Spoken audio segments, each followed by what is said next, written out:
Think and Grow Rich. By Napoleon Hill. Author's Preface.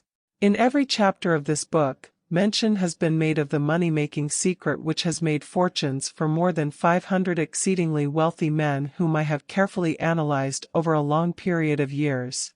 The secret was brought to my attention by Andrew Carnegie, more than a quarter of a century ago. The canny, lovable old Scotsman carelessly tossed it into my mind, when I was but a boy. Then he sat back in his chair, with a merry twinkle in his eyes, and watched carefully to see if I had brains enough to understand the full significance of what he had said to me. When he saw that I had grasped the idea, he asked if I would be willing to spend 20 years or more, preparing myself to take it to the world, to men and women who, without the secret, might go through life as failures. I said I would, and with Mr. Carnegie's cooperation, I have kept my promise. This book contains the secret, after having been put to a practical test by thousands of people, in almost every walk of life. It was Mr. Carnegie's idea that the magic formula, which gave him a stupendous fortune, ought to be placed within reach of people who do not have time to investigate how men make money, and it was his hope that I might test and demonstrate the soundness of the formula through the experience of men and women in every calling. He believed the formula should be taught in all public schools and colleges, and expressed the opinion that if it were properly taught it would so revolutionize the entire educational system that the time spent in school could be reduced to less than half. His experience with Charles M. Schwab, and other young men of Mr. Schwab's type, convinced Mr. Carnegie that much of that which is taught in the schools is of no value whatsoever in connection with the business of earning a living or accumulating riches. He had arrived at this decision, because he had taken into his business one young man after another, many of them with but little schooling, and by coaching them in the use of this formula, developed in them rare leadership. Moreover, his coaching made fortunes for every one of them who followed his instructions. In the chapter on faith, you will read the astounding story of the organization of the giant United States Steel Corporation, as it was conceived and carried out by one of the young men through whom Mr. Carnegie proved that his formula will work for all who are ready for it. This single application of the secret, by that young man Charles M. Schwab, made him a huge fortune in both money and opportunity. Roughly speaking, this particular application of the formula was worth $600 million.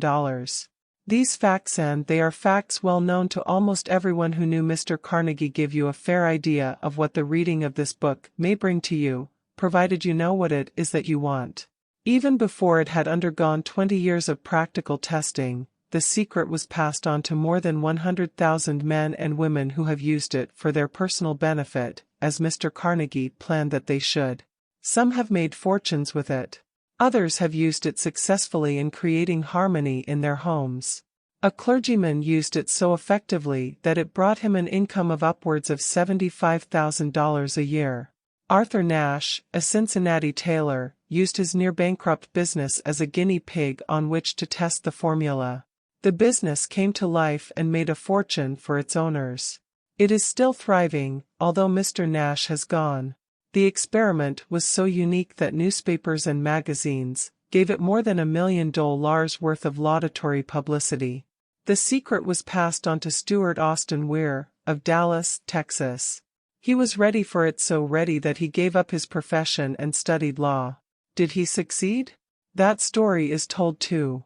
I gave the secret to Jennings Randolph, the day he graduated from college, and he has used it so successfully that he is now serving his third term as a member of Congress, with an excellent opportunity to keep on using it until it carries him to the White House. While serving as advertising manager of the La Salle Extension University, when it was little more than a name, I had the privilege of seeing J.G. Chapline, president of the university, use the formula so effectively that he has since made the La Salle one of the great extension schools of the country. The secret to which I refer has been mentioned no fewer than 100 times throughout this book. It has not been directly named, for it seems to work more successfully when it is merely uncovered and left in sight, where those who are ready, and searching for it, may pick it up. That is why Mr. Carnegie tossed it to me so quietly, without giving me its specific name. If you are ready to put it to use, you will recognize this secret at least once in every chapter. I wish I might feel privileged to tell you how you will know if you are ready, but that would deprive you of much of the benefit you will receive when you make the discovery in your own way. While this book was being written, my own son, who was then finishing the last year of his college work, picked up the manuscript of Chapter 2, read it, and discovered the secret for himself. He used the information so effectively that he went directly into a responsible position at a beginning salary greater than the average man ever earns. His story has been briefly described in Chapter 2. When you read it, perhaps you will dismiss any feeling you may have had, at the beginning of the book, that it promised too much. And, 2, if you have ever been discouraged, if you have had difficulties to surmount which took the very soul out of you, if you have tried and failed, if you were ever handicapped by illness or physical affliction, this story of my son's discovery and use of the Carnegie formula may prove to be the oasis in the desert of lost hope, for which you have been searching. This secret was extensively used by President Woodrow Wilson during the World War. It was passed on to every soldier who fought in the war, carefully wrapped in the training received before going to the front. President Wilson told me it was a strong factor in raising the funds needed for the war. More than 20 years ago, Honorable Manuel L. Quezon, then resident commissioner of the Philippine Islands, was inspired by the secret to gain freedom for his people. He has gained freedom for the Philippines, and is the first president of the Free State. A peculiar thing about this secret is that those who once acquire it and use it, find themselves literally swept onto success, with but little effort, and they never again submit to failure. If you doubt this, study the names of those who have used it, wherever they have been mentioned, check their records for yourself, and be convinced. There is no such thing as something for nothing. The secret to which I refer cannot be had without a price, although the price is far less than its value. It cannot be had at any price by those who are not intentionally searching for it. It cannot be given away, it cannot be purchased for money, for the reason that it comes in two parts. One part is already in possession of those who are ready for it. The secret serves equally well all who are ready for it. Education has nothing to do with it. Long before I was born, the secret had found its way into the possession of Thomas A. Edison, and he used it so intelligently that he became the world's leading inventor, although he had but 3 months of schooling. The secret was passed on to a business associate of Mr. Edison. He used it so effectively that, although he was then making only $12,000 a year, he accumulated a great fortune, and retired from active business while still a young man. You will find his story at the beginning of the first chapter. It should convince you that riches are not beyond your reach, that you can still be what you wish to be, that money, fame, recognition and happiness can be had by all who are ready and determined to have these blessings. How do I know these things? You should have the answer before you finish this book. You may find it in the very first chapter, or on the last page. While I was performing the 20-year task of research, which I had undertaken at Mr. Carnegie's request, I analyzed hundreds of well-known men, many of whom admitted that they had accumulated their vast fortunes through the aid of the Carnegie secret. Among these men were Henry Ford, William Wrigley Jr., John Wanamaker, James J. Hill, George S. Parker, E. M. Statler, Henry L. Doherty, Cyrus H. K. Curtis, George Eastman, Theodore Roosevelt, John W. Davis, Albert Hubbard, Wilbur Wright, William Jennings Bryan, Dr. Nted Starr, Jordan J. Augen Armour, Charles M. Schwab, Harris F. Williams, Dr. Frank Gonzalez, Daniel Willard, King Gillette, Ralph A. Weeks, Judge Daniel T. Wright, John D. Rockefeller, Thomas A. Edison, Frank A. Vanderlip, F. W. Woolworth, Call Robert A. Dollar, Edward A. Filene, Edwin C. Barnes, Arthur Brisbane, Woodrow Wilson, W. M. Howard Taft, Luther Burbank, Edward W. Bach, Frank A. Munsey, Albert H. Gary, Dr. Alexander Graham Bell, John H. Patterson, Julius Rosenwald, Stuart Austin Weir, Dr. Frank Crane, George M. Alexander, J. G. Chapline, Hon Jennings Randolph Arthur Nash. Clarence Darrow. These names represent but a small fraction of the hundreds of well-known Americans whose achievements, financially and otherwise, prove that those who understand and apply the Carnegie secret reach high stations in life. I have never known anyone who was inspired to use the secret, who did not achieve noteworthy success in his chosen calling. I have never known any person to distinguish himself, or to accumulate riches of any consequence, without possession of the secret. From these two facts I draw the conclusion that the secret is more important, as a part of the knowledge essential for self-determination, than any which one receives through what is popularly known as education. What is education, anyway? This has been answered in full detail. As far as schooling is concerned, many of these men had very little. John Wanamaker once told me that what little schooling he had, he acquired in very much the same manner as a modern locomotive takes on water, by scooping it up as it runs. Henry Ford never reached high school, let alone college. I am not attempting to minimize the value of schooling, but I am trying to express my earnest belief that those who master and apply the secret will reach high stations, accumulate riches, and bargain with life on their own terms, even if their schooling has been meager. Somewhere, as you read, the secret to which I refer will jump from the page and stand boldly before you, if you are ready for it. When it appears, you will recognize it. Whether you receive the sign in the first or the last chapter, stop for a moment when it presents itself, and turn down a glass, for that occasion will mark the most important turning point of your life. We pass now to Chapter 1, and to the story of my very dear friend, who has generously acknowledged having seen the mystic sign, and whose business achievements are evidence enough that he turned down a glass. As you read his story, and the others, remember that they deal with the important problems of life, such as all men experience. The problems arising from one's endeavor to earn a living, to find hope, courage, contentment and peace of mind, to accumulate riches and to enjoy freedom of body and spirit. Remember, too, as you go through the book, that it deals with facts and not with fiction, its purpose being to convey a great universal truth through which all who are ready may learn, not only what to do, but also how to do it. And receive, as well, the needed stimulus to make a start. As a final word of preparation, before you begin the first chapter, may I offer one brief suggestion which may provide a clue by which the Carnegie secret may be recognized? It is this: all achievement, all earned riches, have their beginning in an idea. If you are ready for the secret, you already possess one half of it, therefore, you will readily recognize the other half the moment it reaches your mind. The author. Chapter 1. Introduction. The man who thought his way into partnership with Thomas A. Edison.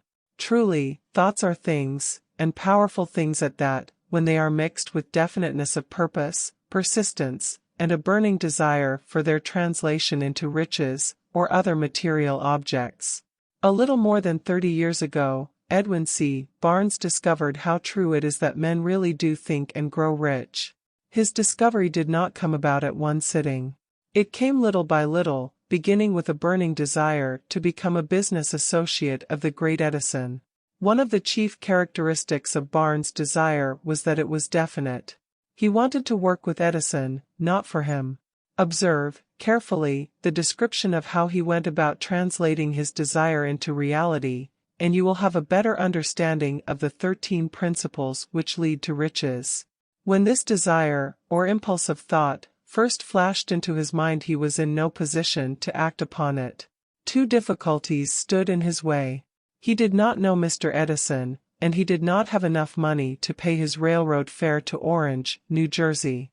These difficulties were sufficient to have discouraged the majority of men from making any attempt to carry out the desire. But his was no ordinary desire. He was so determined to find a way to carry out his desire that he finally decided to travel by blind baggage, rather than be defeat. To the uninitiated, this means that he went to East Orange on a freight train.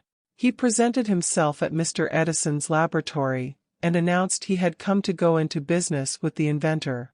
In speaking of the first meeting between Barnes and Edison, years later, Mr. Edison said, He stood there before me, looking like an ordinary tramp, but there was something in the expression of his face which conveyed the impression that he was determined to get what he had come after. I had learned, from years of experience with men, that when a man really desires a thing so deeply that he is willing to stake his entire future on a single turn of the wheel in order to get it, he is sure to win. I gave him the opportunity he asked for, because I saw he had made up his mind to stand by until he succeeded. Subsequent events proved that no mistake was made. Just what young Barnes said to Mr. Edison on that occasion was far less impertinent than that which he thought. Edison, himself, said so. It could not have been the young man's appearance which got him his start in the Edison office, for that was definitely against him. It was what he thought that counted.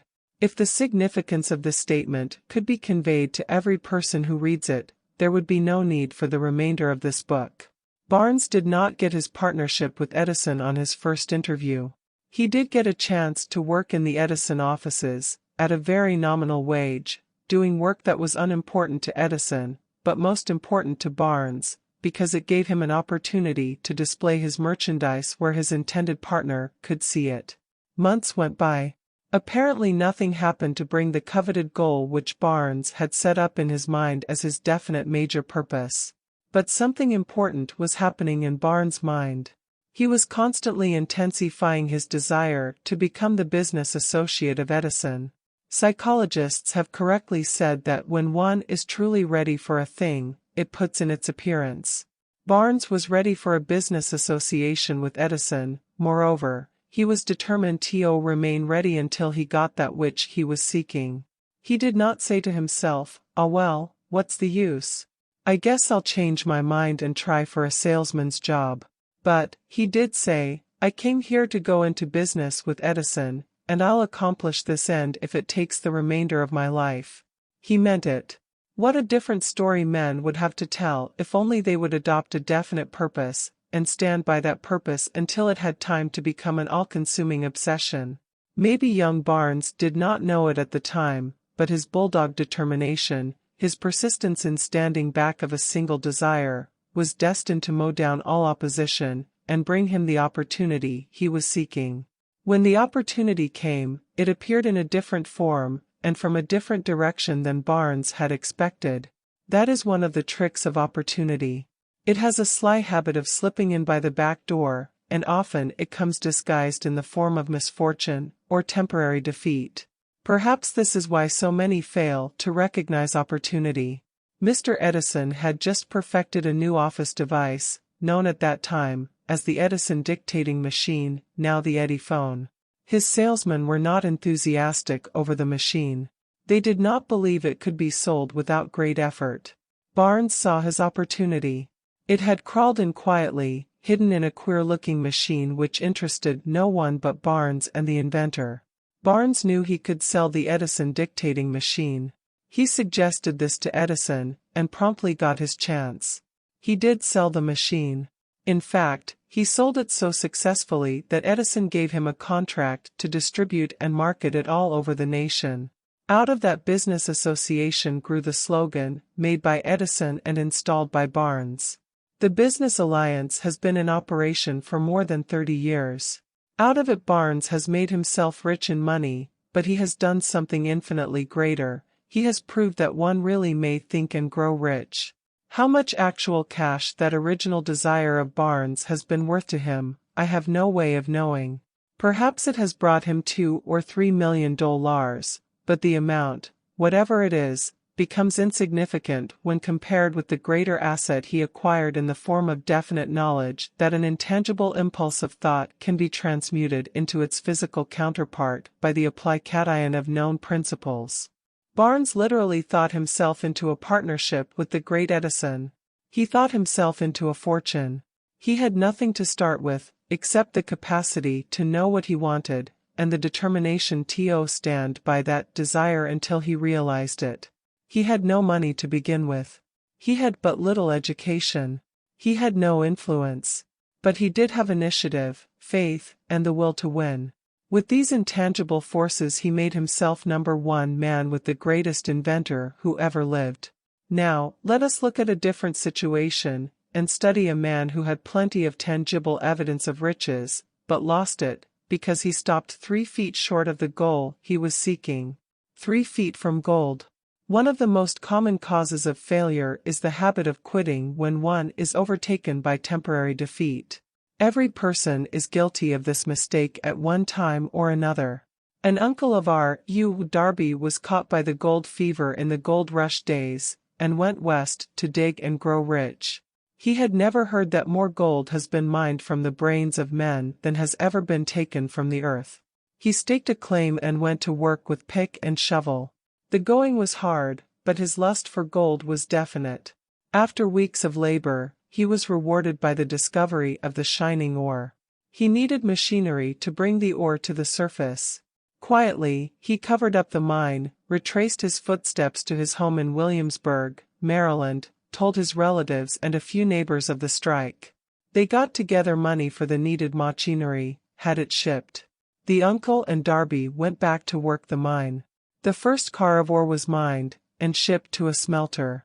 The returns proved they had one of the richest mines in Colorado. A few more cars of that ore would clear the debts. Then would come the big killing in profits. Down went the drills. Up went the hopes of Darby and uncle. Then something happened. The vein of gold ore disappeared. They had come to the end of the rainbow, and the pot of gold was no longer there. They drilled on, desperately trying to pick up the vein again, all to no avail. Finally, they decided to quit. They sold the machinery to a junk man for a few $100s, and took the train back home. Some junk men are dumb, but not this one. He called in a mining engineer to look at the mine and do a little calculating. The engineer advised that the project had failed, because the owners were not familiar with fault lines. His calculations showed that the vein would be found just 3 feet from where the Darbys had stopped drilling. That is exactly where it was found. The junk man took millions of dollars in ore from the mine, because he knew enough to seek expert counsel before giving up. Most of the money which went into the machinery was procured through the efforts of R.U. Darby, who was then a very young man. The money came from his relatives and neighbors, because of their faith in him. He paid back every dollar of it, although he was years in doing so. Long afterward, Mr. Darby recouped his loss many times over, when he made the discovery that desire can be transmuted into gold. The discovery came after he went into the business of selling life insurance. Remembering that he lost a huge fortune, because he stopped 3 feet from gold, Darby profited by the experience in his chosen work, by the simple method of saying to himself, I stopped 3 feet from gold, but I will never stop because men say no when I ask them to buy insurance. Darby is one of a small group of fewer than 50 men who sell more than $1 million in life insurance annually. He owes his stickability to the lesson he learned from his quitability in the gold mining business. Before success comes in any man's life, he is sure to meet with much temporary defeat and, perhaps, some failure. When defeat overtakes a man, the easiest and most logical thing to do is to quit. That is exactly what the majority of men do. More than 500 of the most successful men this country has ever known, told the author their greatest success came just one step beyond the point at which defeat had overtaken them. Failure is a trickster with a keen sense of irony and cunning. It takes great delight in tripping one when success is almost within reach. A 50-cent lesson in persistence. Shortly after Mr. Darby received his degree from the University of Hard Knocks, and had decided to profit by his experience in the gold mining business, he had the good fortune to be present on an occasion that proved to him that no does not necessarily mean no. One afternoon he was helping his uncle grind wheat in an old-fashioned mill. The uncle operated a large farm on which a number of colored sharecrop farmers lived. Quietly, the door was opened, and a small colored child, the daughter of a tenant, walked in and took her place near the door. The uncle looked up, saw the child, and barked at her roughly, "What do you want?" Meekly, the child replied, "My mammy say send her 50 cents. "I'll not do it," the uncle retorted, "now you run on home." "Yes, saw," the child replied. But she did not move. The uncle went ahead with his work, so busily engaged that he did not pay enough attention to the child to observe that she did not leave. When he looked up and saw her still standing there, he yelled at her, "I told you to go on home. Now go, or I'll take a switch to you." The little girl said yes saw, but she did not budge an inch. The uncle dropped a sack of grain he was about to pour into the mill hopper, picked up a barrel stave, and started toward the child with an expression on his face that indicated trouble. Darby held his breath. He was certain he was about to witness a murder. He knew his uncle had a fierce temper. He knew that colored children were not supposed to defy white people in that part of the country. When the uncle reached the spot where the child was standing, she quickly stepped forward one step, looked up into his eyes, and screamed at the top of her shrill voice, "My mammy's gotta have that 50 cents. The uncle stopped, looked at her for a minute, then slowly laid the barrel stave on the floor, put his hand in his pocket, took out $50, and gave it to her. The child took the money and slowly backed toward the door, never taking her eyes off the man whom she had just conquered. After she had gone, the uncle sat down on a box and looked out the window into space for more than 10 minutes. He was pondering, with awe, over the whipping he had just taken. Mr. Darby, too, was doing some thinking. That was the first time in all his experience that he had seen a colored child deliberately master an adult white person. How did she do it? What happened to his uncle that caused him to lose his fierceness and become as docile as a lamb? What strange power did this child use that made her master over her superior? These and other similar questions flashed into Darby's mind, but he did not find the answer until years later, when he told me the story. Strangely, the story of this unusual experience was told to the author in the old mill, on the very spot where the uncle took his whipping. Strangely, too, I had devoted nearly a quarter of a century to the study of the power which enabled an ignorant, illiterate colored child to conquer an intelligent man. As we stood there in that musty old mill, Mr. Darby repeated the story of the Unisol conquest, and finished by asking, "What can you make of it? What strange power did that child use, that so completely whipped my uncle?" The answer to his question will be found in the principles described in this book. The answer is full and complete. It contains details and instructions sufficient to enable anyone to understand and apply the same force which the little child accidentally stumbled upon. Keep your mind alert, and you will observe exactly what strange power came to the rescue of the child. You will catch a glimpse of this power in the next chapter. Somewhere in the book you will find an idea that will quicken your receptive powers and place at your command, for your own benefit, this same irresistible power. The awareness of this power may come to you in the first chapter, or it may flash into your mind in some subsequent chapter. It may come in the form of a single idea, or it may come in the nature of a plan or a purpose. Again, it may cause you to go back into your past experiences of failure or defeat, and bring to the surface some lesson by which you can regain all that you lost through defeat. After I had described to Mr. Darby the power unwittingly used by the little colored child, he quickly retraced his 30 years of experience as a life insurance salesman, and frankly acknowledged that his success in that field was due, in no small degree, to the lesson he had learned from the child. Mr. Darby pointed out, every time a prospect tried to bow me out, without by ing, I saw that child standing there in the old mill, her big eyes glaring in defiance, and I said to myself, I've got to make this sale. The better portion of all sales I have made were made after people had said no. He recalled, too, his mistake in having stopped only 3 feet from gold, but, he said, that experience was a blessing in disguise. It taught me to keep on, no matter how hard the going may be, a lesson I needed to learn before I could succeed in anything.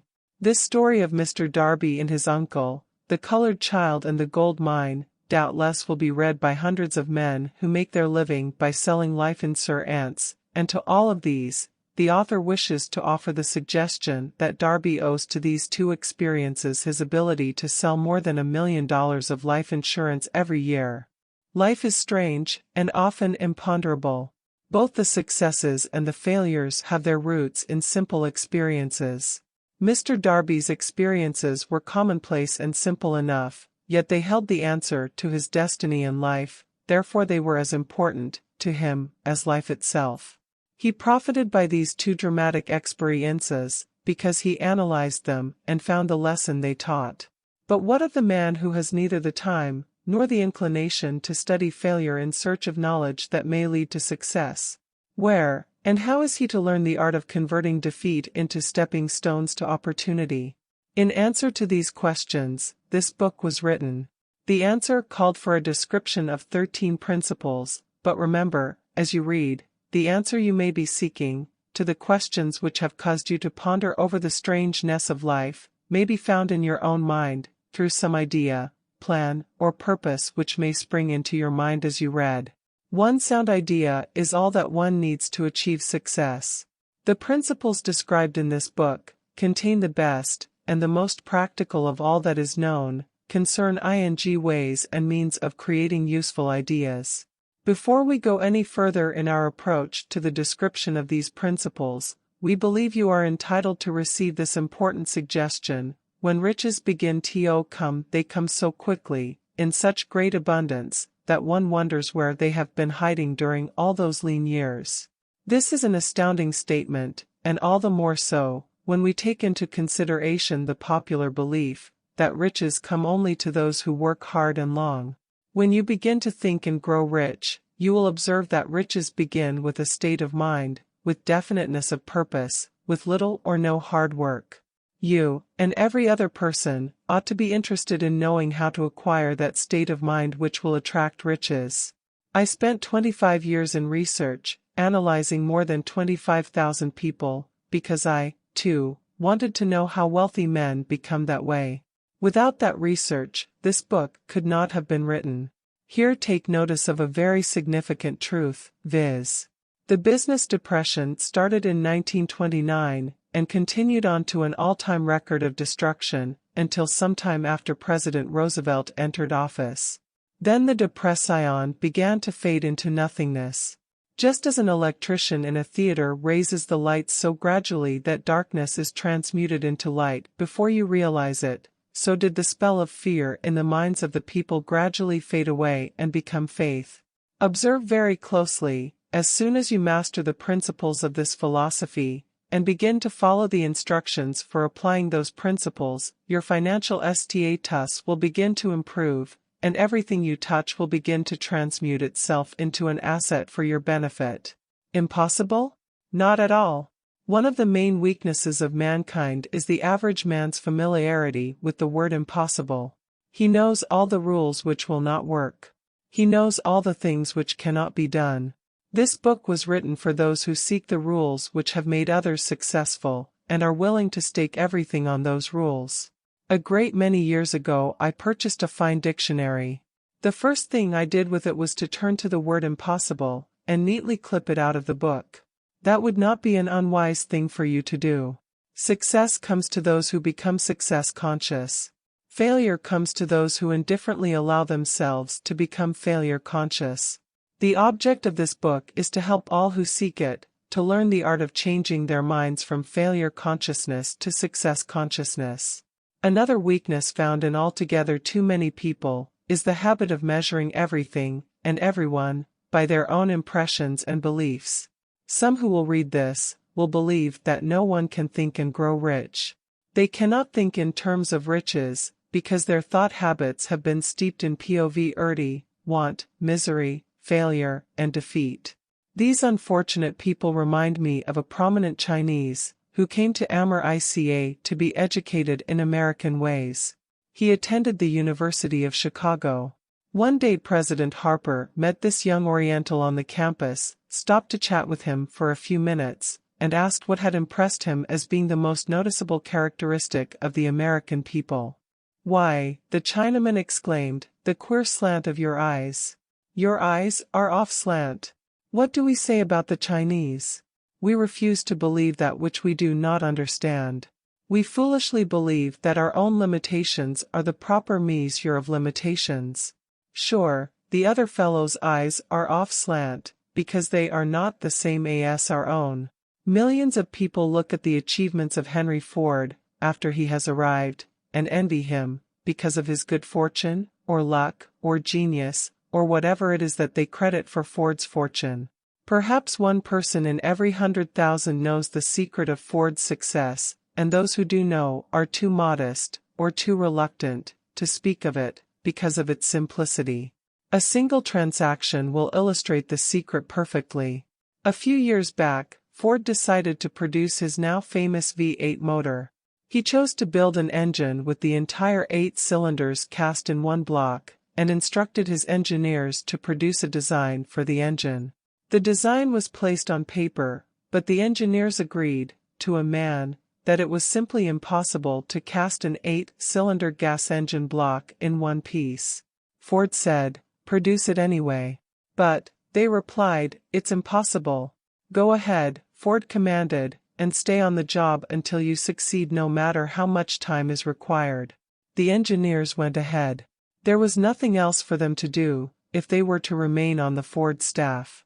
6 months went by, nothing happened. Another 6 months passed, and still nothing happened. The engineers tried every conceivable plan to carry out the orders, but the thing seemed out of the question, impossible. At the end of the year Ford checked with his engineers, and again they informed him they had found no way to carry out his orders. "Go right ahead," said Ford, "I want it, and I'll have it." They went ahead, and then, as if by a stroke of magic, the secret was discovered. The Ford determination had won once more. This story may not be described with minute accuracy, but the sum and substance of it is correct. Deduce from it, you who wish to think and grow rich, the secret of the Ford millions, if you can. You'll not have to look very far. Henry Ford is a success, because he understands, and applies the principles of success. One of these is desire, knowing what one wants. Remember this Ford story as you read, and pick out the lines in which the secret of his stupendous achievement have been described. If you can do this, if you can lay your finger on the particular group of principles which made Henry Ford rich, you can equal his achievements in almost any calling for which you are suited. You are the master of your fate, the captain of your soul, because when Henley wrote the prophetic lines, "I am the master of my fate, I am the captain of my soul," he should have informed us that we are the masters of our fate, the captains of our souls, because we have the power to control our thoughts. He should have told us that the ether in which this little earth floats, in which we move and have our being, is a form of energy moving at an inconceivably high rate of vibration, and that the ether is filled with a form of universal power which adapts itself to the nature of the thoughts we hold in our minds, and influences us, in natural ways, to transmute our thoughts into their physical equivalent. If the poet had told us of this great truth, we would know why it is that we are the masters of our fate, the captains of our souls. He should have told us, with great emphasis, that this power makes no attempt to discriminate between destructive thoughts and constructive thoughts, that it will urge us to translate into physical reality thoughts of poverty, just as quickly as it will influence us to act upon thoughts of riches. He should have told us, too, that our brains become magnetized with the dominating thoughts which we hold in our minds, and, by means with which no man is familiar, these magnets attract to us the forces, the people, the circumstances of life which harmonize with the nature of our dominating thoughts. He should have told us that before we can accumulate riches in great abundance, we must magnetize our minds with intense desire for riches, that we must become money conscious until the desire for money drives us to create definite plans for acquiring it. But, being a poet, and not a philosopher, Henley contented himself by stating a great truth in poetic form, leaving those who followed him to interpret the philosophical meaning of his lines. Little by little, the truth has unfolded itself, until it now appears certain that the principles described in this book hold the secret of mastery over our economic fate. We are now ready to examine the first of these principles. Maintain a spirit of open-mindedness, and remember as you read, they are the invention of no one man. The principles were gathered from the life experiences of more than 500 men who actually accumulated riches in huge amounts, men who began in POV early, with but little education, without influence.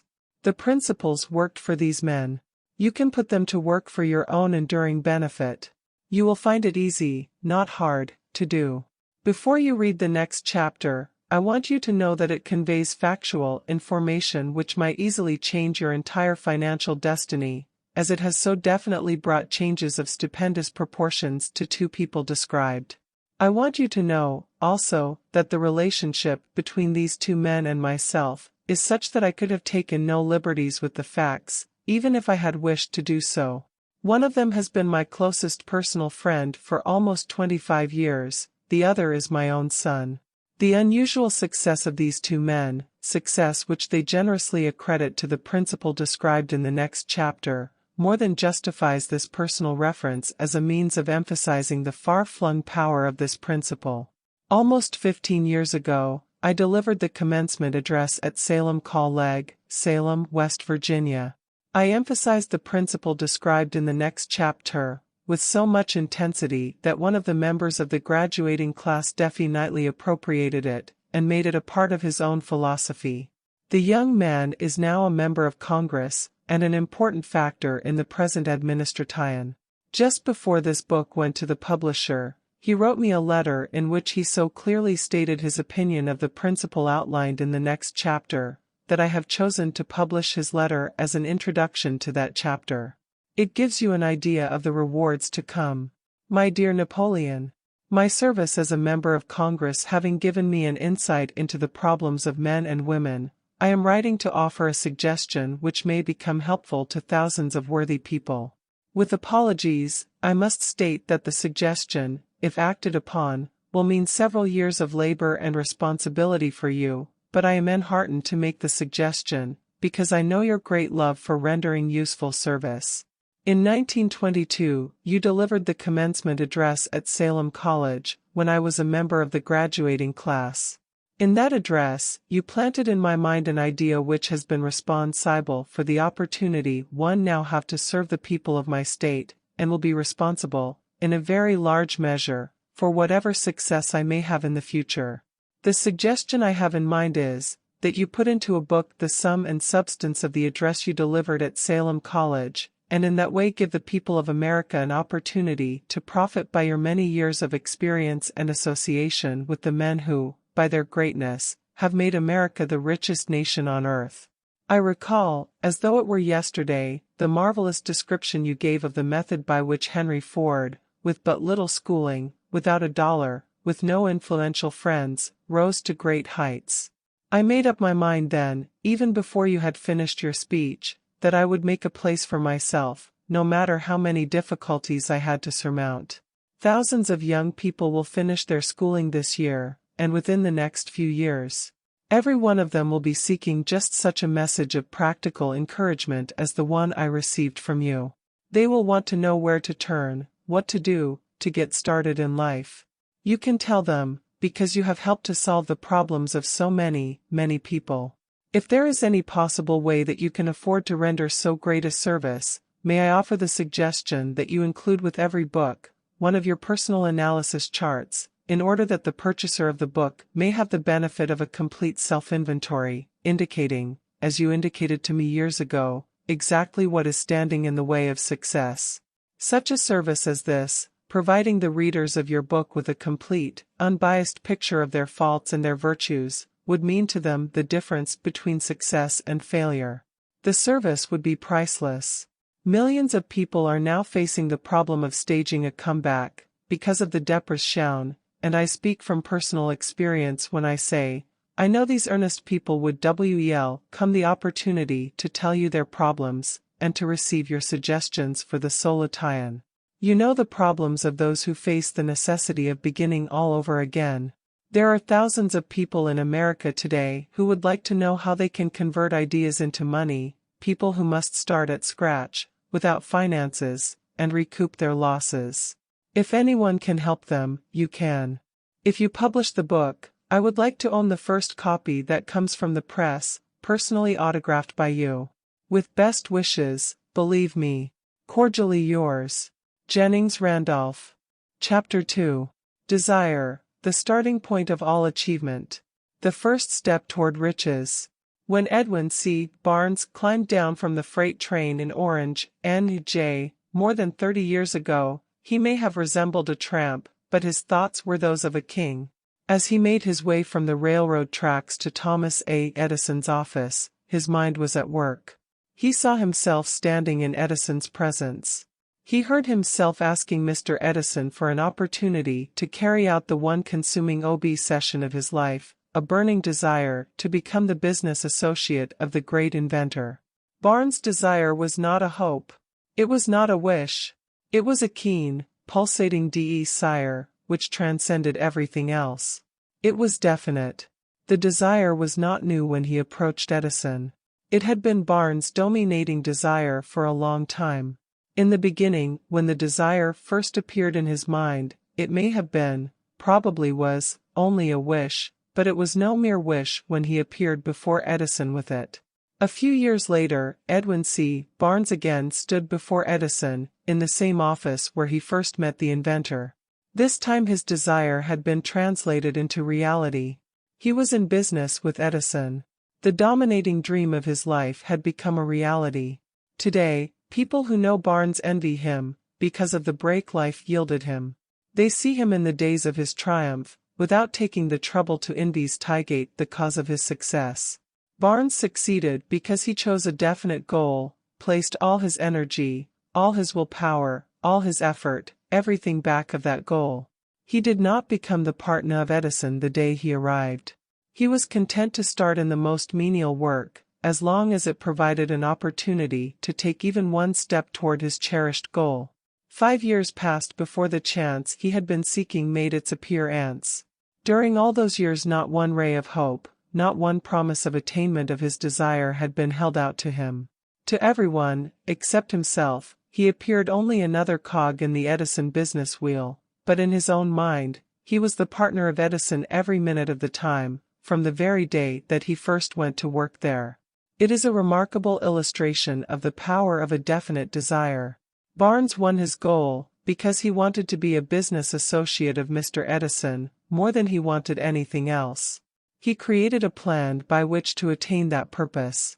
But he burned all bridges behind him. He stood by his desire until it became the dominating obsession of his life and finally, a fact. When he went to Orange, he did not say to himself, "I will try to induce Edison to give me a job of some sort."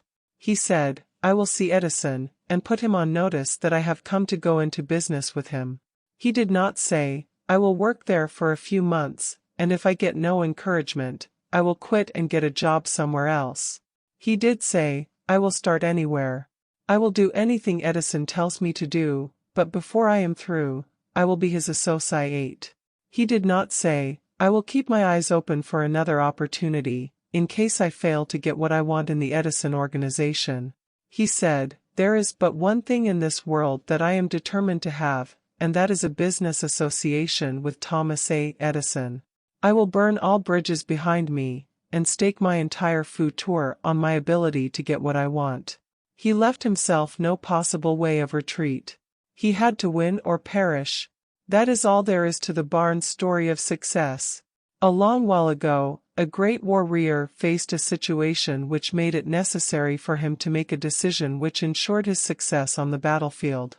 He was about to send his armies against a powerful foe, whose men outnumbered his own.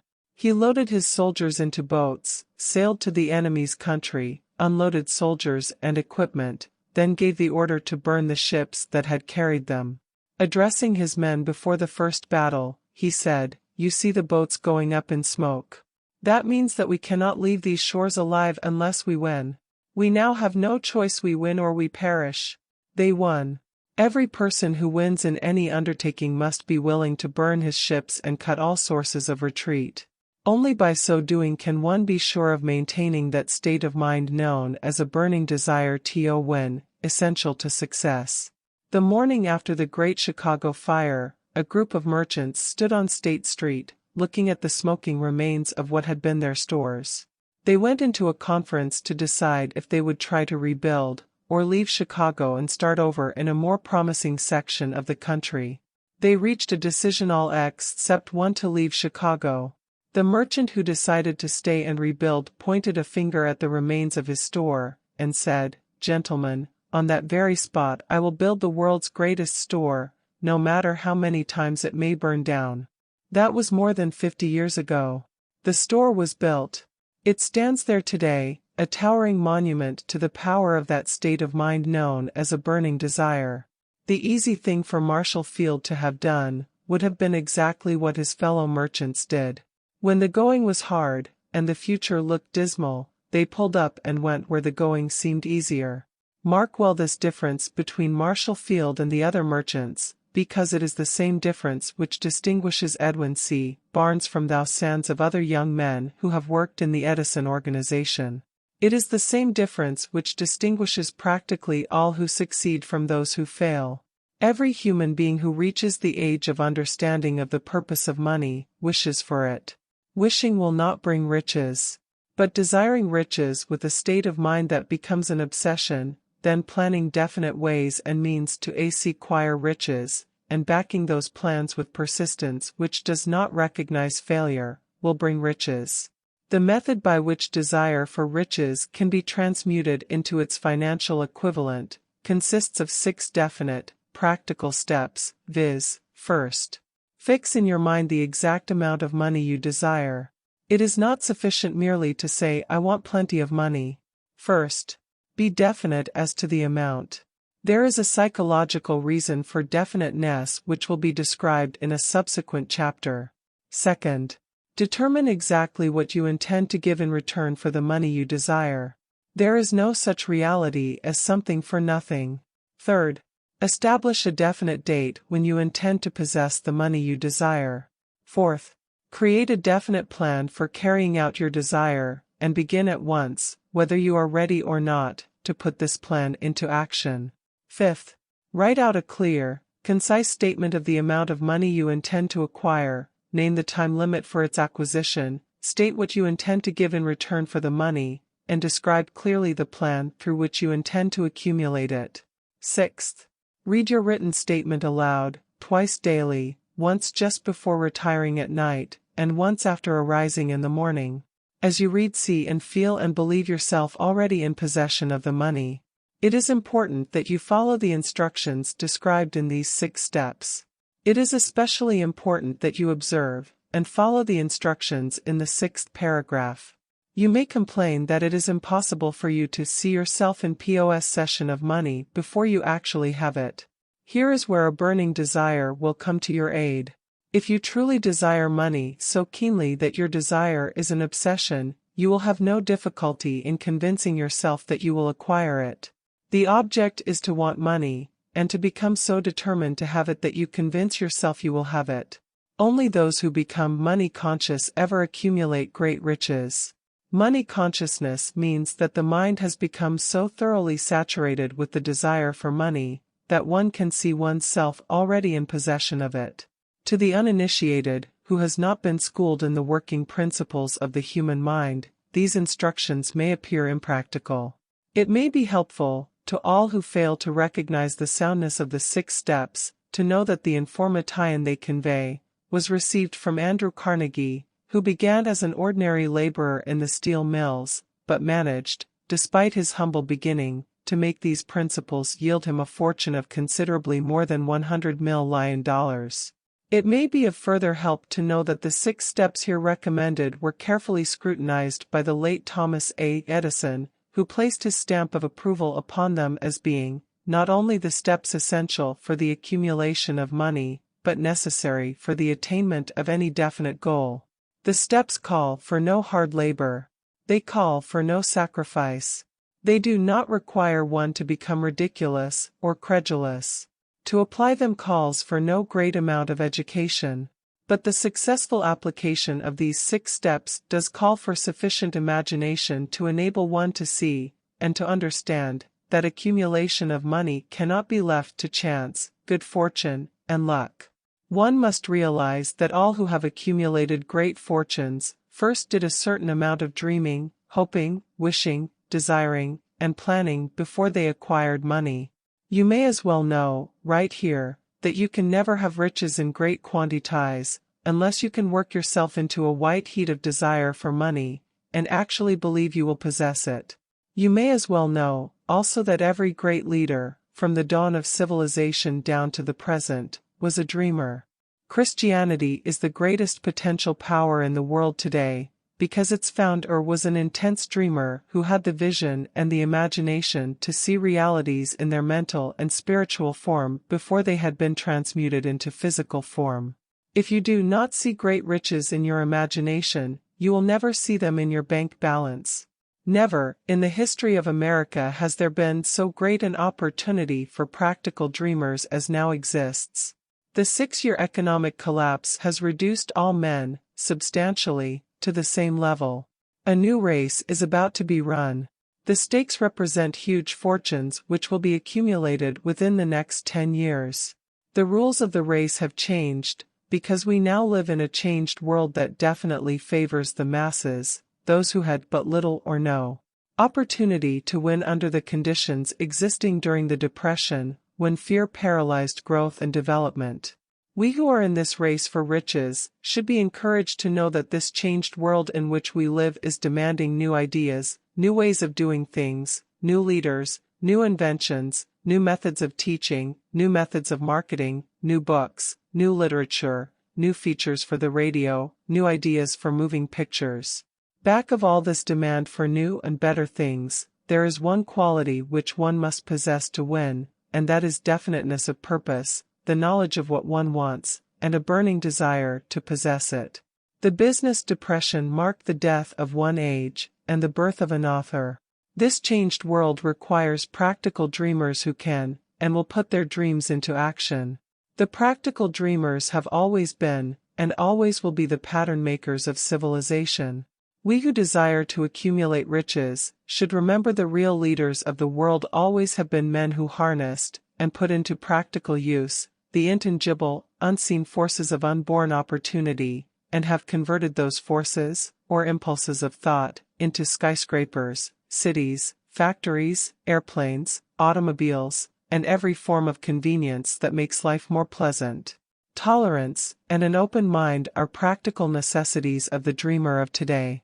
Those who are afraid of new ideas are doomed before they start. Never has there been a time more favorable to pioneers than the present.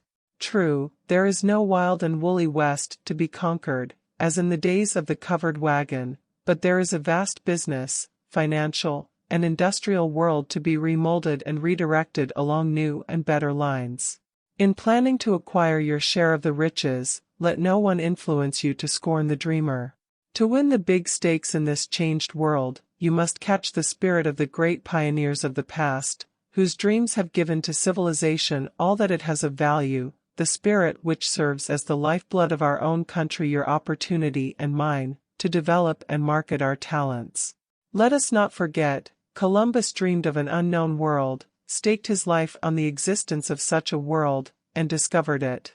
Copernicus, the great astronomer, dreamed of a multiplicity of worlds, and revealed them. No one denounced him as impractical after he had triumphed. Instead, the world worshipped at his shrine, thus proving once more that success requires no apologies, failure permits no alibis. If the thing you wish to do is right, and you believe in it, go ahead and do it. Put your dream across, and never mind what they say if you meet with temporary defeat, for they, perhaps, do not know that every failure brings with it the seed of an equivalent success. Henry Ford, poor and uneducated, dreamed of a horseless carriage, went to work with what tools he possessed, without waiting for opportunity to favor him, and now evidence of his dream belts the entire earth. He has put more wheels into operation than any man who ever lived, because he was not afraid to back his dreams.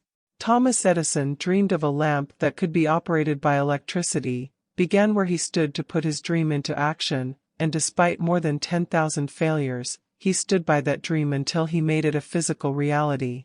Practical dreamers do not quit. Wayland dreamed of a chain of cigar stores, transformed his dream into action, and now the United Cigar Stores occupy the best corners in America. Lincoln dreamed of freedom for the black slaves, put his dream into action, and barely missed living to see a united North and South translate his dream into reality. The Wright brothers dreamed of a machine that would fly through the air. Now one may see evidence all over the world that they dreamed soundly. Marconi dreamed of a system for harnessing the intangible forces of the ether. Evidence that he did not dream in vain may be found in every wireless and radio in the world. Moreover, Marconi's dream brought the humblest cabin and the most stately manor house side by side. It made the people of every nation on earth backdoor neighbors. It gave the President of the United States a medium by which he may talk to all the people of America at one time, and on short notice. It may interest you to know that Marconi's friends had him taken into custody and examined in a psychopathic hospital, when he announced he had discovered a principle through which he could send messages through the air, without the aid of wires or other direct physical means of communication. The dreamers of today fare better. The world has become accustomed to new discoveries. Nay, it has shown a willingness to reward the dreamer who gives the world a new idea. The greatest achievement was, at first, and for a time, but a dream. The oak sleeps in the acorn. The bird waits in the egg, and in the highest vision of the soul, a waking angel stirs. Dreams are the seedlings of reality. Awake, arise, and assert yourself, you dreamers of the world. Your star is now in the ascendancy. The world depression brought the opportunity you have been waiting for. It taught people humility, tolerance, and open-mindedness. The world is filled with an abundance of opportunity which the dreamers of the past never knew. A burning desire to be, and to do is the starting point from which the dreamer must take off. Dreams are not born of indifference, laziness, or lack of ambition. The world no longer scoffs at the dreamer, nor calls him impractical. If you think it does, take a trip to Tennessee, and witness what a dreamer president has done in the way of harnessing and using the great water power of America. A score of years ago, such a dream would have seemed like madness.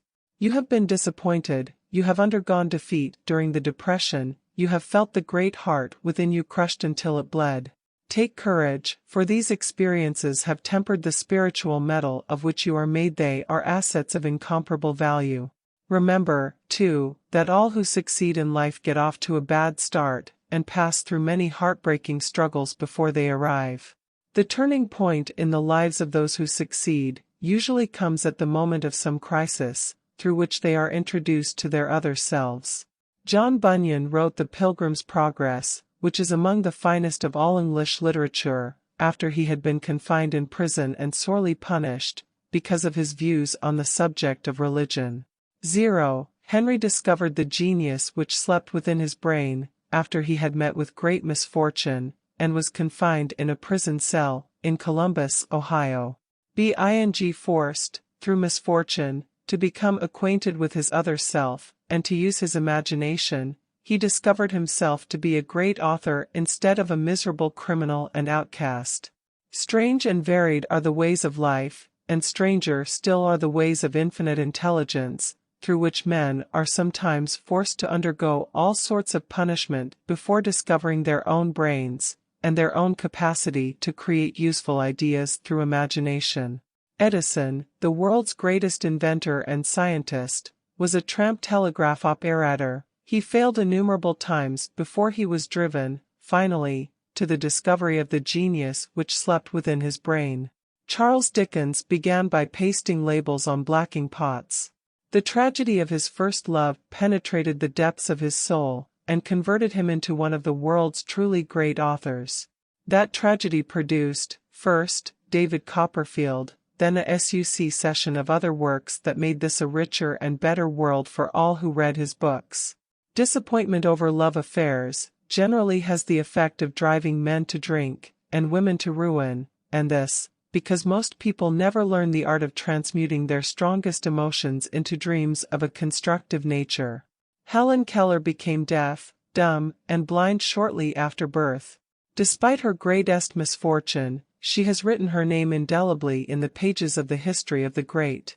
Her entire life has served as evidence that no one ever is defeated until defeat has been accepted as a reality.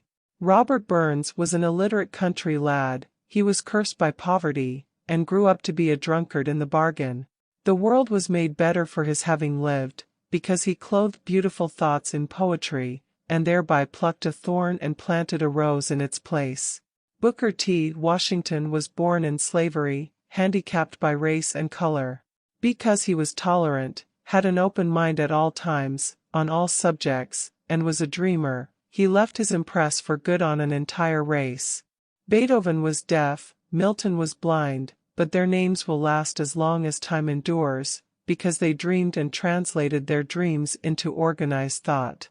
Before passing to the next chapter, kindle anew in your mind the fire of hope, faith, courage, and tolerance. If you have these states of mind, and a working knowledge of the principles described, all else that you need will come to you, when you are ready for it. Let Emerson state the thought in these words: every proverb, every book, every byword that belongs to thee for aid and comfort shall surely come home through open or winding passages. Every friend whom not thy fantastic will, but the great and tender soul in thee craveth, shall lock thee in his embrace. There is a difference between wishing for a thing and being ready to receive it. No one is ready for a thing, until he believes he can acquire it. The state of mind must be belief, not mere hope or wish. Open-mindedness is essential for belief. Closed minds do not inspire faith, courage, and belief. Remember, no more effort is required to aim high in life, to demand abundance and prosperity, than is required to accept misery and poverty. A great poet has correctly stated this universal truth through these lines. I bargained with life for a penny, and life would pay no more. However, I begged at evening, when I counted my scanty store. For life is a just employer. He gives you what you ask. But once you have set the wages, why, you must bear the task. I worked for a menial's hire, only to learn, dismayed, that any wage I had asked of life, life would have willingly paid. Desire outweets Mother Nature. As a fitting climax to this chapter, I wish to introduce one of the most unusual persons I have ever known. I first saw him 24 years ago, a few minutes after he was born. He came into the world without any physical sign of ears, and the doctor admitted, when pressed for an opinion, that the child might be deaf and mute for life. I challenged the doctor's opinion. I had the right to do so. I was the child's father. I, too, reached a decision, and rendered an opinion, but I expressed the opinion silently, in the secrecy of my own heart. I decided that my son would hear and speak. Nature could send me a child without ears, but nature could not induce me to accept the reality of the affliction. In my own mind I knew that my son would hear and speak. How? I was sure there must be a way, and I knew I would find it. I thought of the words of the immortal Emerson: the whole course of things goes to teach us faith. We need only obey. There is guidance for each of us, and by lowly listening, we shall hear the right word. The right word? Desire. More than anything else, I desired that my son should not be a deaf-mute. From that desire I never receded, not for a second. Many years previously, I had written, "Our only limitations are those we set up in our own minds." For the first time, I wondered if that statement were true. Lying on the bed in front of me was a newly born child, without the natural equipment of hearing. Even though he might hear and speak, he was obviously disfigured for life. Surely, this was a limitation which that child had not set up in his own mind. What could I do about it? Somehow I would find a way to transplant into that child's mind my own burning desire for ways and means of conveying sound to his brain without the aid of ears. As soon as the child was old enough to cooperate, I would fill his mind so completely with a burning desire to hear, that nature would, by methods of her own, translate it into physical reality. All this thinking took place in my own mind, but I spoke of it to no one. Every day I renewed the pledge I had made to myself, not to accept a deaf-mute for a son. As he grew older, and began to take notice of things around him, we observed that he had a slight degree of hearing. When he reached the age when children usually begin talking, he made no attempt to speak, but we could tell by his accents that he could hear certain sounds slightly. That was all I wanted to know. I was convinced that if he could hear, even slightly, he might develop still greater hearing capacity. Then something happened which gave me hope. It came from an entirely unexpected source. We bought a Victrola. When the child heard the music for the first time, he went into ecstasies, and promptly appropriated the machine. He soon showed a preference for certain records, among them, It's a Long Way to Tipperary. On one occasion, he played that piece over and over, for almost 2 hours, standing in front of the Victrola, with his teeth clamped on the edge of the case. The significance of this self-formed habit of his did not become clear to us until years afterward, for we had never heard of the principle of bone conduction of sound at that time.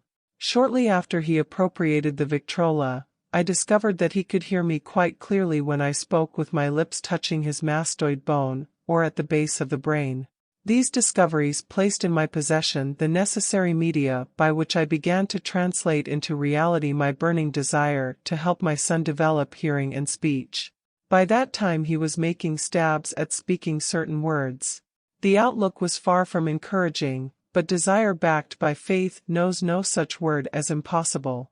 Having determined that he could hear the sound of my voice plainly, I began, immediately, to transfer to his mind the desire to hear and speak.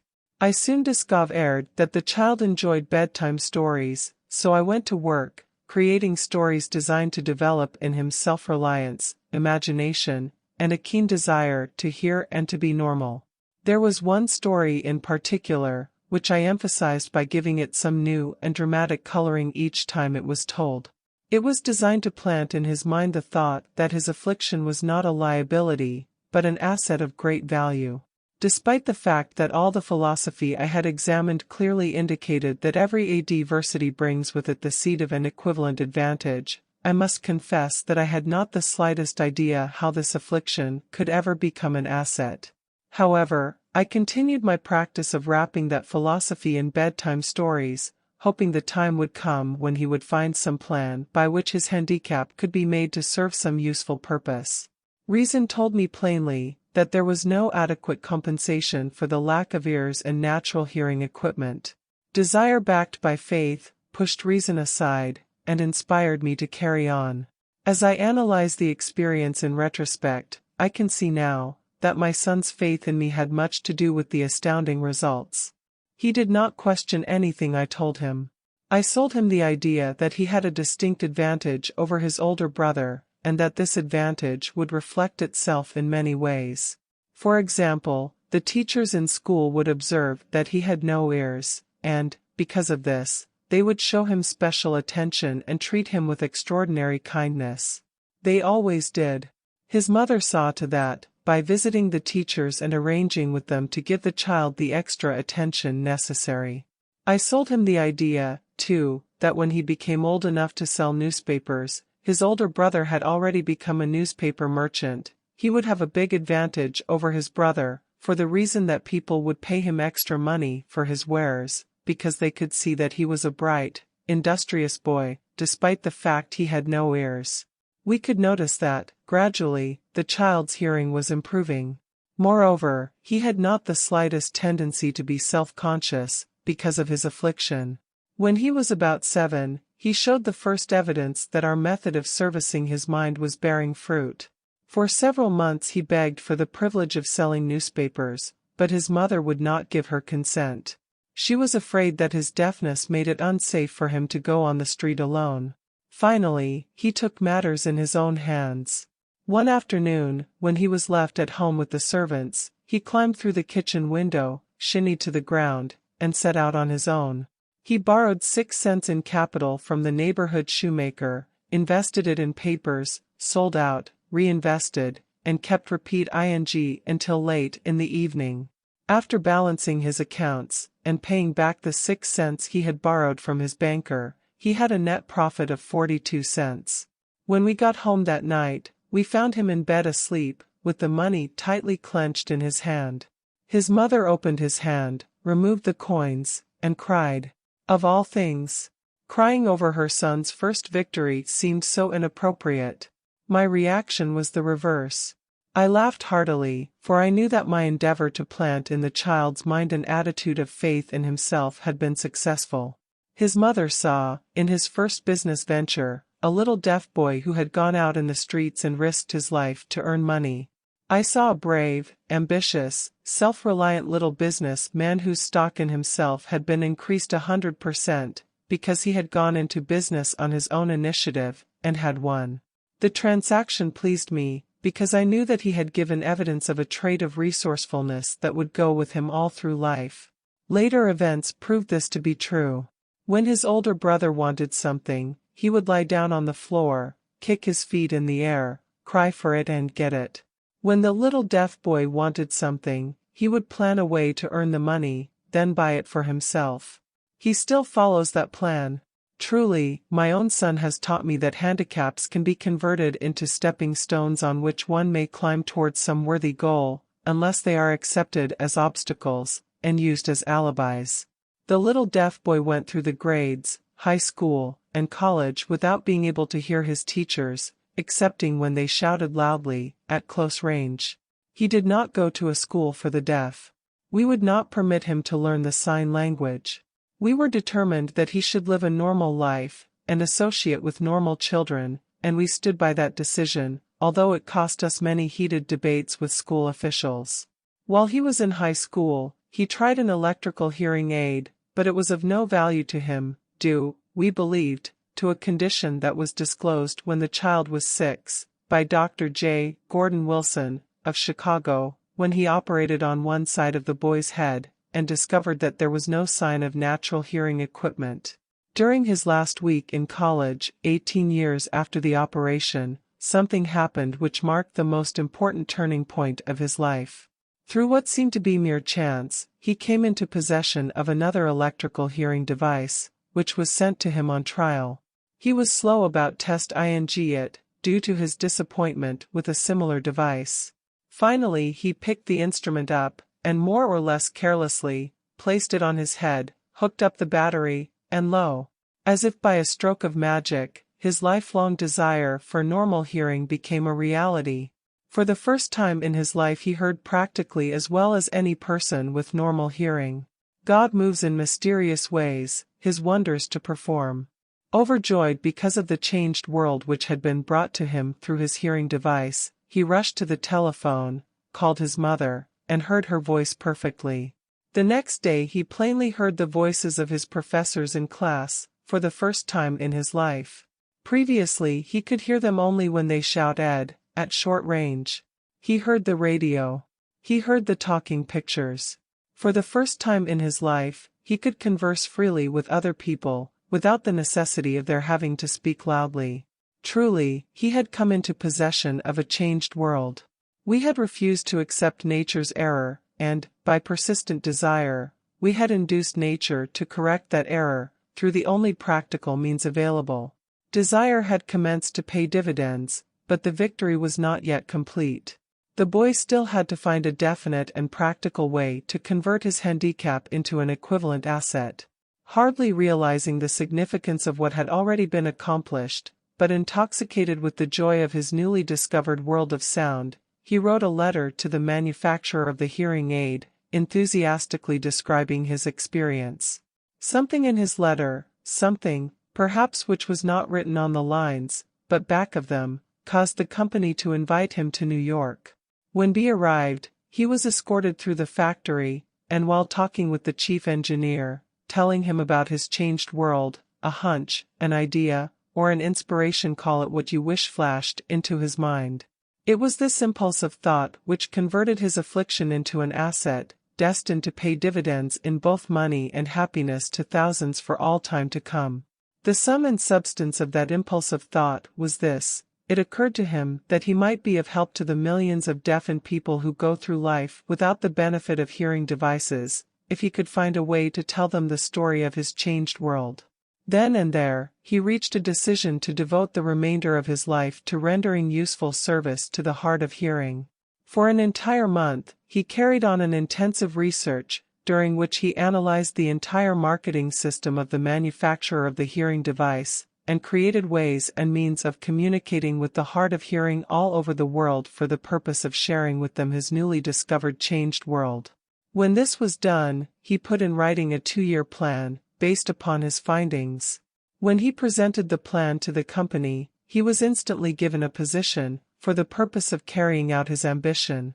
Little did he dream, when he went to work, that he was destined to bring hope and practical relief to thousands of deafened people who, without his help, would have been doomed forever to deaf-mutism.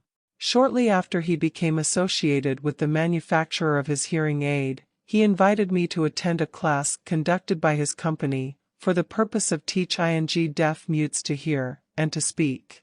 I had never heard of such a form of education, therefore I visited the class, skeptical but hopeful that my time would not be entirely wasted. Here I saw a demonstration which gave me a greatly enlarged vision of what I had done to arouse and keep alive in my son's mind the desire for normal hearing. I saw deaf mutes actually being taught to hear and to speak, through application of the selfsame principle I had used, more than 20 years previously, in saving my son from deaf-mutism. Thus, through some strange turn of the wheel of fate, my son, Blair, and I have been destined to aid in correcting deaf-mutism for those as yet unborn, because we are the only living human beings, as far as I know, who have established definitely the fact that deaf-mutism can be corrected to the extent of restoring to normal life those who suffer with this affliction. It has been done for one, it will be done for others. There is no doubt in my mind that Blair would have been a deaf-mute all his life, if his mother and I had not managed to shape his mind as we did. The doctor who attended at his birth told us, confidentially, the child might never hear or speak. A few weeks ago, Dr. Irving Voorhees, a noted specialist on such cases, examined Blair very thoroughly.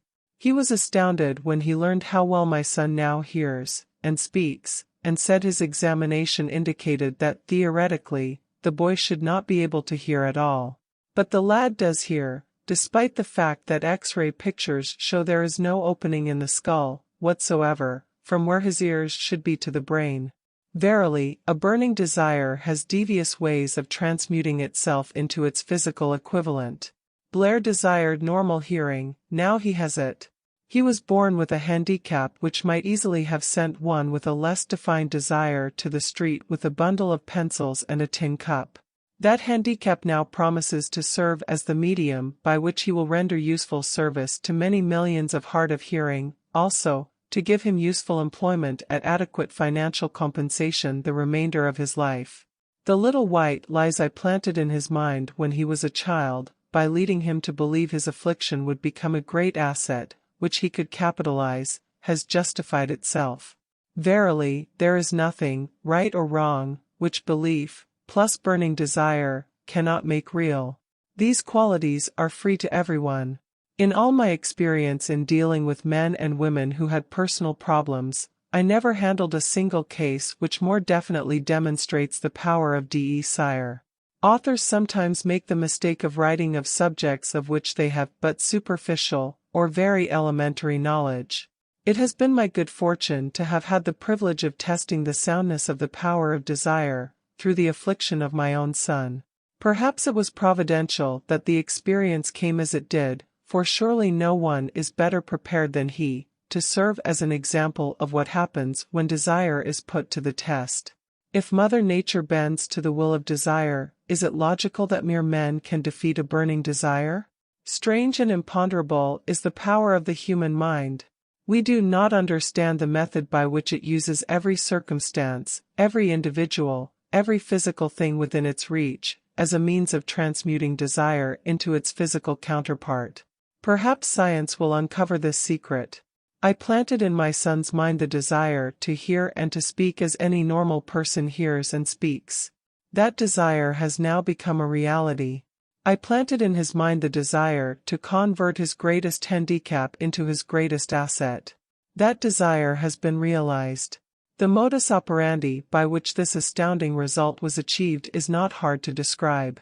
It consisted of 3 very definite facts. First, I mixed faith with the desire for normal hearing, which I passed on to my son. Second, I communicated my desire to him in every conceivable way available. through persistent, continuous effort, over a period of years. Third, he believed me. As this chapter was being completed, news came of the death of Madame Schumann-Heink. One short paragraph in the news dispatch gives the clue to this unusual woman's stupendous success as a singer. I quote the paragraph, because the clue it contains is none other than desire. Early in her career, Madame Schumann-Heink visited the director of the Vienna Court Opera to have him test her voice. But he did not test it.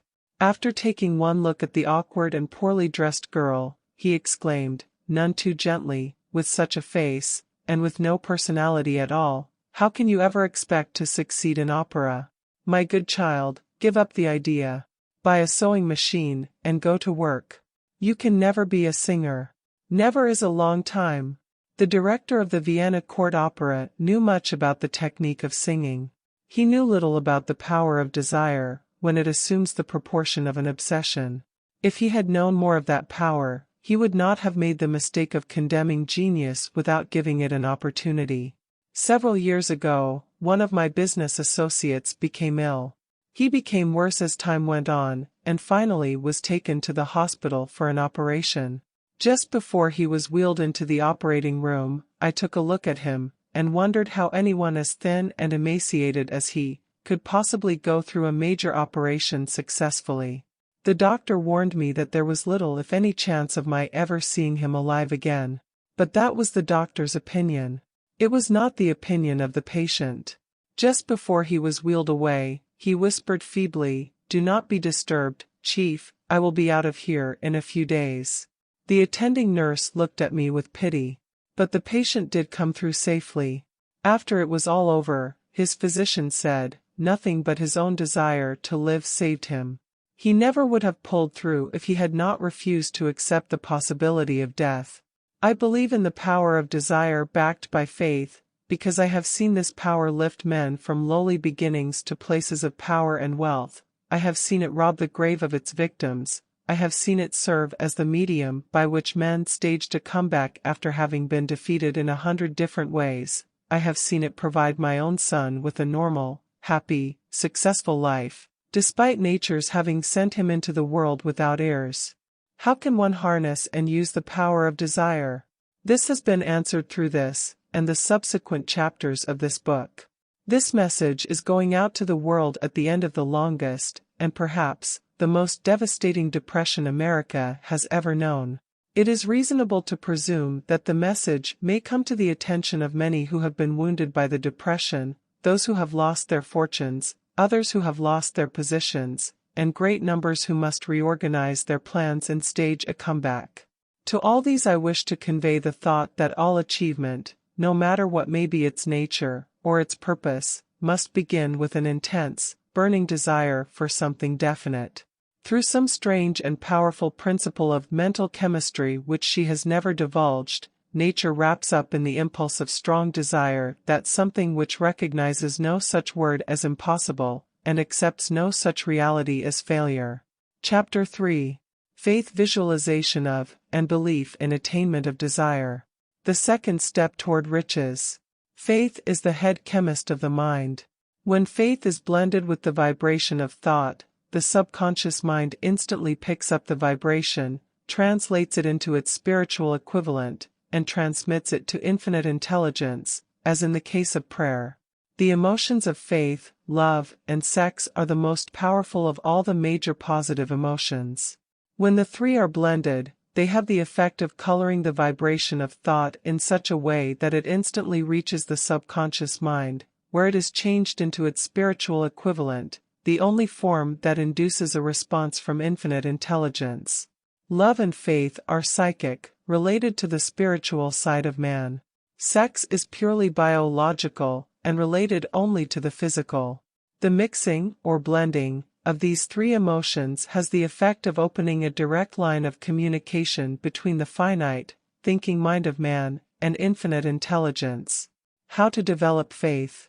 There comes, now, a statement which will give a better understanding of the importance the principle of autosuggestion assumes in the transmutation of desire into its physical, or monetary equivalent, namely, faith is a state of mind which may be induced, or created, by affirmation or repeated instructions to the subconscious mind, through the principle of autosuggestion. As an illustration, consider the purpose for which you are, presumably, reading this book. The object is, naturally, to acquire the ability to transmute the intangible thought impulse of desire into its physical counterpart, money. By following the instructions laid down in the chapters on autosuggestion and the subconscious mind, as summarized in the chapter on autosuggestion, you may convince the subconscious mind that you believe you will receive that for which you ask, and it will act upon that belief, which your subconscious mind passes back to you in the form of faith, followed by definite plans for procuring that which you desire. The method by which one develops faith, where it does not already exist, is extremely difficult to describe, almost as difficult, in fact, as it would be to describe the color of red to a blind man who has never seen color, and has nothing with which to compare what you describe to him. Faith is a state of mind which you may develop at will, after you have mastered the 13 principles, because it is a state of mind which develops voluntarily, through application and use of these principles. Repetition of affirmation of orders to your subconscious mind is the only known method of voluntary development of the emotion of faith. Perhaps the meaning may be made clearer through the following explanation as to the way men sometimes become criminals. Stated in the words of a famous criminologist, when men first come into contact with crime, they abhor it. If they remain in contact with crime for a time, they become accustomed to it and endure it. If they remain in contact with it long enough, they finally embrace it and become influenced by it. This is the equivalent of saying that any impulse of thought which is repeatedly passed on to the subconscious mind is, finally, accepted and acted upon by the subconscious mind, which proceeds to translate that impulse into its physical equivalent, by the most practical procedure available. In connection with this, consider again the statement, all thoughts which have been emotionalized, given feeling, and mixed with faith, begin immediately to translate themselves into their physical equivalent or counterpart. The emotions, or the feeling portion of thoughts, are the factors which give thoughts vitality, life, and action. The emotions of faith, love, and sex, when mixed with any thought impulse, give it greater action than any of these emotions can do singly. Not only thought impulses which have been mixed with faith, but those which have been mixed with any of the positive emotions, or any of the negative emotions, may reach and influence the subconscious mind. From this statement, you will understand that the subconscious mind will translate into its physical equivalent a thought impulse of a negative or destructive nature, just as readily as it will act upon thought impulses of a positive or constructive nature. This accounts for the strange phenomenon which so many millions of people experience, referred to as misfortune or bad luck. There are millions of people who believe themselves doomed to poverty and failure, because of some strange force over which they believe they have no control. They are the creators of their own misfortunes, because of this negative belief, which is picked up by the subconscious mind, and translated into its physical equivalent. This is an appropriate place at which to suggest again that you may benefit, by passing on to your subconscious mind, any desire which you wish translated into its physical, or monetary equivalent, in a state of expectancy or belief that the transmutation will actually take place. Your belief, or faith, is the element which determines the action of your subconscious mind. There is nothing to hinder you from deceiving your subconscious mind when giving it instructions through autosuggestion, as I deceived my son's subconscious mind. To make this deceit more realistic, conduct yourself just as you would, if you were already in possession of the material thing which you are demanding, when you call upon your subconscious mind. The subconscious mind will transmute into its physical equivalent, by the most direct and practical media available, any order which is given to it in a state of belief, or faith that the order will be carried out. Surely, enough has been stated to give a starting point from which one may, through experiment and practice, acquire the ability to mix faith with any order given to the subconscious mind. Perfection will come through practice. It cannot come by merely reading instructions. If it be true that one may become a criminal by association with crime, and this is a known fact, it is equally true that one may develop faith by voluntarily suggest to the subconscious mind that one has faith. The mind comes, finally, to take on the nature of the influences which dominate it. Understand this truth, and you will know why it is essential for you to encourage the positive emotions as dominating forces of your mind, and discourage and eliminate negative emotions. A mind dominated by positive emotions becomes a favorable abode for the state of mind known as faith. A mind so dominated may, at will, give the subconscious mind instructions, which it will accept and act upon immediately. Faith is a state of mind which may be induced by autosuggestion. All down the ages, the religionists have admonished struggling humanity to have faith in this, that, and the other dogma or creed, but they have failed to tell people how to have faith. They have not stated that faith is a state of mind, and that it may be induced by self-suggestion. In language which any normal human being can understand, we will describe all that is known about the principle through which faith may be developed, where it does not already exist. Have faith in yourself, faith in the infinite. Before we begin, you should be reminded again that faith is the eternal elixir which gives life, power, and action to the impulse of thought.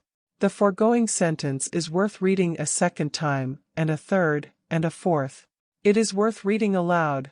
Faith is the starting point of all accumulation of riches. Faith is the basis of all miracles, and all mysteries which cannot be analyzed by the rules of science.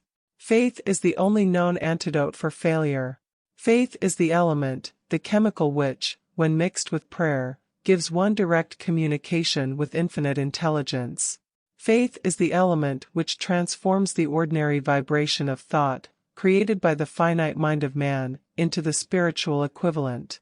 Faith is the only agency through which the cosmic force of infinite intelligence can be harnessed and used by man. Every one of the foregoing statements is capable of proof.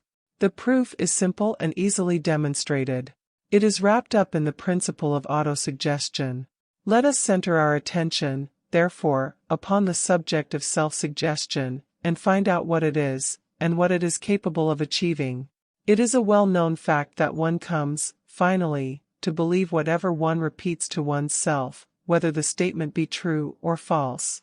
If a man repeats a lie over and over, he will eventually accept the lie as truth. Moreover, he will believe it to be the truth. Every man is what he is, because of the dominating thoughts which he permits to occupy his mind.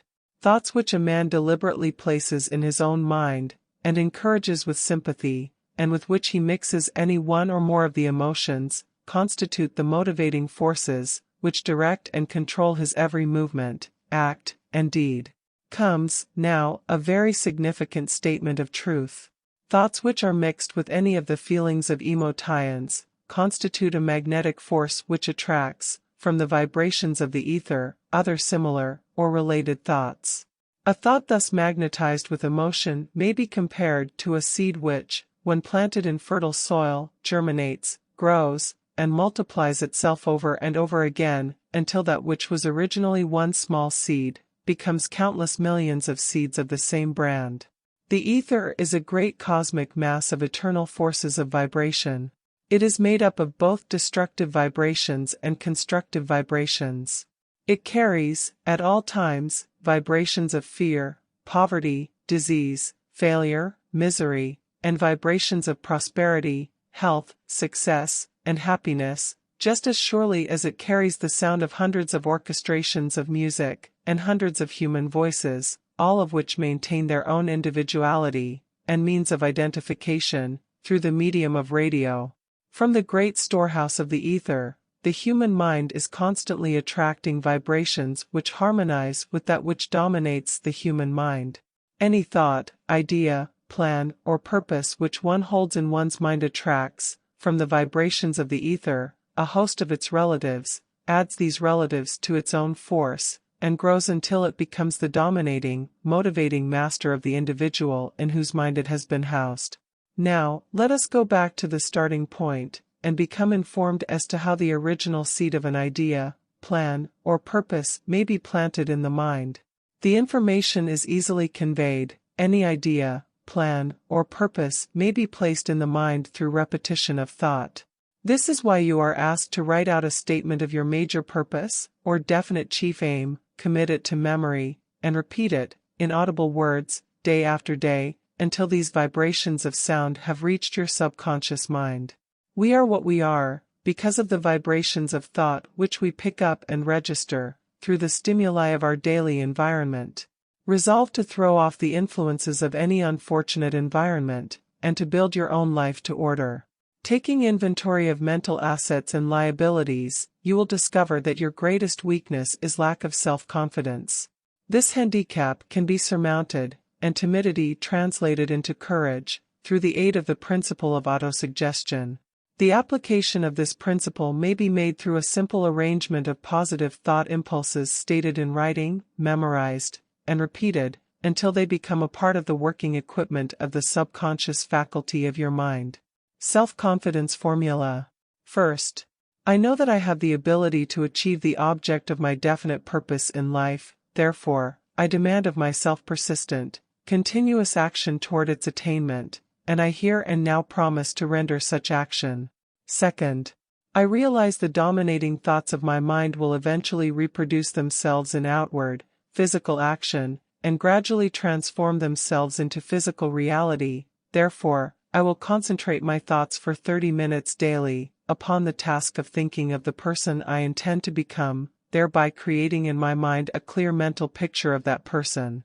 Third, I know through the principle of autosuggestion, any desire that I persistently hold in my mind will eventually seek expression through some practical means of attaining the object back of it. Therefore, I will devote 10 minutes daily to demanding of myself the development of self-confidence. Fourth, I have clearly written down a description of my definite chief aim in life, and I will never stop trying, until I shall have developed sufficient self-confidence for its attainment.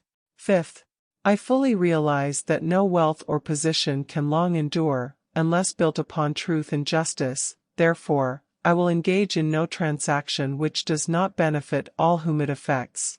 I will succeed by attracting to myself the forces I wish to use, and the cooperation of other people. I will induce others to serve me, because of my willingness to serve others. I will eliminate hatred, envy, jealousy, selfishness, and cynicism, by developing love for all humanity, because I know that a negative attitude toward others can never bring me success. I will cause others to believe in me, because I will believe in them and in myself. I will sign my name to this formula, commit it to memory, and repeat it aloud once a day, with full faith that it will gradually influence my thoughts and actions so that I will become a self-reliant and successful person. Back of this formula is a law of nature which no man has yet been able to explain. It has baffled the scientists of all ages. The psychologists have named this law autosuggestion, and let it go at that. The name by which one calls this law is of little importance. The important fact about it is it works for the glory and success of mankind, if it is used constructively. On the other hand, if used destructively, it will destroy just as readily.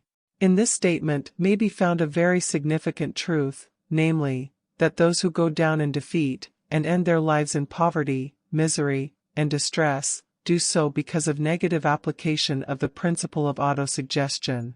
The cause may be found in the fact that all impulses of thought have a tendency to clothe themselves in their physical equivalent. The subconscious mind, the chemical laboratory in which all thought impulses are combined, and made ready for translation into physical reality, makes no distinction between constructive and destructive thought impulses.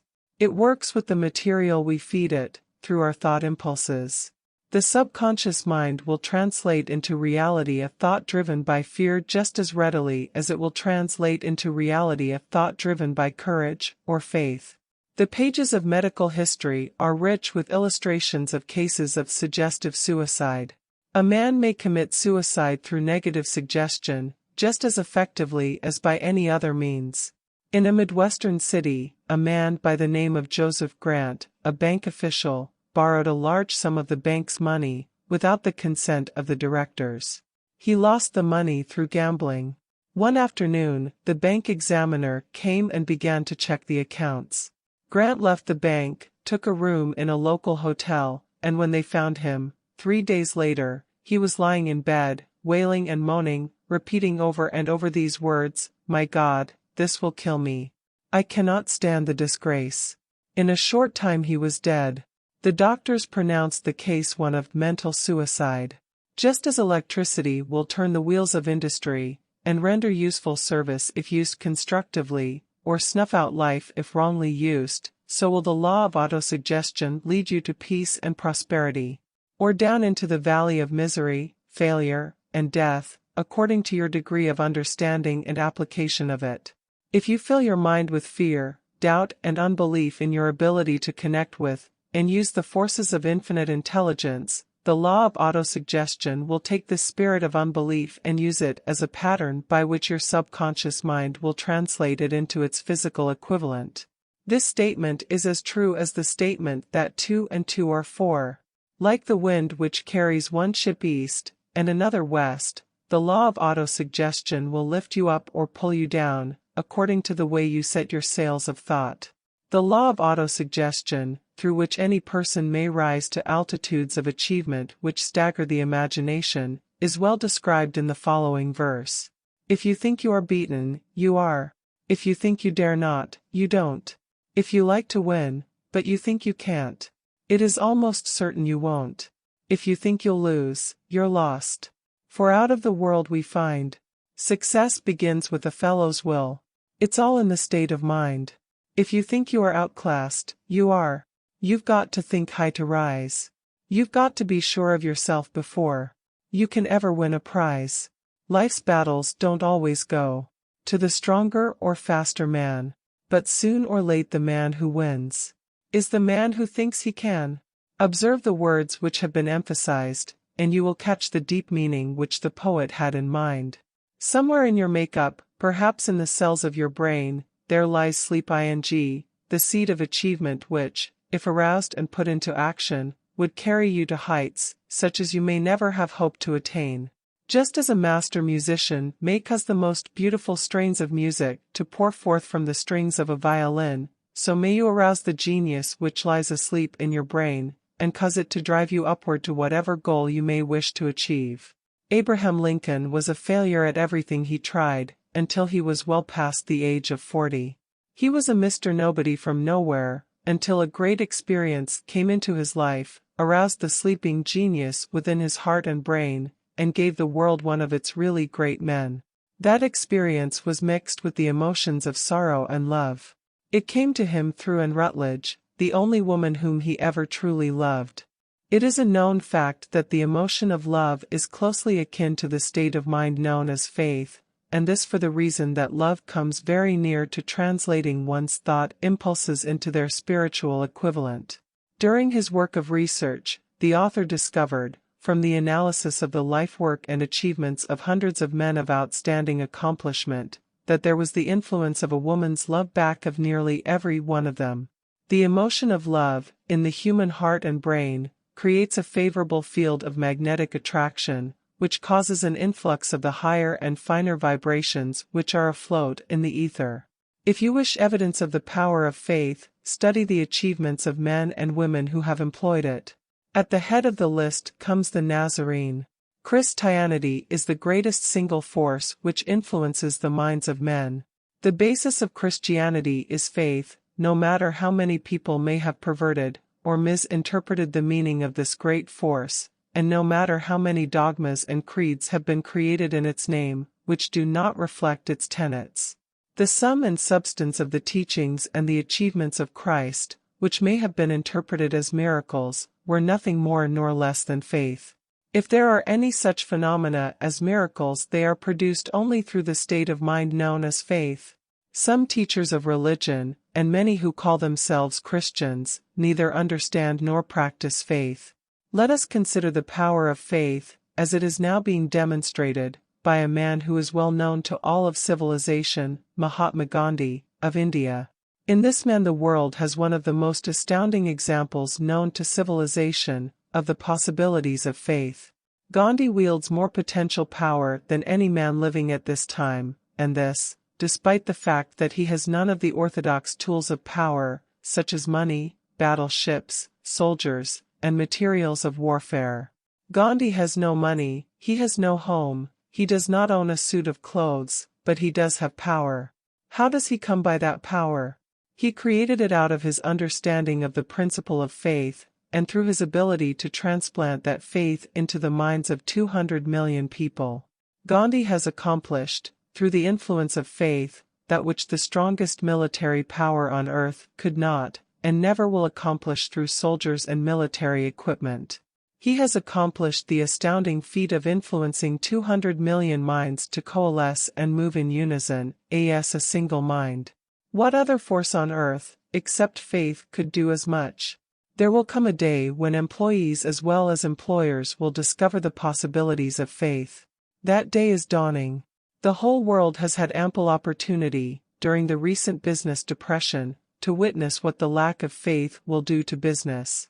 Surely, civilization has produced a sufficient number of intelligent human beings to make use of this great lesson which the depression has taught the world. During this depression, the world had evidence in abundance that widespread fear will paralyze the wheels of industry and business. Out of this experience will arise leaders in business and industry who will profit by the example which Gandhi has set for the world, and they will apply to business the same tactics which he has used in building the greatest following known in the history of the world. These leaders will come from the rank and file of the unknown men, who now labor in the steel plants, the coal mines, the automobile factories, and in the small towns and cities of America. Business is due for a reform, make no mistake about this. The methods of the past, based upon economic combinations of force and fear, will be supplanted by the better principles of faith and cooperation. Men who labor will receive more than daily wages, they will receive dividends from the business, the same as those who supply the capital for business, but, first they must give more to their employers, and stop this bickering and bargaining by force, at the expense of the public. They must earn the right to dividends. Moreover, and this is the most important thing of all, they will be led by leaders who will understand and apply the principles employed by Mahatma Gandhi. Only in this way may leaders get from their followers the spirit of full cooperation which constitutes power in its highest and most enduring form. This stupendous machine age in which we live, and from which we are just emerging, has taken the soul out of men. Its leaders have driven men as though they were pieces of cold machinery. They were forced to do so by the employees who have bargained, at the expense of all concerned, to get and not to give. The watchword of the future will be human happiness and contentment, and when this state of mind shall have been attained, the production will take care of itself, more effectively than anything that has ever been accomplished where men did not, and could not mix faith and individual interest with their labor. Because of the need for faith and cooperation in operating business and industry, it will be both interesting and profitable to analyze an event which provides an excellent understanding of the method by which industrialists and businessmen accumulate great fortunes, by giving before they try to get. The event chosen for this illustration dates back to 1900, when the United States Steel Corporation was being formed. As you read the story, keep in mind these fundamental facts and you will understand how ideas have been converted into huge fortunes. First, the huge United States Steel Corporation was born in the mind of Charles M. Schwab, in the form of an idea he created through his imagination. Second, he mixed faith with his idea. Third, he formulated a plan for the transformation of his idea into physical and financial reality. Fourth, he put his plan into action with his famous speech at the University Club. Fifth, he applied, and followed through on his plan with persistence, and backed it with firm decision until it had been fully carried out. Sixth, he prepared the way for success by a burning desire for success. If you are one of those who have often wondered how great fortunes are accumulated, this story of the creation of the United States Steel Corporation will be enlightening. If you have any doubt that men can think and grow rich, this story should dispel that doubt, because you can plainly see in the story of the United States Steel, the application of a major portion of the 13 principles described in this book. This astounding description of the power of an idea was dramatically told by John Lowell, in the New York World Telegram, with whose courtesy it is here reprinted. A pretty after-dinner speech for $1 billion. When, on the evening of December 12, 1900, some 80 of the nation's financial nobility gathered in the banquet hall of the University Club on Fifth Avenue to do honor to a young man from out of the West, not half a dozen of the guests realized they were to witness the most significant episode in American industrial history. J. Edward Simmons and Charles Stuart Smith, their hearts full of gratitude for the lavish hospitality bestowed on them by Charles M. Schwab during a recent visit to Pittsburgh, had arranged the dinner to introduce the 38-year-old steel man to Eastern banking society. But they didn't expect him to stampede the convention. They warned him, in fact, that the bosoms within New York's stuffed shirts would not be responsive to oratory, and that, if he didn't want to bore the Stillmans and Harrimans and Vanderbilts, he had better limit himself to 15 or 20 minutes of polite vaporings and let it go at that. Even John Pierpont Morgan, sitting on the right hand of Schwab as became his imperial dignity, intended to grace the banquet table with his presence only briefly. And so far as the press and public were concerned, the whole affair was of so little moment that no mention of it found its way into print the next day. So the two hosts and their distinguished guests ate their way through the usual 7 or 8 courses. There was little conversation, and what there was of it was restrained. Few of the bankers and brokers had met Schwab, whose career had flowered along the banks of the Monongahela, and none knew him well. But before the evening was over, they and with them Money Master Morgan were to be swept off their feet, and $1 billion baby, the United States Steel Corporation, was to be conceived. It is perhaps unfortunate, for the sake of history, that no record of Charlie Schwab's speech at the dinner ever was made.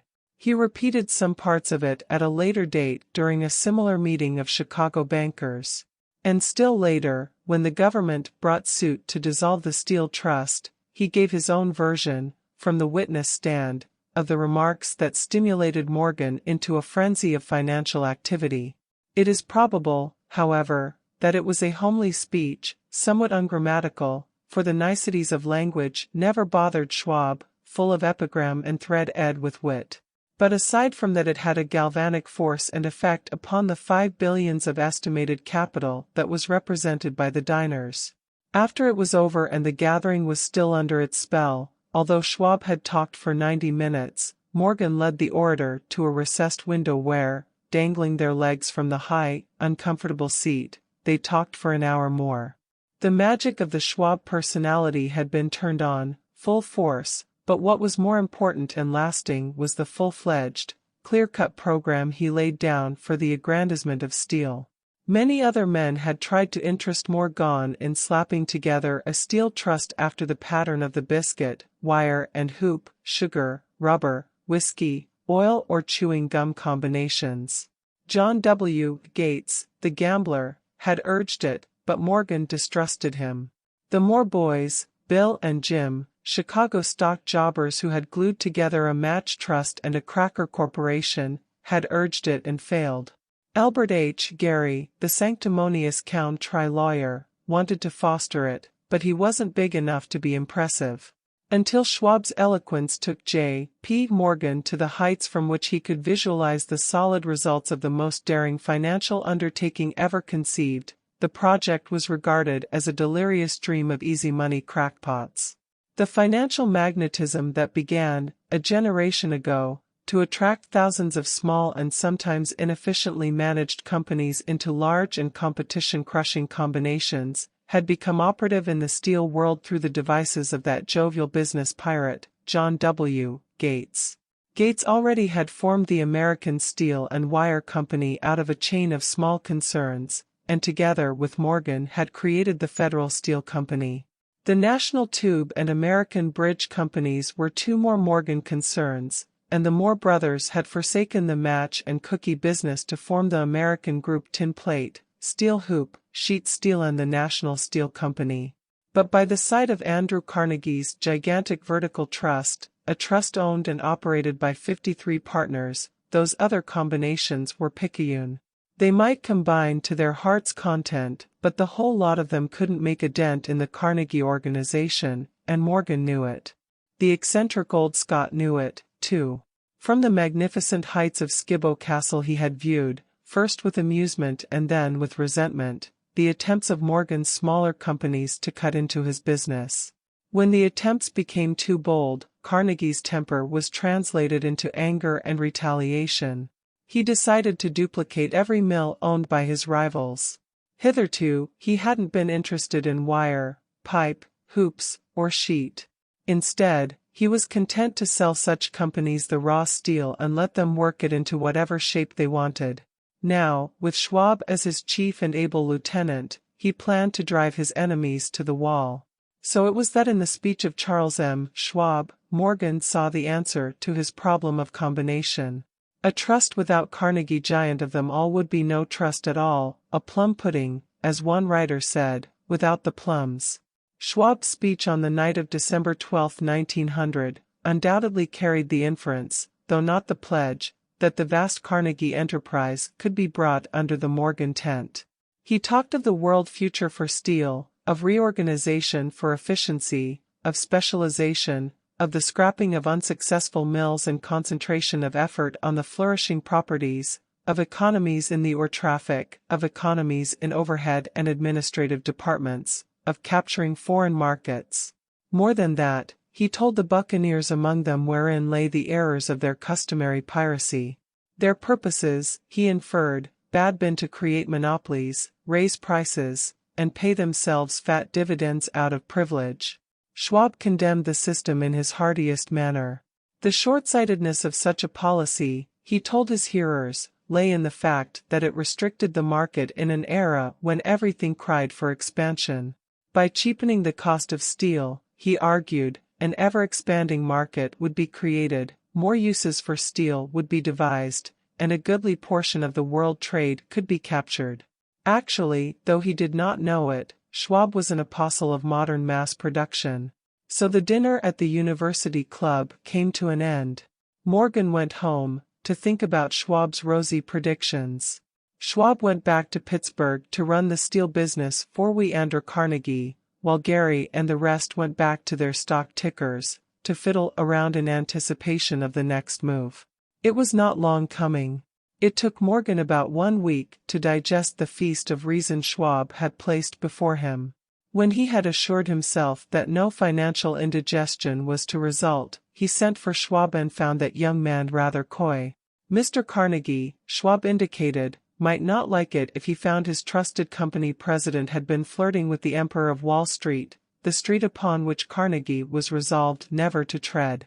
Then it was suggested by John W. Gates, the go-between, that if Schwab happened to be in the Bellevue Hotel in Philadelphia, J. P. Morgan might also happen to be there. When Schwab arrived, however, Morgan was inconveniently ill at his New York home, and so, on the elder man's pressing invitation, Schwab went to New York and presented himself at the door of the financier's library. Now certain economic historians have professed the belief that from the beginning to the end of the drama, the stage was set by Andrew Carnegie, that the dinner to Schwab, the famous speech, the Sunday night conference between Schwab and the Money King, were events arranged by the canny Scot. The truth is exactly the opposite. When Schwab was called in to consummate the deal, he didn't even know whether the little boss, as Andrew was called, would so much as listen to an offer to sell, particularly to a group of men whom Andrew regarded as being endowed with something less than holiness.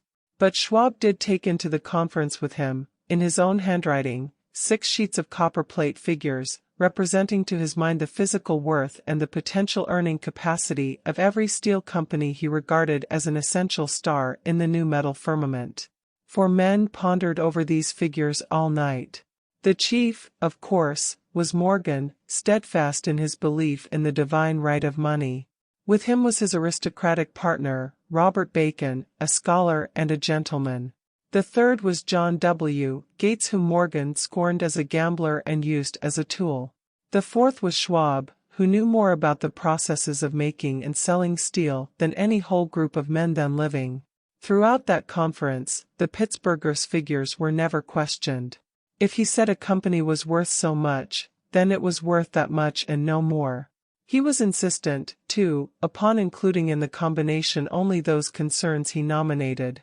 He had conceived a corporation in which there would be no duplication, not even to satisfy the greed of friends who wanted to unload their companies upon the broad Morgan shoulders. Thus he left out, by design, a number of the larger concerns upon which the walruses and carpenters of Wall Street had cast hungry eyes. When dawn came, Morgan rose and straightened his back. Only one question remained. "Do you think you can persuade Andrew Carnegie to sell?" he asked. "I can try," said Schwab. "If you can get him to sell, I will undertake the matter," said Morgan. So far so good. But would Carnegie sell? How much would he demand? Schwab thought about $320 million. What would he take payment in? Common or preferred stocks? Bonds? Cash? Nobody could raise $250 million in cash. There was a golf game in January on the frost-cracking heath of the St. Andrews Links in Westchester, with Andrew bundled up in sweaters against the cold, and Charlie talking volubly, as usual, to keep his spirits up. But no word of business was mentioned until the pair sat down in the cozy warmth of the Carnegie cottage hard by. Then, with the same persuasiveness that had hypnotized 80 millionaires at the University Club, Schwab poured out the glittering promises of retirement in comfort, of untold millions to satisfy the old man's social caprices. Carnegie capitulated, wrote a figure on a slip of paper, handed it to Schwab and said, "All right, that's what we'll sell for."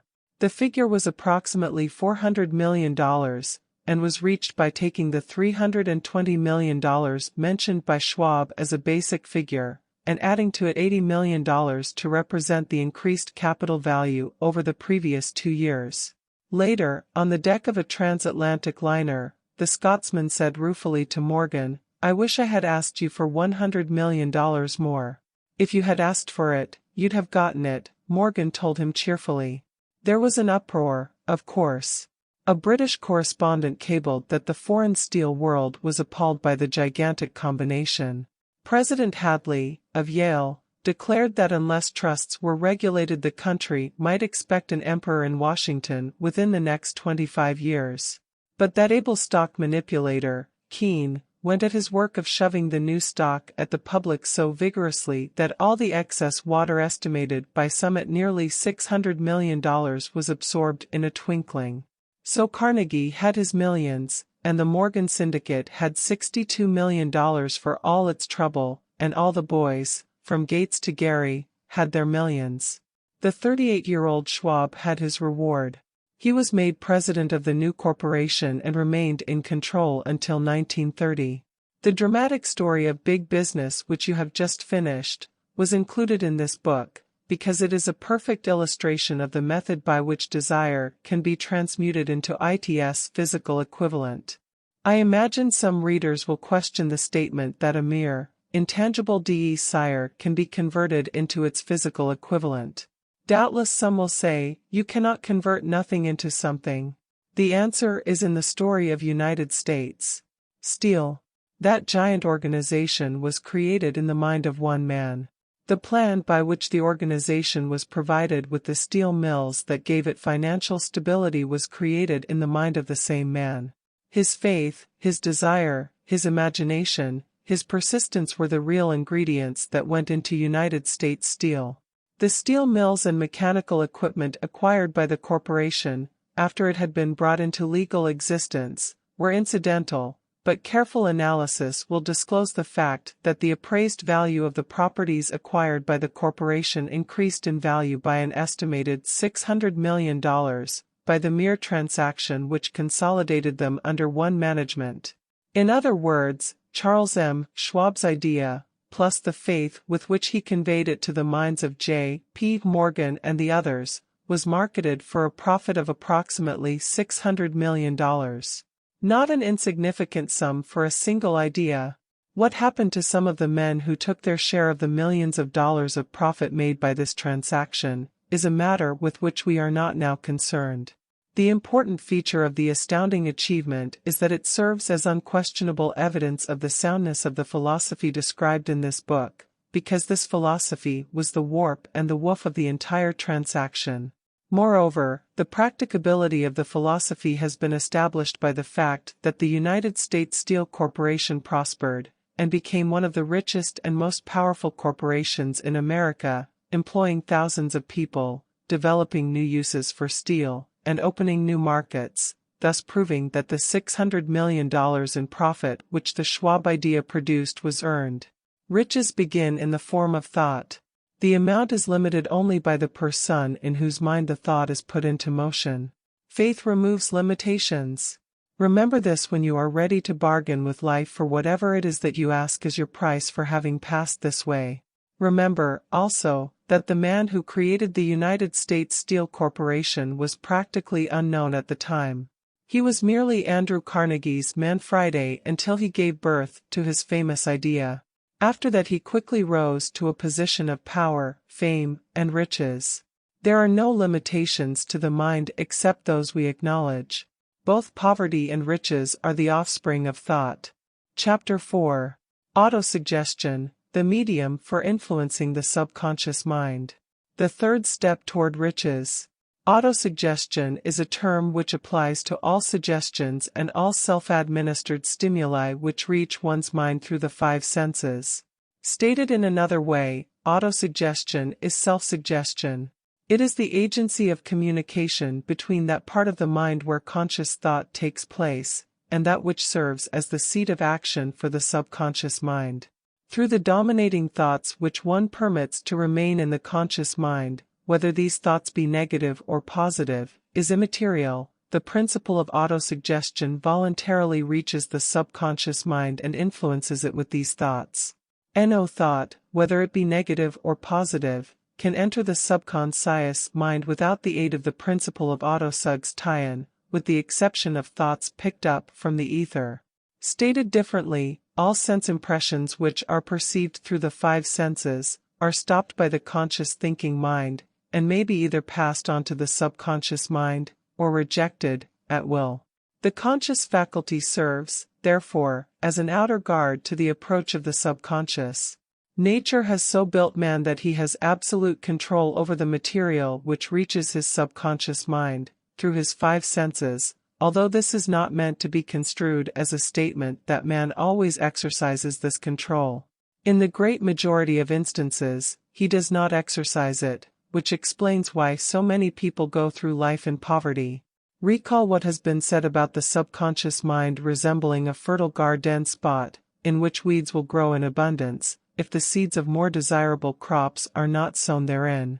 Autosuggestion is the agency of control through which an individual may voluntarily feed his subconscious mind on thoughts of a creative nature, or, by neglect, permit thoughts of a destructive nature to find their way into this rich garden of the mind.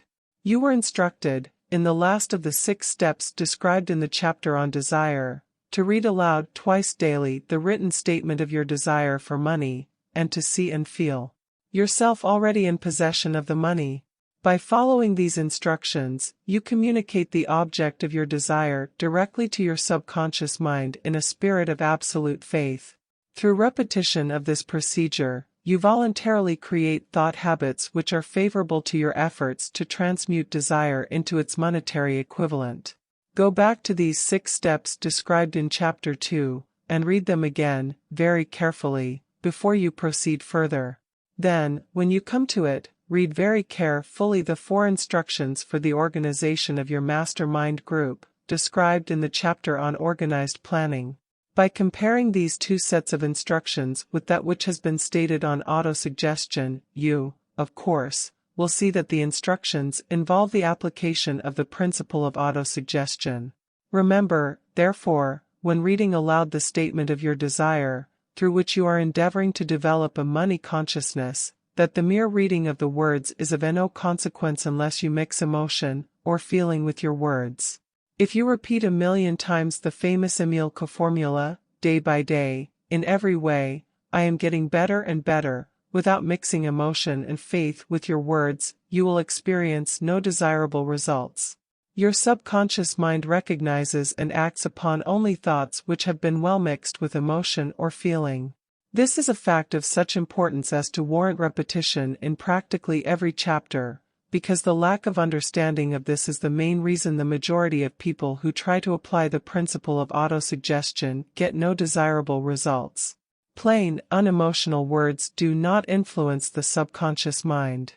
You will get no appreciable results until you learn to reach your subconscious mind with thoughts, or spoken words which have been well emotionalized with belief.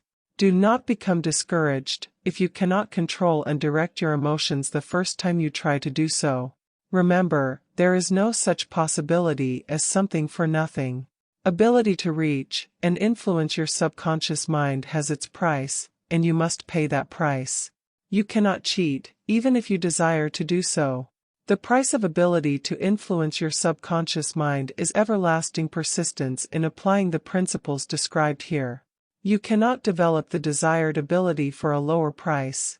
You, and you alone, must decide whether or not the reward for which you are striving, the money consciousness, is worth the price you must pay for it in effort. Wisdom and cleverness alone will not attract and retain money except in a few very rare instances, where the law of averages favors the attraction of money through these sources. The method of attracting money described here does not depend upon the law of averages. Moreover, the method plays no favorites. It will work for one person as effectively as it will for another. Where failure is experienced, it is the individual, not the method, which has failed. If you try and fail, make another effort, and still another, until you succeed.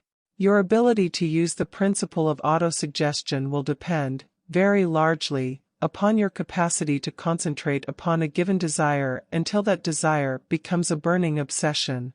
When you begin to carry out the instructions in connection with the 6 steps described in the 2nd chapter, it will be necessary for you to make use of the principle of concentration.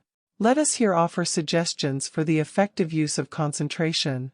When you begin to carry out the first of the 6 steps, which instructs you to fix in your own mind the exact amount of money you desire, hold your thoughts on that amount of money by concentration, or fixation of attention, with your eyes closed, until you can actually see the physical appearance of the money. Do this at least once each day. As you go through these exercises, follow the instructions given in the chapter on faith, and see yourself actually in possession of the money.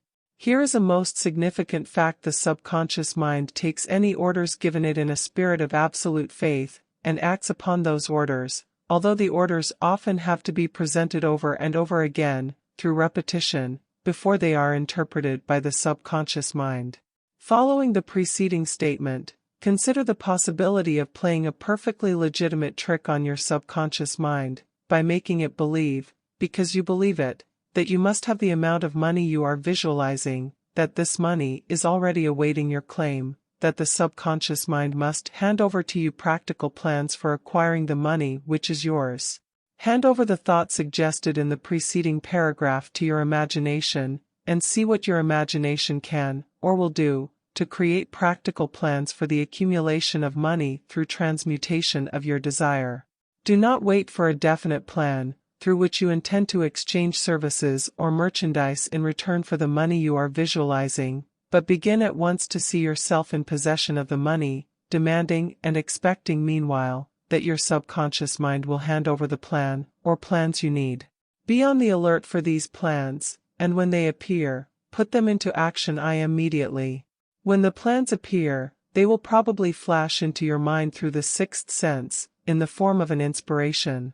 This inspiration may be considered a direct telegram or message from infinite intelligence. Treat it with respect, and act upon it as soon as you receive it. Failure to do this will be fatal to your success. In the 4th of the 6 steps, you are instructed to create a definite plan for carrying out your desire, and begin at once to put this plan into action. You should follow this instruction in the manner described in the preceding paragraph. Do not trust to your reason when creating your plan for accumulating money through the transmutation of desire. Your reason is faulty. Moreover, your reasoning faculty may be lazy, and, if you depend entirely upon it to serve you, it may disappoint you. When visualizing the money you intend to accumulate, with closed eyes, see yourself rendering the service, or delivering the merchandise you intend to give in return for this money. This is important. Summary of instructions. The fact that you are reading this book is an indication that you earnestly seek knowledge. It is also an indication that you are a student of this subject. If you are only a student, there is a chance that you may learn much that you did not know, but you will learn only by assuming an attitude of humility. If you choose to follow some of the instructions but neglect or refuse to follow others, you will fail. To get satisfactory results, you must follow all instructions in a spirit of faith. The instructions given in connection with the 6 steps in the 2nd chapter will now be summarized and blended with the principles covered by this chapter, as follows. First, go into some quiet spot, preferably in bed at night, where you will not be disturbed or interrupted. Close your eyes, and repeat aloud, so you may hear your own words, the written statement of the amount of money you intend to accumulate, the time limit for its accumulation, and a description of the service or merchandise you intend to give in return for the money. As you carry out these instructions, see yourself already in possession of the money. For example, suppose that you intend to accumulate $50,000 by the 1st of January, 5 years hence, that you intend to give personal services in return for the money, in the capacity of a salesman. Your written statement of your purpose should be similar to the following. By the 1st day of January, 19, I will have in my possession $50,000, which will come to me in various amounts from time to time during the interim. In return for this money, I will give the most efficient service of which I am capable, rendering the fullest possible quantity and the best possible quality of service in the capacity of salesman of. Describe the service or merchandise you intend to sell. I believe that I will have this money in my possession. My faith is so strong that I can now see this money before my eyes. I can touch it with my hands. It is now awaiting transfer to me at the time, and in the proportion that I deliver the service I intend to render in return for it. I am awaiting a plan by which to accumulate this money, and I will follow that plan when it is received. Second, repeat this program night and morning until you can see, in your imagination, the money you intend to accumulate. Third, place a written copy of your statement where you can see it night and morning, and read it just before retiring, and upon arising until it has been memorized. Remember, as you carry out these instructions, that you are applying the principle of autosuggestion, for the purpose of giving orders to your subconscious mind.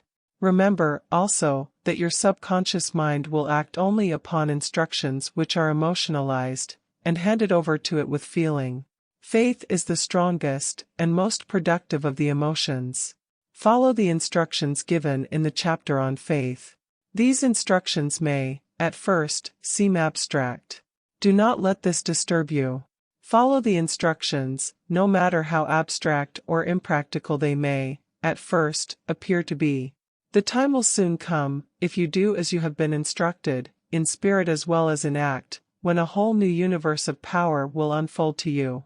Skepticism, in connection with all new ideas, is characteristic of all human beings. But if you follow the instructions outlined, your skepticism will soon be replaced by belief, and this, in turn, will soon become crystallized into absolute faith.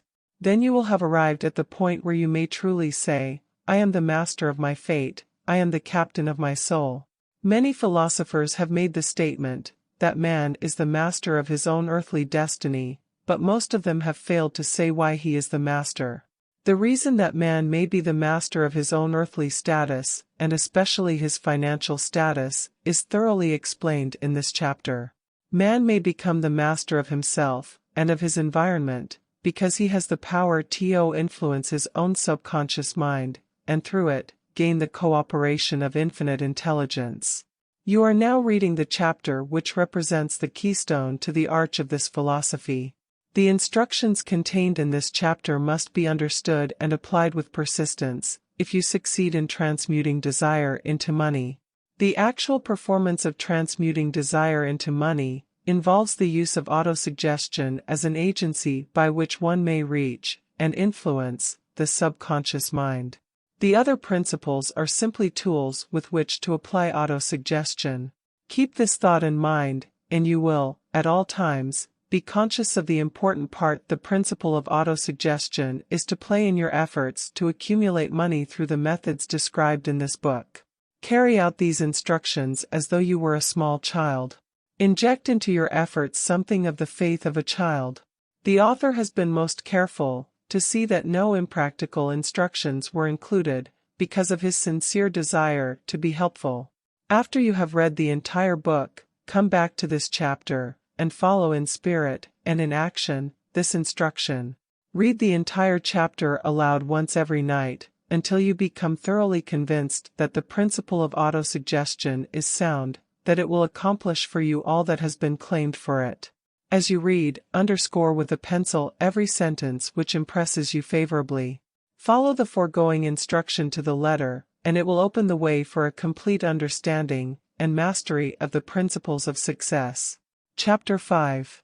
Specialized knowledge, personal experience or observations. The fourth step toward riches. There are two kinds of knowledge. One is general, the other is specialized. General knowledge, no matter how great in quantity or variety it may be, is of but little use in the accumulation of money. The faculties of the great universities possess, in the aggregate, practically every form of general knowledge known to civilization. Most of the professors have but little or no money. They specialize on teaching knowledge, but they do not specialize on the organization or the use of knowledge. Knowledge will not attract money unless it is organized and intelligently directed, through practical plans of action, to the definite end of accumulation of money. Lack of understanding of this fact has been the source of confusion to millions of people who falsely believe that knowledge is power. It is nothing of the sort. Knowledge is only potential power. It becomes power only when, and if, it is organized into definite plans of action, and directed to a definite end. This missing link in all systems of education known to civilization today may be found in the failure of educational institutions to teach their students how to organize and use knowledge after they acquire it. Many people make the mistake of assuming that, because Henry Ford had but little schooling, he is not a man of education. Those who make this mistake do not know Henry Ford, nor do they understand the real meaning of the word educate. That word is derived from the Latin word educo, meaning to educe, to draw out, to develop from within. An educated man is not, necessarily, one who has an abundance of general or specialized knowledge. An educated man is one who has so developed the faculties of his mind that he may acquire anything he wants, or its equivalent, without violating the rights of others. Henry Ford comes well within the meaning of this definition. During the World War, a Chicago newspaper published certain editorials in which, among other statements, Henry Ford was called an ignorant pacifist. Mr. Ford objected to the statements, and brought suit against the paper for libeling him. When the suit was tried in the courts, the attorneys for the paper pleaded justification, and placed Mr. Ford, himself, on the witness stand, for the purpose of proving to the jury that he was ignorant. The attorneys asked Mr. Ford a great variety of questions, all of them intended to prove, by his own evidence, that, while he might possess considerable specialized knowledge pertaining to the manufacture of automobiles, he was, in the main, ignorant. Mr. Ford was plied with such questions as the following. Who was Benedict Arnold, and how many soldiers did the British send over to America to put down the rebellion of 1776? In answer to the last question, Mr. Ford replied, I do not know the exact number of soldiers the British sent over, but I have heard that it was a considerably larger number than ever went back. Finally, Mr. Ford became tired of this line of questioning, and in reply to a particularly offensive question, he leaned over, pointed his finger at the lawyer who had asked the question, and said, If I should really want to answer the foolish question you have just asked, or any of the other questions you have been asking me, let me remind you that I have a row of electric push buttons on my desk, and by pushing the right button, I can summon to my aid men who can answer any question I desire to ask concerning the business to which I am devoting most of my efforts. Now, will you kindly tell me why I should clutter up my mind with general knowledge, for the purpose of being able to answer questions, when I have men around me who can supply any knowledge I require? There certainly was good logic to that reply. That answer floored the lawyer. Every person in the courtroom realized it was the answer, not of an ignorant man, but of a man of education. Any man is educated who knows where to get knowledge when he needs it, and how to organize that knowledge into definite plans of a tie-in. Through the assistance of his mastermind group, Henry Ford had at his command all the specialized knowledge he needed to enable him to become one of the wealthiest men in America. It was not essential that he have this knowledge in his own mind. Surely no person who has sufficient inclination and intelligence to read a book of this nature can possibly miss the significance of this illustration. Before you can be sure of your ability to transmute desire into its monetary equivalent, you will require specialized knowledge of the service, merchandise, or profession which you intend to offer in return for fortune. Perhaps you may need much more specialized knowledge than you have the ability or the inclination to acquire, and if this should be true, you may bridge your weakness through the aid of your mastermind group. Andrew Carnegie stated that he, personally, knew nothing about the technical end of the steel business. Moreover, he did not particularly care to know anything about it. The specialized knowledge which he required for the manufacture and marketing of steel, he found available through the individual units of his mastermind group. The accumulation of great fortunes calls for power, and power is acquired through highly organized and intelligently directed specialized knowledge, but that knowledge does not, necessarily, have to be in the possession of the man who accumulates the fortune. The preceding paragraph should give hope and encouragement to the man with ambition to accumulate a fortune, who has not possessed himself of the necessary education to supply such specialized knowledge as he may require. Men sometimes go through life suffering from inferiority complexes, because they are not men of education. The man who can organize and direct a mastermind group of men who possess knowledge useful in the accumulation of money, is just as much a man of education as any man in the group. Remember this, if you suffer from a feeling of inferiority, because your schooling has been limited. Thomas A. Edison had only 3 months of schooling during his entire life.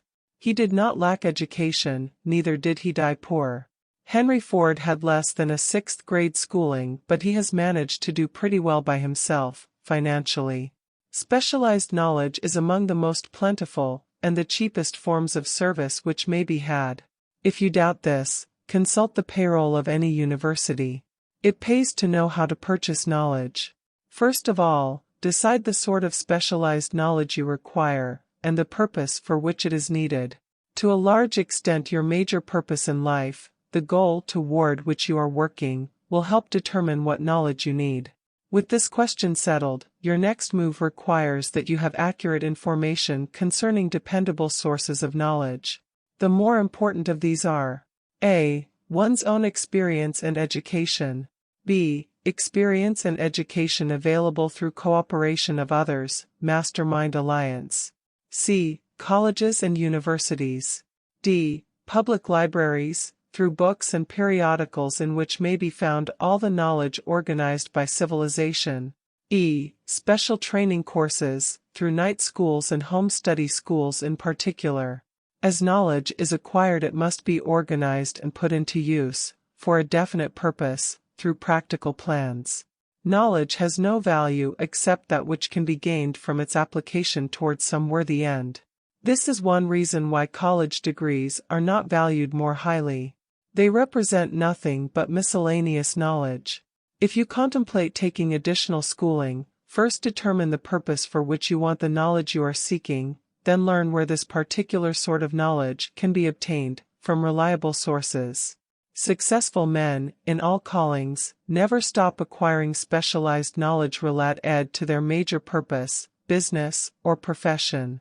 Those who are not successful usually make the mistake of believing that the knowledge acquiring period ends when one finishes school. The truth is that schooling does but little more than to put one in the way of learning how to acquire practical knowledge. With this changed world, which began at the end of the economic collapse, came also astounding changes in educational requirements. The order of the day is specialization. This truth was emphasized by Robert P. Moore, Secretary of Appointments of Columbia University. Specialists most sought after. Particularly sought after by employing companies are candidates who have specialized in some field. Business school graduates with training in accounting and statistics, engineers of all varieties, journalists, architects, chemists, and also outstanding leaders and activity men of the senior class. The man who has been active on the campus, whose personality is such that he gets along with all kinds of people and who has done an adequate job with his studies has a most decided edge over the strictly academic student. Some of these, because of their all-around qualifications, have received several offers of positions, a few of them as many as 6. In departing from the conception that the straightest student was invariably the one to get the choice of the better jobs, Mr. Moore said that most companies look not only to academic records but to activity records and personalities of the students. One of the largest industrial companies, the leader in its field, in writing to Mr. Moore concerning prospective seniors at the college, said, "We are interested primarily in finding men who can make exceptional progress in management work. For this reason we emphasize qualities of character, intelligence and personality far more than specific educational background." Apprenticeship proposed.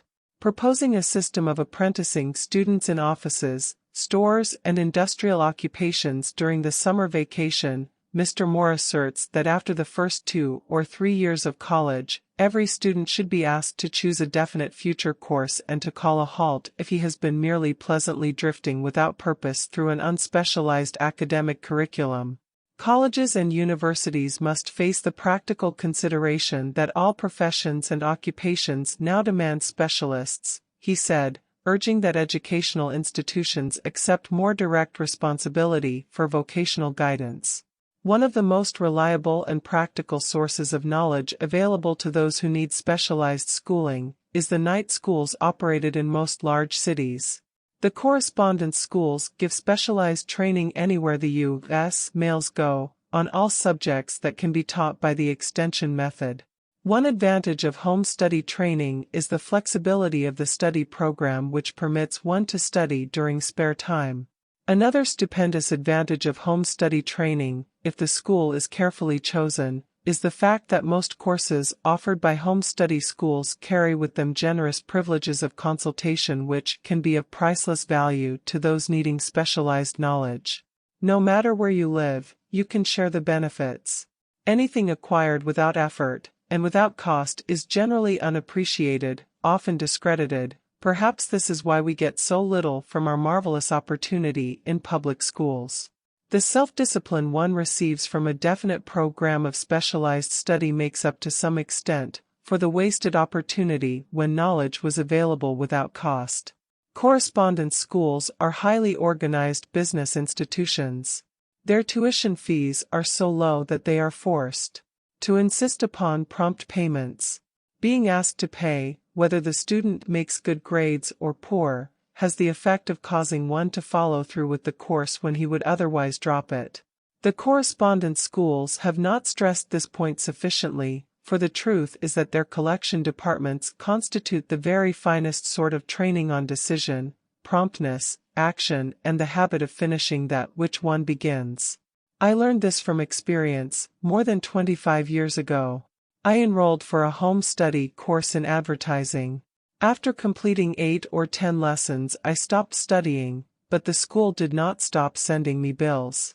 Moreover, it insisted upon payment, whether I kept up my studies or not. I decided that if I had to pay for the course, which I had legally obligated myself to do, I should complete the lessons and get my money's worth. I felt, at the time, that the collection system of the school was somewhat too well organized, but I learned later in life that it was a valuable part of my training for which no charge had been made. Being forced to pay, I went ahead and completed the course. Later in life I discovered that the efficient collection system of that school had been worth much in the form of money earned, because of the training in advertising I had so reluctantly taken. We have in this country what is said to be the greatest public school system in the world. We have invested fabulous sums for fine buildings, we have provided convenient transportation for children living in the rural districts, so they may attend the best schools, but there is one astounding weakness to this marvelous system: it is free. One of the strange things about human beings is that they value only that which has a price. The free schools of America, and the free public libraries, do not impress people because they are free. This is the major reason why so many people find it necessary to acquire additional training after they quit school and go low work. It is also one of the major reasons why employers give greater consideration to employees who take home study courses. They have learned, from experience, that any person who has the ambition to give up a part of his spare time to studying at home has in him those qualities which make for leadership. This recognition is not a charitable gesture, it is sound business judgment upon the part of the employers. There is one weakness in people for which there is no remedy. It is the universal weakness of lack of ambition. Persons, especially salaried people, who schedule their spare time to provide for home study, seldom remain at the bottom very long. Their action opens the way for the upward climb, removes many obstacles from their path, and gains the friendly interest of those who have the power to put them in the way of opportunity. The home study method of training is especially suited to the needs of employed people who find, after leaving school, that they must acquire additional specialized knowledge, but cannot spare the time to go back to school. The changed economic conditions prevailing since the Depression have made it necessary for thousands of people to find additional, or new sources of income. For the majority of these, the solution to their problem may be found only by acquiring specialized knowledge. Many will be forced to change their occupations entirely. When a merchant finds that a certain line of merchandise is not selling, he usually supplants it with another that is in demand. The person whose business is that of marketing personal services must also be an efficient merchant. If his services do not bring adequate returns in one occupation, he must change to another, where broader opportunities are available. Stuart Austin Weir prepared himself as a construction engineer and followed this line of work until the Depression limited his market to where it did not give him the income he required. He took inventory of himself, decided to change his profession to law, went back to school and took special courses by which he prepared himself as a corporation lawyer. Despite the fact the Depression had not ended, he completed his training, passed the bar examination, and quickly built a lucrative law practice in Dallas, Texas. In fact, he is turning away clients. Just to keep the record straight, and to anticipate the alibis of those who will say, "I couldn't go to school because I have a family to support," or "I'm too old," I will add the information that Mr. Weir was past 40, and married when he went back to school. Moreover, by carefully selecting highly specialized courses, in colleges best prepared to teach the subjects chosen, Mr. Weir completed in 2 years the work for which the majority of law students require 4 years. It pays to know how to purchase knowledge. The person who stops studying merely because he has finished school is forever hopelessly doomed to mediocrity, no matter what may be his calling. The way of success is the way of continuous pursuit of knowledge. Let us consider a specific instance. During the Depression, a salesman in a grocery store found himself without a position. Having had some bookkeeping experience, he took a special course in accounting, familiarized himself with all the latest bookkeeping and office equipment, and went into business for himself.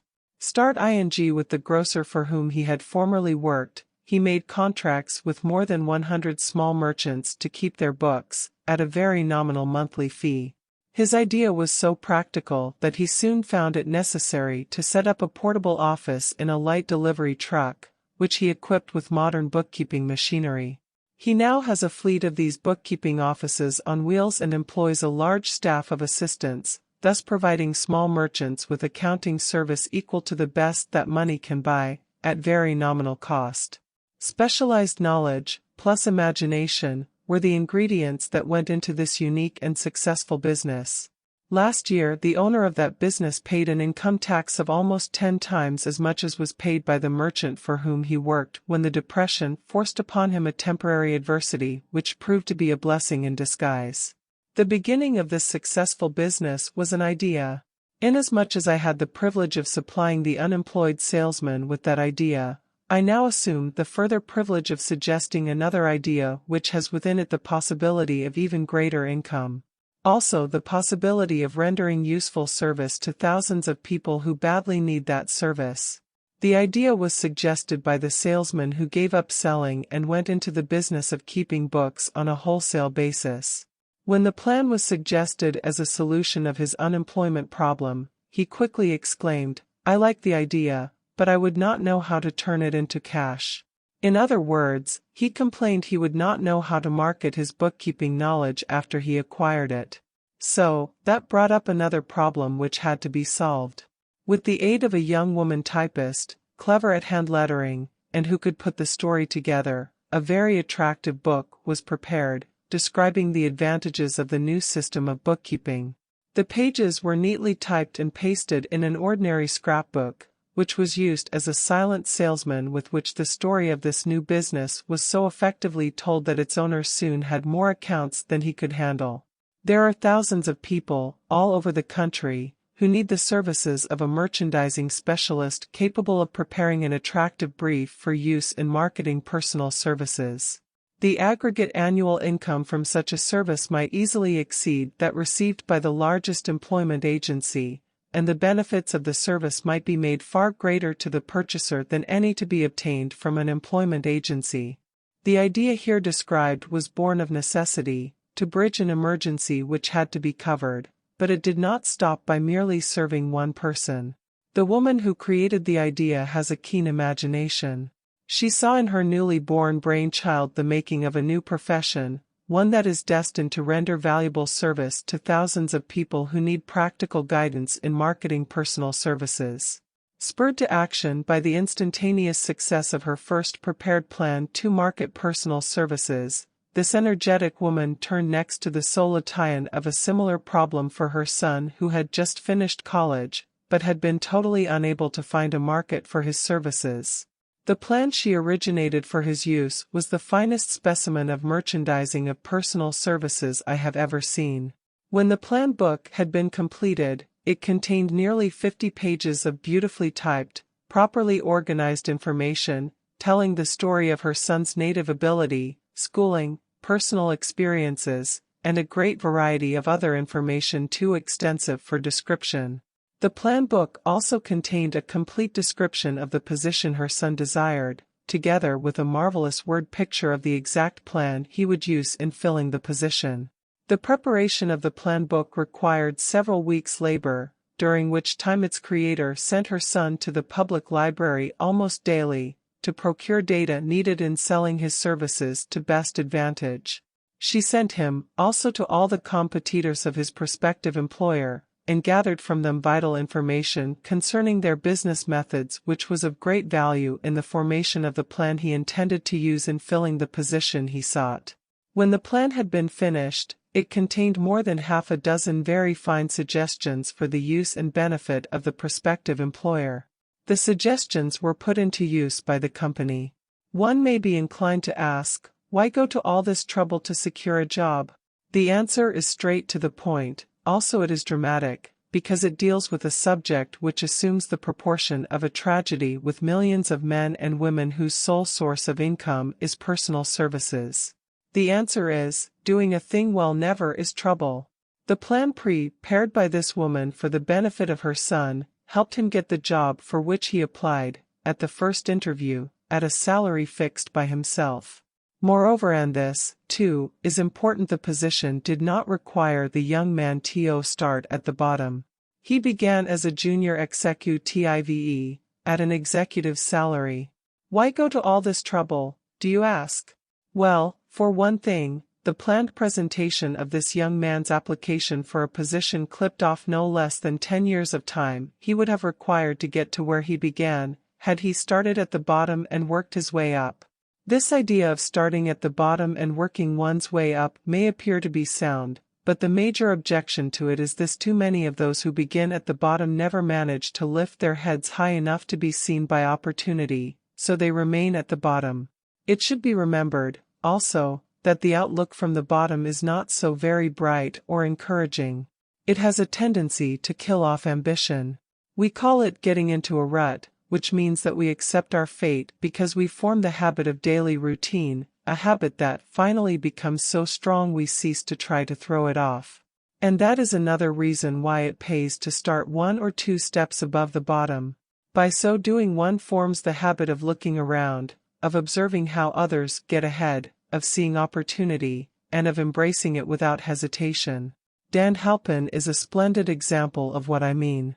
During his college days, he was manager of the famous 1930 national championship Notre Dame football team, when it was under the direction of the late Knute Rockne. Perhaps he was inspired by the great football coach to aim high, and not take temporary defeat for failure, just as Andrew Carnegie, the great industrial leader, inspired his young business lieutenants to set high goals for themselves. At any rate, young Halpin finished college at a mighty unfavorable time, when the Depression had made jobs scarce, so, after a fling at investment banking and motion pictures, he took the first opening with a potential future he could find selling electrical hearing aids on a commission basis. Anyone could start in that sort of job, and Halpin knew it, but it was enough to open the door of opportunity to him. For almost 2 years, he continued in a job not to his liking, and he would never have risen above that job if he had not done something about his dissatisfaction. He aimed, first, at the job of assistant sales manager of his company, and got the job. That one step upward placed him high enough above the crowd to enable him to see still greater opportunity. Also, it placed him where opportunity could see him.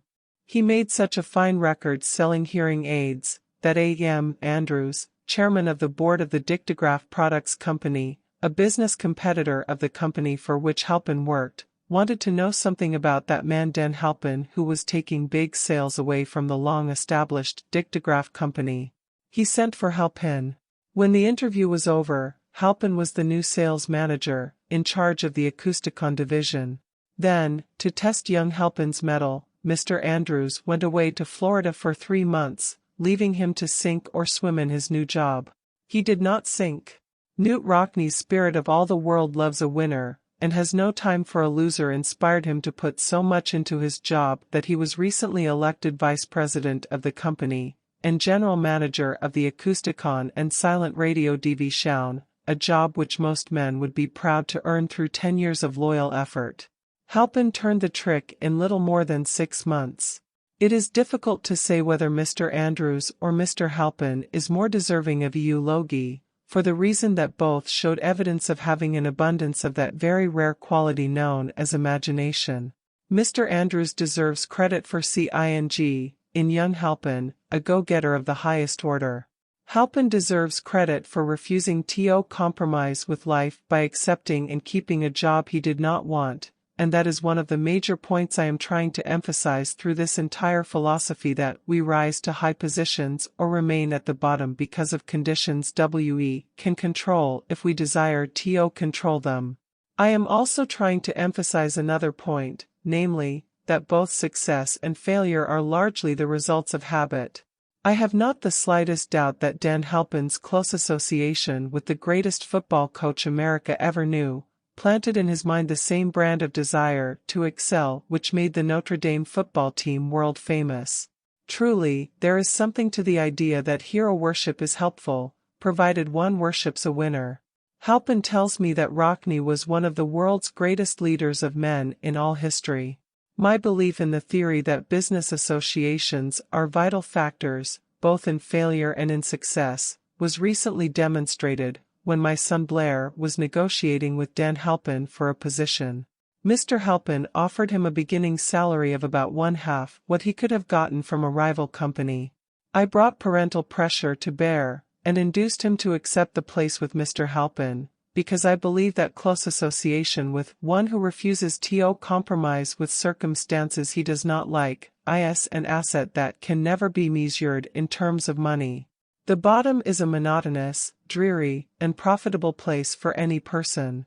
That is why I have taken the time to describe how lowly beginnings may be circumvented by proper planning. Also, that is why so much space has been devoted to a description of this new profession, created by a woman who was inspired to do a fine job of planning because she wanted her son to have a favorable break. With the changed conditions ushered in by the world economic collapse, came also the need for newer and better ways of marketing personal services.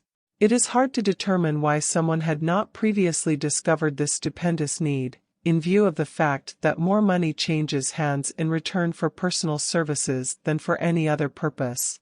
The sum paid out monthly, to people who work for wages and salaries, is so huge that it runs into hundreds of millions, and the annual distribution amounts to billions. Perhaps some will find, in the idea here briefly described, the nucleus of the riches they desire. Ideas with much less merit have been the seedlings from which great fortunes have grown. Woolworth's 5 and 10-cent store idea, for example, had far less merit, but it piled up a fortune for its creator. Those seeing opportunity lurking in this suggestion will find valuable aid in the chapter on organized planning.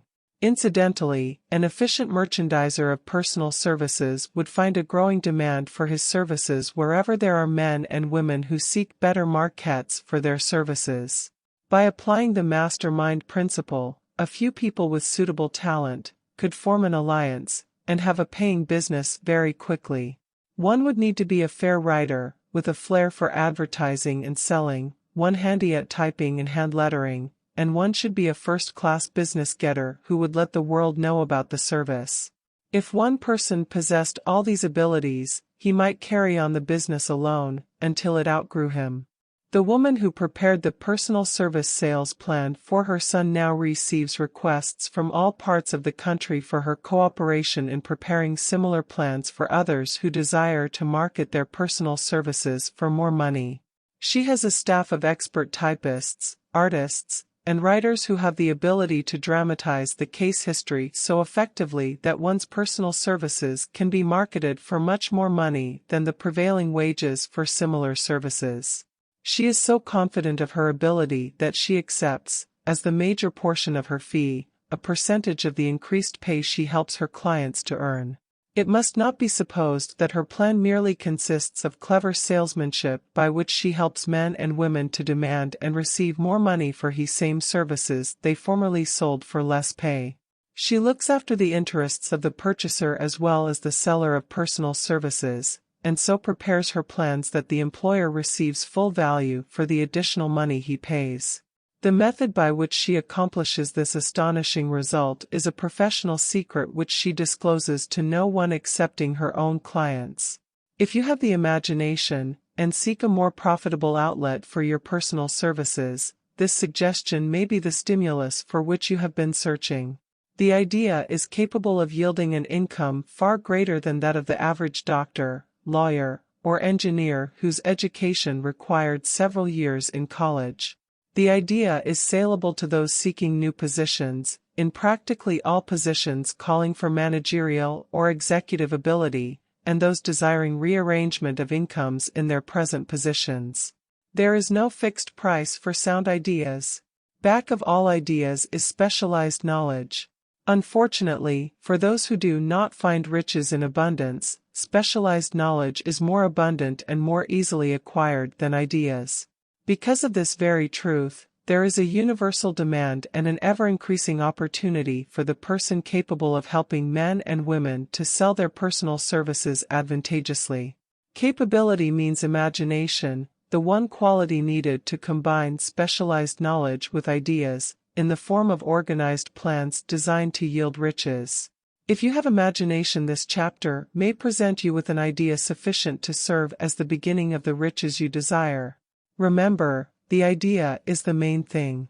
Specialized knowledge may be found just around the corner, any corner. Chapter 6. Imagination, the workshop of the mind. The fifth step toward riches. The imagination is literally the workshop wherein are fashioned all plans created by man. The impulse, the desire, is given shape, form, and action through the aid of the imaginative faculty of the mind. It has been said that man can create anything which he can imagine.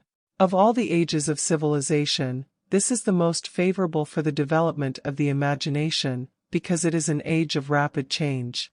On every hand one may contact stimuli which develop the imagination. Through the aid of his imaginative faculty, man has discovered, and harnessed, more of nature's forces during the past 50 years than during the entire history of the human race, previous to that time. He has conquered the air so completely that the birds are a poor match for him in flying. He has harnessed the ether and made it serve as a means of instantaneous communication with any part of the world. He has analyzed and weighed the sun at a distance of millions of miles, and has determined, through the aid of imagination, the elements of which it consists. He has discovered that his own brain is both a broadcasting and a receiving station for the vibration of thought, and he is beginning now to learn how to make practical use of this discovery. He has increased the speed of locomotion until he may now travel at a speed of more than 300 miles an hour.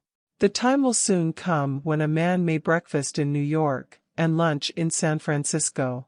Man's only limitation, within reason, lies in his development and use of his imagination. He has not yet reached the apex of development in the use of his imaginative faculty. He has merely discovered that he has an imagination, and has commenced to use it in a very elementary way. Two forms of imagination. The imaginative faculty functions in two forms. One is known as synthetic imagination, and the other as creative imagination. Synthetic imagination. Through this faculty, one may arrange old concepts, ideas, or plans into new combinations. This faculty creates nothing. It merely works with the material of experience, education, and observation with which it is fed. It is the faculty used most by the inventor, with the exception of the who draws upon the creative imagination, when he cannot solve his problem through synthetic imagination. Creative imagination. Through the faculty of creative imagination, the finite mind of man has direct communication with infinite intelligence. It is the faculty through which hunches and inspirations are received. It is by this faculty that all basic, or new ideas are handed over to man. It is through this faculty that thought vibrations from the minds of others are received. It is through this faculty that one individual may tune in, or communicate with the subconscious minds of other men. The creative imagination works automatically, in the manner described in subsequent pages. This faculty functions only when the conscious mind is vibrating at an exceedingly rapid rate, as for example, when the conscious mind is stimulated through the emotion of a strong desire. The creative faculty becomes more alert, more receptive to vibrations from the sources mentioned, in proportion to its development through use. This statement is significant. Ponder over it before passing on. Keep in mind as you follow these principles, that the entire story of how one may convert desire into money cannot be told in one statement.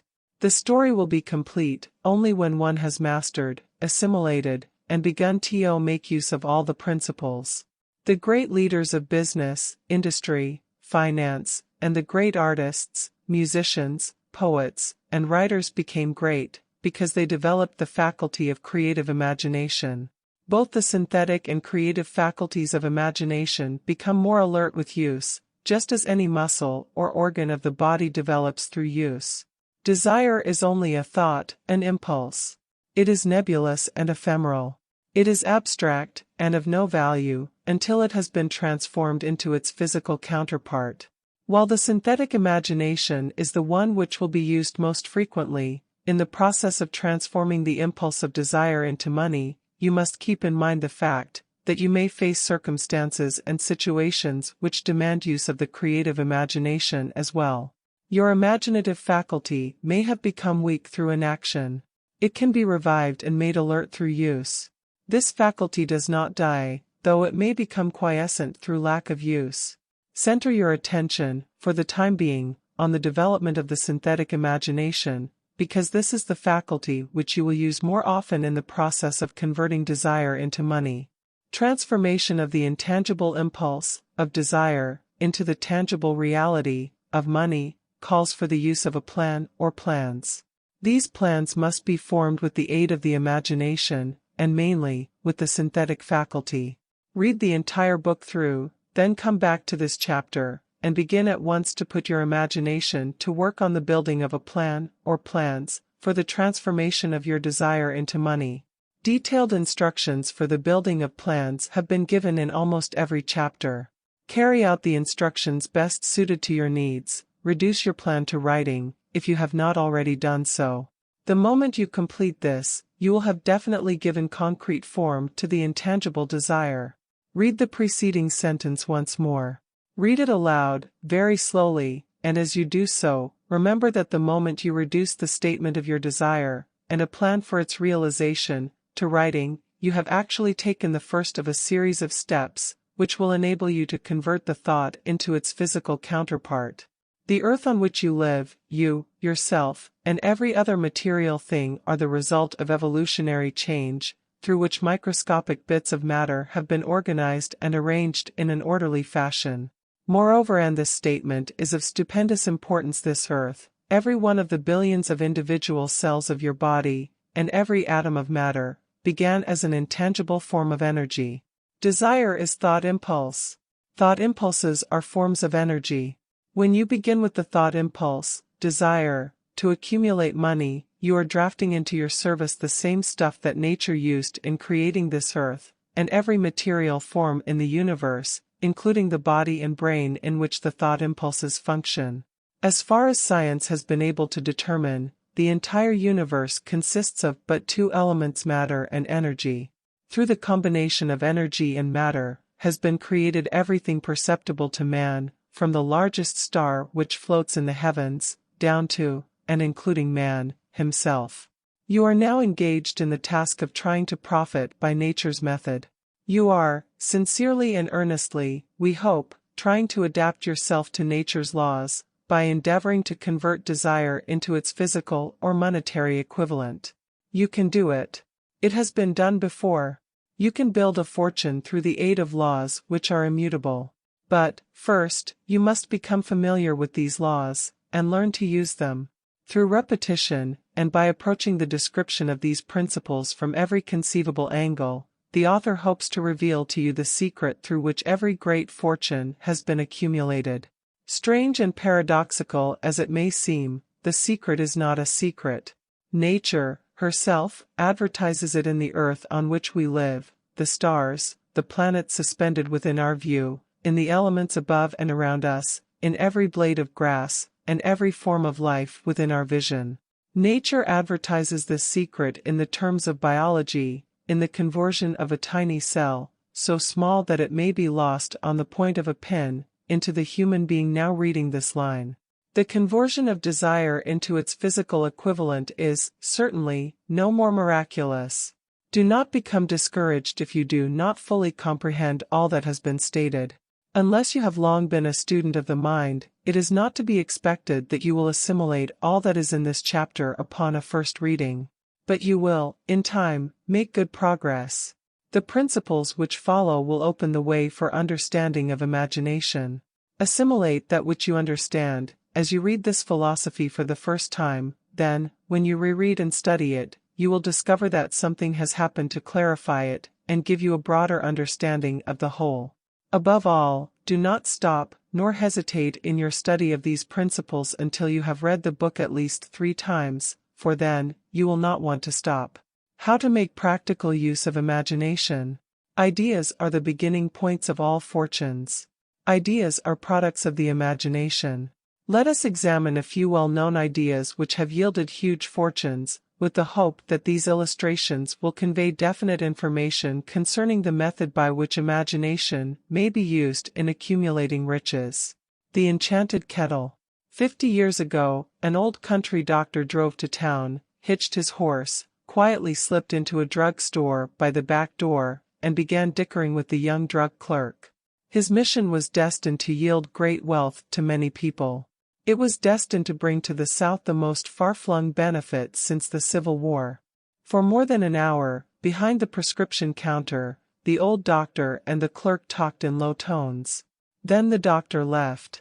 He went out to the buggy and brought back a large, old-fashioned kettle, a big wooden paddle, used for stirring the contents of the kettle, and deposited them in the back of the store. The clerk inspected the kettle, reached into his inside pocket, took out a roll of bills, and handed it over to the doctor. The roll contained exactly $500.00, the clerk's entire savings. The doctor handed over a small slip of paper on which was written a secret formula. The words on that small slip of paper were worth a king's ransom. But not to the doctor.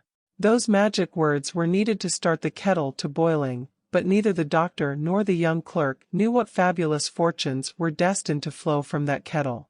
The old doctor was glad to sell the outfit for $500. The money would pay off his debts, and give him freedom of mind. The clerk was taking a big chance by staking his entire life savings on a mere scrap of paper and an old kettle. He never dreamed his investment would start a kettle to overflowing with gold that would surpass the miraculous performance of Aladdin's lamp. What the clerk really purchased was an idea. The old kettle and the wooden paddle, and the secret message on a slip of paper were incidental. The strange performance of that kettle began to take place after the new owner mixed with the secret instructions an ingredient of which the doctor knew nothing. Read this story carefully, give your imagination a test. See if you can discover what it was that the young man added to the secret message, which caused the kettle to overflow with gold. Remember, as you read, that this is not a story from Arabian Nights. Here you have a story of facts, stranger than fiction, facts which began in the form of an idea. Let us take a look at the vast fortunes of gold this idea has produced. It has paid, and still pays huge fortunes to men and women all over the world, who distribute the contents of the kettle to millions of people. The old kettle is now one of the world's largest consumers of sugar, thus providing jobs of a permanent nature to thousands of men and women engaged in growing sugar cane, and in refining and marketing sugar. The old kettle consumes, annually, millions of glass bottles, providing jobs to huge numbers of glass workers. The old kettle gives employment to an army of clerks, stenographers, copywriters, and advertising experts throughout the nation. It has brought fame and fortune to scores of artists who have created magnificent pictures describing the product. The old kettle has converted a small southern city into the business capital of the South, where it now benefits, directly or indirectly, every business and practically every resident of the city.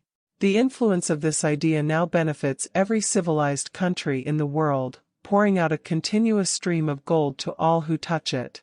Gold from the kettle built and maintains one of the most prominent colleges of the South, where thousands of young people receive the training essential for success. The old kettle has done other marvelous things. All through the World Depression, when factories, banks, and business houses were folding up and quitting by the thousands, the owner of this enchanted kettle went marching on, giving continuous employment to an army of men and women all over the world, and paying out extra portions of gold to those who, long ago, had faith in the idea. If the product of that old brass kettle could talk, it would tell thrilling tales of romance in every language. Romances of love, romances of business, romances of professional men and women who are daily being stimulated by it. The author is sure of at least one such romance, for he was a part of it, and it all began not far from the very spot on which the drug clerk purchased the old kettle. It was here that the author met his wife, and it was she who first told him of the enchanted kettle. It was the product of that kettle they were drinking when he asked her to accept him for better or worse. Now that you know the content of the enchanted kettle is a world-famous drink, it is fitting that the author confess that the home city of the drink supplied him with a wife, also that the drink itself provides him with stimulation of thought without intoxication, and thereby it serves to give the refreshment of mind which an author must have to do his best work. Whoever you are, wherever you may live, whatever occupation you may be engaged in, just remember in the future, every time you see the words Coca-Cola, that its vast empire of wealth and influence grew out of a single idea, and that the mysterious ingredient the drug clerk Asa Candler mixed with the secret formula was imagination. Stop and think of that, for a moment. Remember, also, that the 13 steps to riches, described in this book, were the media through which the influence of Coca-Cola has been extended to every city, town, village, and crossroads of the world, and that any idea you may create, as awful and meritorious as Coca-Cola, has the possibility of duplicating the stupendous record of this worldwide thirst killer. Truly, thoughts are things, and their scope of operation is the world itself. What I would do if I had $1 million. This story proves the truth of that old saying, where there's a will, there's a way. It was told to me by that beloved educator and clergyman, the late Frank W. Gonzalez, who began his preaching career in the Stockyards region of South Chicago. While Dr. Gonzalez was going through college, he observed many defects in our educational system, defects which he believed he could correct if he were the head of a college. His deepest desire was to become the directing head of an educational institution in which young men and women would be taught to learn by doing. He made up his mind to organize a new college in which he could carry out his ideas, without being handicapped by orthodox methods of education. He needed $1 million to put the project across. Where was he to lay his hands on so large a sum of money? That was the question that absorbed most of this ambitious young preacher's thought. But he couldn't seem to make any progress. Every night he took that thought to bed with him. He got up with it in the morning. He took it with him everywhere he went.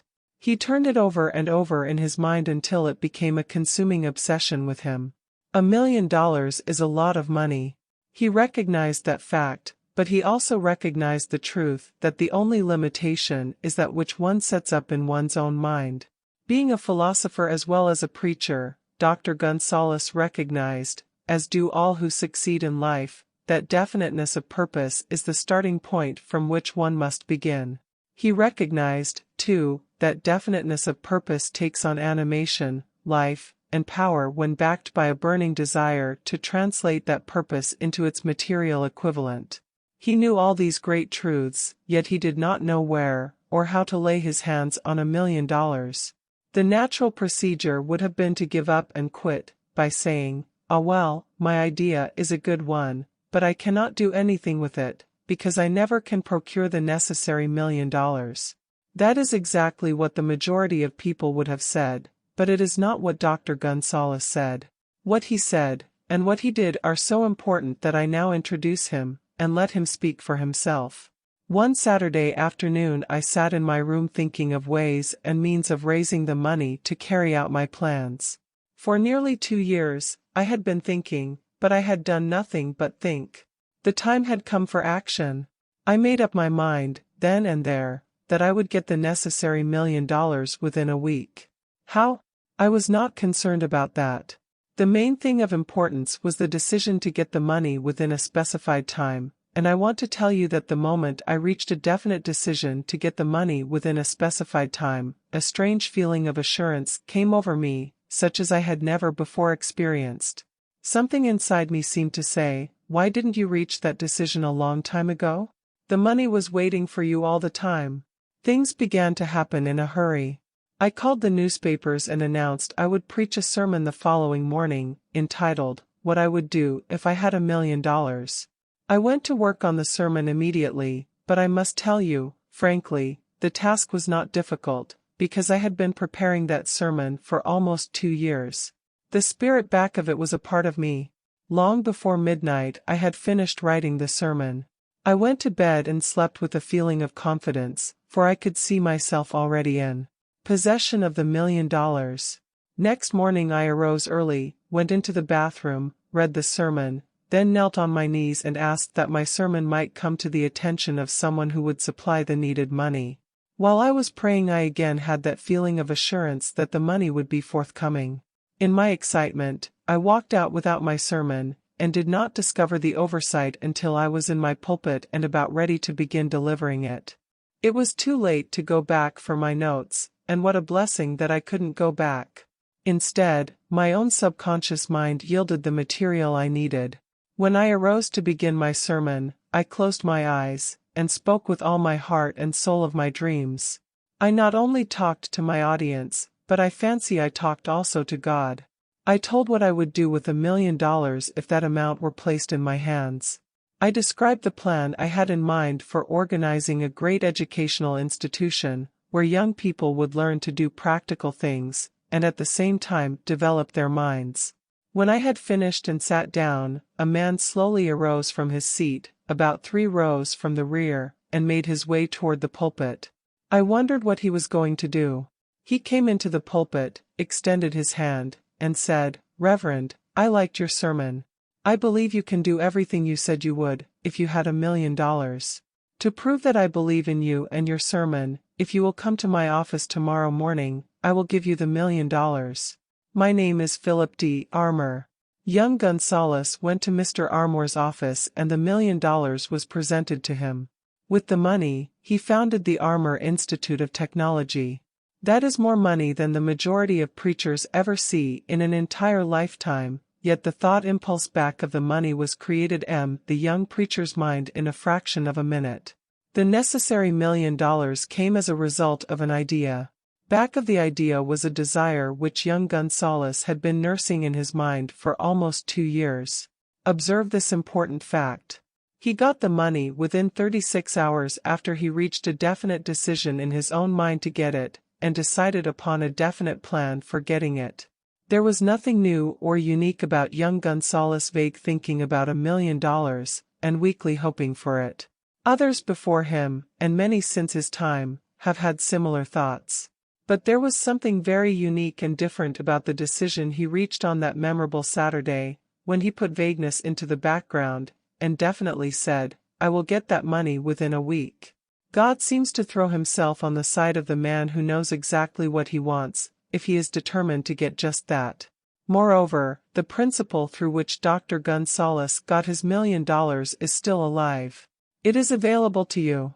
This universal law is as workable today as it was when the young preacher made use of it so successfully. This book describes, step by step, the 13 elements of this great law, and suggests how they may be put to use.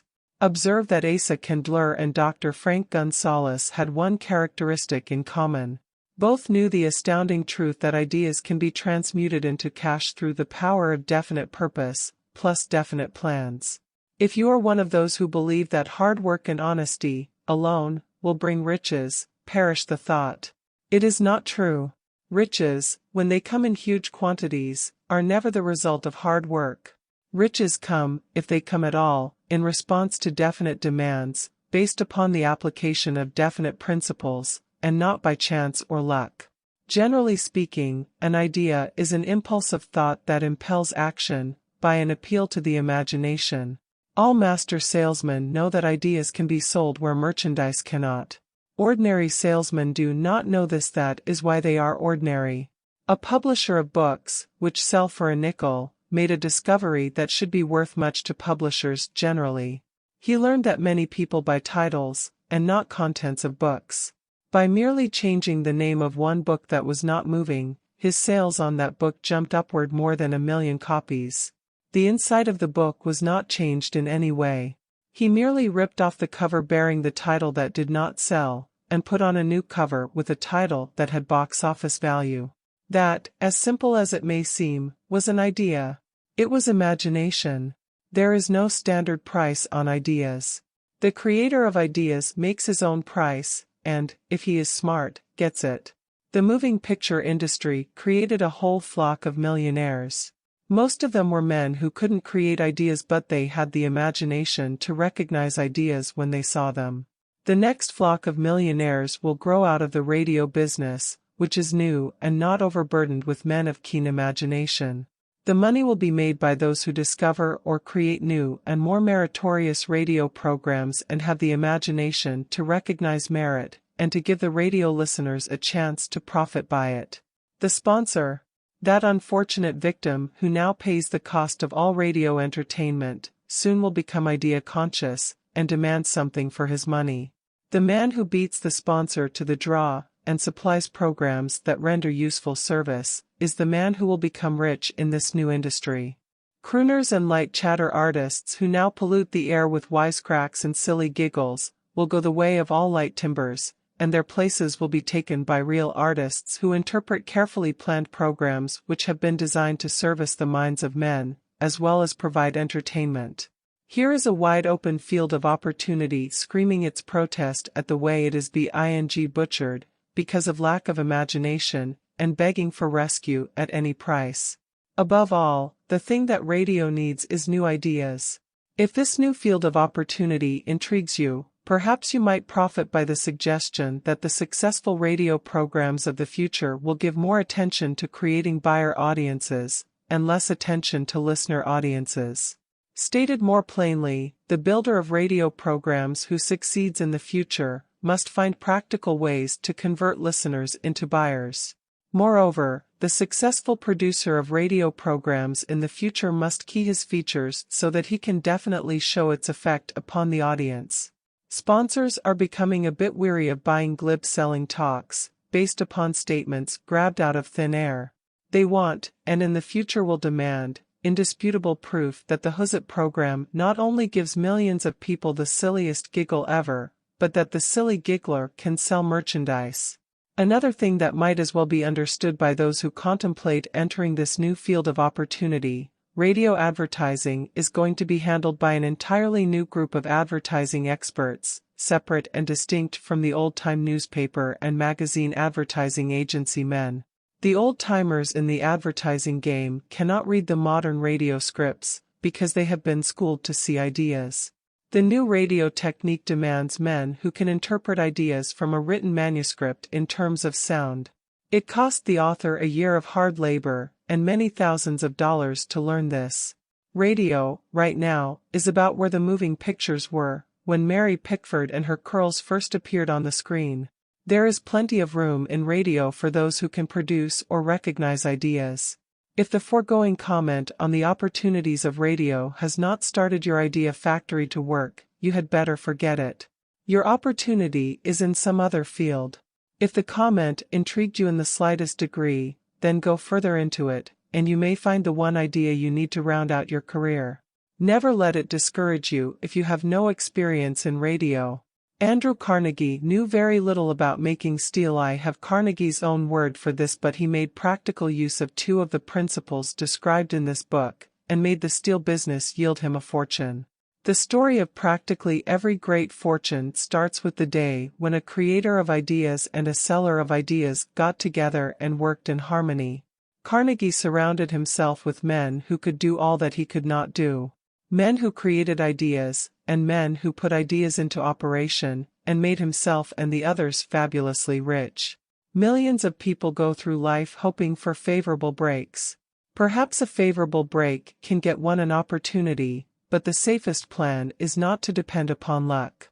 It was a favorable break that gave me the biggest opportunity of my life, but 25 years of determined effort had to be devoted to that opportunity before it became an asset. The break consisted of my good fortune in meeting and gaining the cooperation of Andrew Carnegie. On that occasion, Carnegie planted in my mind the idea of organizing the principles of achievement into a philosophy of success.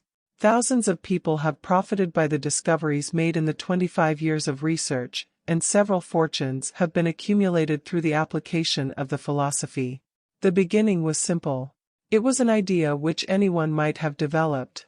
The favorable break came through Carnegie, but what about the determination, definiteness of purpose, and the desire to attain the goal, and the persistent effort of 25 years?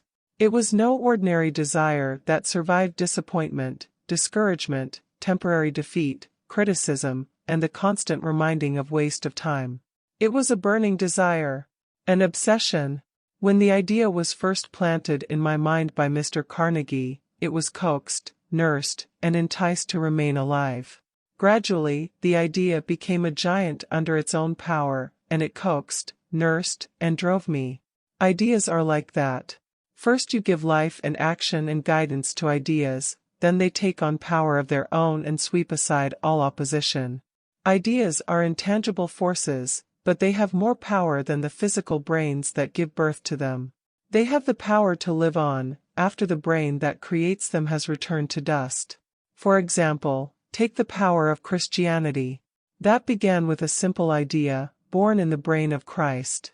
Its chief tenet was, "Do unto others as you would have others do unto you." Christ has gone back to the source from whence he came, but his idea goes marching on. Some day, it may grow up, and come into its own, then it will have fulfilled Christ's deepest desire. The idea has been developing only 2,000 years. Give it time. Success requires no explanations. Failure permits no alibis. Chapter 7. Organized Planning, the Crystallization of Desire into Action. The Sixth Step Toward Riches. You have learned that everything man creates or acquires begins in the form of desire, that desire is taken on the first lap of its journey, from the abstract to the concrete, into the workshop of the imagination, where plans for its transition are created and organized. In Chapter 2, you were instructed to take 6 definite, practical steps as your first move in translating the desire for money into its monetary equivalent. One of these steps is the formation of a definite, practical plan or plans, through which this transformation may be made. You will now be instructed how to build plans which will be practical, viz. A. Ally yourself with a group of as many people as you may need for the creation and carrying out of your plan, or plans for the accumulation of money, making use of the mastermind principle described in a later chapter. Compliance with this instruction is absolutely essential. Do not neglect it. B. Before forming your mastermind alliance, decide what advantages and benefits you may offer the individual members of your group in return for their cooperation. No one will work indefinitely without some form of compensation. No intelligent person will either request or expect another to work without adequate compensation, although this may not always be in the form of money. C. Arrange to meet with the members of your mastermind group at least twice a week, and more often if possible, until you have jointly perfected the necessary plan or plans for the accumulation of money. D. Maintain perfect harmony between yourself and every member of your mastermind group. If you fail to carry out this instruction to the letter, you may expect to meet with failure. The mastermind principle cannot obtain where perfect harmony does not prevail. Keep in mind these facts. First, you are engaged in an undertaking of major importance to you. To be sure of success, you must have plans which are faultless. Second, you must have the advantage of the experience, education, native ability and imagination of other minds. This is in harmony with the methods followed by every person who has accumulated a great fortune. No individual has sufficient experience, education, native ability, and knowledge to ensure the accumulation of a great fortune without the cooperation of other people. Every plan you adopt, in your endeavor to accumulate wealth, should be the joint creation of yourself and every other member of your mastermind group. You may originate your own plans, either in whole or in part, but see that those plans are checked and approved by the members of your mastermind alliance. If the first plan which you adopt does not work successfully, replace it with a new plan. If this new plan fails to work, replace it, in turn with still another, and so on, until you find a plan which does work. Right here is the point at which the majority of men meet with failure, because of their lack of persistence in creating new plans to take the place of those which fail. The most intelligent man living cannot succeed in accumulating money nor in any other undertaking without plans which are practical and workable. Just keep this fact in mind, and remember, when your plans fail, that temporary defeat is not permanent failure. It may only mean that your plans have not been sound. Build other plans. Start all over again. Thomas A. Edison failed 10,000 times before he perfected the incandescent electric light bulb. That is, he met with temporary defeat 10,000 times before his efforts were crowned with success. Temporary defeat should mean only one thing: the certain knowledge that there is something wrong with your plan. Millions of men go through life in misery and poverty because they lack a sound plan through which to accumulate a fortune. Henry Ford accumulated a fortune, not because of his superior mind, but because he adopted and followed a plan which proved to be sound. 1,000 men could be pointed out, each with a better education than Ford's, yet each of whom lives in poverty, because he does not possess the right plan for the accumulation of money.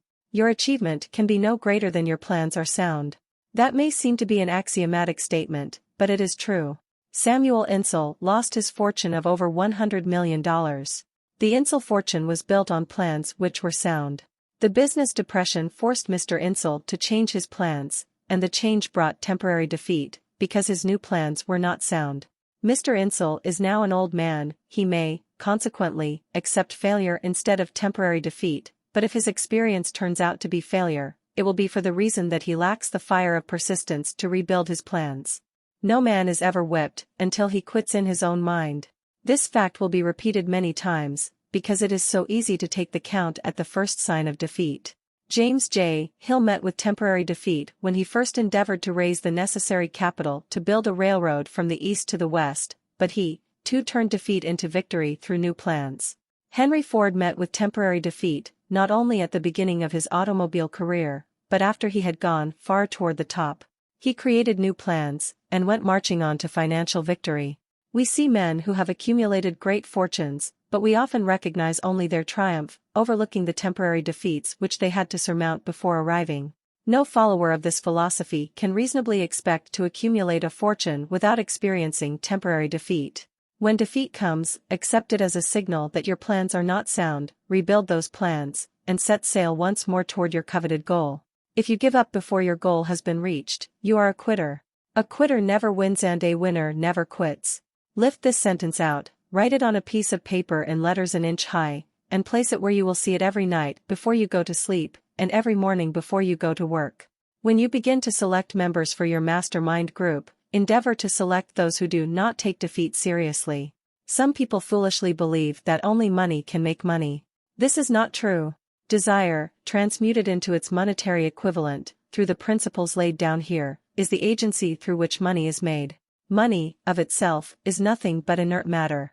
It cannot move, think, or talk, but it can hear when a man who desires it, calls it to come. Planning the sale of services. The remainder of this chapter has been given over to a description of ways and means of marketing personal services. The information here conveyed will be of practical help to any person having any form of personal services to market, but it will be of priceless benefit to those who aspire to leadership in their chosen occupations. Intelligent planning is essential for success in any undertaking designed to accumulate riches. Here will be found detailed instructions to those who must begin the accumulation of riches by selling personal services. It should be encouraging to know that practically all the great fortunes began in the form of compensation for personal services, or from the sale of ideas. What else, except ideas and personal services, would one not possessed of property have to give in return for riches? Broadly speaking, there are two types of people in the world. One type is known as leaders, and the other as followers. Decide at the outset whether you intend to become a leader in your chosen calling, or remain a follower. The difference in compensation is vast.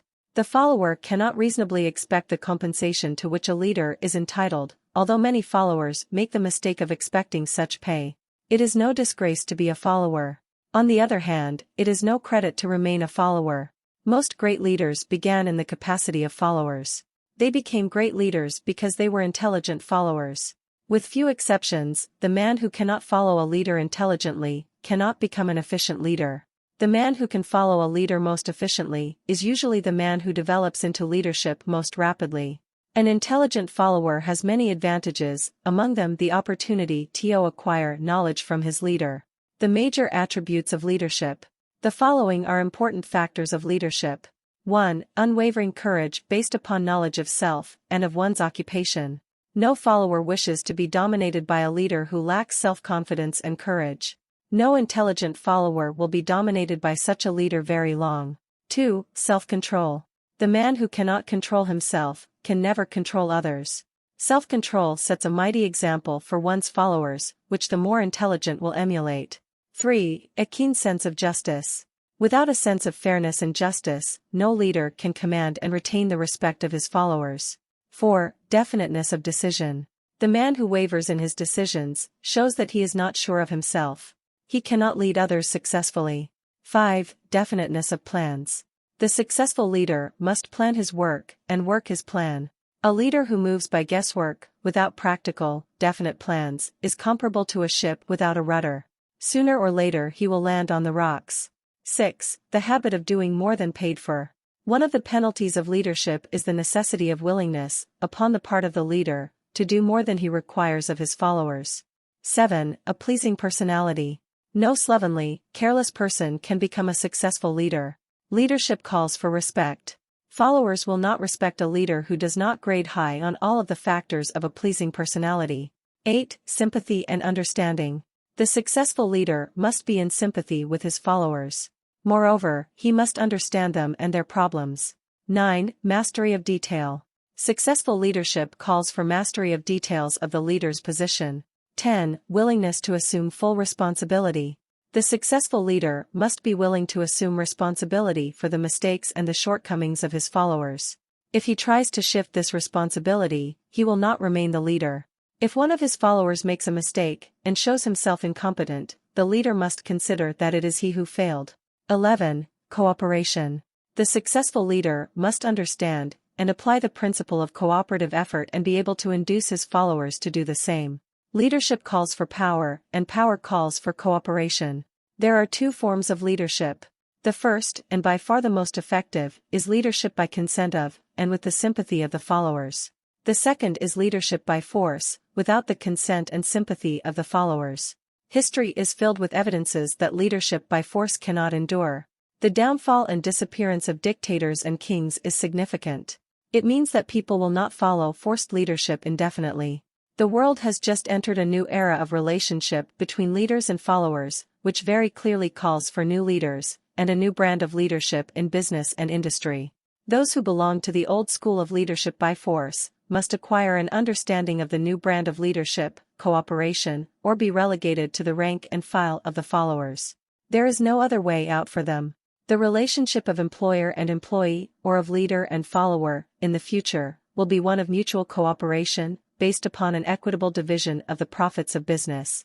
In the future, the relationship of employer and employee will be more like a partnership than it has been in the past. Napoleon, Kaiser Wilhelm of Germany, the Tsar of Russia, and the King of Spain were examples of leadership by force. Their leadership passed. Without much difficulty, one might point to the prototypes of these ex-leaders, among the business, financial, and labor leaders of America who have been dethroned or slated to go. Leadership by consent of the followers is the only brand which can endure. Men may follow the forced leadership temporarily, but they will not do so willingly. The new brand of leadership will embrace the 11 factors of leadership described in this chapter, as well as some other factors. The man who makes these the basis of his leadership will find abundant opportunity to lead in any walk of life. The Depression was prolonged, largely, because the world lacked leadership of the new brand. At the end of the Depression, the demand for leaders who are competent to apply the new methods of leadership has greatly exceeded the supply. Some of the old type of leaders will reform and adapt themselves to the new brand of leadership, but generally speaking, the world will have to look for new timber for its leadership. This necessity may be your opportunity. The 10 major causes of failure in leadership. We come now to the major faults of leaders who fail, because it is just as essential to know what not to do as it is to know what to do. 1. Inability to organize details. Efficient leadership calls for ability to organize and to master details. No genuine leader is ever too busy to do anything which may be required of him in his capacity as leader. When a man, whether he is a leader or follower, admits that he is too busy to change his plans, or to give attention to any emergency, he admits his inefficiency. The successful leader must be the master of all details connected with his position. That means, of course, that he must acquire the habit of relegating details to capable lieutenants. 2. UNWILLINGNESSTORENDRHUMBLESERVICE. Truly a great leader ser willing, when occasion demands, to perform any sort of labor which they would ask another to perform.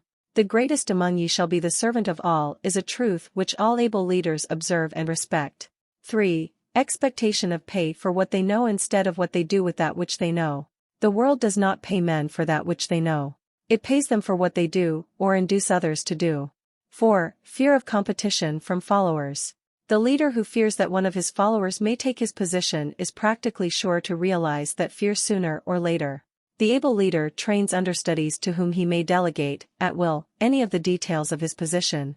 Only in this way may a leader multiply himself and prepare himself to be at many places, and give attention to many things at one time.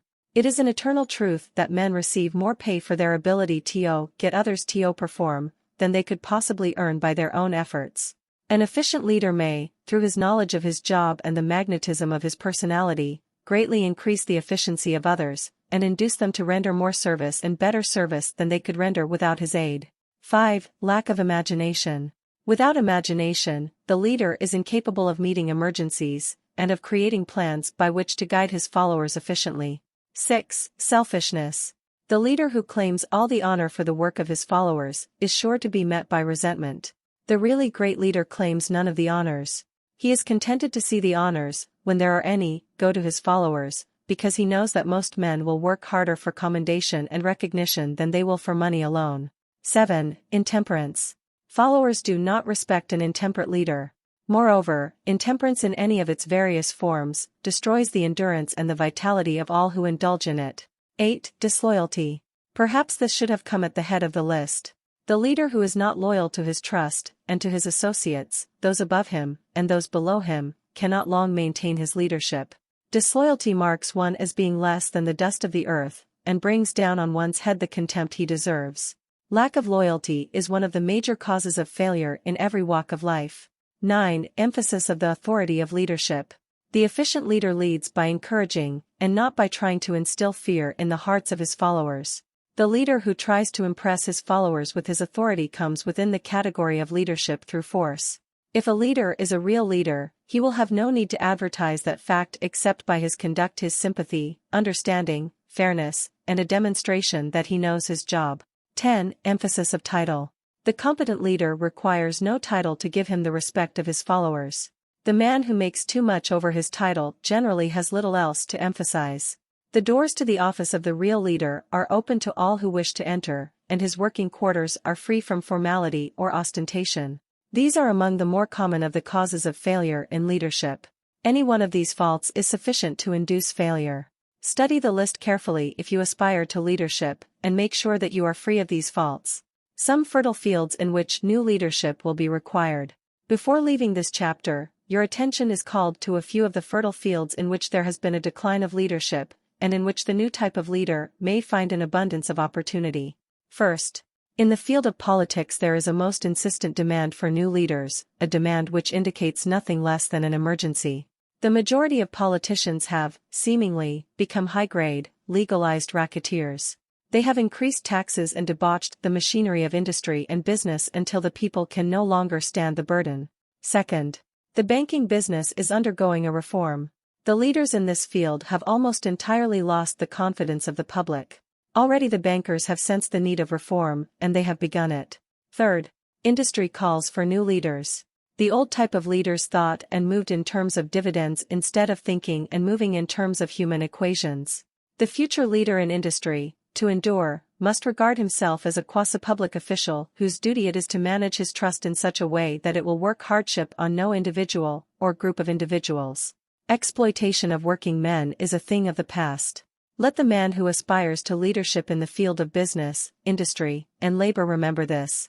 Fourth, the religious leader of the future will be forced to give more attention to the temporal needs of his followers, in the solution of their economic and personal problems of the present, and less attention to the dead past, and the yet unborn future. Fifth, in the professions of law, medicine, and education, a new brand of leadership, and to some extent, new leaders will become a necessity. This is especially true in the field of education. The leader in that field must, in the future, find ways and means of teaching people how to apply the knowledge they receive in school. He must deal more with practice and less with theory. Sixth, new leaders will be required in the field of journalism. Newspapers of the future, to be conducted successfully, must be divorced from special privilege and relieved from the subsidy of advertising. They must cease to be organs of propaganda for the interests which patronize their advertising columns. The type of newspaper which publishes scandal and lewd pictures will eventually go the way of all forces which debauch the human mind. These are but a few of the fields in which opportunities for new leaders and a new brand of leadership are now available. The world is undergoing a rapid change. This means that the media through which the changes in human habits are promoted must be adapted to the changes. The media here described are the ones which, more than any others, determine the trend of civilization. When and how to apply for a position. The information described here is the net result of many years of experience during which thousands of men and women were helped to market their services effectively. It can, therefore, be relied upon as sound and practical. Media through which services may be marketed. Experience has proved that the following media offer the most direct and effective methods of bringing the buyer and seller of personal services together. 1. Employment bureaus. Care must be taken to select only reputable bureaus, the management of which can show adequate records of achievement of satisfactory results. There are comparatively few such bureaus. 2. Advertising in newspapers, trade journals, magazines, and radio. Classified advertising may usually be relied upon to produce satisfactory results in the case of those who apply for clerical or ordinary salaried positions. Display advertising is more desirable in the case of those who seek executive connections, the copy to appear in the section of the paper which is most apt to come to the attention of the class of employer being sought. The copy should be prepared by an expert, who understands how to inject sufficient selling qualities to produce replies. 3. Personal letters of application, directed to particular firms or individuals most apt to need such services as are being offered. Letters should be neatly typed, always, and signed by hand. With the letter, should be sent a complete brief or outline of the applicant's qualifications. Both the letter of application and the brief of experience or qualifications should be prepared by an expert. See instructions as to information to be supplied. 4. Application through personal acquaintances. When possible, the applicant should endeavor to approach prospective employers through some mutual acquaintance. This method of approach is particularly advantageous in the case of those who seek executive connections and do not wish to appear to be peddling themselves. 5. Application in person. In some instances, it may be more effective if the applicant offers personally his services to prospective employers, in which event a complete written statement of qualifications for the position should be presented, for the reason that prospective employers often wish to discuss with associates one's record. Information to be supplied in a written brief. This brief should be prepared as carefully as a lawyer would prepare the brief of a case to be tried in court. Unless the applicant is experienced in the preparation of such briefs, an expert should be consulted, and his services enlisted for this purpose. Successful merchants employ men and women who understand the art and the psychology of advertising to present the merits of their merchandise. One who has personal services for sale should do the same. The following information should appear in the brief. 1. Education. State briefly, but definitely, what schooling you have had, and in what subjects you specialized in school, giving the reasons for that specialization. 2. Experience. If you have had experience in connection with positions similar to the one you seek, describe it fully, state names and addresses of former employers. Be sure to bring out clearly any special experience you may have had which would equip you to fill the position you seek. 3. References. Practically every business firm desires to know all about the previous records, antecedents, etc., of prospective employees who seek positions of responsibility. Attach to your brief photostatic copies of letters from A. Former employers. B. Teachers under whom you studied. C. Prominent people whose judgment may be relied upon. 4. Photograph of self. Attach to your brief a recent, unmounted photograph of yourself. 5. Apply for a specific position. Avoid application for a position without describing exactly what particular position you seek. Never apply for just a position. That indicates you lack specialized qualifications. 6. State your qualifications for the particular position for which you apply. Give full details as to the reason you believe you are qualified for the particular position you seek. This is the application. It will determine, more than anything else, what consideration you receive. 7. Offer to go to work on probation. In the majority of instances, if you are determined to have the position for which you apply, it will be most effective if you offer to work for a week, or a month, or for a sufficient length of time to enable your prospective employer to judge your value without pay. This may appear to be a radical suggestion, but experience has proved that it seldom fails to win at least a trial. If you are sure of your qualifications, a trial is all you need. Incidentally, such an offer indicates that you have confidence in your ability to fill the position you seek. It is most convincing. If your offer is accepted, and you make good, more than likely you will be paid for your probation period. Make clear the fact that your offer is based upon A. Your confidence in your ability to fill the position. B. Your confidence in your prospective employer's decision to employ you after trial. C. Your determination to have the position you seek. 8. Knowledge of your prospective employer's business. Before applying for a position, do sufficient research in connection with the business to familiarize yourself thoroughly with that business, and indicate in your brief the knowledge you have acquired in this field.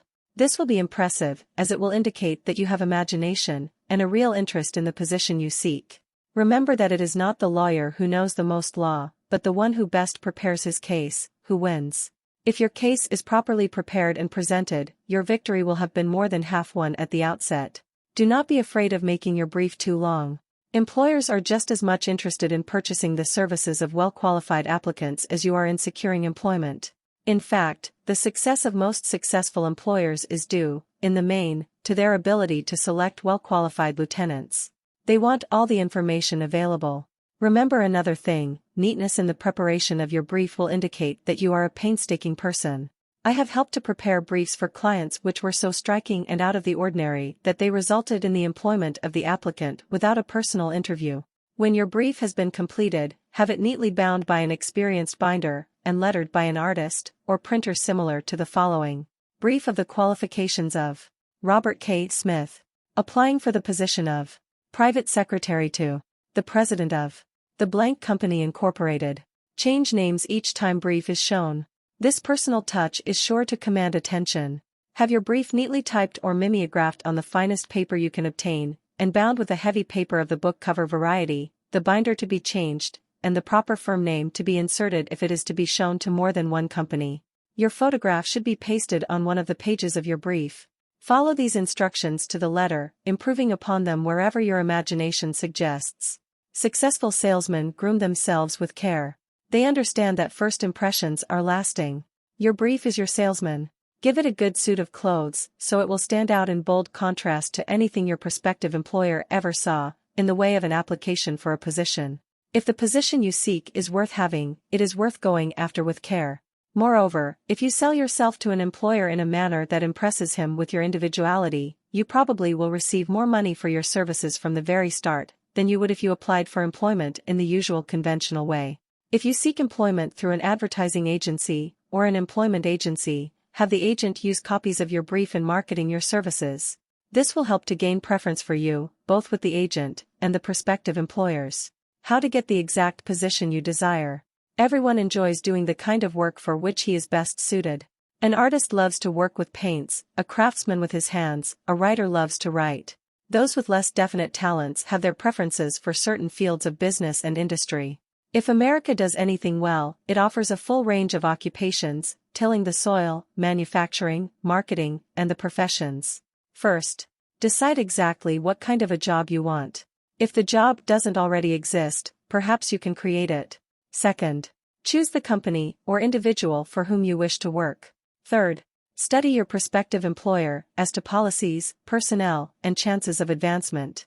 Fourth, by analysis of yourself, your talents and capabilities, figure what you can offer, and plan ways and means of giving advantages, services, developments, ideas that you believe you can successfully deliver. Fifth, forget about a job. Forget whether or not there is an opening. Forget the usual routine of "have you got a job for me?"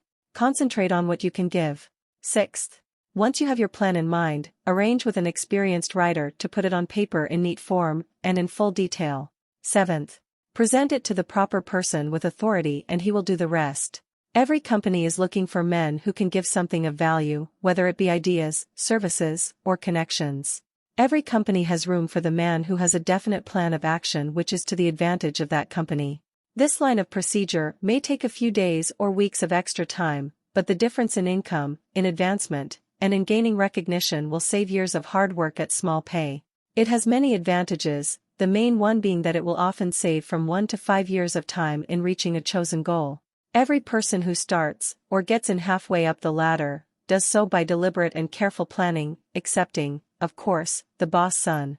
The new way of marketing services jobs are now partnerships.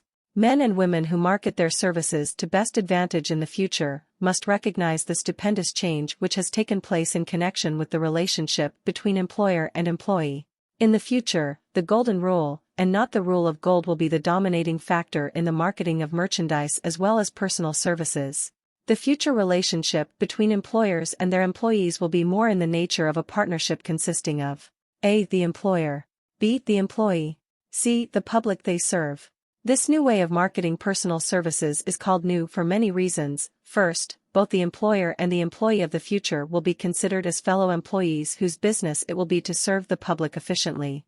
In times past, employers and employees have bartered among themselves, driving the best bargains they could with one another, not considering that in the final analysis they were, in reality, bargaining at the expense of the third party, the public they served. The Depression served as a mighty protest from an injured public, whose rights had been trampled upon in every direction by those who were clamoring for individual advantages and profits. When the debris of the Depression shall have been cleared away, and business shall have been once again restored to balance, both employers and employees will recognize that they are no longer privileged to drive bargains at the expense of those whom they serve. The real employer of the future will be the public. This should be kept uppermost in mind by every person seeking to market personal services effectively. Nearly every railroad in America is in financial difficulty. Who does not remember the day when, if a citizen inquired at the ticket office the time of departure of a train, he was abruptly referred to the bulletin board instead of being politely given the information. The streetcar companies have experienced a change of times also. There was a time not so very long ago when streetcar conductors took pride in giving argument to passengers. Many of the streetcar tracks have been removed and passengers ride on a bus, whose driver is the last word in politeness. All over the country streetcar tracks are rusting from abandonment, or have been taken up. Wherever streetcars are still in operation, passengers may now ride without argument, and one may even hail the car in the middle of the block, and the motorman will obligingly pick him up. How times have changed. That is just the point I am trying to emphasize. Times have changed. Moreover, the change is reflected not merely in railroad offices and on street cars, but in other walks of life as well. The public be damned policy is now passé. It has been supplanted by the we are obligingly at your service, sir, policy. The bankers have learned a thing or two during this rapid change which has taken place during the past few years. Impoliteness on the part of a bank official or bank employee today is as rare as it was conspicuous a dozen years ago. In the years past, some bankers, not all of them, of course, carried an atmosphere of austerity which gave every would-be borrower a chill when he even thought of approaching his banker for a loan. The thousands of bank failures during the Depression had the effect of removing the mahogany doors behind which bankers formerly barricaded themselves.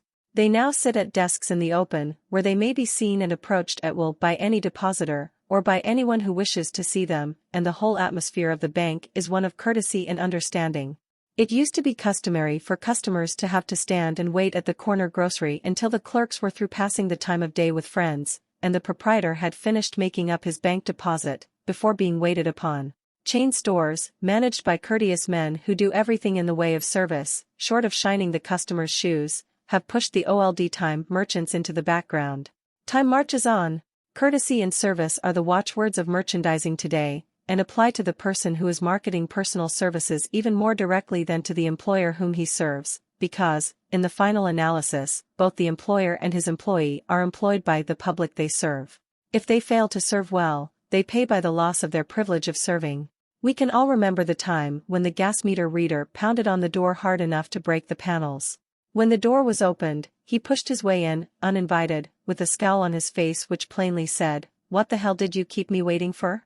All that has undergone a change. The meter man now conducts himself as a gentleman who is delighted to be at your service, sir. Before the gas companies learned that their scowling meter men were accumulating liabilities never to be cleared away, the polite salesman of oil burners came along and did a land office business. During the Depression, I spent several months in the anthracite coal region of Pennsylvania, studying conditions which all but destroyed the coal industry.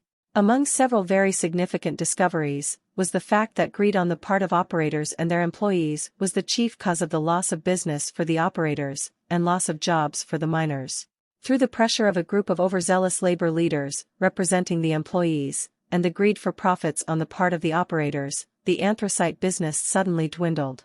The coal operators and their employees drove sharp bargains with one another, adding the cost of the bargaining to the price of the coal, until, finally, they discovered they had built up a wonderful business for the manufacturers of oil-burning outfits and the producers of crude oil. The wages of sin is death. Many have read this in the Bible, but few have discovered its meaning. Now, and for several years, the entire world has been listening by force to a sermon which might well be called "Whatsoever a man soweth, that shall he also reap." Nothing as widespread and effective as the Depression could possibly be just a coincidence. Behind the Depression was a cause. Nothing ever happens without a cause. In the main, the cause of the Depression is traceable directly to the worldwide habit of trying to reap without sowing. This should not be mistaken to mean that the Depression represents a crop which the world is being forced to reap without having sown. The trouble is that the world sowed the wrong sort of seed. Any farmer knows he cannot sow the seed of thistles, and reap a harvest of grain. Beginning at the outbreak of the World War, the people of the world began to sow the seed of service inadequate in both quality and quantity. Nearly everyone was engaged in the pastime of trying to get without giving. These illustrations are brought to the attention of those who have personal services to market, to show that we are where we are, and what we are, because of our own conduct. If there is a principle of cause and effect, which controls business, finance, and transportation, this same principle controls individuals and determines their economic status. What is your QQS rating? The causes of success in marketing services effectively and permanently have been clearly described. Unless those causes are studied, analyzed, understood and applied, no man can market his services effectively and permanently. Every person must be his own salesman of personal services. The quality and the quantity of service rendered, and the spirit in which it is rendered, determine to a large extent the price and the duration of employment. To market personal services effectively, which means a permanent market at a satisfactory price, under pleasant conditions, one must adopt and follow the QQS formula, which means that quality, plus quantity, plus the proper spirit of cooperation, equals perfect salesmanship of service. Remember the QQS formula, but do more. Apply it as a habit. Let us analyze the formula to make sure we understand exactly what it means. 1. Quality of service shall be construed to mean the performance of every detail, in connection with your position, in the most efficient manner possible, with the object of greater efficiency always in mind. 2. Quantity of service shall be understood to mean the habit of rendering all the service of which you are capable, at all times, with the purpose of increasing the amount of service rendered as greater skill is developed through practice and experience. Emphasis is again placed on the word habit. 3. Spirit of service shall be construed to mean the habit of agreeable, harmonious conduct which will induce cooperation from associates and fellow employees. Adequacy of quality and quantity of service is not sufficient to maintain a permanent market for your services. The conduct, or the spirit in which you deliver service, is a strong determining factor in connection with both the price you receive and the duration of employment. Andrew Carnegie stressed this point more than others in connection with his description of the factors which lead to success in the marketing of personal services. He emphasized again and again the necessity for harmonious conduct.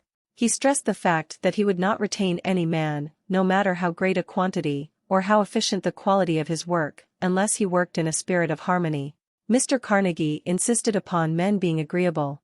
To prove that he placed a high value upon this quality, he permitted many men who conformed to his standards to become very wealthy. Those who did not conform had to make room for others. The importance of a pleasing personality has been stressed, because it is a factor which enables one to render service in the proper spirit. If one has a personality which pleases, and renders service in a spirit of harmony, these assets often make up for deficiencies in both the quality and the quantity of service one renders. Nothing, however, can be successfully substituted for pleasing conduct. The capital value of your services.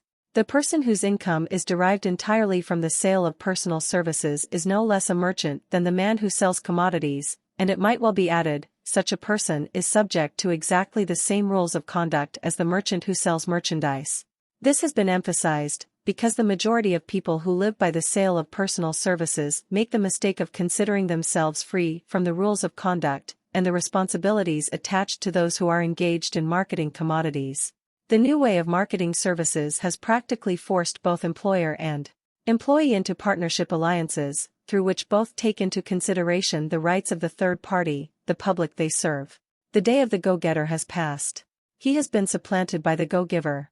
High-pressure methods in business finally blew the lid off. There will never be the need to put the lid back on, because, in the future, business will be conducted by methods that will require no pressure.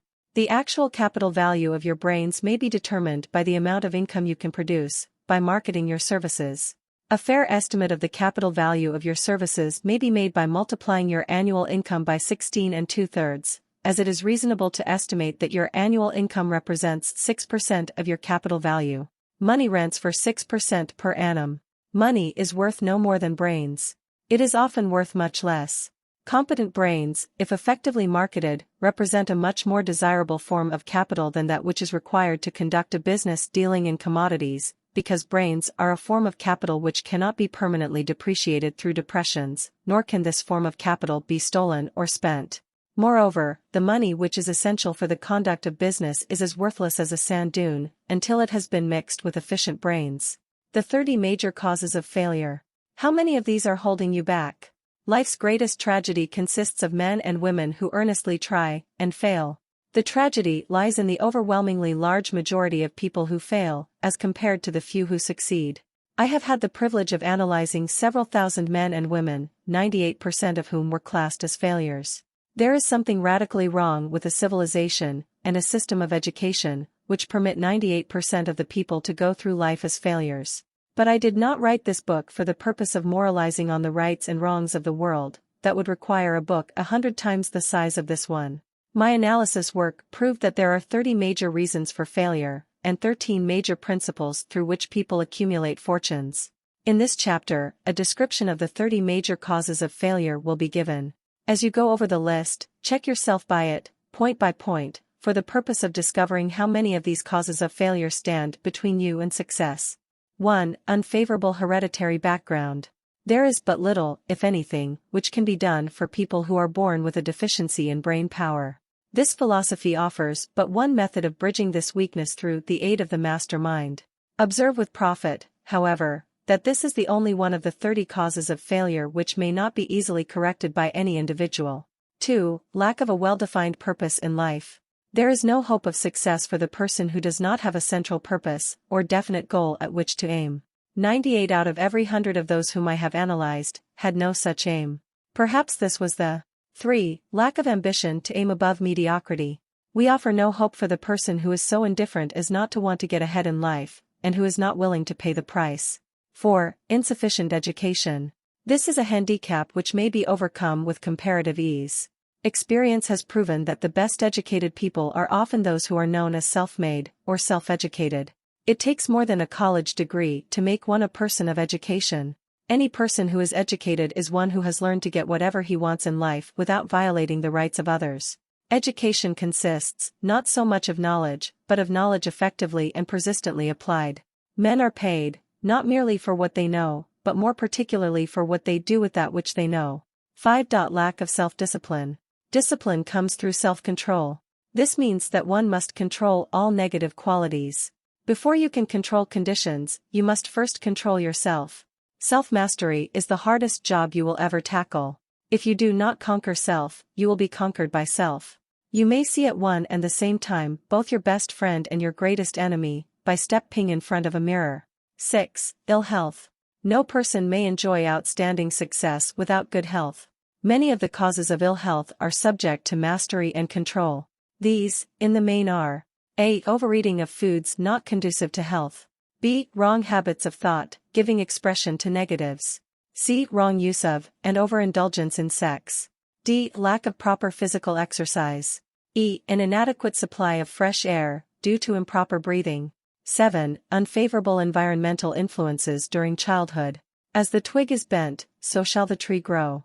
Most people who have criminal tendencies acquire them as the result of bad environment and improper associates during childhood. 8. Procrastination. This is one of the most common causes of failure. Old man procrastination stands within the shadow of every human being, waiting his opportunity to spoil one's chances of success. Most of us go through life as failures, because we are waiting for the time to be right to start doing something worthwhile. Do not wait. The time will never be just right. Start where you stand, and work with whatever tools you may have at your command, and better tools will be found as you go along. 9. Lack of persistence. Most of us are good starters but poor finishers of everything we begin. Moreover, people are prone to give up at the first signs of defeat. There is no substitute for persistence. The person who makes persistence his watchword, discovers that old man failure finally becomes tired, and makes his departure. Failure cannot cope with persistence. 10. Negative personality. There is no hope of success for the person who repels people through a negative personality. Success comes through the application of power, and power is attained through the cooperative efforts of other people. A negative personality will not induce cooperation. 11. Lack of controlled sexual urge. Sex energy is the most powerful of all the stimuli which move people into action. Because it is the most powerful of the emotions, it must be controlled, through transmutation, and converted into other channels. 12. Uncontrolled desire for something for nothing. The gambling instinct drives millions of people to failure.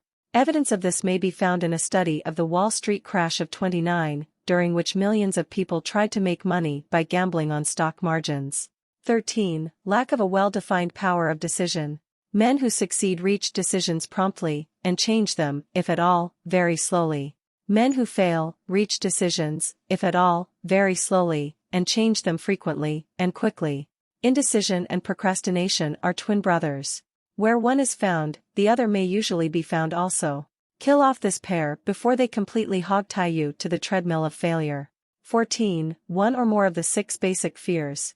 These fears have been analyzed for you in a later chapter. They must be mastered before you can market your services effectively. 15. Wrong selection of a mate in marriage. This is the most common cause of failure. The relationship of marriage brings people intimately into contact. Unless this relationship is harmonious, failure is likely to follow. Moreover, it will be a form of failure that is marked by misery and unhappiness, destroying all signs of ambition. 16. Overcaution. The person who takes no chances generally has to take whatever is left when others are through choosing. Overcaution is as bad as undercaution. Both are extremes to be guarded against. Life itself is filled with the element of chance. 17. Wrong selection of associates in business. This is one of the most common causes of failure in business. In marketing personal services, one should use great care to select an employer who will be an inspiration, and who is, himself, intelligent and successful. We emulate those with whom we associate most closely. Pick an employer who is worth emulating. 18. Superstition and prejudice. Superstition is a form of fear. It is also a sign of ignorance. Men who succeed keep open minds and are afraid of nothing. 19. Wrong selection of a vocation. No man can succeed in a line of endeavor which he does not like. The most essential step in the marketing of personal services is that of selecting an occupation into which you can throw yourself wholeheartedly. 20. Lack of concentration of effort. The jack of all trades seldom is good at any. Concentrate all of your efforts on one definite chief aim.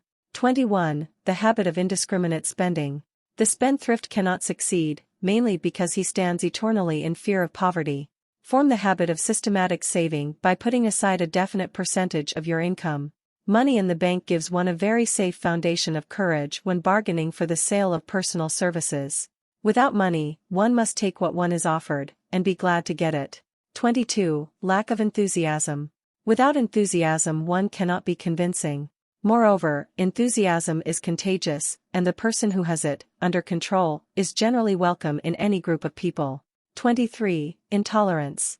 The person with a closed mind on any subject seldom gets ahead. Intolerance means that one has stopped acquiring knowledge.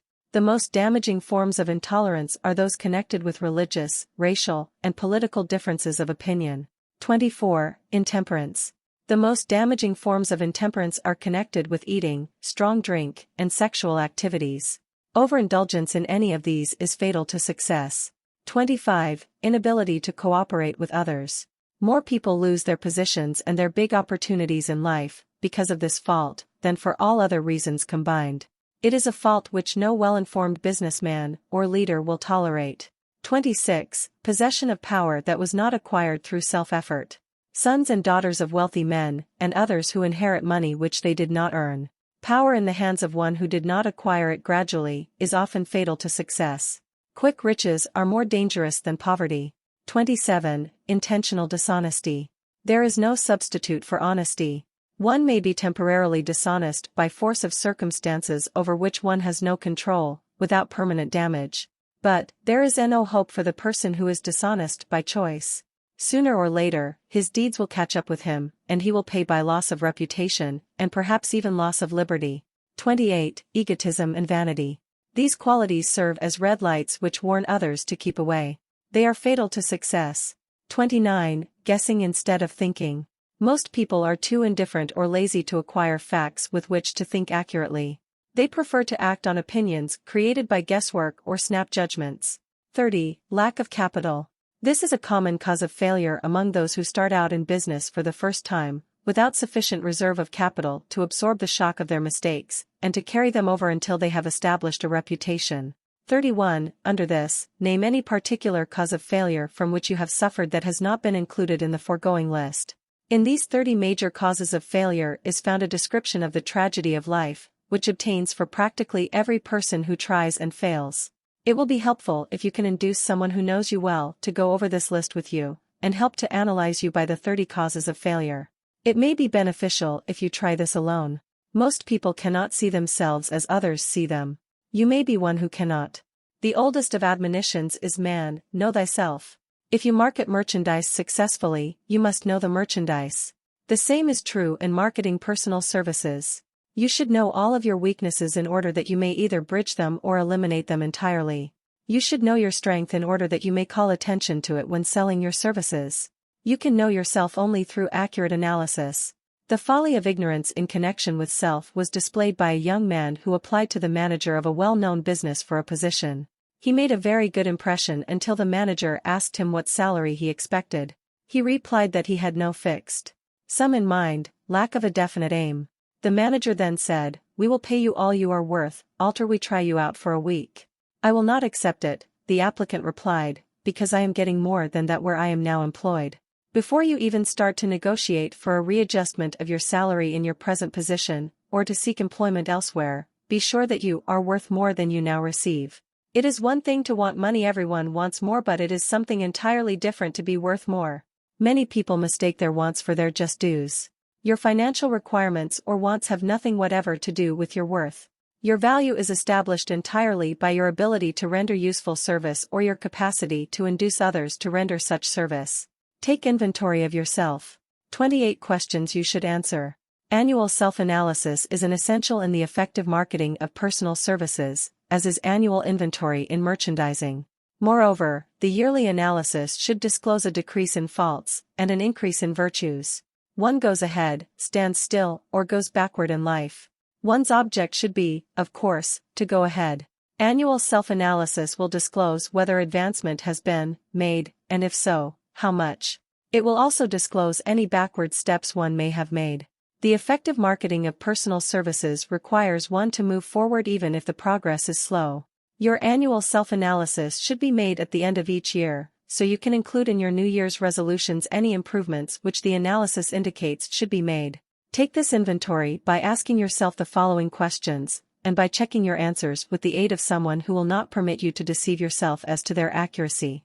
Self-analysis questionnaire for personal inventory.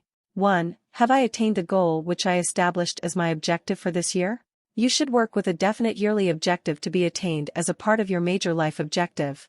2. Have I delivered service of the best possible quality of which I was capable, or could I have improved any part of this service? 3. Have I delivered service in the greatest possible quantity of which I was capable? 4. Has the spirit of my conduct been harmonious and cooperative at all times? 5. Have I permitted the habit of procrastination to decrease my efficiency, and if so, to what extent? 6. Have I improved my personality, and if so, in what ways? 7. Have I been persistent in following my plans through to completion? 8. Have I reached decisions promptly and definitely on all occasions? 9. Have I permitted any one or more of the 6 basic fears to decrease my efficiency? 10. Have I been either overcautious or undercautious? 11. Has my relationship with my associates in work been pleasant or unpleasant? If it has been unpleasant, has the fault been partly or wholly mine? 12. Have I dissipated any of my energy through lack of concentration of effort? 13. Have I been open-minded and tolerant in connection with all subjects? 14. In what way have I improved my ability to render service? 15. Have I been intemperate in any of my habits? 16. Have I expressed, either openly or secretly, any form of egotism? 17. Has my conduct toward my associates been such that it has induced them to respect me? 18. Have my opinions and decisions been based upon guesswork or accuracy of analysis and thought? 19. Have I followed the habit of budgeting my time, my expenses, and my income, and have I been conservative in these budgets? 20. How much time have I devoted to unprofitable effort which I might have used to better advantage? 21. How may I budget my time, and change my habits so I will be more efficient during the coming year? 22. Have I been guilty of any conduct which was not approved by my conscience? 23. In what ways have I rendered more service and better service than I was paid to render? 24. Have I been unfair to anyone, and if so, in what way? 25. If I had been the purchaser of my own services for the year, would I be satisfied with my purchase? 26. Am I in the right vocation, and if not, why not? 27. Has the purchaser of my services been satisfied with the service I have rendered, and if not, why not? 28. What is my present rating on the fundamental principles of success? Make this rating fairly, and frankly, and have it checked by someone who is courageous enough to do it accurately. Having read and assimilated the information conveyed through this chapter, you are now ready to create a practical plan for marketing your personal services. In this chapter will be found an adequate description of every principle essential in planning the sale of personal services, including the major attributes of leadership, the most common causes of failure in leadership, a description of the fields of opportunity for leadership, the main causes of failure in all walks of life, and the important questions which should be used in self-analysis. This extensive and detailed presentation of accurate information has been included, because it will be needed by all who must begin the accumulation of riches by marketing personal services. Those who have lost their fortunes, and those who are just beginning to earn money, have nothing but personal services to offer in return for riches, therefore it is essential that they have available the practical information needed to market services to best advantage. The information contained in this chapter will be of great value to all who aspire to attain leadership in any calling. It will be particularly helpful to those aiming to market their services as business or industrial executives. Complete assimilation and understanding of the information here conveyed will be helpful in marketing one's own services, and it will also help one to become more analytical and capable of judging people. The information will be priceless to personnel directors, employment managers, and other executives charged with the selection of employees and the maintenance of efficient organizations. If you doubt this statement, test its soundness by answering in writing the 28 self-analysis questions. That might be both interesting and profitable, even though you do not doubt the soundness of the statement. Where and how one may find opportunities to accumulate riches. Now that we have analyzed the principles by which riches may be accumulated, we naturally ask, where may one find favorable opportunities to apply these principles? Very well, let us take inventory and see what the United States of America offer the person seeking riches, great or small. To begin with, let us remember, all of us, that we live in a country where every law-abiding citizen enjoys freedom of thought and freedom of deed unequaled anywhere in the world. Most of us have never taken inventory of the advantages of this freedom. We have never compared our unlimited freedom with the curtailed freedom in other countries. Here we have freedom of thought, freedom in the choice and enjoyment of education, freedom in religion, freedom in politics, freedom in the choice of a business, profession or occupation, freedom to accumulate and own without molestation all the property we can accumulate, freedom to choose our place of residence, freedom in marriage, freedom through equal opportunity to all races, freedom of travel from one state to another, freedom in our choice of foods, and freedom to aim for any station in life for which we have prepared ourselves, even for the presidency of the United States. We have other forms of freedom, but this list will give a bird's-eye view of the most important, which constitute opportunity of the highest order. This advantage of freedom is all the more conspicuous because the United States is the only country guaranteeing to every citizen, whether native-born or naturalized, so broad and varied a list of freedom. Next, let us recount some of the blessings which our widespread freedom has placed within our hands. Take the average American family for example, meaning, the family of average income, and sum up the benefits available to every member of the family, in this land of opportunity and plenty. A. Food. Next to freedom of thought and deed comes food, clothing, and shelter, the three basic necessities of life. Because of our universal freedom, the average American family has available, at its very door, the choicest selection of food to be found anywhere in the world, and at prices within its financial range. A family of two, living in the heart of Times Square district of New York City, far removed from the source of production of foods, took careful inventory of the cost of a simple breakfast, with this astonishing result. Articles of food. Cost at the breakfast table. Grapefruit juice, from Florida. 02. Rippled wheat breakfast food, Kansas farm. 02. Tea, from China. 02. Bananas, from South America. 021/2. Toasted bread, from Kansas farm. 01. Fresh country eggs, from Utah. 07. Sugar, from Cuba, or Utah. 0.001/2. Butter and cream, from New England. 0.03. Grand total. 20. It is not very difficult to obtain food in a country where two people can have breakfast consisting of all they want or need for a dime apiece. Observe that this simple breakfast was gathered, by some strange form of magic, from China, South America, Utah, Kansas and the New England states, and delivered on the breakfast table, ready for consumption, in the very heart of the most crowded city in America, at a cost well within the means of the most humble laborer. The cost included all federal, state and city taxes. Here is a fact the politicians did not mention when they were crying out to the voters to throw their opponents out of office because the people were being taxed to death. B. Shelter. This family lives in a comfortable apartment, heated by steam, lighted with electricity, with gas for cooking, all for $65 a month. In a smaller city, or a more sparsely settled part of New York City, the same apartment could be had for as low as $20 a month.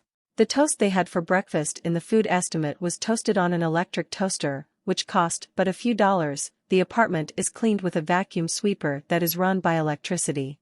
Hot and cold water is available, at all times, in the kitchen and the bathroom. The food is kept cool in a refrigerator that is run by electricity. The wife curls her hair, washes her clothes and irons them with easily operated electrical equipment, on power obtained by sticking a plug in the wall. The husband shaves with an electric shaver, and they receive entertainment from all over the world, 24 hours a day, if they want it, without cost, by merely turning the dial of their radio. There are other conveniences in this apartment, but the foregoing list will give a fair idea of some of the concrete evidences of the freedom we, of America, enjoy. And this is neither political nor economic propaganda. See clothing. Anywhere in the United States, the woman of average clothing requirements can dress very comfortably and neatly for less than $200 a year, and the average man can dress for the same, or less.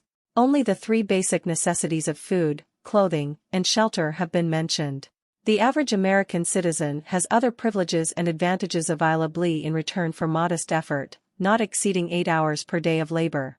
Among these is the privilege of automobile transportation, with which one can go and come at will, at very small cost. The average American has security of property rights not found in any other country in the world. He can place his surplus money in a bank with the assurance that his government will protect it, and make good to him if the bank fails. If an American citizen wants to travel from one state to another, he needs no passport, no one's permission. He may go when he pleases, and return at will. Moreover, he may travel by train, private automobile, bus, airplane, or ship, as his pocketbook permits. In Germany, Russia, Italy, and most of the other European and Oriental countries, the people cannot travel with so much freedom, and at so little cost. The miracle that has provided these blessings. We often hear politicians proclaiming the freedom of America when they solicit votes, but seldom do they take the time or devote sufficient effort to the analysis of the source or nature of this freedom. Having no axe to grind, no grudge to express, no ulterior motives to be carried out, I have the privilege of going into a frank analysis of that mysterious, abstract, greatly misunderstood something which gives to every citizen of America more blessings, more opportunities to accumulate wealth, more freedom of every nature, than may be found in any other country. I have the right to analyze the source and nature of this unseen power, because I know, and have known for more than a quarter of a century, many of the men who organized that power, and many who are now responsible for its maintenance. The name of this mysterious benefactor of mankind is capital. Capital consists not alone of money, but more particularly of highly organized, intelligent groups of men who plan ways and means of using money efficiently for the good of the public, and profitably to themselves. These groups consist of scientists, educators, chemists, inventors, business analysts, publicity men, transportation experts, accountants, lawyers, doctors, and both men and women who have highly specialized knowledge in all fields of industry and business.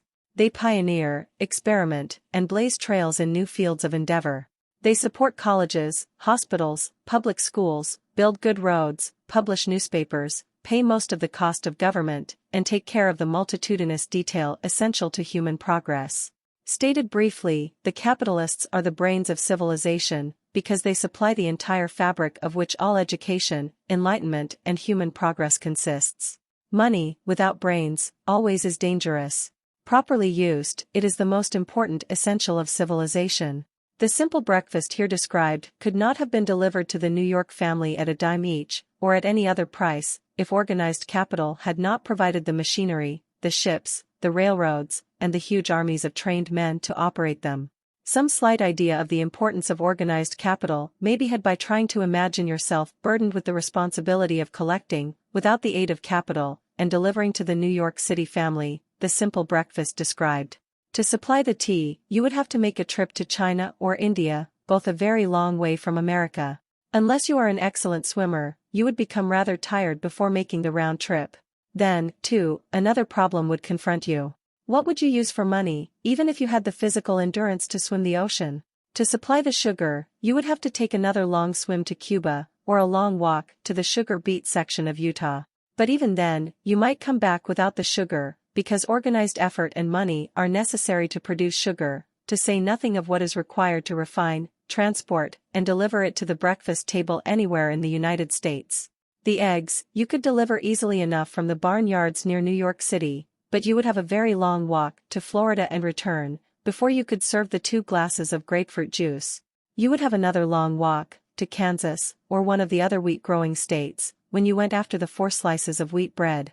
The rippled wheat biscuits would have to be omitted from the menu, because they would not be available except through the labor of a trained organization of men and suitable machinery, all of which call for capital. While resting, you could take off for another little swim down to South America, where you would pick up a couple of bananas, and on your return, you could take a short walk to the nearest farm having a dairy and pick up some butter and cream.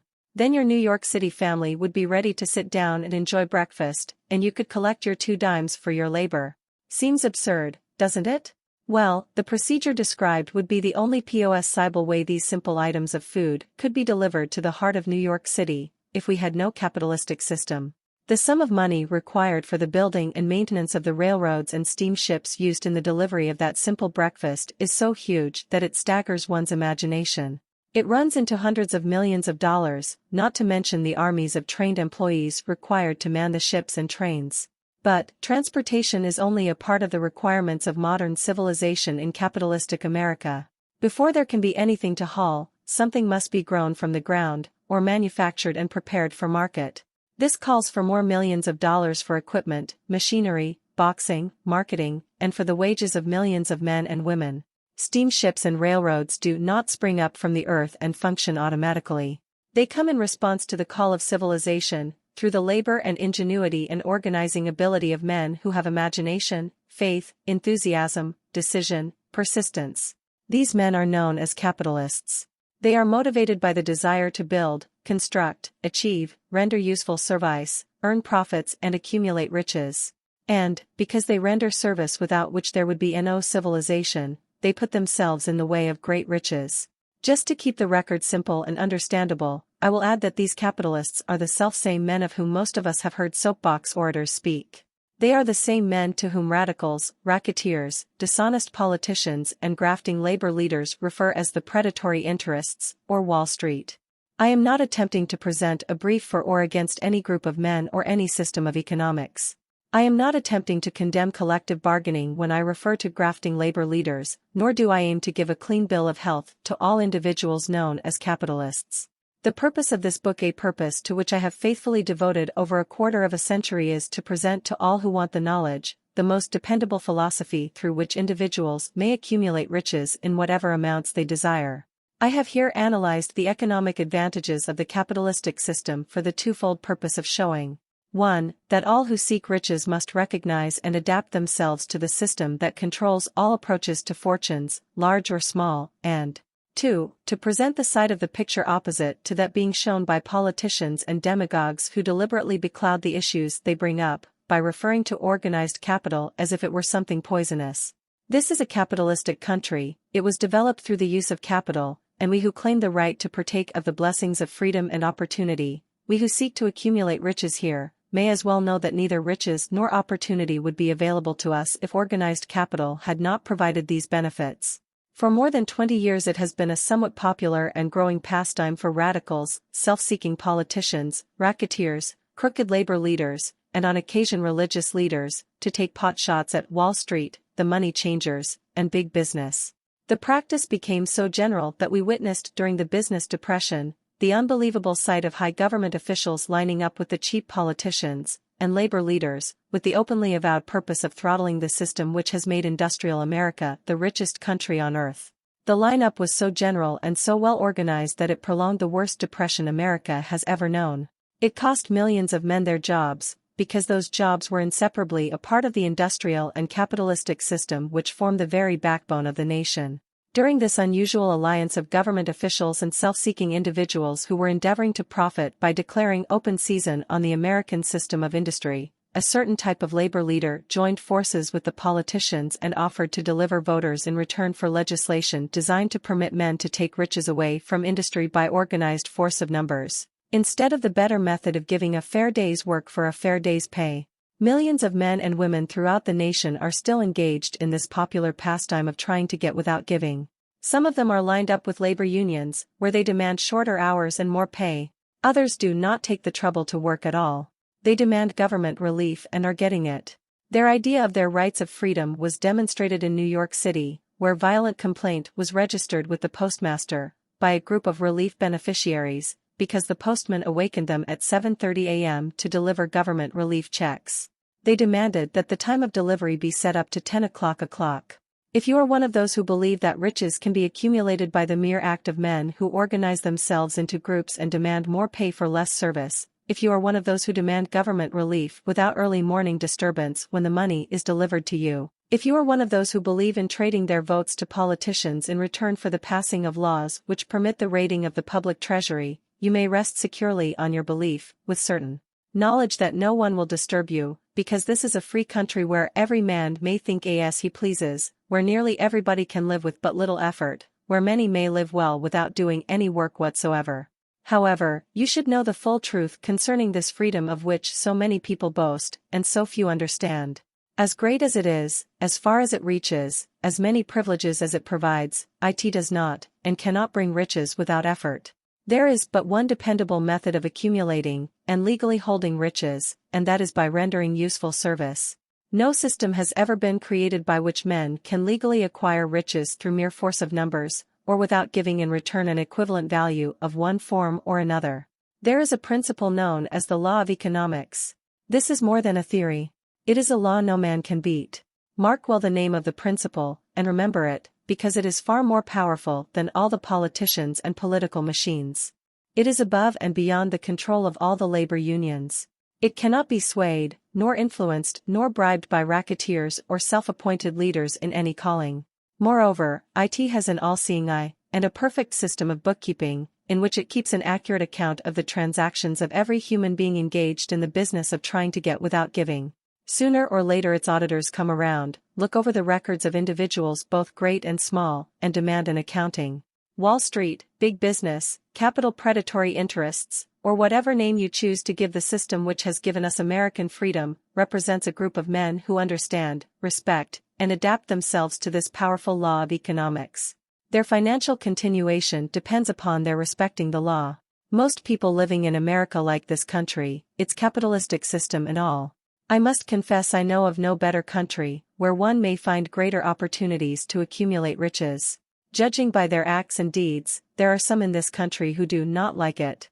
That, of course, is their privilege. If they do not like this country, its capitalistic system, its boundless opportunities, they have the privilege of clearing out. Always there are other countries, such as Germany, Russia, and Italy, where one may try one's hand at enjoying freedom and accumulating riches providing one is not too particular. America provides all the freedom and all the opportunity to accumulate riches that any honest person may require. When one goes hunting for game, one selects hunting grounds where game is plentiful. When seeking riches, the same rule would naturally obtain. If it is riches you are seeking, do not overlook the possibilities of a country whose citizens are so rich that women, alone, spend over $200 million annually for lipsticks, rouge and cosmetics. Think twice, you who are seeking riches, before trying to destroy the capitalistic system of a country whose citizens spend over $50 million a year for greeting cards, with which to express their appreciation of their freedom. If it is money you are seeking, consider carefully a country that spends hundreds of millions of dollars annually for cigarettes, the bulk of the income from which goes to only 4 major companies engaged in supplying this national builder of noncallants and quiet nerves. By all means give plenty of consideration to a country whose people spend annually more than $15 million for the privilege of seeing moving pictures, and toss in a few additional millions for liquor, narcotics, and other less potent soft drinks and giggle waters. Do not be in too big a hurry to get away from a country whose people willingly, even eagerly, hand over millions of dollars annually for football, baseball, and prize fights. And, by all means, stick by a country whose inhabitants give up more than $1 million a year for chewing gum, and another $1 million for safety razor blades. Remember, also, that this is but the beginning of the available sources for the accumulation of wealth. Only a few of the luxuries and non-essentials have been mentioned. But, remember that the business of producing, transporting, and marketing these few items of merchandise gives regular employment to many millions of men and women, who receive for their services many millions of dollars monthly, and spend it freely for both the luxuries and the necessities. Especially remember that back of all this exchange of merchandise and personal services may be found an abundance of opportunity to accumulate riches. Here our American freedom comes to one's aid. There is nothing to stop you, or anyone from engaging in any portion of the effort necessary to carry on these businesses. If one has superior talent, training, experience, one may accumulate riches in large amounts. Those not so fortunate may accumulate smaller amounts. Anyone may earn a living in return for a very nominal amount of labor. So there you are. Opportunity has spread its wares before you. Step up to the front, select what you want, create your plan, put the plan into action, and follow through with persistence. Capitalistic America will do the rest. You can depend upon this much. Capitalistic America ensures every person the opportunity to render useful service, and to collect riches in proportion to the value of the service. The system denies no one this right, but it does not, and cannot promise something for nothing, because the system, itself, is irrevocably controlled by the law of economics, which neither recognizes nor tolerates for long getting without giving. The law of economics was passed by nature. There is no Supreme Court to which violators of this law may appeal. The law hands out both penalties for its violation and appropriate rewards for its observance, without interference or the possibility of interference by any human being. The law cannot be repealed. It is as fixed as the stars in the heavens, and subject to, and a part of the same system that controls the stars.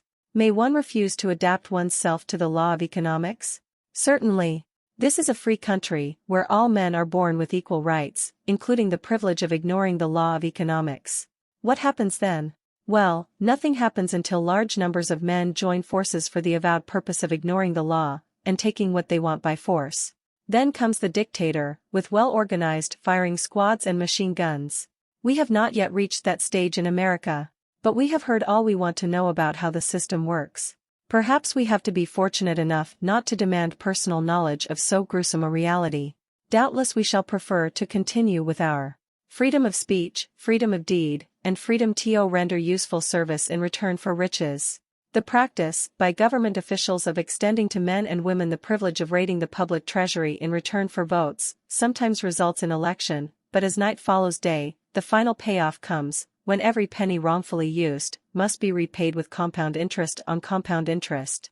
If those who make the grab are not forced to repay, the burden falls on their children, and their children's children, even unto the third and fourth generations. There is no way to avoid the debt. Men can, and sometimes do, form themselves into groups for the purpose of crowding wages up and working hours down. There is a point beyond which they cannot go. It is the point at which the law of economics steps in, and the sheriff gets both the employer and the employees. For 6 years, from 1929 to 1935, the people of America, both rich and poor, barely missed seeing the old man economics hand over to the sheriff all the businesses, and industries and banks. It was not a pretty sight. It did not increase our respect for mob psychology, through which men cast reason to the winds and start trying to get without giving. We who went through those 6 discouraging years, when fear was in the saddle, and faith was on the ground, cannot forget how ruthlessly the law of economics exacted its toll from both rich and poor, weak and strong, old and young. We shall not wish to go through another such experience. These observations are not founded upon short-time experience. They are the result of 25 years of careful analysis of the methods of both the most successful and the most unsuccessful men America has known. Chapter 8. Decision, the Mastery of Procrastination. The 7th Step Toward Riches. Accurate analysis of over 25,000 men and women who had experienced failure disclosed the fact that lack of decision was near the head of the list of the 30 major causes of failure. This is no mere statement of a theory, it is a fact. Procrastination, the opposite of decision, is a common enemy which practically every man must conquer. You will have an opportunity to test your capacity to reach quick and definite decisions when you finish reading this book, and are ready to begin putting into action the principles which it describes. Analysis of several hundred people who had accumulated fortunes well beyond the $1 million mark disclosed the fact that every one of them had the habit of reaching decisions promptly, and of changing these decisions slowly, if and when they were changed. People who fail to accumulate money, without exception, have the habit of reaching decisions, if at all, very slowly, and of changing these decisions quickly and often. One of Henry Ford's most outstanding qualities is his habit of reaching decisions quickly and definitely, and changing them slowly. This quality is so pronounced in Mr. Ford that it has given him the reputation of being obstinate. It was this quality which prompted Mr. Ford to continue to manufacture his famous Model T, the world's ugliest car, when all of his advisors, and many of the purchasers of the car, were urging him to change it. Perhaps, Mr. Ford delayed too long in making the change, but the other side of the story is that Mr. Ford's firmness of decision yielded a huge fortune before the change in model became necessary. There is but little doubt that Mr. Ford's habit of definiteness of decision assumes the proportion of obstinacy, but this quality is preferable to slowness in reaching decisions and quickness in changing them. The majority of people who fail to accumulate money sufficient for their needs are, generally, easily influenced by the opinions of others. They permit the newspapers and the gossiping neighbors to do their thinking for them. Opinions are the cheapest commodities on earth. Everyone has a flock of opinions ready to be wished upon anyone who will accept them. If you are influenced by opinions when you reach decisions, you will not succeed in any undertaking, much less in that of transmuting your own desire into money. If you are influenced by the opinions of others, you will have no desire of your own. Keep your own counsel when you begin to put into practice the principles described here, by reaching your own decisions and following them. Take no one into your confidence, except the members of your mastermind group, and be very sure in your selection of this group that you choose only those who will be in complete sympathy and harmony with your purpose. Close friends and relatives, while not meaning to do so, often handicap one through opinions and sometimes through ridicule, which is meant to be humorous. Thousands of men and women carry inferiority complexes with them all through life, because some well-meaning, but ignorant person destroyed their confidence through opinions or ridicule. You have a brain and mind of your own. Use it, and reach your own decisions. If you need facts or information from other people, to enable you to reach decisions, as you probably will in many instances, acquire these facts or secure the information you need quietly, without disclosing your purpose. It is characteristic of people who have but a smattering or a veneer of knowledge to try to give the impression that they have much knowledge. Such people generally do too much talking, and too little listening. Keep your eyes and ears wide open and your mouth closed, if you wish to acquire the habit of prompt decision. Those who talk too much do little else. If you talk more than you listen, you not only deprive yourself of many opportunities to accumulate useful knowledge, but you also disclose your plans and purposes to people who will take great delight in defeating you, because they envy you. Remember, also, that every time you open your mouth in the presence of a person who has an abundance of knowledge, you display to that person your exact stock of knowledge, or your lack of it. Genuine wisdom is usually conspicuous through modesty and silence. Keep in mind the fact that every person with whom you associate is, like yourself, seeking the opportunity to accumulate money. If you talk about your plans too freely, you may be surprised when you learn that some other person has beaten you to your goal by putting into action ahead of you the plans of which you talked unwisely. Let one of your first decisions be to keep a closed mouth and open ears and eyes. As a reminder to yourself to follow this advice, it will be helpful if you copy the following epigram in large letters and place it where you will see it daily. Tell the world what you intend to do, but first show it. This is the equivalent of saying that deeds, and not words, are what count most. Freedom or death on a decision. The value of decisions depends upon the courage required to render them. The great decisions, which served as the foundation of civilization, were reached by assuming great risks, which often meant the possibility of death. Lincoln's decision to issue his famous Proclamation of Emancipation, which gave freedom to the colored people of America, was rendered with full understanding that his act would turn thousands of friends and political supporters against him. He knew, too, that the carrying out of that proclamation would mean death to thousands of men on the battlefield. In the end, it cost Lincoln his life. That required courage. Socrates' decision to drink the cup of poison, rather than compromise in his personal belief, was a decision of courage. It turned time ahead 1,000 years, and gave to people then unborn the right to freedom of thought and of speech. The decision of General Robert E. Lee, when he came to the parting of the way with the Union, and took up the cause of the South, was a decision of courage, for he well knew that it might cost him his own life, that it would surely cost the lives of others. But, the greatest decision of all time, as far as any American citizen is concerned, was reached in Philadelphia, July 4, 1776, when 56 men signed their names to a document, which they well knew would bring freedom to all Americans, or leave every one of the 56 hanging from a gallows. You have heard of this famous document, but you may not have drawn from it the great lesson in personal achievement it so plainly taught. We all remember the date of this momentous decision, but few of us realize what courage that decision required. We remember our history, as it was taught, we remember dates, and the names of the men who fought, we remember Valley Forge and Yorktown, we remember George Washington and Lord Cornwallis. But we know little of the real forces back of these names, dates, and places. We know still less of that intangible power, which ensured us freedom long before Washington's armies reached Yorktown. We read the history of the Revolution, and falsely imagined that George Washington was the father of our country, that it was he who won our freedom, while the truth is Washington was only an accessory after the fact, because victory for his armies had been ensured long before Lord Cornwallis surrendered. This is not intended to rob Washington of any of the glory he so richly merited. Its purpose, rather, is to give greater attention to the astounding power that was the real cause of his victory. It is nothing short of tragedy that the writers of history have missed, entirely, even the slightest reference to the irresistible power, which gave birth and freedom to the nation destined to set up new standards of independence for all the peoples of the earth. I say it is a tragedy, because it is the selfsame power which must be used by every individual who surmounts the difficulties of life, and forces life to pay the price asked. Let us briefly review the events which gave birth to this power. The story begins with an incident in Boston, March 5, 1770. British soldiers were patrolling the streets, by their presence, openly threatening the citizens. The colonists resented armed men marching in their midst. They began to express their resentment openly, hurling stones as well as epithets at the marching soldiers, until the commanding officer gave orders, "Fix bayonets, charge." The battle was on. It resulted in the death and injury of many.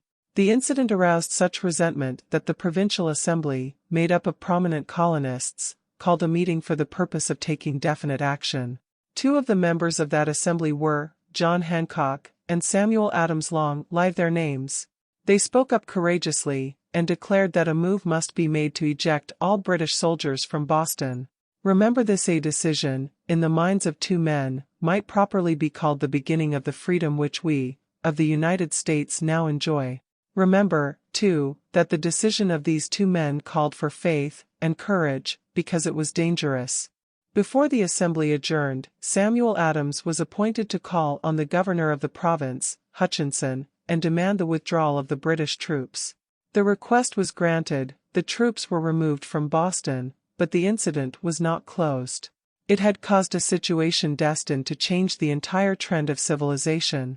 Strange, is it not, how the great changes, such as the American Revolution and the World War, often have their beginnings in circumstances which seem unimportant? It is interesting, also, to observe that these important changes usually begin in the form of a definite decision in the minds of a relatively small number of people. Few of us know the history of our country well enough to realize that John Hancock, Samuel Adams, and Richard Henry Lee, of the province of Virginia, were the real fathers of our country. Richard Henry Lee became an important factor in this story by reason of the fact that he and Samuel Adams communicated frequently, by correspondence, sharing freely their fears and their hopes concerning the welfare of the people of their provinces.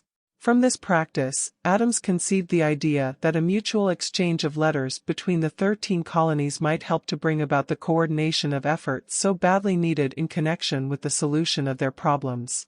2 years after the clash with the soldiers in Boston, March 72, Adams presented this idea to the Assembly, in the form of a motion that a correspondence committee be established among the colonies, with definitely appointed correspondents in each colony, for the purpose of friendly cooperation for the betterment of the colonies of British America.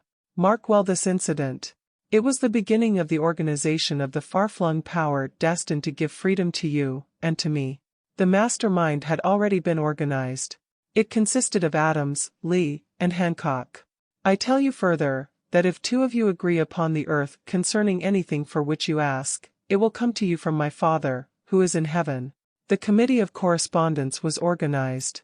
Observe that this move provided the way for increasing the power of the mastermind by adding to it men from all the colonies. Take notice that this procedure constituted the first organized planning of the disgruntled colonists. In union there is strength.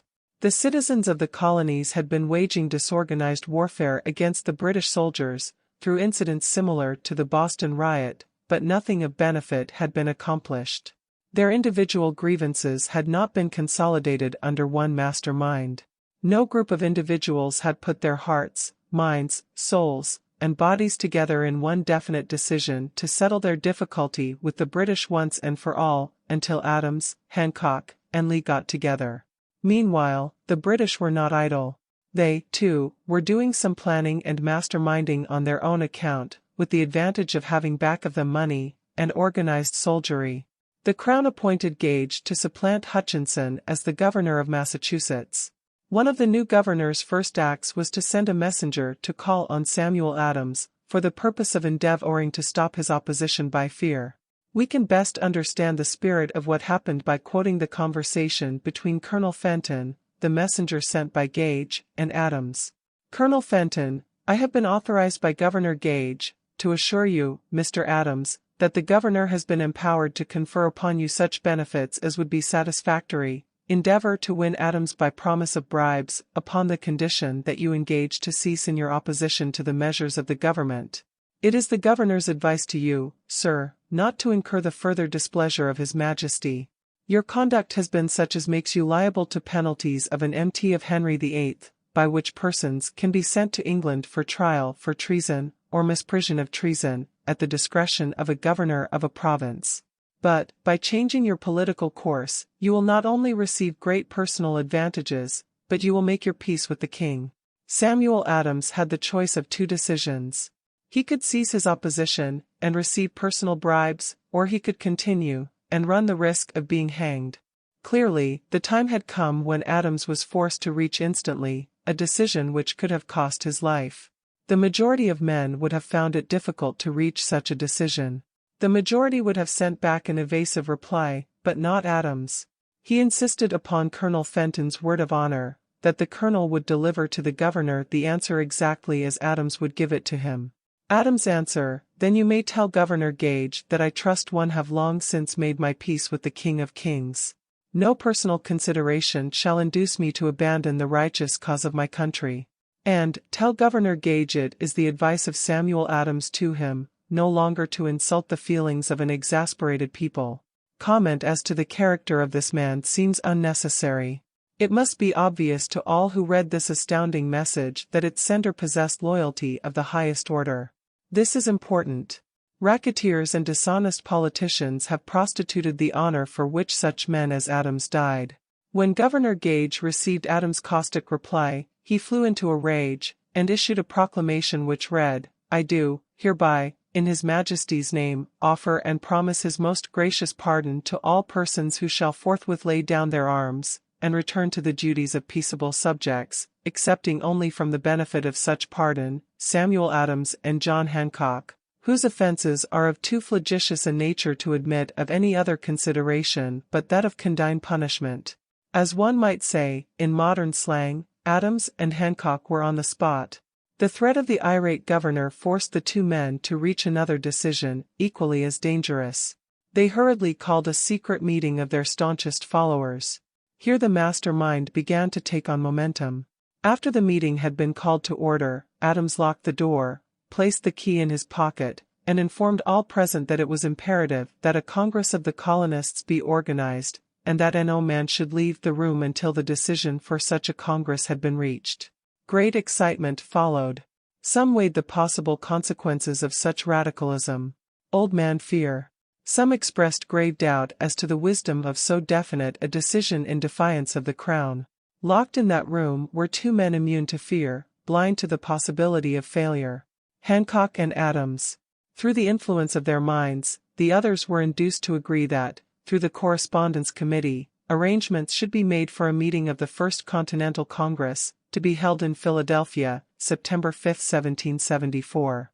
Remember this date. It is more important than July 4, 1776. If there had been no decision to hold a Continental Congress, there could have been no signing of the Declaration of Independence. Before the first meeting of the new Congress, another leader, in a different section of the country, was deep in the throes of publishing a summary view of the rights of British America. He was Thomas Jefferson, of the province of Virginia, whose relationship to Lord Dunmore, representative of the Crown in Virginia, was as strained as that of Hancock and Adams with their governor. Shortly after his famous Summary of Rights was published, Jefferson was informed that he was subject to prosecution for high treason against His Majesty's government. Inspired by the threat, one of Jefferson's colleagues, Patrick Henry, boldly spoke his mind, concluding his remarks with a sentence which shall remain forever a classic: "If this be treason, then make the most of it." It was such men as these who, without power, without authority, without military strength, without money, sat in solemn consideration of the destiny of the colonies, beginning at the opening of the First Continental Congress, and continuing at intervals for 2 years until, on June 7, 1776, Richard Henry Lee arose, addressed the chair, and to the startled assembly made this motion: "Gentlemen, I make the motion that these united colonies are, and of right ought to be free and independent states, that they be absolved from all allegiance to the British Crown, and that all political connection between them and the state of Great Britain is, and ought to be totally dissolved." Lee's astounding motion was discussed fervently, and at such length that he began to lose patience. Finally, after days of argument, he again took the floor, and declared, in a clear, firm voice, "Mr. President, we have discussed this issue for days. It is the only course for us to follow. Why, then, sir, do we longer delay? Why still deliberate? Let this happy day give birth to an American Republic. Let her arise, not to devastate and to conquer, but to re-establish the reign of peace and of law. The eyes of Europe are fixed upon us. She demands of us a living example of freedom, that may exhibit a contrast, in the felicity of the citizen, to the ever-increasing tyranny." Before his motion was finally voted upon, Lee was called back to Virginia, because of serious family illness, but before leaving, he placed his cause in the hands of his friend, Thomas Jefferson, who promised to fight until favorable action was taken. Shortly thereafter, the President of the Congress, Hancock, appointed Jefferson as chairman of a committee to draw up a Declaration of Independence. Long and hard the committee labored, on a document which would mean, when accepted by the Congress, that every man who signed it would be signing his own death warrant, should the colonies lose in the fight with Great Britain, which was sure to follow. The document was drawn, and on June 28, the original draft was read before the Congress. For several days it was discussed, altered, and made ready. On July 4, 1776, Thomas Jefferson stood before the Assembly, and fearlessly read the most momentous decision ever placed upon paper.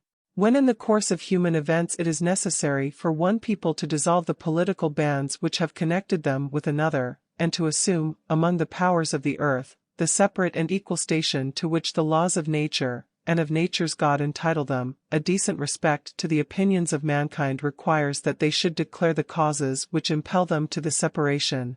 When Jefferson finished, the document was voted upon, accepted, and signed by the 56 men, every one staking his own life upon his decision to write his name. By that decision came into existence a nation destined to bring to mankind forever the privilege of making decisions. By decisions made in a similar spirit of faith, and only by such decisions, can men solve their personal problems, and win for themselves high estates of material and spiritual wealth. Let us not forget this. Analyze the events which led to the Declaration of Independence, and be convinced that this nation, which now holds a position of commanding respect and power among all nations of the world, was born of a decision created by a master mind, consisting of 56 men. Note well, the fact that it was their decision which ensured the success of Washington's armies, because the spirit of that decision was in the heart of every soldier who fought with him, and served as a spiritual power which recognizes no such thing as failure. Note, also, with great personal benefit, that the power which gave this nation its freedom is the selfsame power that must be used by every individual who becomes self-determining. This power is made up of the principles described in this book. It will not be difficult to detect, in the story of the Declaration of Independence, at least 6 of these principles: desire, decision, faith, persistence, the mastermind, and organized planning. Throughout this philosophy will be found the suggestion that thought, backed by strong desire, has a tendency to transmute itself into its physical equivalent. Before passing on, I wish to leave with you the suggestion that one may find in this story, and in the story of the organization of the United States Steel Corporation, a perfect description of the method by which thought makes this astounding transformation. In your search for the secret of the method, do not look for a miracle, because you will not find it. You will find only the eternal laws of nature. These laws are available to every person who has the faith and the courage to use them. They may be used to bring freedom to a nation or to accumulate riches. There is no charge save the time necessary to understand and appropriate them. Those who reach decisions promptly and definitely know what they want and generally get it. The leaders in every walk of life decide quickly and firmly. That is the major reason why they are leaders. The world has the habit of making room for the man whose words and actions show that he knows where he is going. Indecision is a habit which usually begins in youth. The habit takes on permanency as the youth goes through graded school, high school, and even through college, without definiteness of purpose. The major weakness of all educational systems is that they neither teach nor encourage the habit of definite decision. It would be beneficial if no college would permit the enrollment of any student, unless and until the student declared his major purpose in matriculating. It would be of still greater benefit if every student who enters the graded schools were compelled to accept training in the habit of decision, and forced to pass a satisfactory examination on this subject before being permitted to advance in the grades.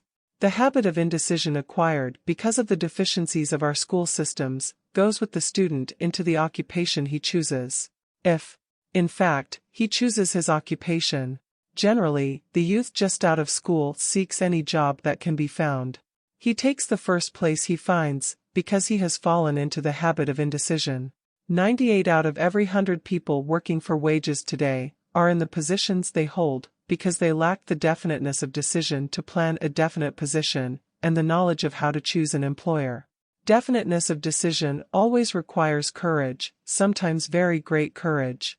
The 56 men who signed the Declaration of Independence staked their lives on the decision to affix their signatures to that document. The person who reaches a definite decision to procure the particular job and make life pay the price he asks, does not stake his life on that decision, he stakes his economic freedom. Financial independence, riches, desirable business and professional positions are not within reach of the person who neglects or refuses to expect, plan, and demand these things.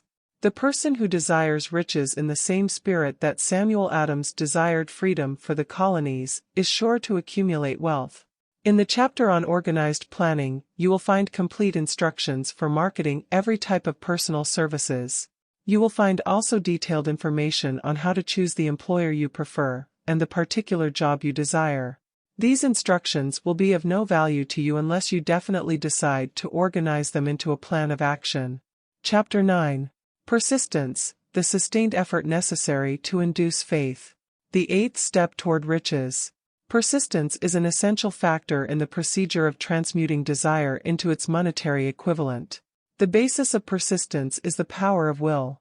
Willpower and desire, when properly combined, make an irresistible pair.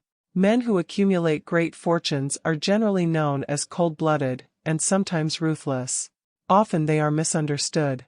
What they have is willpower, which they mix with persistence, and place back of their desires to ensure the attainment of their objectives. Henry Ford has been generally misunderstood to be ruthless and cold-blooded. This misconception grew out of Ford's habit of following through in all of his plans with persistence. The majority of people are ready to throw their aims and purposes overboard, and give up at the first sign of opposition or misfortune. A few carry on despite all opposition until they attain their goal. These few are the Fords, Carnegies, Rockefellers, and Edisons.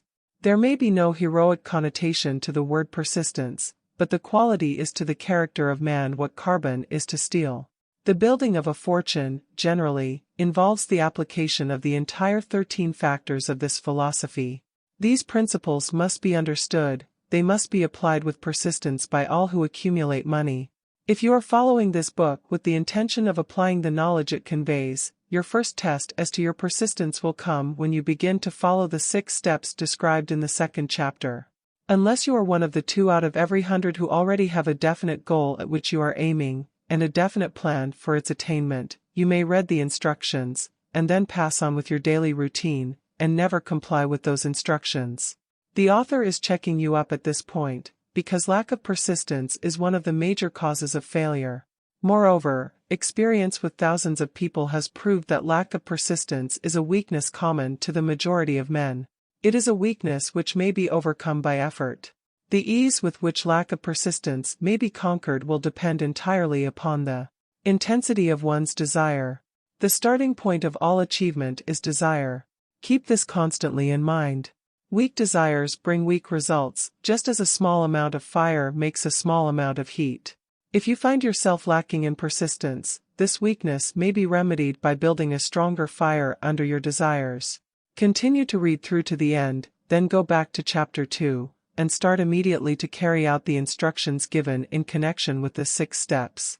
The eagerness with which you follow these instructions will indicate clearly how much or how little you really desire to accumulate money.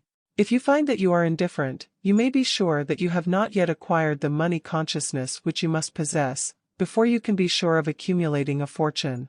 Fortunes gravitate to men whose minds have been prepared to attract them, just as surely as water gravitates to the ocean. In this book may be found all the stimuli necessary to attune any normal mind to the vibrations which will attract the object of one's desires.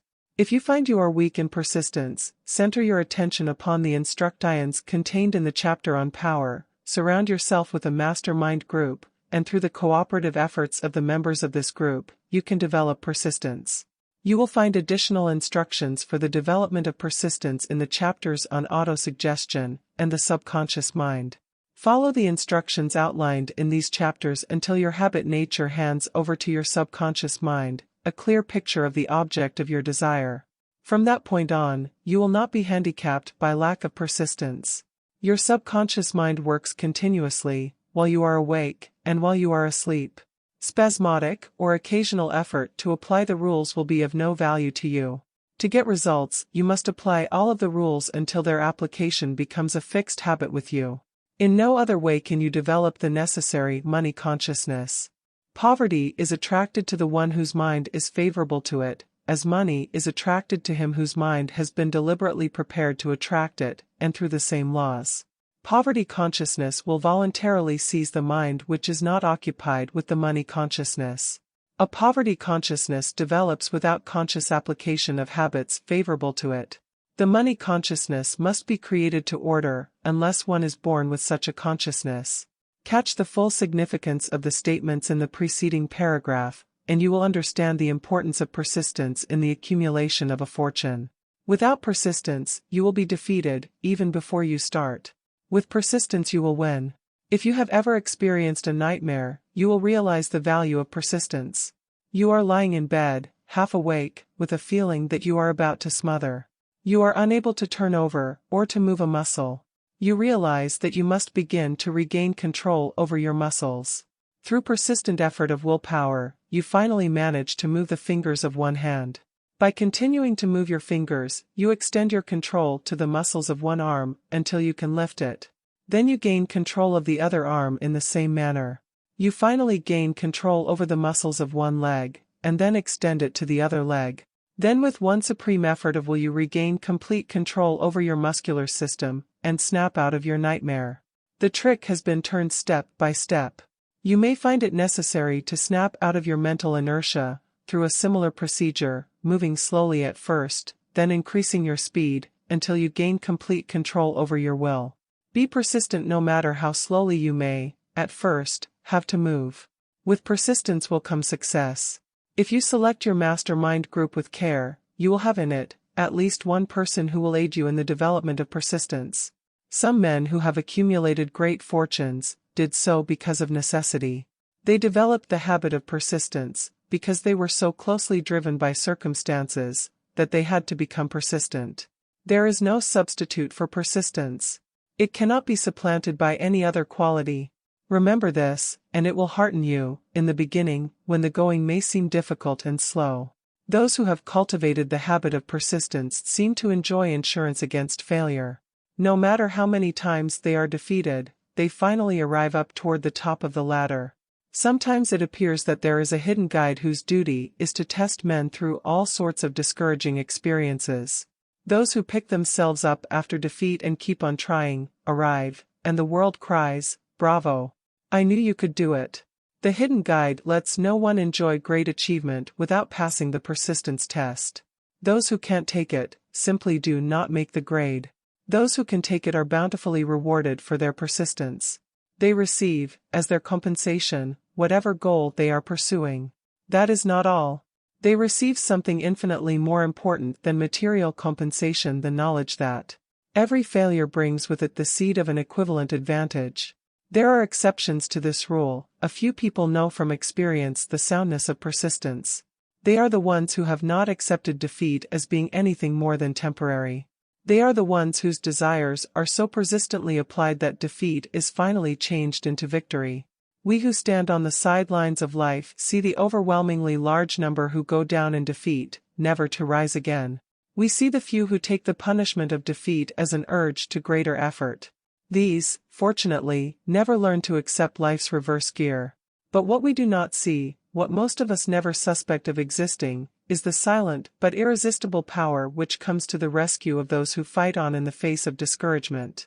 If we speak of this power at all, we call it persistence, and let it go at that. One thing we all know: if one does not possess persistence, one does not achieve noteworthy success in any calling. As these lines are being written, I look up from my work, and see before me, less than a block away, the great mysterious Broadway, the graveyard of dead hopes, and the front porch of opportunity. From all over the world people have come to Broadway, seeking fame, fortune, power, love, or whatever it is that human beings call success.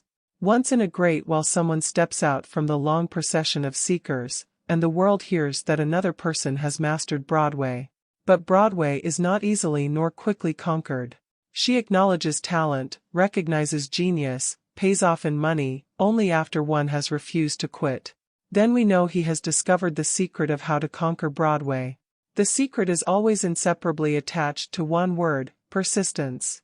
The secret is told in the struggle of Fanny Hurst, whose persistence conquered the Great White Way.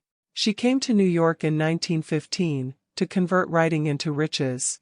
The conversion did not come quickly, but it came. For 4 years Miss Hurst learned about the sidewalks of New York from first-hand experience. She spent her days laboring, and her nights hoping. When hope grew dim, she did not say, "All right, Broadway, you win." She said, "Very well, Broadway, you may whip some, but not me. I'm going to force you to give up."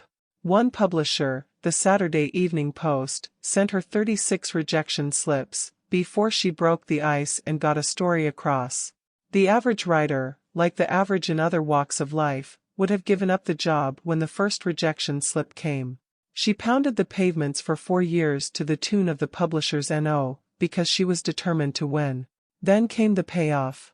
The spell had been broken, the unseen guide had tested Fanny Hurst, and she could take it. From that time on, publishers made a beaten path to her door. Money came so fast she hardly had time to count it. Then the moving picture men discovered her, and money came not in small change, but in floods. The moving picture rights to her latest novel, Great Laughter, brought $100,000, said to be the highest price ever paid for a story before publication. Her royalties from the sale of the book probably will run much more. Briefly, you have a description of what persistence is capable of achieving. Fanny Hurst is no exception. Wherever men and women accumulate great riches, you may be sure they first acquired persistence. Broadway will give any beggar a cup of coffee and a sandwich, but it demands persistence of those who go after the big stakes. Kate Smith will say amen when she reads this. For years she sang, without money, and without price, before any microphone she could reach. Broadway said to her, "Come and get it, if you can take it. She did take it until one happy day Broadway got tired and said, "Ah, what's the use? You don't know when you're whipped, so name your price, and go to work in earnest." Miss Smith named her price. It was plenty. Away up in figures so high that 1 week's salary is far more than most people make in a whole year. Verily it pays to be persistent. And here is an encouraging statement which carries with it a suggestion of great significance. Thousands of singers who excel Kate Smith are walking up and down Broadway looking for a break without success. Countless others have come and gone, many of them sang well enough, but they failed to make the grade because they lacked the courage to keep on keeping on, until Broadway became tired of turning them away. Persistence is a state of mind, therefore it can be cultivated.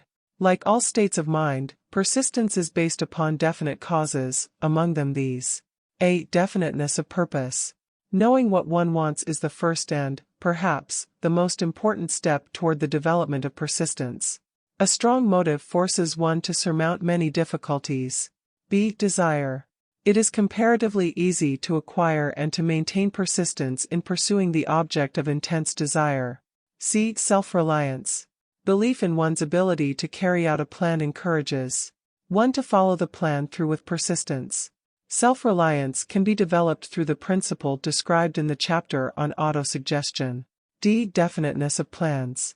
Organized plans, even though they may be weak and entirely impractical, encourage persistence. E. Accurate knowledge. Knowing that one's plans are sound, based upon experience or observation, encourages persistence. Guessing instead of knowing destroys persistence. F. Cooperation. Sympathy, understanding, and harmonious cooperation with others tend to develop persistence. G. Willpower. The habit of concentrating one's thoughts upon the building of plans for the attainment of a definite purpose leads to persistence. H. Habit. Persistence is the direct result of habit. The mind absorbs and becomes a part of the daily experiences upon which it feeds. Fear, the worst of all enemies, can be effectively cured by forced repetition of CWT aid of courage. Everyone who has seen active service in war knows this. Before leaving the subject of persistence, take inventory of yourself, and determine in what particular, if any, you are lacking in this essential quality. Measure yourself courageously, point by point, and see how many of the 8 factors of persistence you lack. The analysis may lead to discoveries that will give you a new grip on yourself. Symptoms of lack of persistence. Here you will find the real enemies which stand between you and noteworthy achievement. Here you will find not only the symptoms indicating weakness of persistence, but also the deeply seated subconscious causes of this weakness. Study the list carefully, and face yourself squarely if you really wish to know who you are, and what you are capable of doing. These are the weaknesses which must be mastered by all who accumulate riches. 1. Failure to recognize and to clearly define exactly what one wants. 2. Procrastination, with or without cause. Usually backed up with a formidable array of alibis and excuses.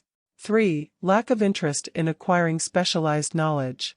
4. Indecision, the habit of passing the buck on all occasions, instead of facing issues squarely. Also backed by alibis.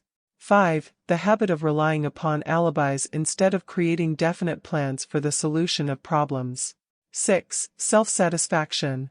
There is but little remedy for this affliction, and no hope for those who suffer from it. 7. Indifference, usually reflected in one's readiness to compromise on all occasions, rather than meet opposition and fight it. 8. The habit of blaming others for one's mistakes, and accepting unfavorable circumstances as being unavoidable. 9. Weakness of desire, due to neglect in the choice of motives that impel action. 10. Willingness, even eagerness, to quit at the first sign of defeat. Based upon one or more of the 6 basic fears. 11. Lack of organized plans, placed in writing where they may be analyzed. 12. The habit of neglecting to move on ideas, or to grasp opportunity when it presents itself.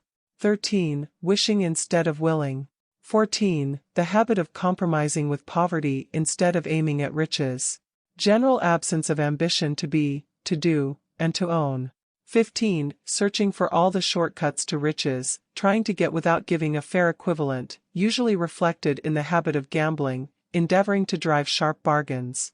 16. Fear of criticism, failure to create plans and to put them into action, because of what other people will think, do, or say. This enemy belongs at the head of the list, because it generally exists in one's subconscious mind, where its presence is not recognized. See the 6 basic fears in a later chapter. Let us examine some of the symptoms of the fear of criticism. The majority of people permit relatives, friends, and the public at large to so influence them that they cannot live their own lives, because they fear criticism. Huge numbers of people make mistakes in marriage, stand by the bargain, and go through life miserable and unhappy, because they fear criticism which may follow if they correct the mistake. Anyone who has submitted to this form of fear knows the irreparable damage it does, by destroying ambition, self-reliance, and the desire to achieve. Millions of people neglect to acquire belated educations, after having left school, because they fear criticism. Countless numbers of men and women, both young and old, permit relatives to wreck their lives in the name of duty, because they fear criticism. Duty does not require any person to submit to the destruction of his personal ambitions and the right to live his own life in his own way. People refuse to take chances in business, because they fear the criticism which may follow if they fail. The fear of criticism, in such cases, is stronger than the desire for success. Too many people refuse to set high goals for themselves, or even neglect selecting a career, because they fear the criticism of relatives and friends who may say, "Don't aim so high, people will think you are crazy." When Andrew Carnegie suggested that I devote 20 years to the organization of a philosophy of individual achievement, my first impulse of thought was fear of what people might say. The suggestion set up a goal for me, far out of proportion to any I had ever conceived. As quick as a flash, my mind began to create alibis and excuses, all of them traceable to the inherent fear of criticism. Something inside of me said, "You can't do it, the job is too big, and requires too much time. What will your relatives think of you? How will you earn a living? No one has ever organized a philosophy of success. What right have you to believe you can do it? Who are you, anyway, to aim so high? Remember your humble birth. What do you know about philosophy? People will think you are crazy." And they did. Why hasn't some other person done this before now? These, and many other questions flashed into my mind, and demanded attention. It seemed as if the whole world had suddenly turned its attention to me with the purpose of ridiculing me into giving up all desire to carry out Mr. Carnegie's suggestion. I had a fine opportunity, then and there, to kill off ambition before it gained control of me. Later in life, after having analyzed thousands of people, I discovered that most ideas are stillborn, and need the breath of life injected into them through definite plans of immediate action. The time to nurse an idea is at the time of its birth. Every minute it lives, gives it a better chance of surviving. The fear of criticism is at the bottom of the destruction of most ideas which never reach the planning and action stage. Many people believe that material success is the result of favorable breaks. There is an element of ground for the belief, but those depending entirely upon luck are nearly always disappointed, because they overlook another important factor which must be present before one can be sure of success. It is the knowledge with which favorable breaks can be made to order. During the Depression, W.C. Fields, the comedian, lost all his money, and found himself without income, without a job, and his means of earning a living, vaudeville, no longer existed. Moreover, he was past 60, when many men consider themselves old. He was so eager to stage a comeback that he offered to work without pay, in a new field, movies. In addition to his other troubles, he fell and injured his neck. To many that would have been the place to give up and quit. But Fields was persistent. He knew that if he carried on he would get the breaks sooner or later, and he did get them, but not by chance. Marie Dressler found herself down and out, with her money gone, with no job, when she was about 60. She, too, went after the breaks, and got them. Her persistence brought an astounding triumph late in life, long beyond the age when most men and women are done with ambition to achieve. Eddie Cantor lost his money in the 1929 stock crash, but he still had his persistence and his courage. With these, plus 2 prominent eyes, he exploited himself back into an income of $10,000 a week. Verily, if one has persistence, one can get along very well without many other qualities. The only break anyone can afford to rely upon is a self-made break. These come through the application of persistence. The starting point is definiteness of purpose.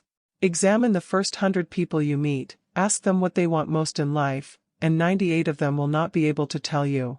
If you press them for an answer, some will say security, many will say money, a few will say happiness, others will say fame and power, and still others will say social recognition, ease in living, ability to sing, dance, or write, but none of them will be able to define these terms, or give the slightest indication of a plan by which they hope to attain these vaguely expressed wishes. Riches do not respond to wishes. They respond only to definite plans, backed by definite desires, through constant persistence. How to develop persistence? There are 4 simple steps which lead to the habit of persistence. They call for no great amount of intelligence, no particular amount of education, and but little time or effort. The necessary steps are: 1. A definite purpose backed by burning desire for its fulfillment. 2. A definite plan, expressed in continuous action. 3. A mind closed tightly against all negative and discouraging influences, including negative suggestions of relatives, friends and acquaintances. 4. A friendly alliance with one or more persons who will encourage one to follow through with both plan and purpose. These 4 steps are essential for success in all walks of life. The entire purpose of the 13 principles of this philosophy is to enable one to take these 4 steps as a matter of habit. These are the steps by which one may control one's economic destiny. They are the steps that lead to freedom and independence of thought. They are the steps that lead to riches, in small or great quantities. They lead the way to power, fame, and worldly recognition. They are the 4 steps which guarantee favorable breaks.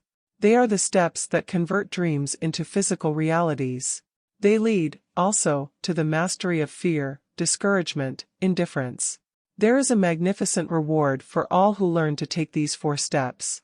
It is the privilege of writing one's own ticket, and of making life yield whatever price is asked. I have no way of knowing the facts, but I venture to conjecture that Mrs. Wallace Simpson's great love for a man was not accidental, nor the result of favorable breaks alone. There was a burning desire, and careful searching at every step of the way. Her first duty was to love. What is the greatest thing on earth? The master called it love, not man-made rules, criticism, bitterness, slander, or political marriages, but love. She knew what she wanted, not after she met the Prince of Wales, but long before that. Twice when she had failed to find it, she had the courage to continue her search. To thine own self be true, and it must follow, as the night the day, thou canst not then be false to any man. Her rise from obscurity was of the slow, progressive, persistent order, but it was sure. She triumphed over unbelievably long odds, and, no matter who you are, or what you may think of Wallace Simpson, or the king who gave up his crown for her love, she is an astounding example of applied persistence, an instructor on the rules of self-determination, from whom the entire world might profitably take lessons. When you think of Wallace Simpson, think of one who knew what she wanted, and shook the greatest empire on earth to get it. Women who complain that this is a man's world, that women do not have an equal chance to win, owe it to themselves to study carefully the life of this unusual woman, who, at an age which most women consider old, captured the affections of the most desirable bachelor in the entire world. And what of King Edward? What lesson may we learn from his part in the world's greatest drama of recent times? Did he pay too high a price for the affections of the woman of his choice? Surely no one but he can give the correct answer. The rest of us can only conjecture. This much we know: the king came into the world without his own consent. He was born to great riches, without requesting them.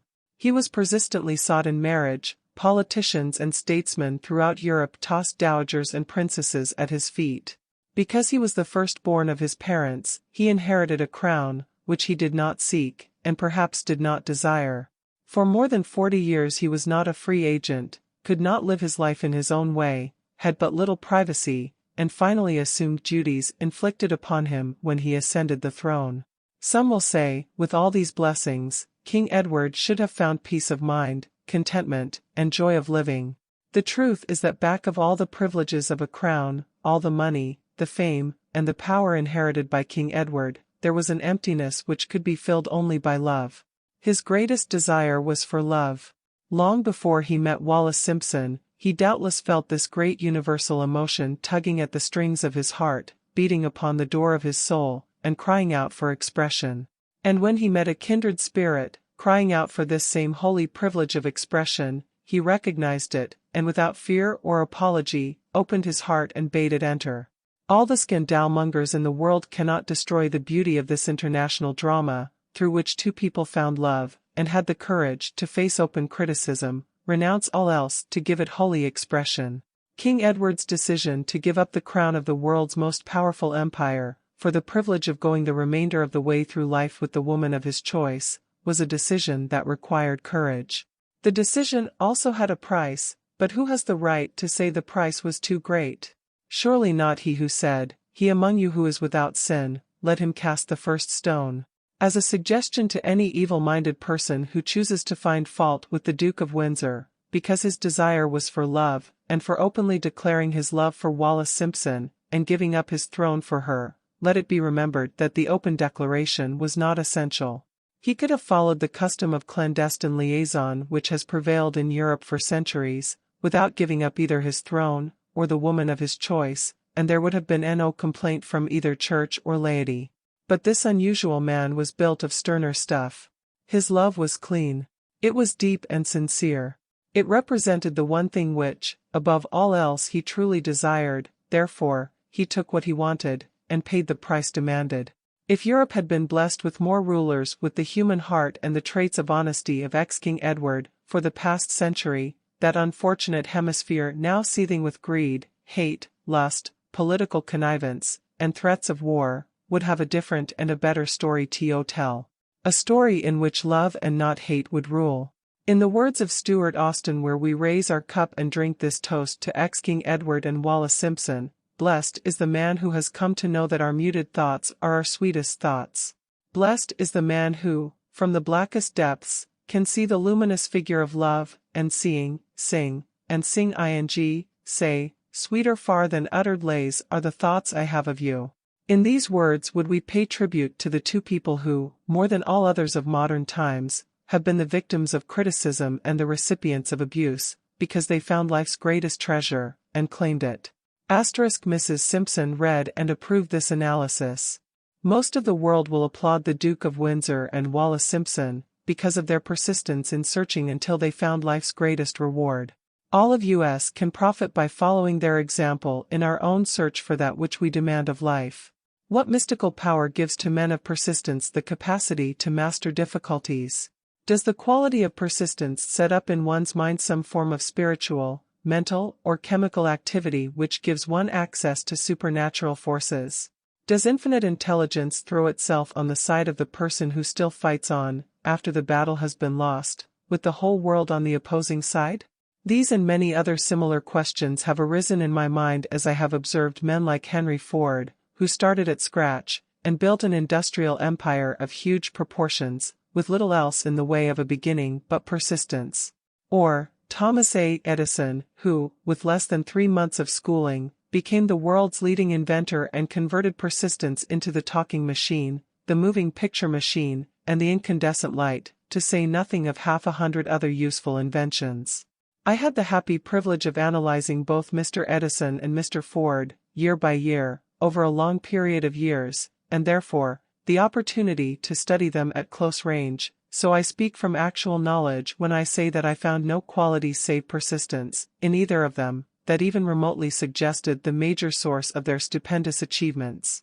As one makes an impartial study of the prophets, philosophers, miracle men, and religious leaders of the past, one is drawn to the inevitable conclusion that persistence, concentration of effort, and definiteness of purpose were the major sources of their achievements. Consider, for example, the strange and fascinating story of Muhammad, analyze his life, compare him with men of achievement in this modern age of industry and finance, and observe how they have one outstanding trait in common: persistence. If you are keenly interested in studying the strange power which gives potency to persistence, read a biography of Muhammad, especially the one by Asad Bey. This brief review of that book, by Thomas Segru, in the Herald Tribune, will provide a preview of the rare treat in store for those who take the time to read the entire story of one of the most astounding examples of the power of persistence known to civilization. The Last Great Prophet. Reviewed by Thomas Segru. Muhammad was a prophet, but he never performed a miracle. He was not a mystic, he had no formal schooling, he did not begin his mission until he was 40. When he announced that he was the messenger of God, bringing word of the true religion, he was ridiculed and labeled a lunatic. Children tripped him and women threw filth upon him. He was banished from his native city, Mecca, and his followers were stripped of their worldly goods and sent into the desert after him. When he had been preaching 10 years he had nothing to show for it but banishment, poverty and ridicule. Yet before another 10 years had passed, he was dictator of all Arabia, ruler of Mecca, and the head of a new world religion which was to sweep to the Danube and the Pyrenees before exhausting the impetus he gave it. That impetus was threefold: the power of words, the efficacy of prayer and man's kinship with God. His career never made sense.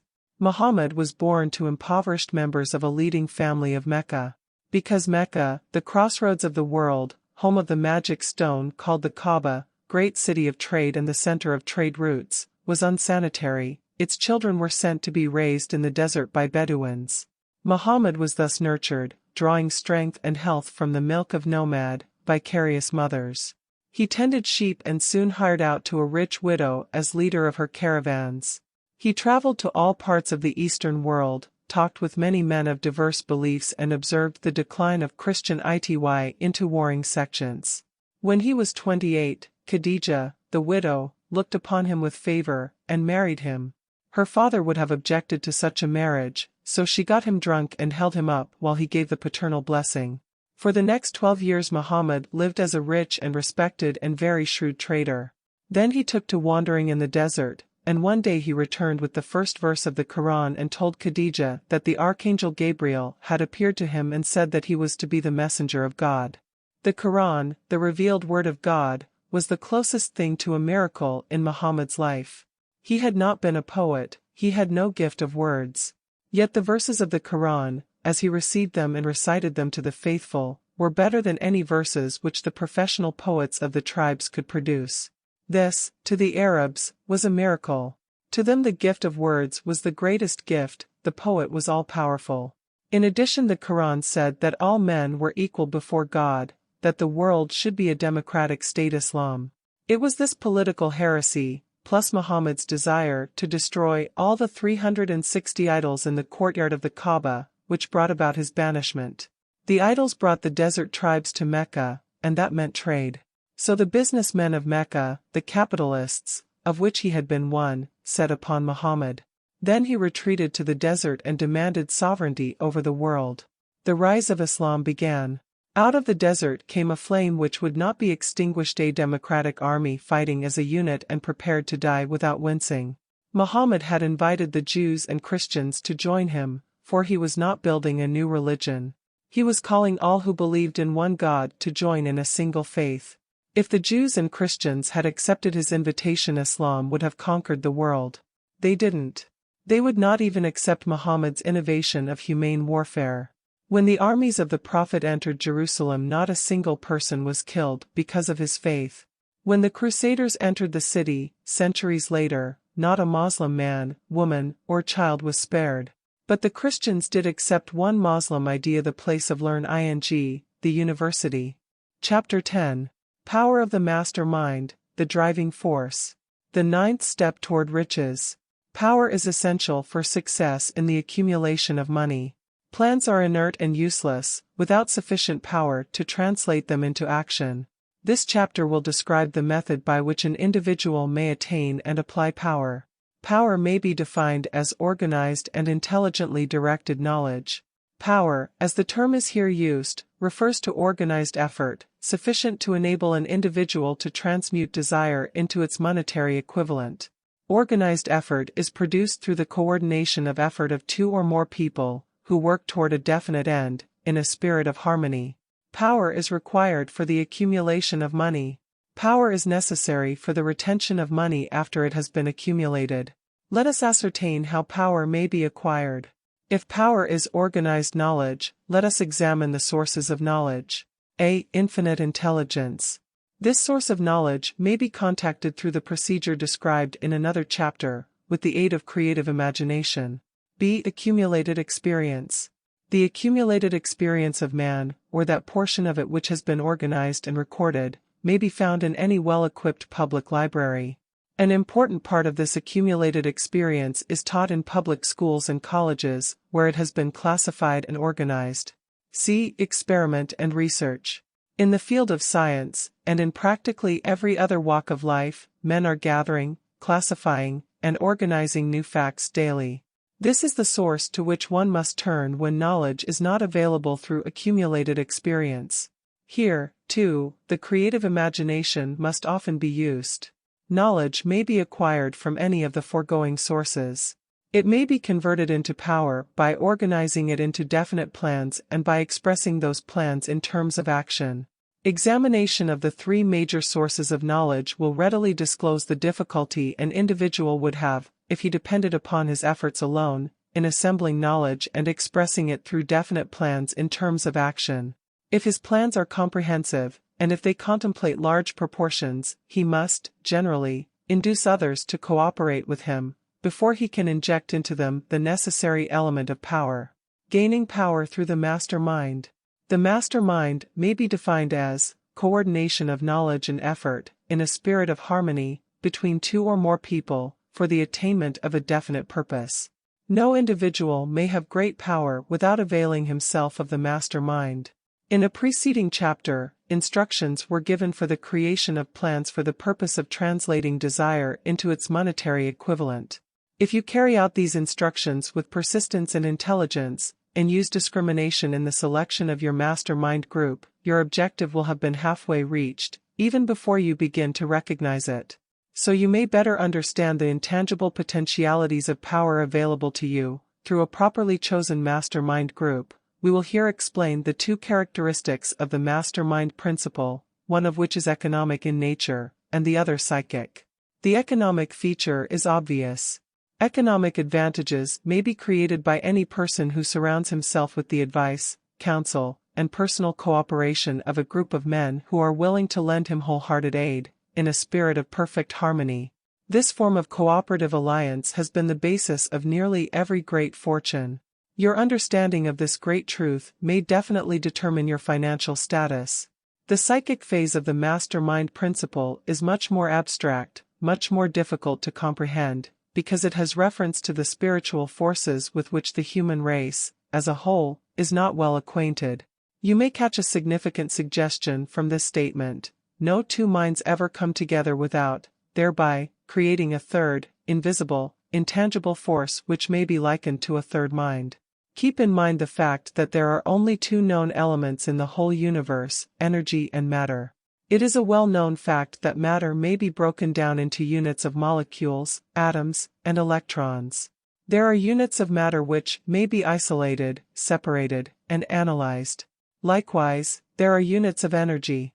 The human mind is a form of energy, a part of it being spiritual in nature. When the minds of two people are coordinated in a spirit of harmony, the spiritual units of energy of each mind form an affinity, which constitutes the psychic phase of the master mind.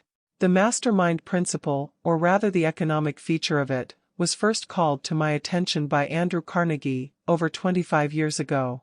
Discovery of this principle was responsible for the choice of my life's work. Mr. Carnegie's mastermind group consisted of a staff of approximately 50 men, with whom he surrounded himself, for the definite purpose of manufacturing and marketing steel. He attributed his entire fortune to the power he accumulated through this mastermind. Analyze the record of any man who has accumulated a great fortune, and many of those who have accumulated modest fortunes, and you will find that they have either consciously or unconsciously employed the mastermind principle. Great power can be accumulated through no other principle. Energy is nature's universal set of building blocks, out of which she constructs every material thing in the universe, including man, and every form of animal and vegetable life. Through a process which only nature completely understands, she translates energy into matter. Nature's building blocks are available to man, in the energy involved in thinking. Man's brain may be compared to an electric battery. It absorbs energy from the ether, which permeates every atom of matter, and fills the entire universe. It is a well-known fact that a group of electric batteries will provide more energy than a single battery. It is also a well-known fact that an individual battery will provide energy in proportion to the number and capacity of the cells it contains. The brain functions in a similar fashion. This accounts for the fact that some brains are more efficient than others, and leads to this significant statement: a group of brains coordinated, or connected, in a spirit of harmony, will provide more thought energy than a single brain, just as a group of electric batteries will provide more energy than a single battery. Through this metaphor, it becomes immediately obvious that the mastermind principle holds the secret of the power wielded by men who surround themselves with other men of brains. There follows, now, another statement which will lead still nearer to an understanding of the psychic phase of the mastermind principle. When a group of individual brains are coordinated and function in harmony, the increased energy created through that alliance becomes available to every individual brain in the group. It is a well-known fact that Henry Ford began his business career under the handicap of poverty, illiteracy, and ignorance. It is an equally well-known fact that, within the inconceivably short period of 10 years, Mr. Ford mastered these three handicaps, and that within 25 years he made himself one of the richest men in America.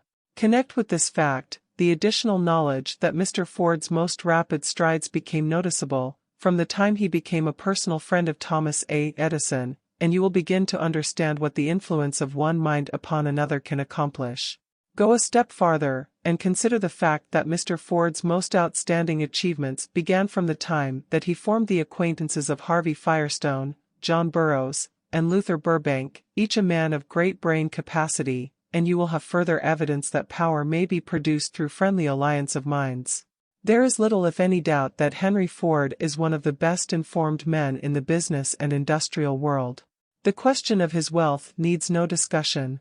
Analyze Mr. Ford's intimate personal friends, some of whom have already been mentioned, and you will be prepared to understand the following statement: men take on the nature and the habits and the power of thought of those with whom they associate in a spirit of sympathy and harmony. Henry Ford whipped poverty, illiteracy, and ignorance by allying himself with great minds, whose vibrations of thought he absorbed into his own mind.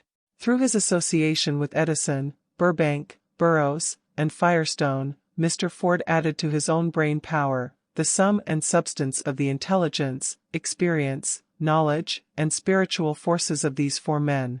Moreover, he appropriated and made use of the mastermind principle through the methods of procedure described in this book. This principle is available to you. We have already mentioned Mahatma Gandhi. Perhaps the majority of those who have heard of Gandhi look upon him as merely an eccentric little man, who goes around without formal wearing apparel, and makes trouble for the British government. In reality, Gandhi is not eccentric, but he is the most powerful man now living, estimated by the number of his followers and their faith in their leader. Moreover, he is probably the most powerful man who has ever lived. His power is passive, but it is real. Let us study the method by which he attained his stupendous power.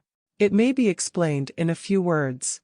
He came by power through inducing over 200 million people to coordinate, with mind and body, in a spirit of harmony, for a definite purpose. In brief, Gandhi has accomplished a miracle, for it is a miracle when 200 million people can be induced, not forced, to cooperate in a spirit of harmony, for a limitless time. If you doubt that this is a miracle, try to induce any two people to cooperate in a spirit of harmony for any length of time. Every man who manages a business knows what a difficult matter it is to get employees to work together in a spirit even remotely resembling harmony. The list of the chief sources from which power may be attained is, as you have seen, headed by infinite intelligence. When two or more people coordinate in a spirit of harmony, and work toward a definite objective, they place themselves in position, through that alliance, to absorb power directly from the great universal storehouse of infinite intelligence. This is the greatest of all sources of power. It is the source to which the genius turns. It is the source to which every great leader turns, whether he may be conscious of the fact or not. The other two major sources from which the knowledge, necessary for the accumulation of power, may be obtained are no more reliable than the five senses of man. The senses are not always reliable.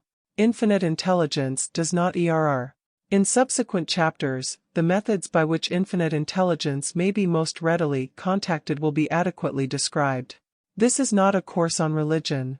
No fundamental principle described in this book should be interpreted as being intended to interfere either directly or indirectly with any man's religious habits. This book has been confined, exclusively, to instructing the reader how to transmute the definite purpose of desire for money into its monetary equivalent. Read, think, and meditate as you read.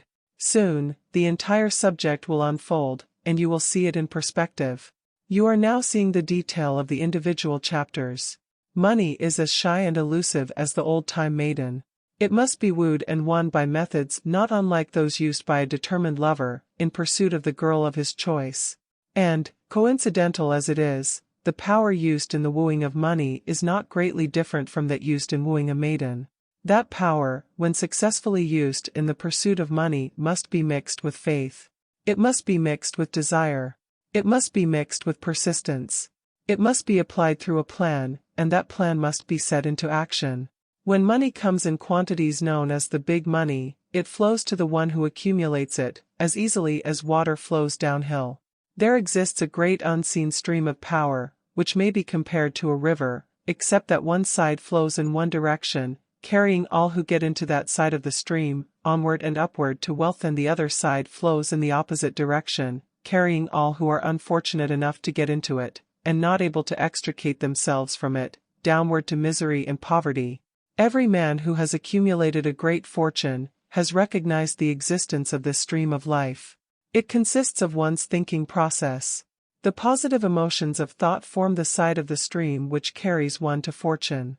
The negative emotions form the side which carries one down to poverty. This carries a thought of stupendous importance to the person who is following this book with the object of accumulating a fortune. If you are in the side of the stream of power which leads to poverty, this may serve as an oar, by which you may propel yourself over into the other side of the stream. It can serve you only through application and use. Merely reading, and passing judgment on it, either one way or another, will in no way benefit you. Some people undergo the experience of alternating between the positive and negative sides of the stream, being at times on the positive side, and at times on the negative side. The Wall Street crash of '29 swept millions of people from the positive to the negative side of the stream. These millions are struggling, some of them in desperation and fear, to get back to the positive side of the stream. This book was written especially for those millions. Poverty and riches often change places. The crash taught the world this truth, although the world will not long remember the lesson. Poverty may, and generally does, voluntarily take the place of riches. When riches take the place of poverty, the change is usually brought about through well-conceived and carefully executed plans. Poverty needs no plan. It needs no one to aid it, because it is bold and ruthless. Riches are shy and timid. They have to be attracted. Anybody can wish for riches, and most people do, but only a few know that a definite plan, plus a burning desire for wealth, are the only dependable means of accumulating wealth. Chapter 11. The Mystery of Sex, Transmutation. The 10th step toward riches. The meaning of the word transmute is, in simple language, the changing, or transferring of one element, or form of energy, into another. The emotion of sex brings into being a state of mind. Because of ignorance on the subject, this state of mind is generally associated with the physical, and because of improper influences, to which most people have been subjected, in acquiring knowledge of sex, things essentially physical have highly biased the mind. The emotion of sex has back of it the possibility of three constructive potentialities. They are: 1. The perpetuation of mankind. 2. The maintenance of health. As a therapeutic agency, it has no equal. 3. The transformation of mediocrity into genius through transmutation. Sex transmutation is simple and easily explained. It means the switching of the mind from thoughts of physical expression to thoughts of some other nature. Sex desire is the most powerful of human desires. When driven by this desire, men develop keenness of imagination, courage, willpower, persistence, and creative ability unknown to them at other times. So strong and impelling is the desire for sexual contact that men freely run the risk of life and reputation to indulge it.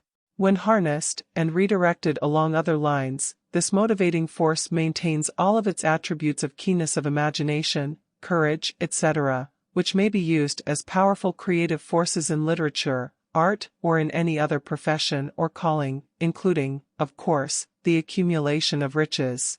The transmutation of sex energy calls for the exercise of willpower, to be sure, but the reward is worth the effort. The desire for sexual expression is inborn and natural. The desire cannot and should not be submerged or eliminated, but it should be given an outlet through forms of expression which enrich the body, mind, and spirit of man. If not given this form of outlet, through transmutation, it will seek outlets through purely physical channels. A river may be dammed, and its water controlled for a time, but eventually, it will force an outlet. The same is true of the emotion of sex. It may be submerged and controlled for a time, but its very nature causes it to be ever seeking means of expression. If it is not transmuted into some creative effort, it will find a less worthy outlet. Fortunate, indeed, is the person who has discovered how to give sex emotion an outlet through some form of creative effort, for he has, by that discovery, lifted himself to the status of a genius. Scientific research has disclosed these significant facts. 1. The men of greatest achievement are men with highly developed sex natures, men who have learned the art of sex transmutation. 2. The men who have accumulated great fortunes and achieved outstanding recognition in literature, art, industry, architecture, and the professions, were motivated by the influence of a woman. The research from which these astounding discoveries were made went back through the pages of biography and history for more than 2,000 years. Wherever there was evidence available in connection with the lives of men and women of great achievement, it indicated most convincingly that they possessed highly developed sex natures. The emotion of sex is an irresistible force, against which there can be no such opposition as an immovable body. When driven by this emotion, men become gifted with a superpower for action. Understand this truth, and you will catch the significance of the statement that sex transmutation will lift one to the status of a genius. The emotion of sex contains the secret of creative ability. Destroy the sex glands, whether in man or beast, and you have removed the major source of action. For proof of this, observe what happens to any animal after it has been castrated. A bull becomes as docile as a cow after it has been altered sexually. Sex alteration takes out of the male, whether man or beast, all the fight that was in him. Sex alteration of the female has the same effect. The 10 mind stimuli. The human mind responds to stimuli, through which it may be keyed up to high rates of vibration, known as enthusiasm, creative imagination, intense desire, etc. The stimuli to which the mind responds most freely are: 1. The desire for sex expression. 2. Love. 3. A burning desire for fame, power, or financial gain, money. 4. Music. 5. Friendship between either those of the same sex, or those of the opposite sex. 6. A mastermind alliance based upon the harmony of 2 or more people who ally themselves for spiritual or temporal advancement. 7. Mutual suffering, such as that experienced by people who are persecuted. 8. Autosuggestion. 9. Fear. 10. Narcotics and alcohol. The desire for sex expression comes at the head of the list of stimuli, which most effectively step up the vibrations of the mind and start the wheels of physical action. 8 of these stimuli are natural and constructive. 2 are destructive. The list is here presented for the purpose of enabling you to make a comparative study of the major sources of mind stimulation. From this study, it will be readily seen that the emotion of sex is, by great odds, the most intense and powerful of all mind stimuli. This comparison is necessary as a foundation for proof of the statement that transmutation of sex energy may lift one to the status of a genius. Let us find out what constitutes a genius. Some wiseacre has said that a genius is a man who wears long hair, eats queer food, lives alone, and serves as a target for the joke makers. A better definition of a genius is a man who has discovered how to increase the vibrations of thought to the point where he can freely communicate with sources of knowledge not available through the ordinary rate of vibration of thought. The person who thinks will want to ask some questions concerning this definition of genius. The first question will be, how may one communicate with sources of knowledge which are not available through the ordinary rate of vibration of thought? The next question will be, are there known sources of knowledge which are available only to genii, and if so, what are these sources, and exactly how may they be reached? We shall offer proof of the soundness of some of the more important statements made in this book, or at least we shall offer evidence through which you may secure your own proof through experimentation, and in doing so, we shall answer both of these questions. Genius is developed through the sixth sense. The reality of a sixth sense has been fairly well established. This sixth sense is creative imagination. The faculty of creative imagination is one which the majority of people never use during an entire lifetime, and if used at all, it usually happens by mere accident. A relatively small number of people use, with deliberation and purpose aforethought, the faculty of creative imagination. Those who use this faculty voluntarily, and with understanding of its functions, are genii. The faculty of creative imagination is the direct link between the finite mind of man and infinite intelligence. All so-called revelations, referred to in the realm of religion, and all discoveries of basic or new principles in the field of invention, take place through the faculty of creative imagination. When ideas or concepts flash into one's mind, through what is popularly called a hunch, they come from one or more of the following sources. 1. Infinite intelligence. 2. One's subconscious mind, wherein is stored every sense impression and thought impulse which ever reached the brain through any of the five senses. 3. From the mind of some other person who has just released the thought, or picture of the idea or concept, through conscious thought, or 4. From the other person's subconscious storehouse. There are no other known sources from which inspired ideas or hunches may be received. The creative imagination functions best when the mind is vibrating, due to some form of mind stimulation, at an exceedingly high rate. That is, when the mind is functioning at a rate of vibration higher than that of ordinary, normal thought. When brain action has been stimulated, through one or more of the 10 mind stimulants, it has the effect of lifting the individual far above the horizon of ordinary thought, and permits him to envision distance, scope, and quality of thoughts not available on the lower plane, such as that occupied while one is engaged in the solution of the problems of business and professional routine. When lifted to this higher level of thought, through any form of mind stimulation, an individual occupies, relatively, the same position as one who has ascended in an airplane to a height from which he may see over and beyond the horizon line which limits his vision, while on the ground. Moreover, while on this higher level of thought, the individual is not hampered or bound by any of the stimuli which circumscribe and limit his vision while wrestling with the problems of gaining the 3 basic necessities of food, clothing, and shelter. He is in a world of thought in which the ordinary, workaday thoughts have been as effectively removed as are the hills and valleys and other limitations of physical vision, when he rises in an airplane. While on this exalted plane of thought, the creative faculty of the mind is given freedom for action. The way has been cleared for the sixth sense to function, it becomes receptive to ideas which could not reach the individual under any other circumstances. The sixth sense is the faculty which marks the difference between a genius and an ordinary individual. The creative faculty becomes more alert and receptive to vibrations, originating outside the individual's subconscious mind, the more this faculty is used, and the more the individual relies upon it, and makes demands upon it for thought impulses. This faculty can be cultivated and developed only through use. That which is known as one's conscience operates entirely through the faculty of the sixth sense.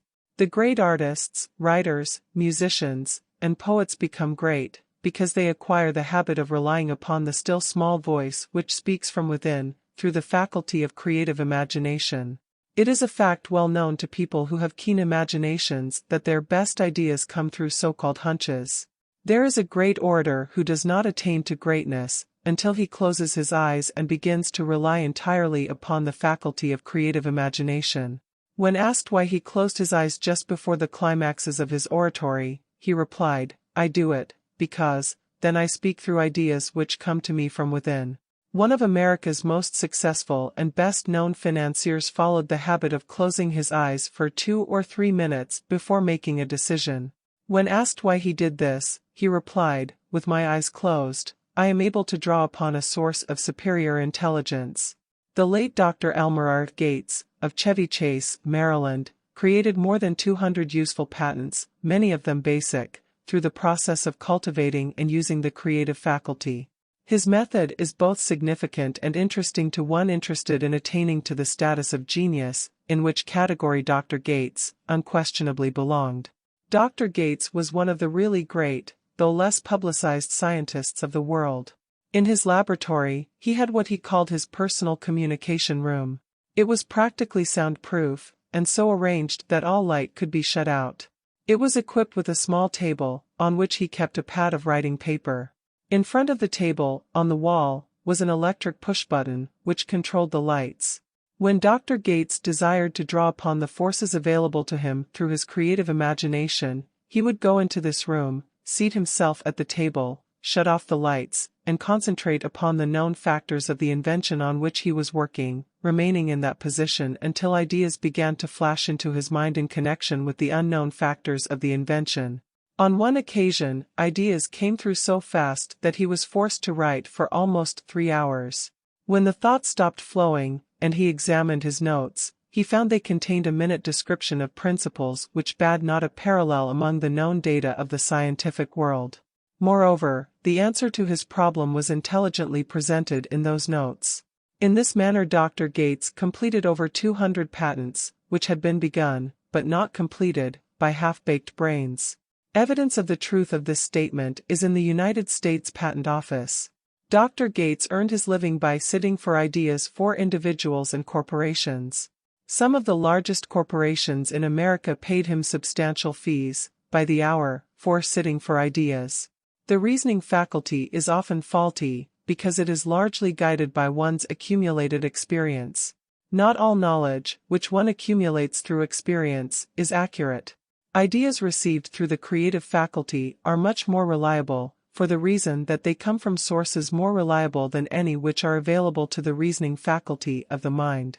The major difference between the genius and the ordinary crank inventor may be found in the fact that the genius works through his faculty of creative imagination, while the crank knows nothing of this faculty. The scientific inventor, such as Mr. Edison and Dr. Gates, makes use of both the synthetic and the creative faculties of imagination.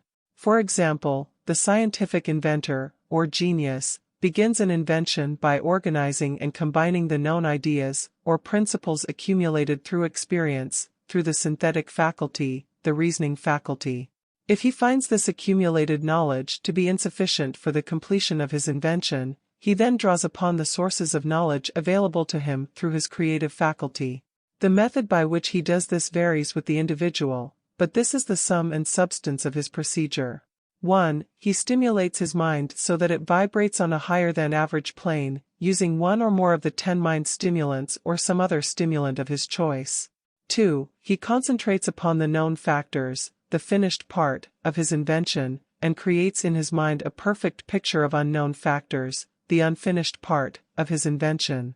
He holds this picture in mind until it has been taken over by the subconscious mind, then relaxes by clearing his mind of all thought, and waits for his answer to flash into his mind. Sometimes the results are both definite and immediate. At other times, the results are negative, depending upon the state of development of the sixth sense, or creative faculty.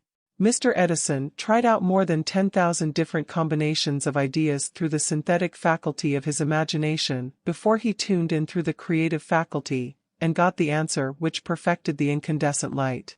His experience was similar when he produced the talking machine. There is plenty of reliable evidence that the faculty of creative imagination exists. This evidence is available through accurate analysis of men who have become leaders in their respective callings, without having had extensive educations. Lincoln was a notable example of a great leader who achieved greatness through the discovery and use of his faculty of creative imagination. He discovered and began to use this faculty as the result of the stimulation of love which he experienced after he met Anne Rutledge, a statement of the highest significance, in connection with the study of the source of genius. The pages of history are filled with the records of great leaders whose achievements may be traced directly to the influence of women who aroused the creative faculties of their minds, through the stimulation of sex desire. Napoleon Bonaparte was one of these. When inspired by his first wife, Josephine, he was irresistible and invincible. When his better judgment or reasoning faculty prompted him to put Josephine aside, he began to decline. His defeat and Saint Helena were not far distant. If good taste would permit, we might easily mention scores of men, well known to the American people, who climbed to great heights of achievement under the stimulating influence of their wives, only to drop back to destruction after money and power went to their heads, and they put aside the old wife for a new one. Napoleon was not the only man to discover that sex influence, from the right source, is more powerful than any substitute of expediency, which may be created by mere reason. The human mind responds to stimulation. Among the greatest and most powerful of these stimuli is the urge of sex. When harnessed and transmuted, this driving force is capable of lifting men into that higher sphere of thought which enables them to master the sources of worry and petty annoyance which beset their pathway on the lower plane. Unfortunately, only the genii have made the discovery. Others have accepted the experience of sex urge, without discovering one of its major potentialities, a fact which accounts for the great number of others as compared to the limited number of genii. For the purpose of refreshing the memory, in connection with the facts available from the biographies of certain men, we here present the names of a few men of outstanding achievement, each of whom was known to have been of a highly sexed nature. The genius which was theirs undoubtedly found its source of power in transmuted sex energy.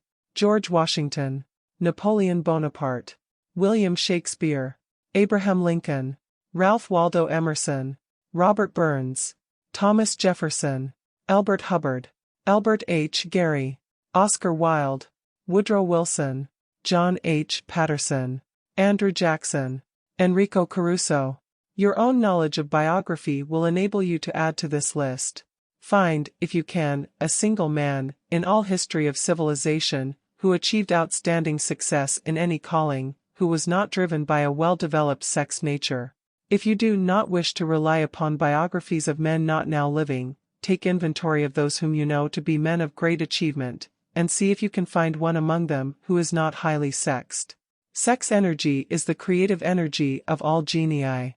There never has been, and never will be a great leader, builder, or artist lacking in this driving force of sex. Surely no one will misunderstand these statements to mean that all who are highly sexed are genii. Man attains to the status of a genius only when, and if, he stimulates his mind so that it draws upon the forces available, through the creative faculty of the imagination. Chief among the stimuli with which this stepping up of the vibrations may be produced is sex energy. The mere possession of this energy is not sufficient to produce a genius. The energy must be transmuted from desire for physical contact into some other form of desire and action, before it will lift one to the status of a genius. Far from becoming genii, because of great sex desires, the majority of men lower themselves, through misunderstanding and misuse of this great force, to the status of the lower animals. Why men seldom succeed before 40.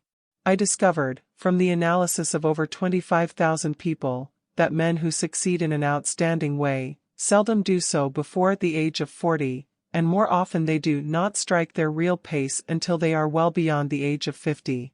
This fact was so astounding that it prompted me to go into the study of its cause most carefully, carrying the investigation over a period of more than 12 years. This study disclosed the fact that the major reason why the majority of men who succeed do not begin to do so before the age of 40 to 50, is their tendency to dissipate their energies through overindulgence in physical expression of the emotion of sex. The majority of men never learn that the urge of sex has other possibilities, which far transcend in importance that of mere physical expression. The majority of those who make this discovery do so after having wasted many years at a period when the sex energy is at its height, prior to the age of 45 to 50. This usually is followed by noteworthy achievement. The lives of many men up to, and sometimes well past the age of 40, reflect a continued dissipation of energies, which could have been more profitably turned into better channels. Their finer and more powerful emotions are sown wildly to the four winds. Out of this habit of the male, grew the term, sowing his wild oats. The desire for sexual expression is by far the strongest and most impelling of all the human emotions, and for this very reason this desire, when harnessed and transmuted into action, other than that of physical expression, may raise one to the status of a genius.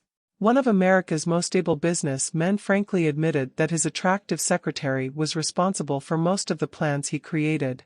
He admitted that her presence lifted him to heights of creative imagination, such as he could experience under no other stimulus.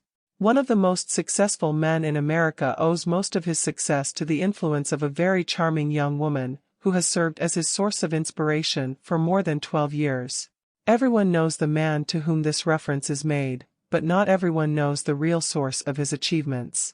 History is not lacking in examples of men who attained to the status of genii, as the result of the use of artificial mind stimulants in the form of alcohol and narcotics.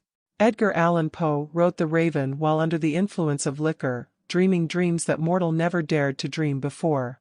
James Whitcomb Riley did his best writing while under the influence of alcohol.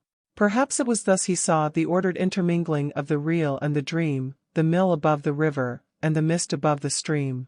Robert Burns wrote best when intoxicated, for auld lang syne, my dear, we'll take a cup of kindness yet, for auld lang syne. But let it be remembered that many such men have destroyed themselves in the end. Nature has prepared her own potions with which men may safely stimulate their minds so they vibrate on a plane that enables them to tune into fine and rare thoughts which come from no man knows where. No satisfactory substitute for nature's stimulants has ever been found.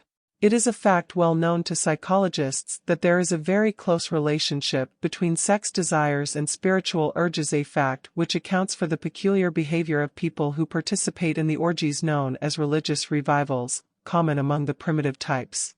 The world is ruled, and the destiny of civilization is established, by the human emotions.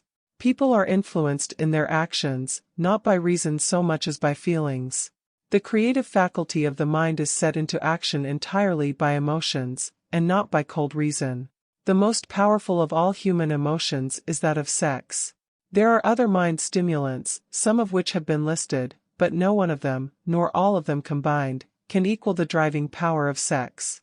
A mind stimulant is any influence which will either temporarily, or permanently, increase the vibrations of thought. The 10 major stimulants, described, are those most commonly resorted to. Through these sources one may commune with infinite intelligence, or enter, at will, the storehouse of the subconscious mind, either one's own, or that of another person, a procedure which is all there is of genius. A teacher, who has trained and directed the efforts of more than 30,000 salespeople, made the astounding discovery that highly sexed men are the most efficient salesmen. The explanation is, that the factor of personality known as personal magnetism is nothing more nor less than sex energy. Highly sexed people always have a plentiful supply of magnetism.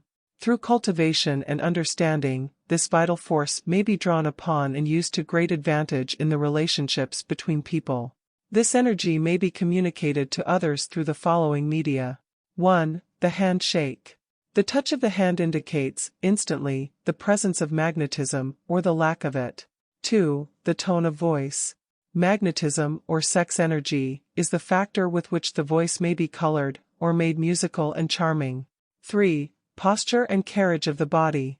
Highly sexed people move briskly, and with grace and ease. 4. The vibrations of thought. Highly sexed people mix the emotion of sex with their thoughts, or may do so at will, and in that way, may influence those around them. 5. Body adornment. People who are highly sexed are usually very careful about their personal appearance. They usually select clothing of a style becoming to their personality, physique, complexion, etc. When employing salesmen, the more capable sales manager looks for the quality of personal magnetism as the first requirement of a salesman. People who lack sex energy will never become enthusiastic nor inspire others with enthusiasm, and enthusiasm is one of the most important requisites in salesmanship, no matter what one is selling. The public speaker, orator, preacher, lawyer, or salesman who is lacking in sex energy is a flop, as far as being able to influence others is concerned. Couple with this the fact that most people can be influenced only through an appeal to their emotions, and you will understand the importance of sex energy as a part of the salesman's native ability. Master salesmen attain the status of mastery in selling, because they, either consciously or unconsciously, transmute the energy of sex into sales enthusiasm. In this statement may be found a very practical suggestion as to the actual meaning of sex transmutation. The salesman who knows how to take his mind off the subject of sex, and direct it in sales effort with as much enthusiasm and determination as he would apply to its original purpose, has acquired the art of sex transmutation, whether he knows it or not.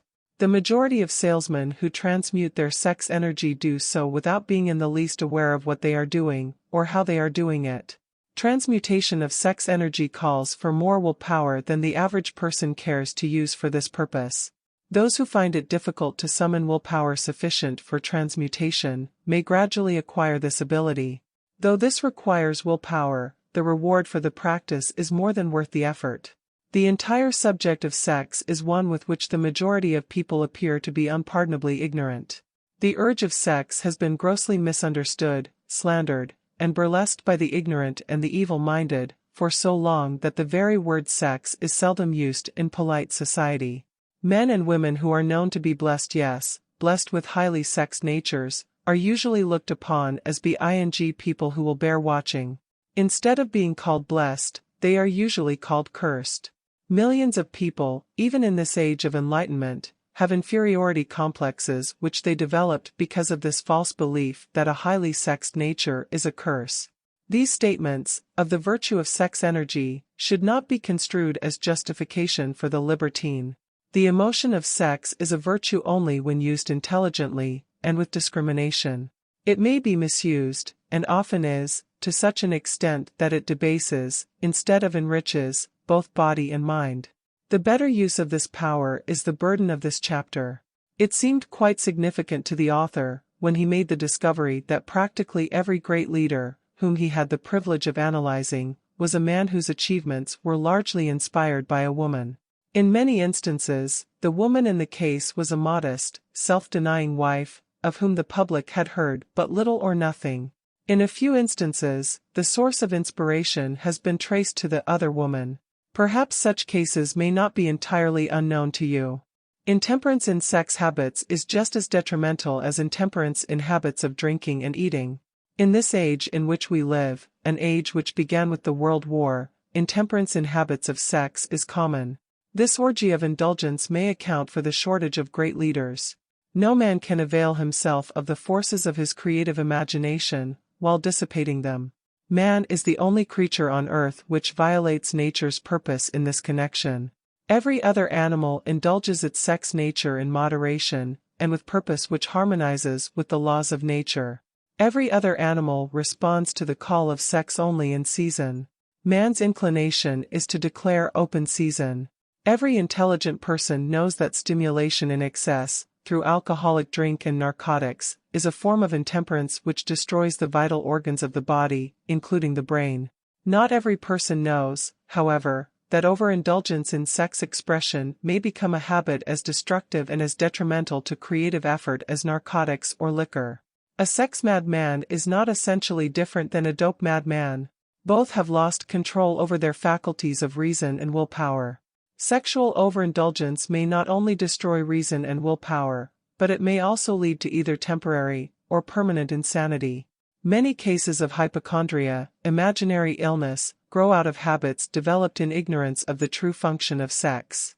From these brief references to the subject, it may be readily seen that ignorance on the subject of sex transmutation forces stupendous penalties upon the ignorant on the one hand, and withholds from them equally stupendous benefits, on the other.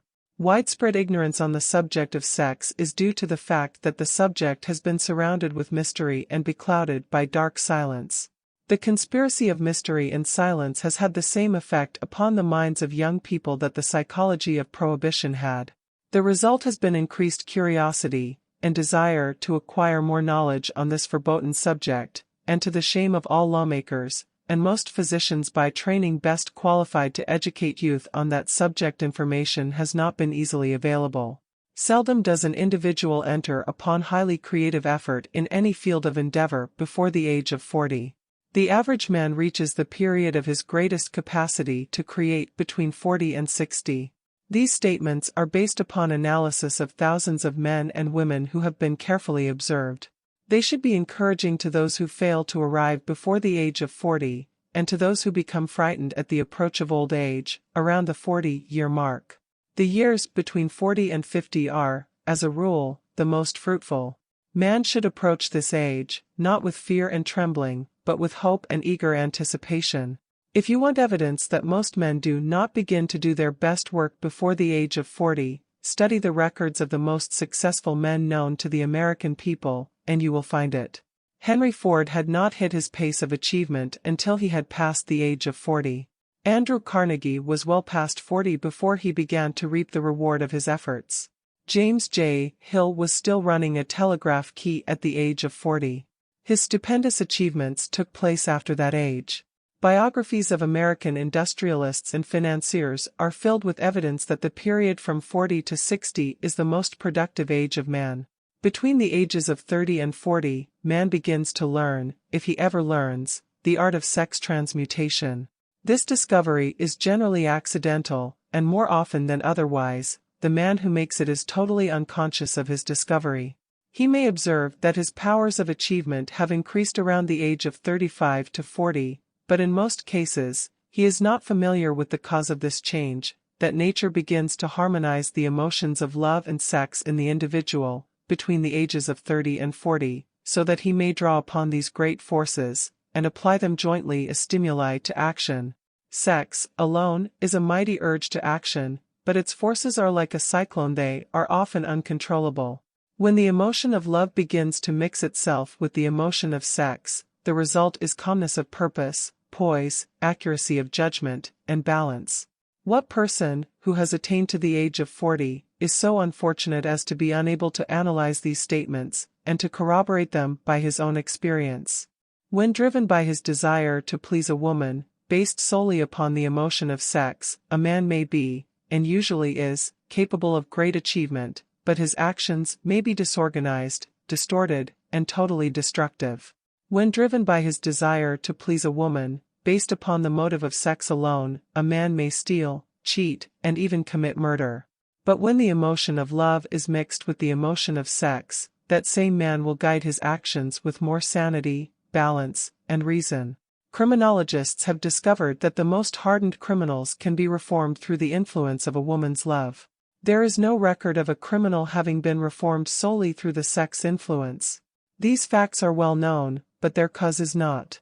Reformation comes, if at all, through the heart, or the emotional side of man, not through his head, or reasoning side. Reformation means a change of heart. It does not mean a change of head. A man may, because of reason, make certain changes in his personal conduct to avoid the consequences of undesirable effects, but genuine reformation comes only through a change of heart, through a desire to change.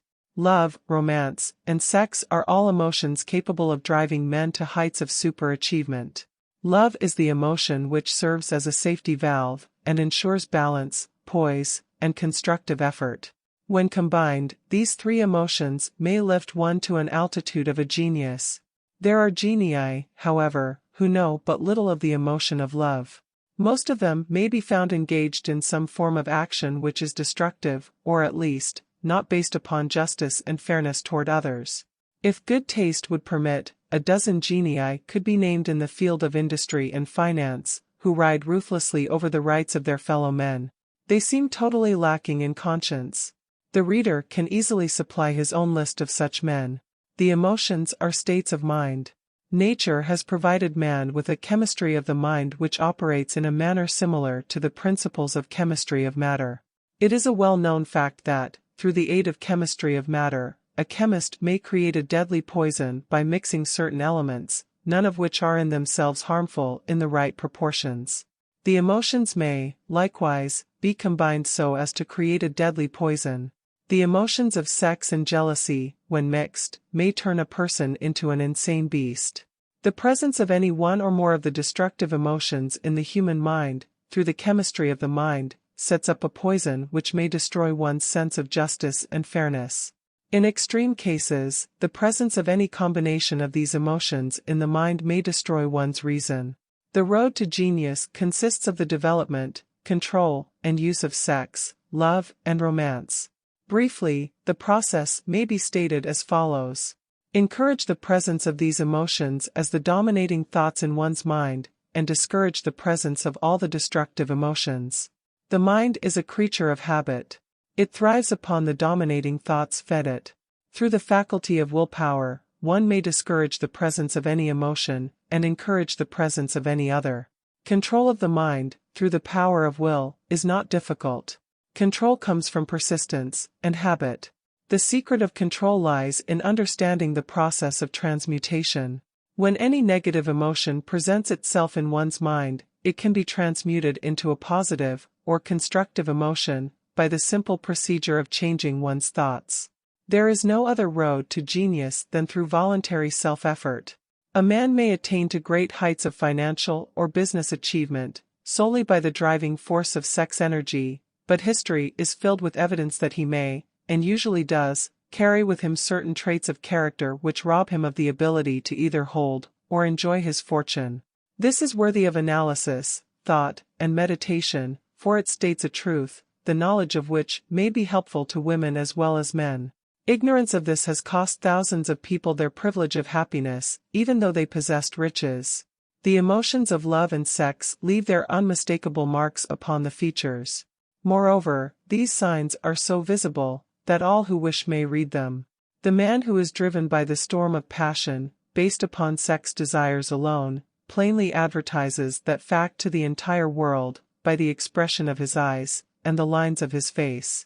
The emotion of love, when mixed with the emotion of sex, softens, modifies, and beautifies the facial expression.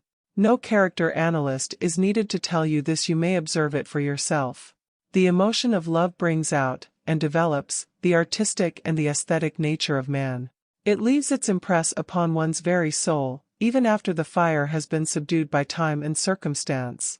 Memories of love never pass. They linger, guide, and influence long after the source of stimulation has faded. There is nothing new in this. Every person who has been moved by genuine love knows that it leaves enduring traces upon the human heart. The effect of love endures, because love is spiritual in nature. The man who cannot be stimulated to great heights of achievement by love is hopeless, he is dead, though he may seem to live. Even the memories of love are sufficient to lift one to a higher plane of creative effort. The major force of love may spend itself and pass away, like a fire which has burned itself out, but it leaves behind indelible marks as evidence that it passed that way. Its departure often prepares the human heart for a still greater love. Go back into your yesterdays, at times, and bathe your mind in the beautiful memories of past love. It will soften the influence of the present worries and annoyances. It will give you a source of escape from the unpleasant realities of life, and maybe, who knows, your mind will yield to you, during this temporary retreat into the world of fantasy, ideas, or plans which may change the entire financial or spiritual status of your life. If you believe yourself unfortunate, because you have loved and lost, perish the thought. One who has loved truly can never lose entirely. Love is whimsical and temperamental. Its nature is ephemeral and transitory. It comes when it pleases, and goes away without warning. Accept and enjoy it while it remains, but spend no time worrying about its departure. Worry will never bring it back. Dismiss, also, the thought that love never comes but once. Love may come and go, times without number, but there are no two love experiences which affect one in just the same way. There may be, and there usually is, one love experience which leaves a deeper imprint on the heart than all the others, but all love experiences are beneficial, except to the person who becomes resentful and cynical when love makes its departure. There should be no disappointment over love, and there would be none if people understood the difference between the emotions of love and sex. The major difference is that love is spiritual, while sex is biological. No experience which touches the human heart with a spiritual force can possibly be harmful, except through ignorance or jealousy. Love is, without question, life's greatest experience. It brings one into communion with infinite intelligence. When mixed with the emotions of romance and sex, it may lead one far up the ladder of creative effort. The emotions of love, sex, and romance are sides of the eternal triangle of achievement-building genius. Nature creates genii through no other force. Love is an emotion with many sides, shades, and colors. The love which one feels for parents or children is quite different from that which one feels for one's sweetheart. The one is mixed with the emotion of sex, while the other is not. The love which one feels in true friendship is not the same as that felt for one's sweetheart, parents, or children, but it, too, is a form of love. Then, there is the emotion of love for things inanimate, such as the love of nature's handiwork. But the most intense and burning of all these various kinds of love is that experienced in the blending of the emotions of love and sex. Marriages, not blessed with the eternal affinity of love, properly balanced and proportioned, with sex, cannot be happy ones and seldom endure. Love, alone, will not bring happiness in marriage, nor will sex alone. When these two beautiful emotions are blended, marriage may bring about a state of mind, closest to the spiritual that one may ever know on this earthly plane. When the emotion of romance is added to those of love and sex, the obstructions between the finite mind of man and infinite intelligence are removed. Then a genius has been born. What a different story is this than those usually associated with the emotion of sex. Here is an interpretation of the emotion which lifts it out of the commonplace, and makes of it potter's clay in the hands of God, from which he fashions all that is beautiful and inspiring. It is an interpretation which would, when properly understood, bring harmony out of the chaos which exists in too many marriages. The disharmonies often expressed in the form of nagging may usually be traced to lack of knowledge on the subject of sex. Where love, romance and the proper understanding of the emotion and function of sex abide, there is no disharmony between married people. Fortunate is the husband whose wife understands the true relationship between the emotions of love, sex, and romance. When motivated by this holy triumvirate, no form of labor is burdensome, because even the most lowly form of effort takes on the nature of a labor of love. It is a very old saying that a man's wife may either make him or break him, but the reason is not always understood. The making and breaking is the result of the wife's understanding, or lack of understanding of the emotions of love, sex, and romance. Despite the fact that men are polygamous, by the very nature of their biological inheritance, it is true that no woman has as great an influence on a man as his wife, unless he is married to a woman totally unsuited to his nature. If a woman permits her husband to lose interest in her, and become more interested in other women, it is usually because of her ignorance, or indifference toward the subjects of sex, love, and romance. This statement presupposes, of course, that genuine love once existed between a man and his wife. The facts are equally applicable to a man who permits his wife's interest in him to die. Married people often bicker over a multitude of trivialities. If these are analyzed accurately, the real cause of the trouble will often be found to be indifference, or ignorance on these subjects. Man's greatest motivating force is his desire to please woman. The hunter who excelled during prehistoric days, before the dawn of civilization, did so, because of his desire to appear great in the eyes of woman. Man's nature has not changed in this respect. The hunter of today brings home no skins of wild animals, but he indicates his desire for her favor by supplying fine clothes, motor cars, and wealth. Man has the same desire to please woman that he had before the dawn of civilization. The only thing that has changed is his method of pleasing. Men who accumulate large fortunes, and attain to great heights of power and fame, do so, mainly, to satisfy their desire to please women. Take women out of their lives, and great wealth would be useless to most men. It is this inherent desire of man to please woman, which gives woman the power to make or break a man. The woman who understands man's nature and tactfully caters to it, need have no fear of competition from other women. Men may be giants with indomitable willpower when dealing with other men, but they are easily managed by the women of their choice. Most men will not admit that they are easily influenced by the women they prefer, because it is in the nature of the male to want to be recognized as the stronger of the species. Moreover, the intelligent woman recognizes this manly trait and very wisely makes no issue of it. Some men know that they are being influenced by the women of their choice, their wives, sweethearts, mothers, or sisters, but they tactfully refrain from rebelling against the influence because they are intelligent enough to know that no man is happy or complete without the modifying influence of the right woman. The man who does not recognize this important truth deprives himself of the power which has done more to help men achieve success than all other forces combined. Chapter 12. The Subconscious Mind, the Connecting Link. The 11th Step Toward Riches. The subconscious mind consists of a field of consciousness, in which every impulse of thought that reaches the objective mind through any of the five senses, is classified and recorded, and from which thoughts may be recalled or withdrawn as letters may be taken from a filing cabinet. It receives, and files, sense impressions or thoughts, regardless of their nature. You may voluntarily plant in your subconscious mind any plan, thought, or purpose which you desire to translate into its physical or monetary equivalent. The subconscious acts first on the dominating desires which have been mixed with emotional feeling, such as faith. Consider this in connection with the instructions given in the chapter on desire, for taking the 6 steps there outlined, and the instructions given in the chapter on the building and execution of plans, and you will understand the importance of the thought conveyed. The subconscious mind works day and night.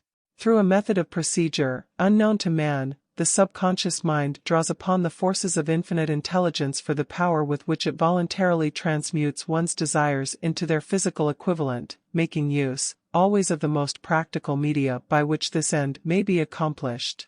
You cannot entirely control your subconscious mind, but you can voluntarily hand over to it any plan, desire, or purpose which you wish transformed into concrete form. Read, again, instructions for using the subconscious mind, in the chapter on autosuggestion. There is plenty of evidence to support the belief that the subconscious mind is the connecting link between the finite mind of man and infinite intelligence. It is the intermediary through which one may draw upon the forces of infinite intelligence at will. It, alone, contains the secret process by which mental impulses are modified and changed into their spiritual equivalent. It, alone, is the medium through which prayer may be transmitted to the source capable of answering prayer. The possibilities of creative effort connected with the subconscious mind are stupendous and imponderable. They inspire one with awe. I never approach the discussion of the subconscious mind without a feeling of littleness and inferiority due, perhaps, to the fact that man's entire stock of knowledge on this subject is so pitifully limited.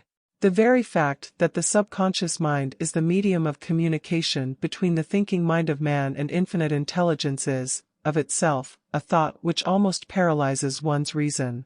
After you have accepted, as a reality, the existence of the subconscious mind, and understand its possibilities, as a medium for transmuting your desires into their physical or monetary equivalent, you will comprehend the full significance of the instructions given in the chapter on desire.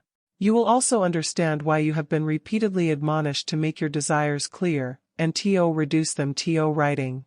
You will also understand the necessity of persistence in carrying out instructions. The 13 principles are the stimuli with which you acquire the ability to reach, and to influence your subconscious mind. Do not become discouraged if you cannot do this upon the first attempt. Remember that the subconscious mind may be voluntarily directed only through habit, under the directions given in the chapter on faith. You have not yet had time to master faith. Be patient. Be persistent. A good many statements in the chapters on faith and autosuggestion will be repeated here, for the benefit of your subconscious mind. Remember, your subconscious mind functions voluntarily, whether you make any effort to influence it or not. This, naturally, suggests to you that thoughts of fear and poverty, and all negative thoughts serve as stimuli to your subconscious mind, unless you master these impulses and give it more desirable food upon which it may feed. The subconscious mind will not remain idle. If you fail to plant desires in your subconscious mind, it will feed upon the thoughts which reach it as the result of your neglect. We have already explained that thought impulses, both negative and positive, are reaching the subconscious mind continuously, from the 4 sources which were mentioned in the chapter on sex transmutation. For the present, it is sufficient if you remember that you are living daily, in the midst of all manner of thought impulses which are reaching your subconscious mind, without your knowledge. Some of these impulses are negative, some are positive. You are now engaged in trying to help shut oil the flow of negative impulses, and to aid in voluntarily influencing your subconscious mind, through positive impulses of desire. When you achieve this, you will possess the key which unlocks the door to your subconscious mind. Moreover, you will control that door so completely that no undesirable thought may influence your subconscious mind. Everything which man creates begins in the form of a thought impulse. Man can create nothing which he does not first conceive in thought. Through the aid of the imagination, thought impulses may be assembled into plans. The imagination, when under control, may be used for the creation of plans or purposes that lead to success in one's chosen occupation. All thought impulses, intended for transmutation into their physical equivalent, voluntarily planted in the subconscious mind, must pass through the imagination and be mixed with faith. The mixing of faith with a plan or purpose, intended for submission to the subconscious mind, may be done only through the imagination. From these statements, you will readily observe that voluntary use of the subconscious mind calls for coordination and application of all the principles. Ella Wheeler Wilcox gave evidence of her understanding of the power of the subconscious mind when she wrote, "You never can tell what a thought will do in bringing you hate or love. For thoughts are things, and their airy wings are swifter than carrier doves. They follow the law of the universe. Each thing creates its kind, and they speed o'er the track to bring you back whatever went out from your mind." Mrs. Wilcox understood the truth that thoughts which go out from one's mind also embed themselves deeply in one's subconscious mind, where they serve as a magnet, pattern, or blueprint by which the subconscious mind is influenced while translating them into their physical equivalent. Thoughts are truly things, for the reason that every material thing begins in the form of thought energy. The subconscious mind is more susceptible to influence by impulses of thought mixed with feeling or emotion, than by those originating solely in the reason-ing portion of the mind. In fact, there is much evidence to support the theory that only emotionalized thoughts have any action influence upon the subconscious mind. It is a well-known fact that emotion or feeling rules the majority of people. If it is true that the subconscious mind responds more quickly to, and is influenced more readily by thought impulses which are well mixed with emotion, it is essential to become familiar with the more important of the emotions. There are 7 major positive emotions, and 7 major negative emotions. The negatives voluntarily inject themselves into the thought impulses, which ensure passage into the subconscious mind. The positives must be injected, through the principle of autosuggestion, into the thought impulses which an individual wishes to pass on to his subconscious mind. Instructions have been given in the chapter on autosuggestion. These emotions, or feeling impulses, may be likened to yeast in a loaf of bread, because they constitute the action element, which transforms thought impulses from the passive to the active state. Thus may one understand why thought impulses, which have been well mixed with emotion, are acted upon more readily than thought impulses originating in cold reason. You are preparing yourself to influence and control the inner audience of your subconscious mind, in order to hand over to it the desire for money, which you wish transmuted into its monetary equivalent. It is essential, therefore, that you understand the method of approach to this inner audience. You must speak its language, or it will not heed your call. It understands best the language of emotion or feeling. Let us, therefore, describe here the 7 major positive emotions, and the 7 major negative emotions, so that you may draw upon the positives, and avoid the negatives, when giving instructions to your subconscious mind. The 7 major positive emotions. The emotion of desire. The emotion of faith. The emotion of love. The emotion of sex. The emotion of enthusiasm. The emotion of romance. The emotion of hope. There are other positive emotions, but these are the 7 most powerful, and the ones most commonly used in creative effort. Master these 7 emotions, they can be mastered only by use, and the other positive emotions will be at your command when you need them. Remember, in this connection, that you are studying a book which is intended to help you develop a money consciousness by filling your mind with positive emotions. One does not become money conscious by filling one's mind with negative emotions. The 7 major negative emotions, to be avoided: the emotion of fear, the emotion of jealousy, the emotion of hatred, the emotion of revenge, the emotion of greed, the emotion of superstition, the emotion of anger. Positive and negative emotions cannot occupy the mind at the same time. One or the other must dominate. It is your responsibility to make sure that positive emotions constitute the dominating influence of your mind. Here the law of habit will come to your aid. Form the habit of applying and using the positive emotions. Eventually, they will dominate your mind so completely that the negatives cannot enter it. Only by following these instructions literally and continuously can you gain control over your subconscious mind. The presence of a single negative in your conscious mind is sufficient to destroy all chances of constructive aid from your subconscious mind.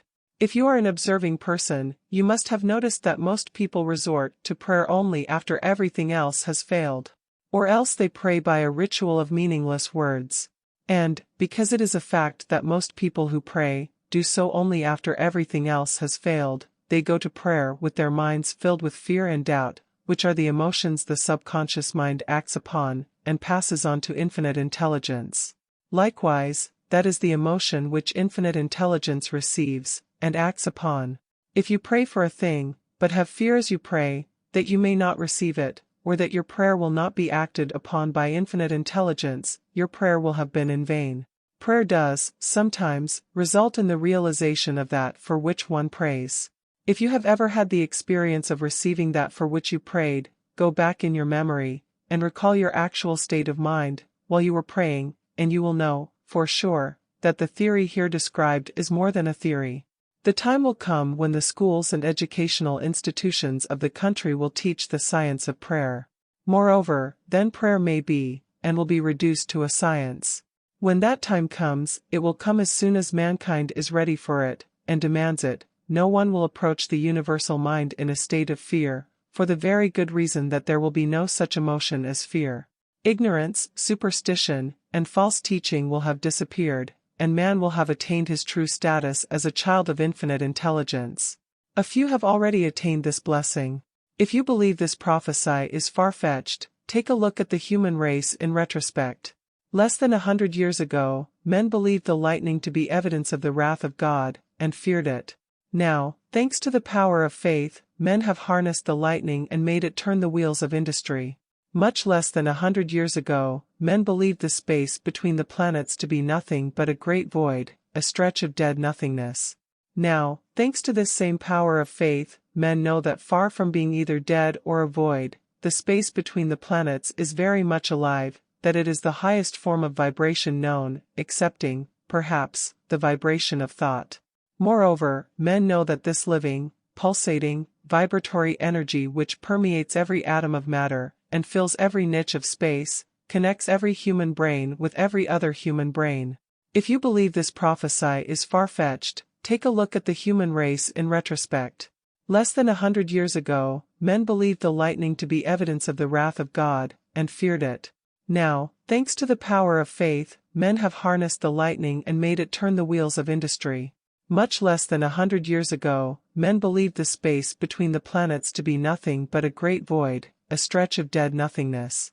Now, thanks to this same power of faith, men know that far from being either dead or a void, the space between the planets is very much alive, that it is the highest form of vibration known, excepting, perhaps, the vibration of thought.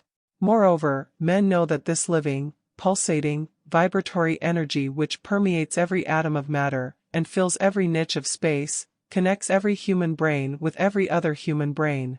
What reason have men to believe that this same energy does not connect every human brain with infinite intelligence? There are no toll gates between the finite mind of man and infinite intelligence. The communication costs nothing except patience, faith, persistence, understanding, and a sincere desire to communicate. Moreover, the approach can be made only by the individual himself. Paid prayers are worthless. Infinite intelligence does no business by proxy. You either go direct, or you do not communicate. You may buy prayer books and repeat them until the day of your doom, without avail. Thoughts which you wish to communicate to infinite intelligence must undergo transformation, such as can be given only through your own subconscious mind. The method by which you may communicate with infinite intelligence is very similar to that through which the vibration of sound is communicated by radio. If you understand the working principle of radio, you of course know that sound cannot be communicated through the ether until it has been stepped up, or changed into a rate of vibration which the human ear cannot detect. The radio sending station picks up the sound of the human voice, and scrambles, or modifies it by stepping up the vibration millions of times. Only in this way can the vibration of sound be communicated through the ether. After this transformation has taken place, the ether picks up the energy, which originally was in the form of vibrations of sound, carries that energy to radio receiving stations, and these receiving sets step that energy back down to its original rate of vibration, so it is recognized as sound. The subconscious mind is the intermediary, which translates one's prayers into terms which infinite intelligence can recognize, presents the message, and brings back the answer in the form of a definite plan or idea for procuring the object of the prayer. Understand this principle, and you will know why mere words read from a prayer book cannot, and will never serve as an agency of communication between the mind of man and infinite intelligence. Before your prayer will reach infinite intelligence, a statement of the author's theory only, it probably is transformed from its original thought vibration into terms of spiritual vibration. Faith is the only known agency which will give your thoughts a spiritual nature. Faith and fear make poor bedfellows. Where one is found, the other cannot exist. Chapter 13. The Brain, a Broadcasting and Receiving Station for Thought. The 12th Step Toward Riches. More than 20 years ago, the author, working in conjunction with the late Dr. Alexander Graham Bell and Dr. Elmer R. Gates, observed that every human brain is both a broadcasting and receiving station for the vibration of thought. Through the medium of the ether, in a fashion similar to that employed by the radio broadcasting principle, every human brain is capable of picking up vibrations of thought which are being released by other brains. In connection with the statement in the preceding paragraph, compare and consider the description of the creative imagination, as outlined in the chapter on imagination. The creative imagination is the receiving set of the brain, which receives thoughts released by the brains of others. It is the agency of communication between one's conscious, or reasoning mind, and the four sources from which one may receive thought stimuli. When stimulated, or stepped up to a high rate of vibration, the mind becomes more receptive to the vibration of thought which reaches it through the ether from outside sources. This stepping up process takes place through the positive emotions, or the negative emotions. Through the emotions, the vibrations of thought may be increased. Vibrations of an exceedingly high rate are the only vibrations picked up and carried, by the ether, from one brain to another. Thought is energy traveling at an exceedingly high rate of vibration. Thought, which has been modified or stepped up by any of the major emotions, vibrates at a much higher rate than ordinary thought, and it is this type of thought which passes from one brain to another, through the broadcasting machinery of the human brain. The emotion of sex stands at the head of the list of human emotions, as far as intensity and driving force are concerned. The brain which has been stimulated by the emotion of sex, vibrates at a much more rapid rate than it does when that emotion is quiescent or absent. The result of sex transmutation is the increase of the rate of vibration of thoughts to such a pitch that the creative imagination becomes highly receptive to ideas, which it picks up from the ether. On the other hand, when the brain is vibrating at a rapid rate, it not only attracts thoughts and ideas released by other brains through the medium of the ether, but it gives to one's own thoughts that feeling which is essential before those thoughts will be picked up and acted upon by one's subconscious mind. Thus, you will see that the broadcasting principle is the factor through which you mix feeling or emotion with your thoughts and pass them on to your subconscious mind. The subconscious mind is the sending station of the brain, through which vibrations of thought are broadcast. The creative imagination is the receiving set, through which the vibrations of thought are picked up from the ether.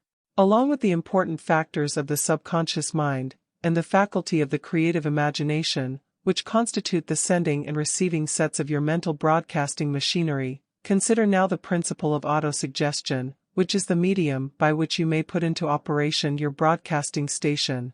Through the instructions described in the chapter on autosuggestion, you are definitely informed of the method by which desire may be transmuted into its monetary equivalent. Operation of your mental broadcasting station is a comparatively simple procedure. You have but three principles to bear in mind, and to apply, when you wish to use your broadcasting station: the subconscious mind, creative imagination, and autosuggestion. The stimuli through which you put these three principles into action have been described. The procedure begins with desire. The greatest forces are intangible. The Depression brought the world to the very borderline of understanding of the forces which are intangible and unseen. Through the ages which have passed, man has depended too much upon his physical senses, and has limited his knowledge to physical things, which he could see, touch, weigh, and measure. We are now entering the most marvelous of all ages, an age which will teach us something of the intangible forces of the world about us. Perhaps we shall learn, as we pass through this age, that the other self is more powerful than the physical self we see when we look into a mirror. Sometimes men speak lightly of the intangibles, the things which they cannot perceive through any of their five senses, and when we hear them, it should remind us that all of us are controlled by forces which are unseen and intangible. The whole of mankind has not the power to cope with, nor to control the intangible force wrapped up in the rolling waves of the oceans. Man has not the capacity to understand the intangible force of gravity, which keeps this little earth suspended in midair, and keeps man from falling from it, much less the power to control that force. Man is entirely subservient to the intangible force which comes with a thunderstorm, and he is just as helpless in the presence of the intangible force of electricity. Nay, he does not even know what electricity is, where it comes from, or what is its purpose. Nor is this by any means the end of man's ignorance in connection with things unseen and intangible. He does not understand the intangible force and intelligence wrapped up in the soil of the earth, the force which provides him with every morsel of food he eats, every article of clothing he wears, every dollar he carries in his pockets. The dramatic story of the brain. Last, but not least, man, with all of his boasted culture and education, understands little or nothing of the intangible force, the greatest of all the intangibles, of thought. He knows but little concerning the physical brain, and its vast network of intricate machinery through which the power of thought is translated into its material equivalent, but he is now entering an age which shall yield enlightenment on the subject. Already men of science have begun to turn their attention to the study of this stupendous thing called a brain, and, while they are still in the kindergarten stage of their studies, they have uncovered enough knowledge to know that the central switchboard of the human brain, the number of lines which connect the brain cells one with another, equal the figure 1, followed by 15 million ciphers. The figure is so stupendous, said Dr. C. Judson Herrick, of the University of Chicago, that astronomical figures dealing with hundreds of millions of light-years become insignificant by comparison. It has been determined that there are from 10 billion to 14 billion nerve cells in the human cerebral cortex, and we know that these are arranged in definite patterns. These arrangements are not haphazard. They are orderly. Recently developed methods of electrophysiology draw off action currents from very precisely located cells, or fibers with microelectrodes, amplify them with radio tubes, and record potential differences to a millionth of a volt. It is inconceivable that such a network of intricate machinery should be in existence for the sole purpose of carrying on the physical functions incidental to growth and maintenance of the physical body. Is it not likely that the same system, which gives billions of brain cells the media for communication one with another, provides also the means of communication with other intangible forces? After this book had been written, just before the manuscript went to the publisher, there appeared in the New York Times an editorial showing that at least one great university, and one intelligent investigator in the field of mental phenomena, are carrying on an organized research through which conclusions have been reached that parallel many of those described in this and the following chapter. The editorial briefly analyzed the work carried on by Dr. Rhine and his associates at Duke University, viz. What is telepathy? A month ago we cited on this page some of the remarkable results achieved by Professor Rhine and his associates in Duke University from more than 100,000 tests to determine the existence of telepathy and clairvoyance. These results were summarized in the first two articles in Harper's Magazine. In the second, which has now appeared, the author, E. H. Wright, attempts to summarize what has been learned, or what it seems reasonable to infer, regarding the exact nature of these extrasensory modes of perception. The actual existence of telepathy and clairvoyance now seems to some scientists enormously probable as the result of Rhine's experiments. Various percipients were asked to name as many cards in a special pack as they could without looking at them and without other sensory access to them. About a score of men and women were discovered who could regularly name so many of the cards correctly that there was not one chance in many a million of their having done their feats by luck or accident. But how did they do them? These powers, assuming that they exist, do not seem to be sensory. There is no known organ for them. The experiments worked just as well at distances of several hundred miles as they did in the same room. These facts also dispose, in Mr. Wright's opinion, of the attempt to explain telepathy or clairvoyance through any physical theory of radiation. All known forms of radiant energy decline inversely as the square of the distance traversed. Telepathy and clairvoyance do not. But they do vary through physical causes as our other mental powers do. Contrary to widespread opinion, they do not improve when the percipient is asleep or half asleep, but, on the contrary, when he is most wide awake and alert. Rhine discovered that a narcotic will invariably lower a percipient's score, while a stimulant will always send it higher. The most reliable performer apparently cannot make a good score unless he tries to do his best. One conclusion that Wright draws with some confidence is that telepathy and clairvoyance are really one and the same gift. That is, the faculty that sees a card face down on a table seems to be exactly the same one that reads a thought residing only in another mind. There are several grounds for believing this. So far, for example, the two gifts have been found in every person who enjoys either of them. In every one so far the two have been of equal vigor, almost exactly. Screens, walls, distances, have no effect at all on either. Wright advances from this conclusion to express what he puts forward as no more than the mere hunch that other extrasensory experiences, prophetic dreams, premonitions of disaster, and the like, may also prove to be part of the same faculty. The reader is not asked to accept any of these conclusions unless he finds it necessary, but the evidence that Rhine has piled up must remain impressive. In view of Dr. Rhine's announcement in connection with the conditions under which the mind responds to what he terms extrasensory modes of perception, I now feel privileged to add to his testimony by stating that my associates and I have discovered what we believe to be the ideal conditions under which the mind can be stimulated so that the sixth sense described in the next chapter can be made to function in a practical way. The conditions to which I refer consist of a close working alliance between myself and two members of my staff. Through experimentation and practice, we have discovered how to stimulate our minds, by applying the principle used in connection with the invisible counselors described in the next chapter, so that we can, by a process of blending our three minds into one, find the solution to a great variety of personal problems which are submitted by my clients. The procedure is very simple. We sit down at a conference table, clearly state the nature of the problem we have under consideration, then begin discussing it. Each contributes whatever thoughts that may occur.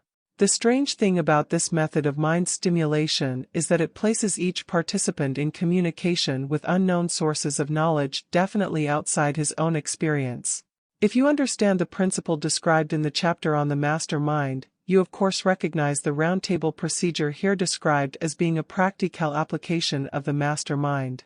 This method of mind stimulation, through harmonious discussion of definite subjects, between three people, illustrates the simplest and most practical use of the master mind. By adopting and following a similar plan, any student of this philosophy may come into possession of the famous Carnegie formula briefly described in the introduction. If it means nothing to you at this time, mark this page and read it again after you have finished the last chapter. The depression was a blessing in disguise. It reduced the whole world to a new starting point that gives everyone a new opportunity. Chapter 14. The Sixth Sense, the Door to the Temple of Wisdom. The 13th Step toward Riches. The 13th principle is known as the Sixth Sense, through which infinite intelligence may, and will communicate voluntarily, without any effort from, or demands by, the individual. This principle is the apex of the philosophy. It can be assimilated, understood, and applied only by first mastering the other 12 principles. The sixth sense is that portion of the subconscious mind which has been referred to as the creative imagination. It has also been referred to as the receiving set through which ideas, plans, and thoughts flash into the mind. The flashes are sometimes called hunches or inspirations. The sixth sense defies description. It cannot be described to a person who has not mastered the other principles of this philosophy, because such a person has no knowledge, and no experience with which the sixth sense may be compared. Understanding of the sixth sense comes only by meditation through mind development from within. The sixth sense probably is the medium of contact between the finite mind of man and infinite intelligence, and for this reason, it is a mixture of both the mental and the spiritual. It is believed to be the point at which the mind of man contacts the universal mind. After you have mastered the principles described in this book, you will be prepared to accept as truth a statement which may, otherwise, be incredible to you, namely, through the aid of the sixth sense, you will be warned of impending dangers in time to avoid them, and notified of opportunities in time to embrace them. There comes to your aid, and to do your bidding, with the development of the sixth sense, a guardian angel, who will open to you at all times the door to the temple of wisdom. Whether or not this is a statement of truth, you will never know, except by following the instructions described in the pages of this book, or some similar method of procedure. The author is not a believer in, nor an advocate of miracles, for the reason that he has enough knowledge of nature to understand that nature never deviates from her established laws. Some of her laws are so incomprehensible that they produce what appear to be miracles. The sixth sense comes as near to being a miracle as anything I have ever experienced, and it appears so, only because I do not understand the method by which this principle is operated. This much the author does know, that there is a power, or a first cause, or an intelligence, which permeates every atom of matter, and embraces every unit of energy perceptible to man, that this infinite intelligence converts acorns into oak trees, causes water to flow downhill in response to the law of gravity, follows night with day, and winter with summer, each maintaining its proper place and relationship to the other.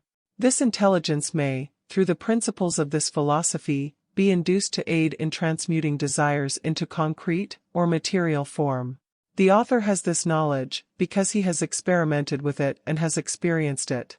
Step by step, through the preceding chapters, you have been led to this, the last principle. If you have mastered each of the preceding principles, you are now prepared to accept, without being skeptical, the stupendous claims made here. If you have not mastered the other principles, you must do so before you may determine, definitely, whether or not the claims made in this chapter are fact or fiction. While I was passing through the age of hero worship, I found myself trying to imitate those whom I most admired. Moreover, I discovered that the element of faith, with which I endeavored to imitate my idols, gave me great capacity to do so quite successfully. I have never entirely divested myself of this habit of hero worship, although I have passed the age commonly given over to such.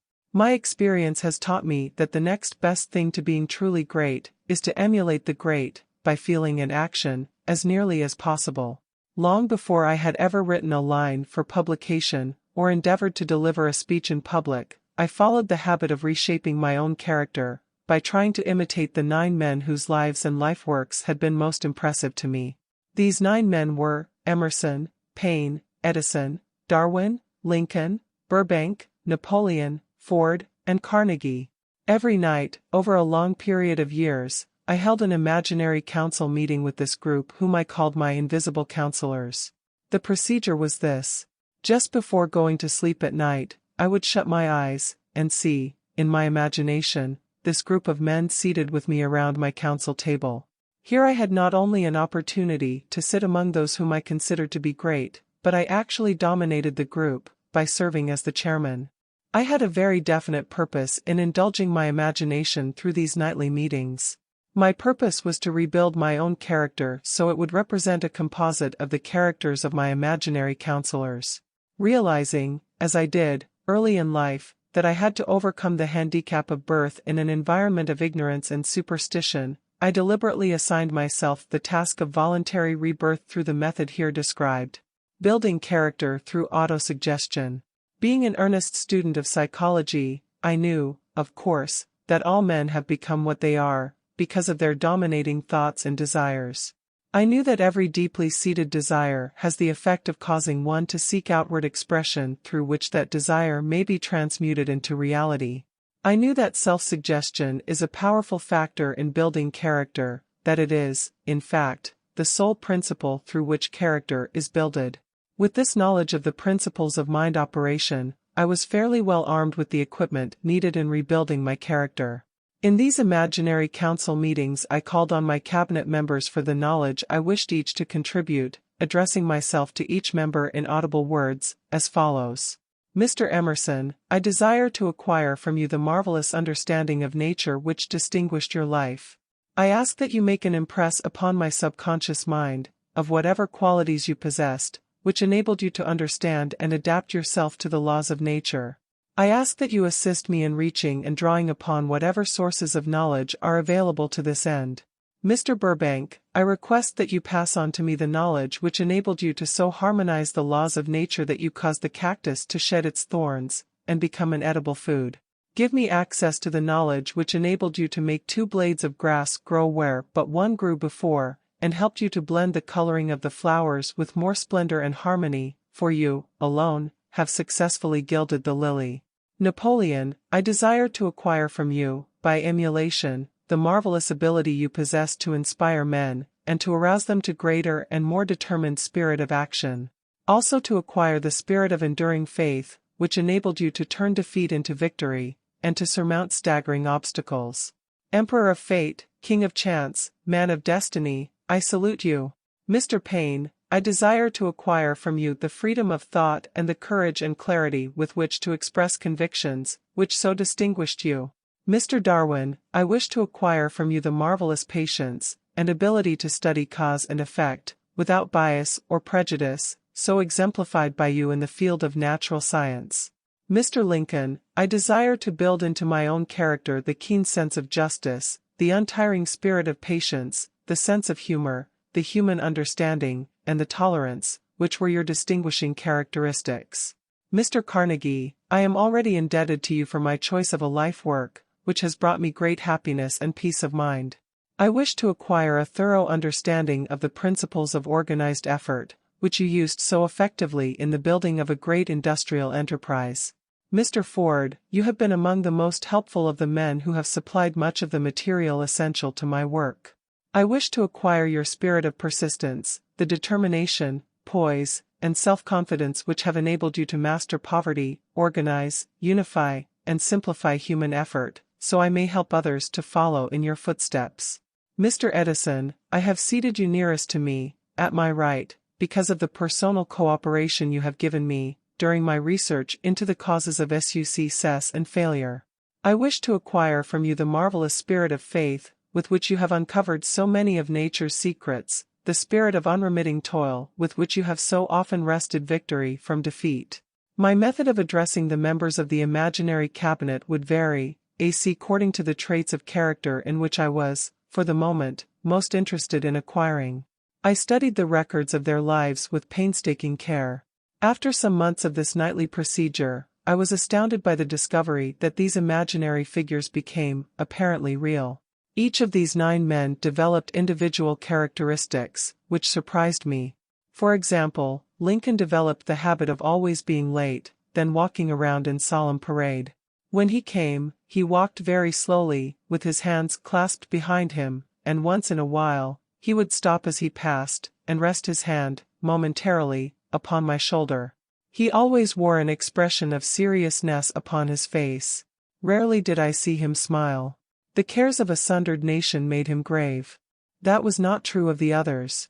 Burbank and Payne often indulged in witty repartee which seemed, at times, to shock the other members of the cabinet. One night Payne suggested that I prepare a lecture on the Age of Reason, and deliver it from the pulpit of a church which I formerly attended. Many around the table laughed heartily at the suggestion. Not Napoleon. He drew his mouth down at the corners and groaned so loudly that all turned and looked at him with amazement. To him the church was but a pawn of the state, not to be reformed, but to be used, as a convenient inciter to mass activity by the people. On one occasion Burbank was late. When he came, he was excited with enthusiasm, and explained that he had been late, because of an experiment he was making, through which he hoped to be able to grow apples on any sort of tree. Payne chided him by reminding him that it was an apple which started all the trouble between man and woman. Darwin chuckled heartily as he suggested that Payne should watch out for little serpents, when he went into the forest to gather apples, as they had the habit of growing into big snakes. Emerson observed no serpents, no apples, and Napoleon remarked, no apples, no state. Lincoln developed the habit of always being the last one to leave the table after each meeting. On one occasion, he leaned across the end of the table, his arms folded, and remained in that position for many minutes. I made no attempt to disturb him. Finally, he lifted his head slowly, got up and walked to the door, then turned around, came back, and laid his hand on my shoulder and said, "My boy, you will need much courage if you remain steadfast in carrying out your purpose in life. But remember, when difficulties overtake you, the common people have common sense. Adversity will develop it." One evening Edison arrived ahead of all the others. He walked over and seated himself at my left, where Emerson was accustomed to sit, and said, "You are destined to witness the discovery of the secret of life. When the time comes, you will observe that life consists of great swarms of energy, or entities, each as intelligent as human beings think themselves to be. These units of life group together like hives of bees, and remain together until they disintegrate, through lack of harmony. These units have differences of opinion, the same as human beings, and often fight among themselves. These meetings which you are conducting will be very helpful to you. They will bring to your rescue some of the same units of life which served the members of your cabinet during their lives. These units are eternal. They never die. Your own thoughts and desires serve as the magnet which attracts units of life from the great ocean of life out there. Only the friendly units are attracted, the ones which harmonize with the nature of your desires. The other members of the cabinet began to enter the room. Edison got up and slowly walked around to his own seat. Edison was still living when this happened. It impressed me so greatly that I went to see him and told him about the experience. He smiled broadly and said, "Your dream was more a reality than you may imagine it to have been." He added no further explanation to his statement. These meetings became so realistic that I became fearful of their consequences and discontinued them for several months. The experiences were so uncanny, I was afraid if I continued them I would lose sight of the fact that the meetings were purely experiences of my imagination. Some 6 months after I had discontinued the practice I was awakened one night, or thought I was, when I saw Lincoln standing at my bedside. He said, "The world will soon need your services. It is about to undergo a period of chaos which will cause men and women to lose faith and become panic-stricken. Go ahead with your work and complete your philosophy. That is your mission in life. If you neglect it, for any cause whatsoever, you will be reduced to a primal state, and be compelled to retrace the cycles through which you have passed during thousands of years." I was unable to tell, the following morning, whether I had dreamed this, or had actually been awake, and I have never since found out which it was, but I do know that the dream, if it were a dream, was so vivid in my mind the next day that I resumed my meetings the following night. At our next meeting, the members of my cabinet all filed into the room together, and stood at their accustomed places at the council table, while Lincoln raised a glass and said, "Gentlemen, let us drink a toast to a friend who has returned to the fold." After that, I began to add new members to my cabinet, until now it consists of more than 50, among them Christ, St. Paul, Galileo, Copernicus, Aristotle, Plato, Socrates, Homer, Voltaire, Bruno, Spinoza, Drummond, Kant, Schopenhauer, Newton, Confucius, Albert Hubbard, Brand, Ingersoll, Wilson, and William James. This is the first time that I have had the courage to mention this. Heretofore, I have remained quiet on the subject, because I knew, from my own attitude in connection with such matters, that I would be misunderstood if I described my unusual experience. I have been emboldened now to reduce my experience to the printed page, because I am now less concerned about what they say than I was in the years that have passed. One of the blessings of maturity is that it sometimes brings one greater courage to be truthful, regardless of what those who do not understand may think or say. Lest I be misunderstood, I wish here to state most emphatically that I still regard my cabinet meetings as being purely imaginary, but I feel entitled to suggest that, while the members of my cabinet may be purely fictional, and the meetings existent only in my own imagination, they have led me into glorious paths of adventure, rekindled an appreciation of true greatness, encouraged creative endeavor, and emboldened the expression of honest thought. Somewhere in the cell structure of the brain is located an organ which receives vibrations of thought, ordinarily called hunches. So far, science has not discovered where this organ of the sixth sense is located, but this is not important. The fact remains that human beings do receive accurate knowledge through sources other than the physical senses. Such knowledge, generally, is received when the mind is under the influence of extraordinary stimulation. Any emergency which arouses the emotions and causes the heart to beat more rapidly than normal may, and generally does, bring the sixth sense into action. Anyone who has experienced a near accident while driving knows that on such occasions, the sixth sense often comes to one's rescue and aids, by split seconds, in avoiding the accident. These facts are mentioned preliminary to a statement of fact which I shall now make, namely, that during my meetings with the invisible counselors I find my mind most receptive to ideas, thoughts, and knowledge which reach me through the sixth sense. I can truthfully say that I owe entirely to my invisible counselors full credit for such ideas, facts, or knowledge as I received through inspiration.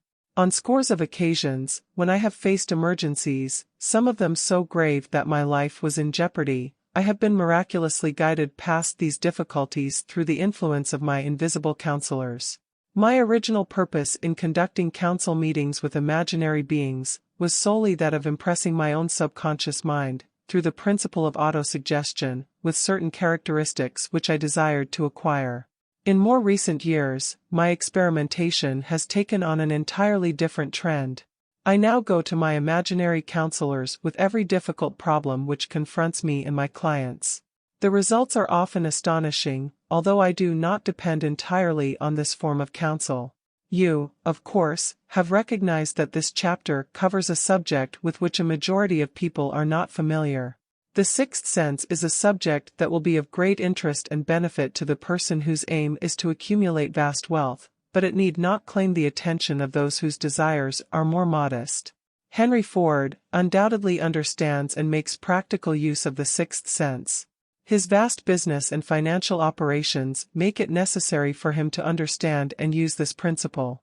The late Thomas A. Edison understood and used the sixth sense in connection with the development of inventions, especially those involving basic patents, in connection with which he had no human experience and no accumulated knowledge to guide him, as was the case while he was working on the talking machine and the moving picture machine. Nearly all great leaders, such as Napoleon, Bismarck, Joan of Arc, Christ, Buddha, Confucius, and Muhammad, understood, and probably made use of the sixth sense almost continuously. The major portion of their greatness consisted of their knowledge of this principle. The sixth sense is not something that one can take off and put on at will. Ability to use this great power comes slowly, through application of the other principles outlined in this book. Seldom does any individual come into workable knowledge of the sixth sense before the age of 40. More often the knowledge is not available until one is well past 50, and this, for the reason that the spiritual forces, with which the sixth sense is so closely related, do not mature and become usable except through years of meditation, self-examination, and serious thought. No matter who you are, or what may have been your purpose in reading this book, you can profit by it without understanding the principle described in this chapter. This is especially true if your major purpose is that of accumulation of money or other material things. The chapter on the sixth sense was included because the book is designed for the purpose of presenting a complete philosophy by which individuals may unerringly guide themselves in attaining whatever they ask of life. The starting point of all achievement is desire. The finishing point is that brand of knowledge which leads to understanding of self, understanding of others, understanding of the laws of nature, recognition, and understanding of happiness. This sort of understanding comes in its fullness only through familiarity with, and use of the principle of the sixth sense, hence that principle had to be included as a part of this philosophy, for the benefit of those who demand more than money. Having read the chapter, you must have observed that while reading it, you were lifted to a high level of mental stimulation. Splendid. Come back to this again a month from now, read it once more, and observe that your mind will soar to a still higher level of stimulation. Repeat this experience from time to time, giving no concern as to how much or how little you learn at the time, and eventually you will find yourself in possession of a power that will enable you to throw off discouragement, master fear, overcome procrastination, and draw freely upon your imagination. Then you will have felt the touch of that unknown something which has been the moving spirit of every truly great thinker, leader, artist, musician, writer, statesman. Then you will be in position to transmute your desires into their physical or financial counterpart as easily as you may lie down and quit at the first sign of opposition. Faith versus fear. Previous chapters have described how to develop faith through autosuggestion, desire, and the subconscious.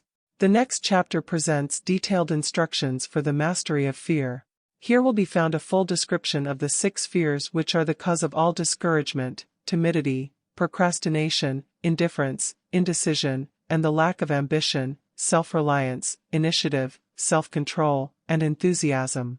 Search yourself carefully as you study these 6 enemies, as they may exist only in your subconscious mind, where their presence will be hard to detect. Remember, too, as you analyze the 6 ghosts of fear, that they are nothing but ghosts because they exist only in one's mind. Remember, also, that ghosts, creations of uncontrolled imagination, have caused most of the damage people have done to their own minds. Therefore, ghosts can be as dangerous as if they lived and walked on the earth in physical bodies.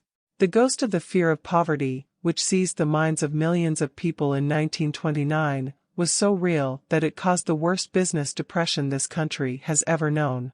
Moreover, this particular ghost still frightens some of us out of our wits. Chapter 15. How to outwit the 6 ghosts of fear. Take inventory of yourself as you read this closing chapter, and find out how many of the ghosts are standing in your way before you can put any portion of this philosophy into successful use. Your mind must be prepared to receive it. The preparation is not difficult. It begins with study, analysis, and understanding of 3 enemies which you shall have to clear out. These are indecision, doubt, and fear. The 6th sense will never function while these 3 negatives, or any of them, remain in your mind. The members of this unholy trio are closely related. Where one is found, the other 2 are close at hand. Indecision is the seedling of fear. Remember this, as you read. Indecision crystallizes into doubt, the 2 blend and become fear. The blending process often is slow. This is one reason why these 3 enemies are so dangerous. They germinate and grow without their presence being observed. The remainder of this chapter describes an end which must be attained before the philosophy, as a whole, can be put into practical use. It also analyzes a condition which has, but lately, reduced huge numbers of people to poverty, and it states a truth which must be understood by all who accumulate riches, whether measured in terms of money or a state of mind of far greater value than money. The purpose of this chapter is to turn the spotlight of attention upon the cause and the cure of the 6 basic fears. Before we can master an enemy, we must know its name, its habits, and its place of abode. As you read, analyze yourself carefully, and determine which, if any, of the 6 common fears have attached themselves to you. Do not be deceived by the habits of these subtle enemies. Sometimes they remain hidden in the subconscious mind, where they are difficult to locate, and still more difficult to eliminate. The 6 basic fears. There are 6 basic fears, with some combination of which every human suffers at one tune or another. Most people are fortunate if they do not suffer from the entire 6. Named in the order of their most common appearance, they are: the fear of poverty, the fear of criticism, most of one's, the fear of ill health, worries, the fear of loss of love of someone, the fear of old age, the fear of death. All other fears are of minor importance. They can be grouped under these 6 headings. The prevalence of these fears, as a curse to the world, runs in cycles. For almost 6 years, while the Depression was on, we floundered in the cycle of fear of poverty. During the World War, we were in the cycle of fear of death. Just following the war, we were in the cycle of fear of ill health, as evidenced by the epidemic of disease which spread itself all over the world. Fears are nothing more than states of mind. One state of mind is subject to control and direction. Physicians, as everyone knows, are less subject to attack by disease than ordinary laymen, for the reason that physicians do not fear disease.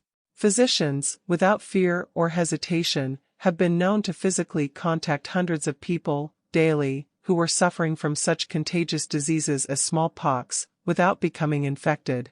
Their immunity against the disease consisted, largely, if not solely, in their absolute lack of fear.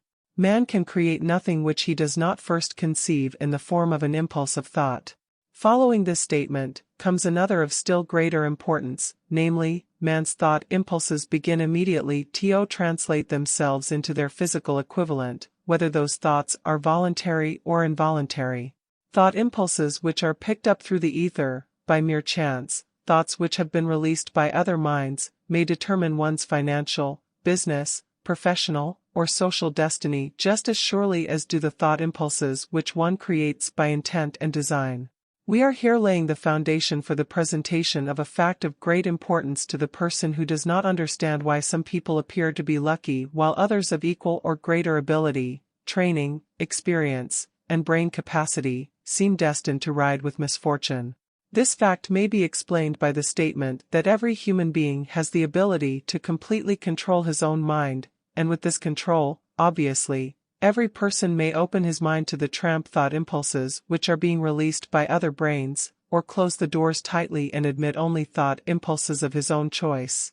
Nature has endowed man with absolute control over but one thing, and that is thought.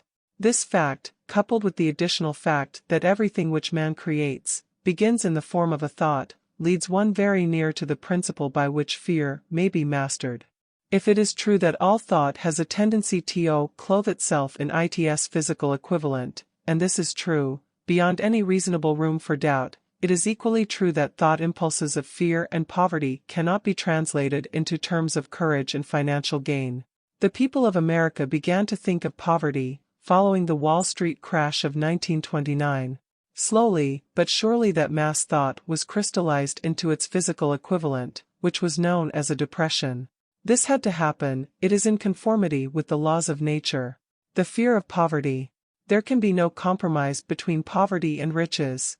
The two roads that lead to poverty and riches travel in opposite directions. If you want riches, you must refuse to accept any circumstance that leads toward poverty. The word riches is here used in its broadest sense, meaning financial, spiritual, mental and material estates. The starting point of the path that leads to riches is desire. In Chapter 1, you received full instructions for the proper use of desire. In this chapter, on fear, you have complete instructions for preparing your mind to make practical use of desire. Here, then, is the place to give yourself a challenge which will definitely determine how much of this philosophy you have absorbed. Here is the point at which you can turn prophet and foretell, accurately, what the future holds in store for you. If, after reading this chapter, you are willing to accept poverty, you may as well make up your mind to receive poverty. This is one decision you cannot avoid. If you demand riches, determine what form, and how much will be required to satisfy you. You know the road that leads to riches.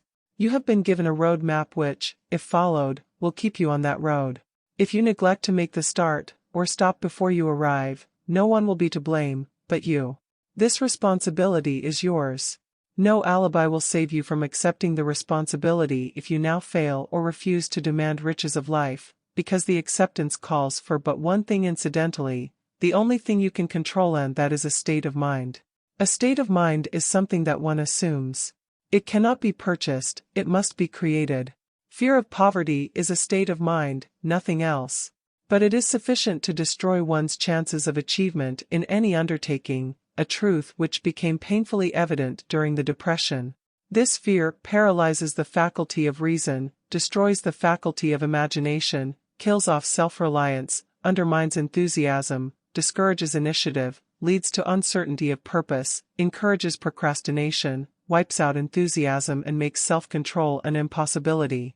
It takes the charm from one's personality, destroys the possibility of accurate thinking, diverts concentration of effort, it masters persistence, turns the willpower into nothingness, destroys ambition, beclouds the memory and invites failure in every conceivable form, it kills love and assassinates the finer emotions of the heart, discourages friendship and invites disaster in 100 forms, leads to sleeplessness, misery and unhappiness, and all this despite the obvious truth that we live in a world of overabundance of everything the heart could desire, with nothing standing between us and our desires, except lack of a definite purpose.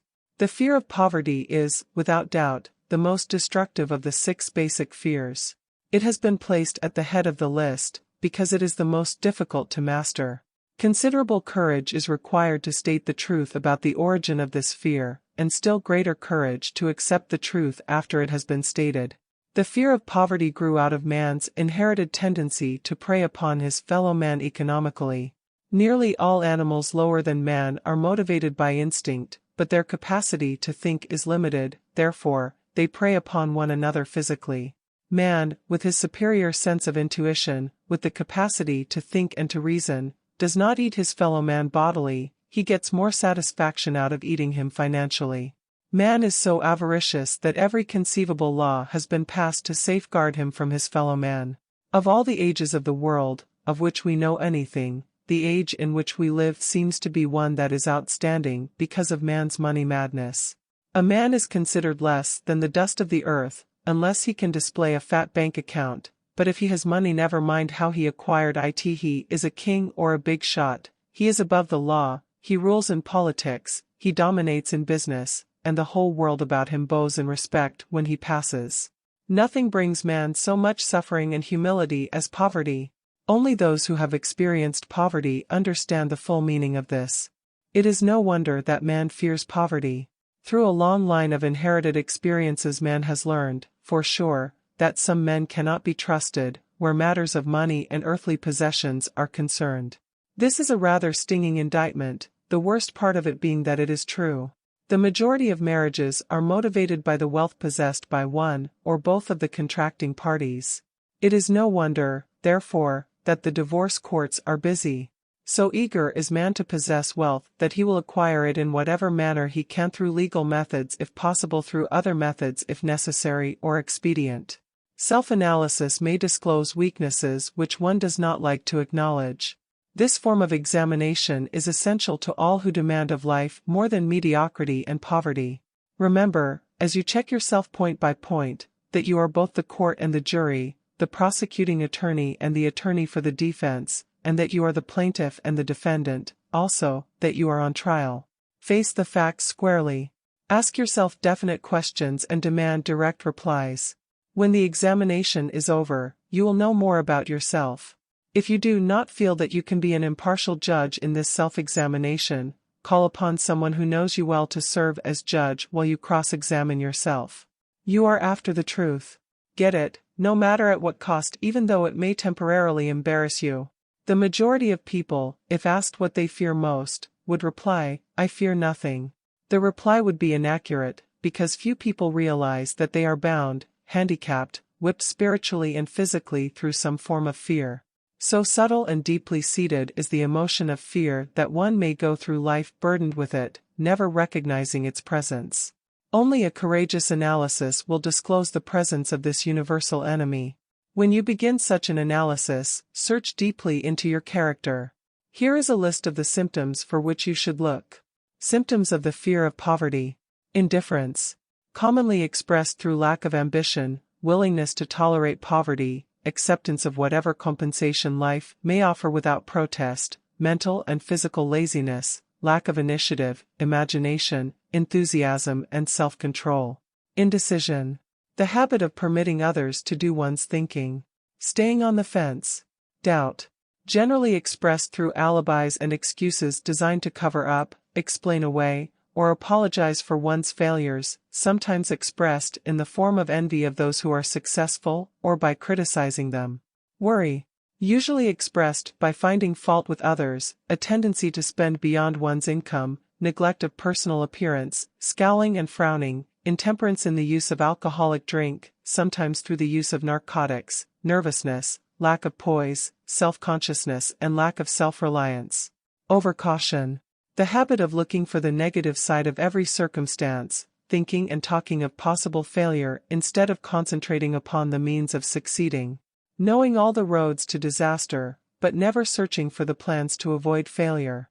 Waiting for the right time to begin putting ideas and plans into action, until the waiting becomes a permanent habit. Remembering those who have failed, and forgetting those who have succeeded. Seeing the hole in the donut, but overlooking the donut.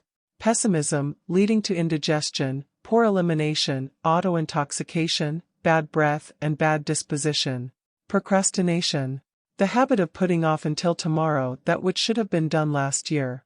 Spending enough time in creating alibis and excuses to have done the job. This symptom is closely related to overcaution, doubt and worry. Refusal to accept responsibility when it can be avoided. Willingness to compromise rather than put up a stiff fight. Compromising with difficulties instead of harnessing and using them as stepping stones to advancement. Bargaining with life for a penny, instead of demanding prosperity, opulence, riches, contentment and happiness.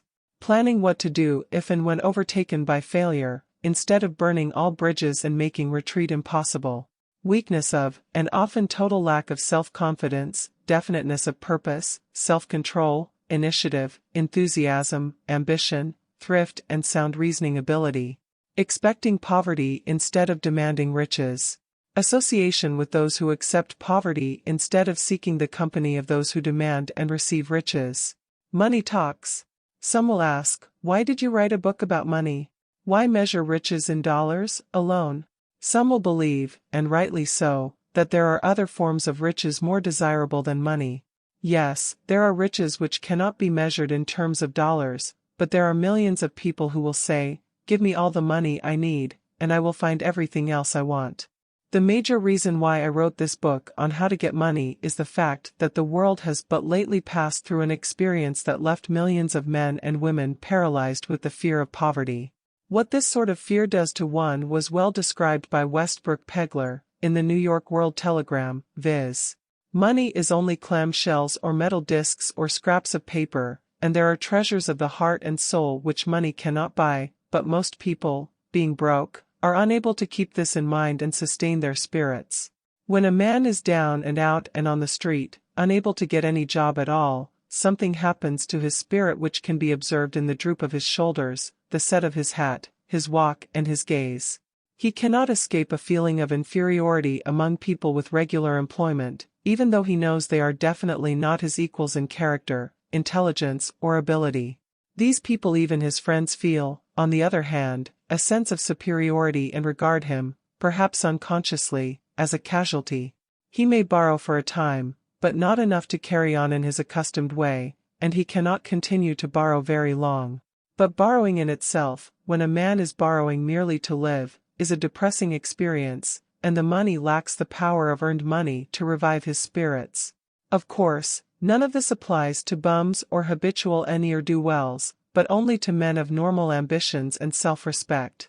Women conceal despair. Women in the same predicament must be different. We somehow do not think of women at all in considering the down and outers. They are scarce in the bread lines, they rarely are seen begging on the streets, and they are not recognizable in crowds by the same plain signs which identify busted men. Of course, I do not mean the shuffling hags of the city streets who are the opposite number of the confirmed male bums. I mean reasonably young, decent and intelligent women. There must be many of them, but their despair is not apparent. Maybe they kill themselves. When a man is down and out, he has time on his hands for brooding.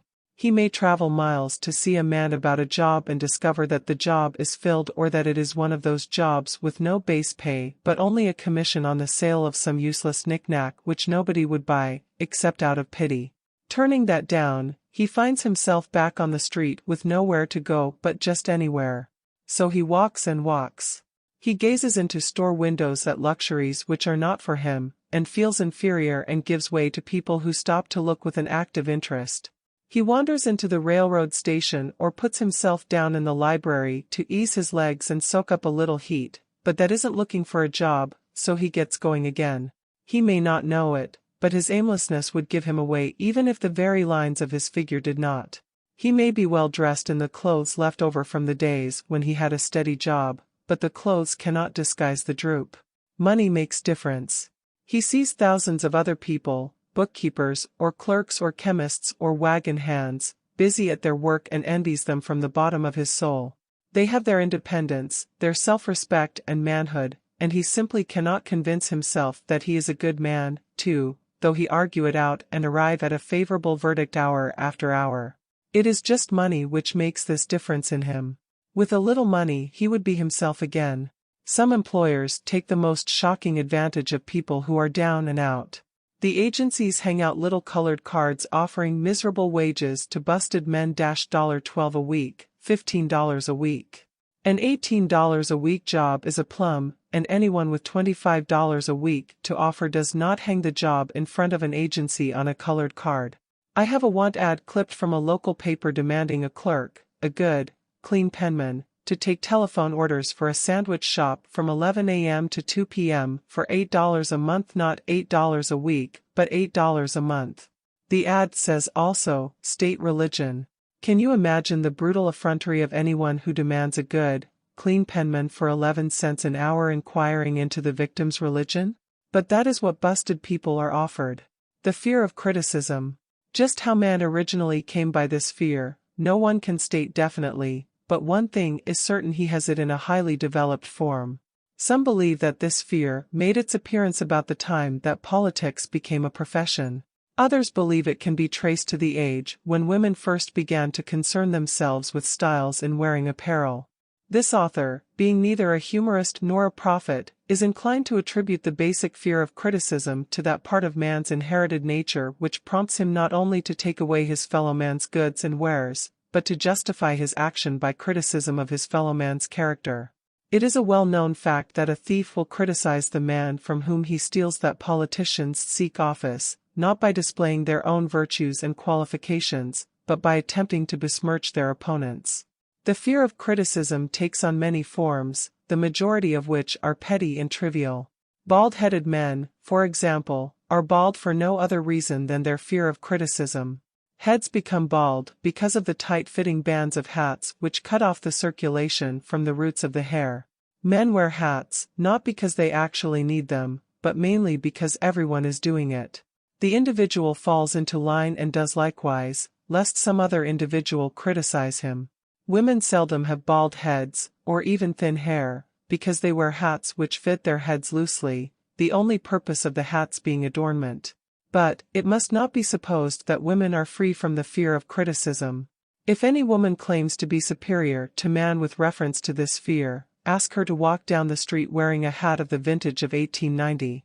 The astute manufacturers of clothing have not been slow to capitalize this basic fear of criticism, with which all mankind has been cursed. Every season the styles in many articles of wearing apparel change. Who establishes the styles? Certainly not the purchaser of clothing, but the manufacturer. Why does he change the styles so often? The answer is obvious.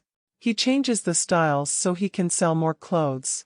For the same reason the manufacturers of automobiles, with a few rare and very sensible exceptions, change styles of models every season. No man wants to drive an automobile which is not of the latest style, although the older model may actually be the better car. We have been describing the manner in which people behave under the influence of fear of criticism as applied to the small and petty things of life. Let us now examine human behavior when this fear affects people in connection with the more important events of human relationship. Take for example practically any person who has reached the age of mental maturity, from 35 to 40 years of age, as a general average, and if you could read the secret thoughts of his mind, you would find a very decided disbelief in most of the fables taught by the majority of the dogmatists and theologians a few decades back. Not often, however, will you find a person who has the courage to openly state his belief on this subject. Most people will, if pressed far enough, tell a lie rather than admit that they do not believe the stories associated with that form of religion which held people in bondage prior to the age of scientific discovery and education. Why does the average person, even in this day of enlightenment, shy away from denying his belief in the fables which were the basis of most of the religions a few decades ago? The answer is, because of the fear of criticism. Men and women have been burned at the stake for daring to express disbelief in ghosts. It is no wonder we have inherited a consciousness which makes us fear criticism. The time was, and not so far in the past, when criticism carried severe punishments. It still does in some countries. The fear of criticism robs man of his initiative, destroys his power of imagination, limits his individuality, takes away his self-reliance, and does him damage in 100 other ways. Parents often do their children irreparable injury by criticizing them. The mother of one of my boyhood chums used to punish him with a switch almost daily, always completing the job with the statement, "You'll land in the penitentiary before you are 20. He was sent to a reformatory at the age of 17. Criticism is the one form of service, of which everyone has too much. Everyone has a stock of it which is handed out, gratis, whether called for or not. One's nearest relatives often are the worst offenders. It should be recognized as a crime. In reality, it is a crime of the worst nature, for any parent to build inferiority complexes in the mind of a child, through unnecessary criticism. Employers who understand human nature, get the best there is in men, not by criticism, but by constructive suggestion. Parents may accomplish the same results with their children. Criticism will plant fear in the human heart, or resentment, but it will not build love or affection. Symptoms of the fear of criticism. This fear is almost as universal as the fear of poverty, and its effects are just as fatal to personal achievement, mainly because this fear destroys initiative and discourages the use of imagination. The major symptoms of the fear are self-consciousness, generally expressed through nervousness, timidity in conversation and in meeting strangers, awkward movement of the hands and limbs, shifting of the eyes. Lack of poise, expressed through lack of voice control, nervousness in the presence of others, poor posture of body, poor memory. Personality, lacking in firmness of decision, personal charm, and ability to express opinions definitely. The habit of sidestepping issues instead of meeting them squarely. Agreeing with others without careful examination of their opinions. Inferiority complex. The habit of expressing self-approval by word of mouth and by actions, as a means of covering up a feeling of inferiority. Using big words to impress others, often without knowing the real meaning of the words. Imitating others in dress, speech and manners. Boasting of imaginary achievements. This sometimes gives a surface appearance of a feeling of superiority. Extravagance. The habit of trying to keep up with the Joneses, spending beyond one's income. Lack of initiative. Failure to embrace opportunities for self-advancement, fear to express opinions, lack of confidence in one's own ideas, giving evasive answers to questions asked by superiors, hesitancy of manner and speech, deceit in both words and deeds. Lack of ambition. Mental and physical laziness, lack of self-assertion, slowness in reaching decisions, easily influenced by others, the habit of criticizing others behind their backs and flattering them to their faces, the habit of accepting defeat without protest, quitting an undertaking when opposed by others, suspicious of other people without cause, lacking in tactfulness of manner and speech, unwillingness to accept the blame for mistakes. The fear of ill health. This fear may be traced to both physical and social heredity. It is closely associated, as to its origin, with the causes of fear of old age and the fear of death, because it leads one closely to the border of terrible worlds of which man knows not, but concerning which he has been taught some discomforting stories. The opinion is somewhat general, also, that certain unethical people engaged in the business of selling health have had not a little to do with keeping alive the fear of ill health. In the main, man fears ill health because of the terrible pictures which have been planted in his mind of what may happen if death should overtake him. He also fears it because of the economic toll which it may claim. A reputable physician estimated that 75% of all people who visit physicians for professional service are suffering with hypochondria, imaginary illness. It has been shown most convincingly that the fear of disease, even where there is not the slightest cause for fear, often produces the physical symptoms of the disease feared. Powerful and mighty is the human mind. It builds or it destroys. Playing upon this common weakness of fear of ill health, dispensers of patent medicines have reaped fortunes. This form of imposition upon credulous humanity became so prevalent some 20 years ago that Collier's Weekly magazine conducted a bitter campaign against some of the worst offenders in the patent medicine business. During the flu epidemic which broke out during the World War, the mayor of New York City took drastic steps to check the damage which people were doing themselves through their inherent fear of ill health. He called in the newspaper men and said to them, "Gentlemen, I feel it necessary to ask you not to publish any scare headlines concerning the flu epidemic. Unless you cooperate with me, we will have a situation which we cannot control. The newspapers quit publishing stories about the flu, and within 1 month the epidemic had been successfully checked. Through a series of experiments conducted some years ago, it was proved that people may be made ill by suggestion. We conducted this experiment by causing 3 acquaintances to visit the victims, each of whom asked the question, "What ails you? You look terribly ill." The first questioner usually provoked a grin, and a nonchalant "Oh, nothing, I'm all right," from the victim.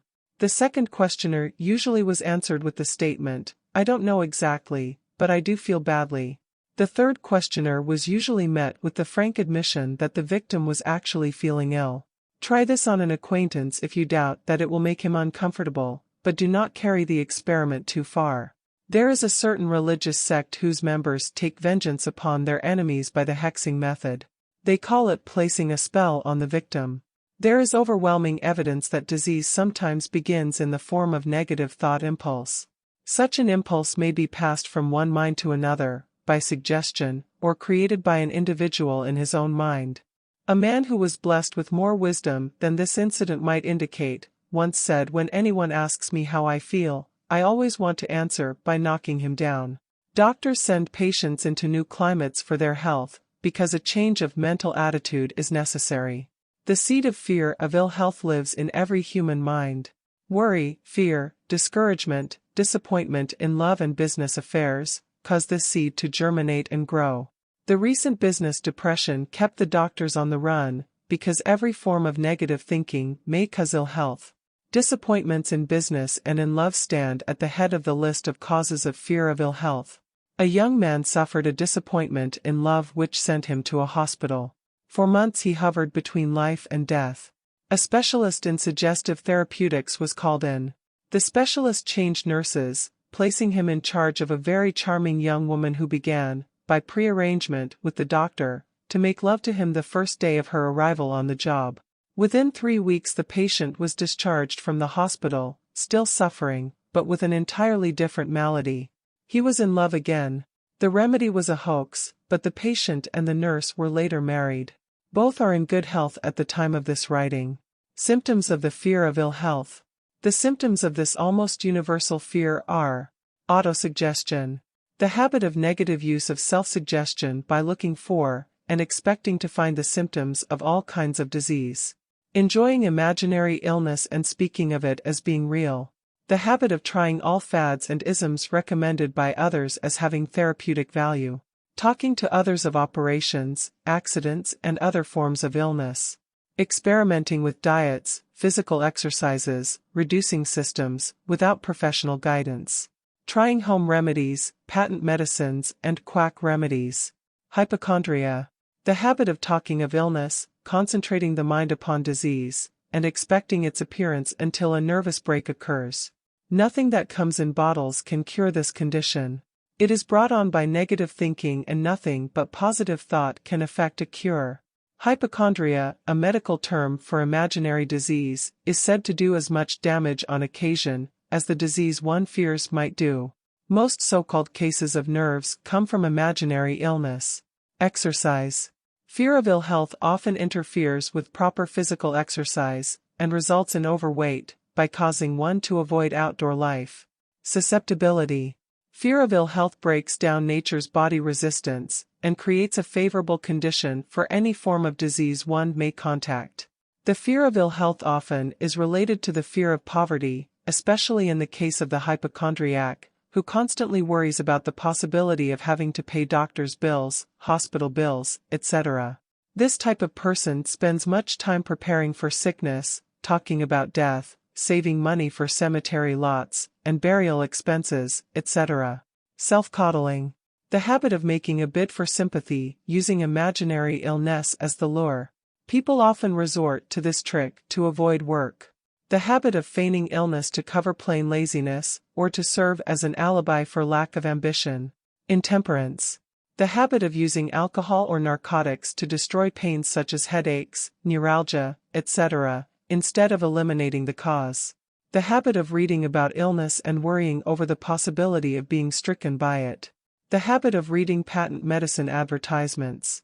The fear of loss of love. The original source of this inherent fear needs but little description, because it obviously grew out of man's polygamous habit of stealing his fellow man's mate, and his habit of taking liberties with her whenever he could. Jealousy, and other similar forms of dementia precox grow out of man's inherited fear of the loss of love of someone. This fear is the most painful of all the 6 basic fears. It probably plays more havoc with the body and mind than any of the other basic fears, as it often leads to permanent insanity. The fear of the loss of love probably dates back to the Stone Age, when men stole women by brute force. They continue to steal females, but their technique has changed. Instead of force, they now use persuasion, the promise of pretty clothes, motor cars, and other bait much more effective than physical force. Man's habits are the same as they were at the dawn of civilization, but he expresses them differently. Careful analysis has shown that women are more susceptible to this fear than men. This fact is easily explained. Women have learned, from experience, that men are polygamous by nature, that they are not to be trusted in the hands of rivals. Symptoms of the fear of loss of love. The distinguishing symptoms of this fear are jealousy, the habit of being suspicious of friends and loved ones without any reasonable evidence of sufficient grounds. Jealousy is a form of dementia precox which sometimes becomes violent without the slightest cause. The habit of accusing wife or husband of infidelity without grounds. General suspicion of everyone, absolute faith in no one. Fault-finding. The habit of finding fault with friends, relatives, business associates and loved ones upon the slightest provocation, or without any cause whatsoever. Gambling. The habit of gambling, stealing, cheating, and otherwise taking hazardous chances to provide money for loved ones, with the belief that love can be bought. The habit of spending beyond one's means, or incurring debts, to provide gifts for loved ones, with the object of making a favorable showing. Insomnia, nervousness, lack of persistence, weakness of will, lack of self-control, lack of self-reliance, bad temper. The fear of old age. In the main, this fear grows out of 2 sources. First, the thought that old age may bring with it poverty. Secondly, and by far the most common source of origin, from false and cruel teachings of the past which have been too well mixed with fire and brimstone, and other bogies cunningly designed to enslave man through fear. In the basic fear of old age, man has 2 very sound reasons for his apprehension, one growing out of his distrust of his fellow man, who may seize whatever worldly goods he may possess, and the other arising from the terrible pictures of the world beyond, which were planted in his mind, through social heredity before he came into full possession of his mind. The possibility of ill health, which is more common as people grow older, is also a contributing cause of this common fear of old age. Eroticism also enters into the cause of the fear of old age, as no man cherishes the thought of diminishing sex attraction. The most common cause of fear of old age is associated with the possibility of poverty. Poorhouse is not a pretty word.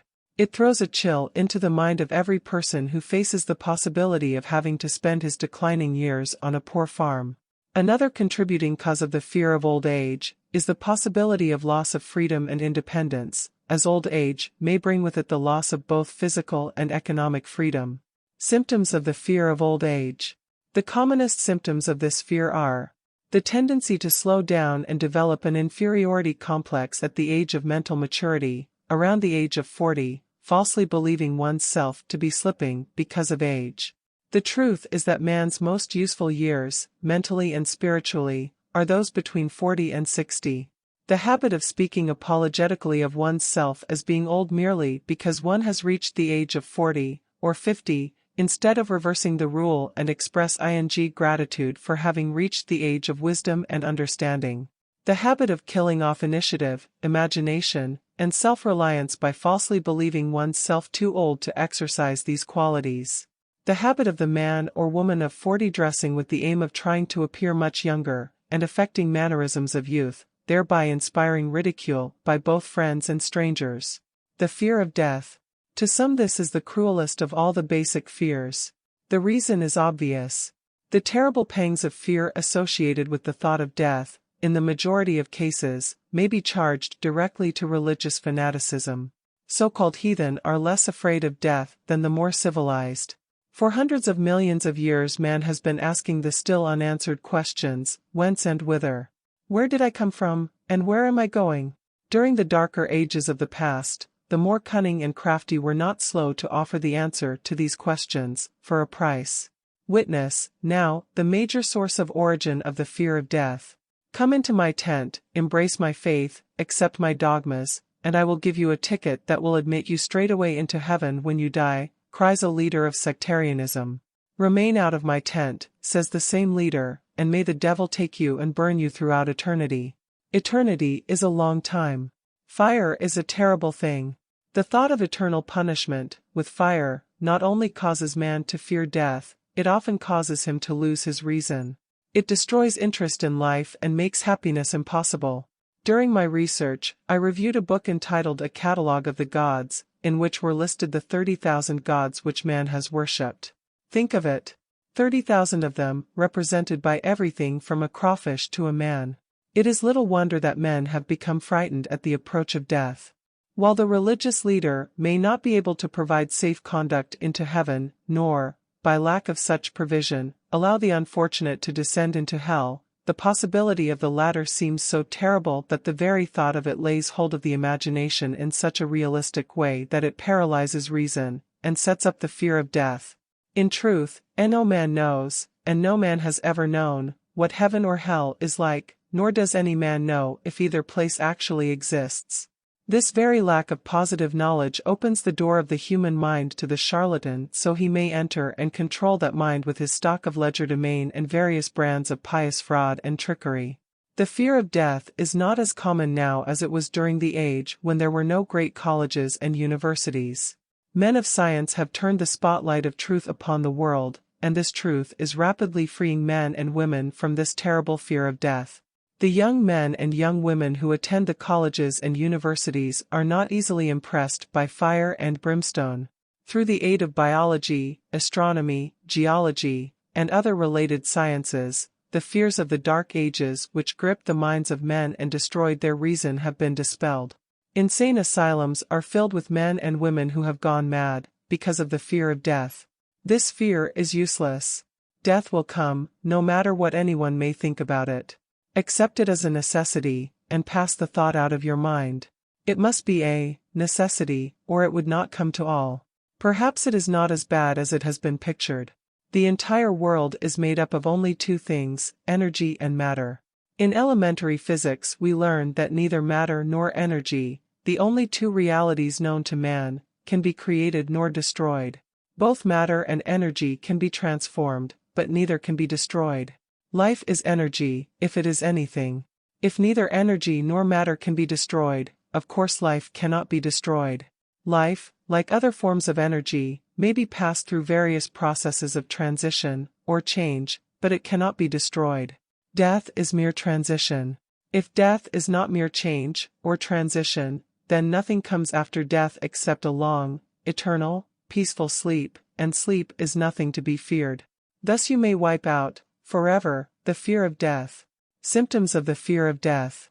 The general symptoms of this fear are the habit of thinking about dying instead of making the most of life, due, generally, to lack of purpose, or lack of a suitable occupation. This fear is more prevalent among the aged, but sometimes the more youthful are victims of it. The greatest of all remedies for the fear of death is a burning desire for achievement, backed by useful service to others.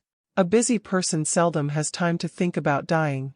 He finds life too thrilling to worry about death. Sometimes the fear of death is closely associated with the fear of poverty, where one's death would leave loved ones poverty-stricken. In other cases, the fear of death is caused by illness and the consequent breaking down of physical body resistance. The commonest causes of the fear of death are ill health, poverty, lack of appropriate occupation, disappointment over love, insanity, religious fanaticism. Old man worry. Worry is a state of mind based upon fear. It works slowly, but persistently. It is insidious and subtle. Step by step it digs itself in until it paralyzes one's reason-ing faculty, destroys self-confidence and initiative. Worry is a form of sustained fear caused by indecision, therefore it is a state of mind which can be controlled. An unsettled mind is helpless. Indecision makes an unsettled mind. Most individuals lack the willpower to reach decisions promptly, and to stand by them after they have been made, even during normal business conditions. During periods of economic unrest, such as the world recently experienced, the individual is handicapped, not alone by his inherent nature to be slow at reaching decisions, but he is influenced by the indecision of others around him who have created a state of mass indecision. During the Depression, the whole atmosphere, all over the world, was filled with firenze and worryitis, the two mental disease germs which began to spread themselves after the Wall Street frenzy in 1929. There is only one known antidote for these germs: it is the habit of prompt and firm decision. Moreover, it is an antidote which every individual must apply for himself. We do not worry over conditions, once we have reached a decision to follow a definite line of action. I once interviewed a man who was to be electrocuted 2 hours later. The condemned man was the calmest of some 8 men who were in the death cell with him. His calmness prompted me to ask him how it felt to know that he was going into eternity in a short while. With a smile of confidence on his face, he said, "It feels fine. Just think, brother, my troubles will soon be over. I have had nothing but trouble all my life. It has been a hardship to get food and clothing. Soon I will not need these things. I have felt fine ever since I learned for certain that I must die. I made up my mind then, to accept my fate in good spirit." As he spoke, he devoured a dinner of proportions sufficient for 3 men, eating every mouthful of the food brought to him, and apparently enjoying it as much as if no disaster awaited him. Decision gave this man resignation to his fate. Decision can also prevent one's acceptance of undesired circumstances. The 6 basic fears become translated into a state of worry, through indecision. Relieve yourself, forever, of the fear of death, by reaching a decision to accept death as an inescapable event. Whip the fear of poverty by reaching a decision to get along with whatever wealth you can accumulate without worry. Put your foot upon the neck of the fear of criticism by reaching a decision not to worry about what other people think, do, or say. Eliminate the fear of old age by reaching a decision to accept it, not as a handicap, but as a great blessing which carries with it wisdom, self-control, and understanding not known to youth. Acquit yourself of the fear of ill health by the decision to forget symptoms. Master the fear of loss of love by reaching a decision to get along without love, if that is necessary. Kill the habit of worry, in all its forms, by reaching a general, blanket decision that nothing which life has to offer is worth the price of worry. With this decision will come poise, peace of mind, and calmness of thought which will bring happiness. A man whose mind is filled with fear not only destroys his own chances of intelligent action, but he transmits these destructive vibrations to the minds of all who come into contact with him, and destroys, also, their chances. Even a dog or a horse knows when its master lacks courage. Moreover, a dog or a horse will pick up the vibrations of fear thrown off by its master, and behave accordingly. Lower down the line of intelligence in the animal kingdom, one finds this same capacity to pick up the vibrations of fear. A honeybee immediately senses fear in the mind of a person for reasons unknown. A bee will sting the person whose mind is releasing vibrations of fear, much more readily than it will molest the person whose mind registers no fear. The vibrations of fear pass from one mind to another just as quickly and as surely as the sound of the human voice passes from the broadcasting station to the receiving set of a radio and by the selfsame medium. Mental telepathy is a reality. Thoughts pass from one mind to another, voluntarily, whether or not this fact is recognized by either the person releasing the thoughts, or the persons who pick up those thoughts. The person who gives expression, by word of mouth, to negative or destructive thoughts is practically certain to experience the results of those words in the form of a destructive kickback. The release of destructive thought impulses, alone, without the aid of words, produces also a kickback in more ways than one. First of all, and perhaps most important to be remembered, the person who releases thoughts of a destructive nature must suffer damage through the breaking down of the faculty of creative imagination. Secondly, the presence in the mind of any destructive emotion develops a negative personality which repels people, and often converts them into antagonists. The third source of damage to the person who entertains or releases negative thoughts lies in the significant fact these thought impulses are not only damaging to others, but they embed themselves in the subconscious mind of the person releasing them, and there become a part of his character. One is never through with a thought, merely by releasing it. When a thought is released, it spreads in every direction, through the medium of the ether, but it also plants itself permanently in the subconscious mind of the person releasing it. Your business in life is, presumably, to achieve success. To be successful, you must find peace of mind, acquire the material needs of life, and above all, attain happiness. All of these evidences of success begin in the form of thought impulses. You may control your own mind, you have the power to feed it whatever thought impulses you choose. With this privilege goes also the responsibility of using it constructively. You are the master of your own earthly destiny just as surely as you have the power to control your own thoughts. You may influence, direct, and eventually control your own environment, making your life what you want it to be, or you may neglect to exercise the privilege which is yours, to make your life to order, thus casting yourself upon the broad sea of circumstance where you will be tossed hither and yon, like a chip on the waves of the ocean. The Devil's Workshop, the seventh basic evil.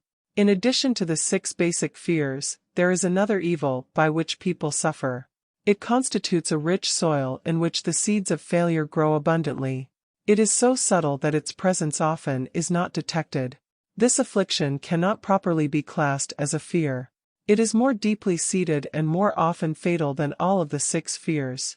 For want of a better name, let us call this evil susceptibility to negative influences. Men who accumulate great riches always protect themselves against this evil. The poverty-stricken never do. Those who succeed in any calling must prepare their minds to resist the evil. If you are reading this philosophy for the purpose of accumulating riches, you should examine yourself very carefully, to determine whether you are susceptible to negative influences. If you neglect this self-analysis, you will forfeit your right to attain the object of your desires. Make the analysis searching. After you read the questions prepared for this self-analysis, hold yourself to a strict accounting in your answers. Go at the task as carefully as you would search for any other enemy you knew to be awaiting you in ambush, and deal with your own faults as you would with a more tangible enemy. You can easily protect yourself against highway robbers, because the law provides organized cooperation for your benefit, but the 7th basic evil is more difficult to master, because it strikes when you are not aware of its presence, when you are asleep, and while you are awake. Moreover, its weapon is intangible, because it consists of merely a state of mind. This evil is also dangerous because it strikes in as many different forms as there are human experiences. Sometimes it enters the mind through the well-meant words of one's own relatives. At other times, it bores from within, through one's own mental attitude. Always it is as deadly as poison, even though it may not kill as quickly. How to protect yourself against negative influences? To protect yourself against negative influences, whether of your own making, or the result of the activities of negative people around you, recognize that you have a willpower, and put it into constant use, until it builds a wall of immunity against negative influences in your own mind. Recognize the fact that you, and every other human being, are, by nature, lazy, indifferent, and susceptible to all suggestions which harmonize with your weaknesses. Recognize that you are, by nature, susceptible to all the 6 basic fears, and set up habits for the purpose of counteracting all these fears. Recognize that negative influences often work on you through your subconscious mind, therefore they are difficult to detect, and keep your mind closed against all people who depress or discourage you in any way. Clean out your medicine chest, throw away all pill bottles, and stop pandering to colds, aches, pains, and imaginary illness. Deliberately seek the company of people who influence you to think and act for yourself. Do not expect troubles, as they have a tendency not to disappoint. Without doubt, the most common weakness of all human beings is the habit of leaving their minds open to the negative influence of other people. This weakness is all the more damaging, because most people do not recognize that they are cursed by it, and many who acknowledge it, neglect or refuse to correct the evil until it becomes an uncontrollable part of their daily habits. To aid those who wish to see themselves as they really are, the following list of questions has been prepared. Read the questions and state your answers aloud, so you can hear your own voice. This will make it easier for you to be truthful with yourself. Self-analysis test questions. Do you complain often of feeling bad, and if so, what is the cause? Do you find fault with other people at the slightest provocation? Do you frequently make mistakes in your work, and if so, why? Are you sarcastic and offensive in your conversation? Do you deliberately avoid the association of anyone, and if so, why? Do you suffer frequently with indigestion? If so, what is the cause? Does life seem futile and the future hopeless to you? If so, why? Do you like your occupation? If not, why? Do you often feel self-pity, and if so, why? Are you envious of those who excel you? To which do you devote most time, thinking of success, or of failure? Are you gaining or losing self-confidence as you grow older? Do you learn something of value from all mistakes? Are you permitting some relative or acquaintance to worry you? If so, why? Are you sometimes in the clouds and at other times in the depths of despondency? Who has the most inspiring influence upon you? What is the cause? Do you tolerate negative or discouraging influences which you can avoid? Are you careless of your personal appearance? If so, when and why? Have you learned how to drown your troubles by being too busy to be annoyed by them? Would you call yourself a spineless weakling if you permitted others to do your thinking for you? Do you neglect internal bathing until auto-intoxication makes you ill-tempered and irritable? How many preventable disturbances annoy you, and why do you tolerate them? Do you resort to liquor, narcotics, or cigarettes to quiet your nerves? If so, why do you not try willpower instead? Does anyone nag you, and if so, for what reason? Do you have a definite major purpose, and if so, what is it, and what plan have you for achieving it? Do you suffer from any of the 6 basic fears? If so, which ones? Have you a method by which you can shield yourself against the negative influence of others? Do you make deliberate use of autosuggestion to make your mind positive? Which do you value most, your material possessions, or your privilege of controlling your own thoughts? Are you easily influenced by others, against your own judgment? Has today added anything of value to your stock of knowledge or state of mind? Do you face squarely the circumstances which make you unhappy, or sidestep the responsibility? Do you analyze all mistakes and failures and try to profit by them, or do you take the attitude that this is not your duty? Can you name 3 of your most damaging weaknesses? What are you doing to correct them? Do you encourage other people to bring their worries to you for sympathy? Do you choose, from your daily experiences, lessons or influences which aid in your personal advancement? Does your presence have a negative influence on other people as a rule? What habits of other people annoy you most? Do you form your own opinions or permit yourself to be influenced by other people? Have you learned how to create a mental state of mind with which you can shield yourself against all discouraging influences? Does your occupation inspire you with faith and hope? Are you conscious of possessing spiritual forces of sufficient power to enable you to keep your mind free from all forms of fear? Does your religion help you to keep your own mind positive? Do you feel it your duty to share other people's worries? If so, why? If you believe that birds of a feather flock together, what have you learned about yourself by studying the friends whom you attract? What connection, if any, do you see between the people with whom you associate most closely, and any unhappiness you may experience? Could it be possible that some person whom you consider to be a friend is, in reality, your worst enemy, because of his negative influence on your mind? By what rules do you judge who is helpful and who is damaging to you? Are your intimate associates mentally superior or inferior to you? How much time out of every 24 hours do you devote to A. Your occupation, B. Sleep, C. Play and relaxation, D. Acquiring useful knowledge, E. Plain waste? Who among your acquaintances, A. encourages you most, B. cautions you most, C. discourages you most, D. helps you most in other ways? What is your greatest worry? Why do you tolerate it?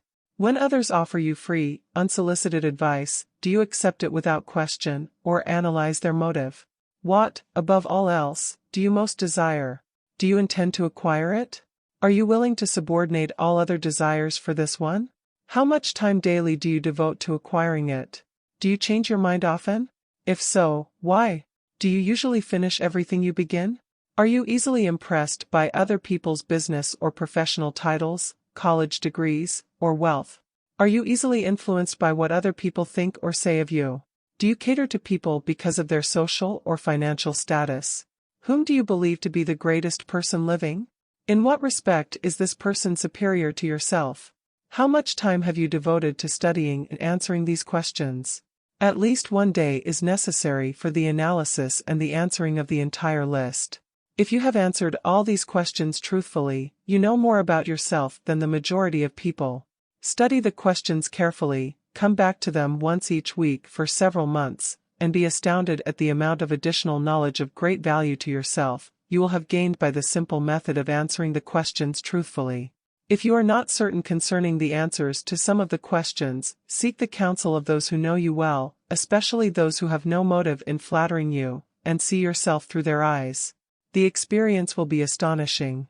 You have absolute control over but one thing, and that is your thoughts. This is the most significant and inspiring of all facts known to man. It reflects man's divine nature. This divine prerogative is the sole means by which you may control your own destiny. If you fail to control your own mind, you may be sure you will control nothing else. If you must be careless with your possessions, let it be in connection with material things. Your mind is your spiritual estate. Protect and use it with the care to which divine royalty is entitled. You were given a willpower for this purpose. Unfortunately, there is no legal protection against those who, either by design or ignorance, poison the minds of others by negative suggestion. This form of destruction should be punishable by heavy legal penalties, because it may and often does destroy one's chances of acquiring material things which are protected by law.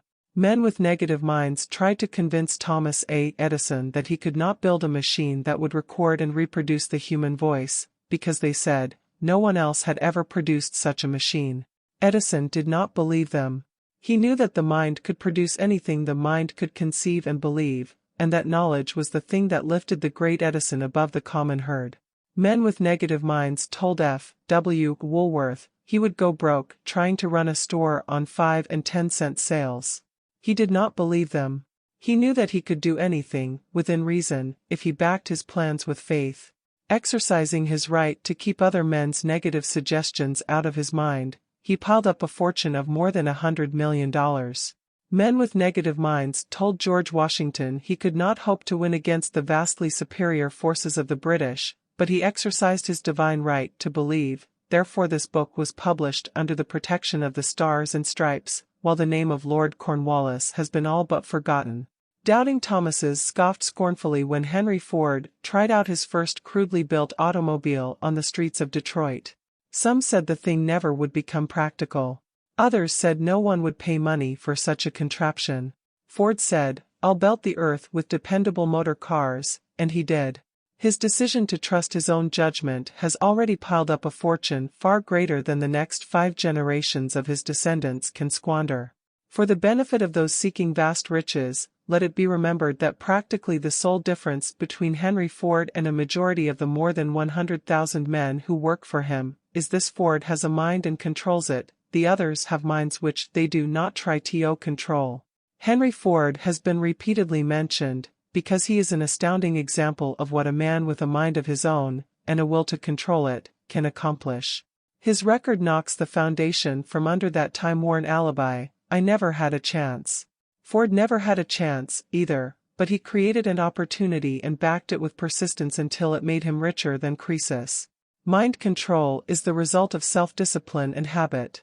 You either control your mind or it controls you. There is no hallway compromise. The most practical of all methods for controlling the mind is the habit of keeping it busy with a definite purpose, backed by a definite plan.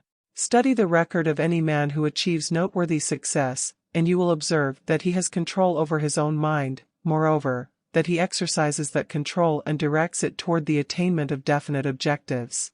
Without this control, success is not possible. 57 Famous Alibis.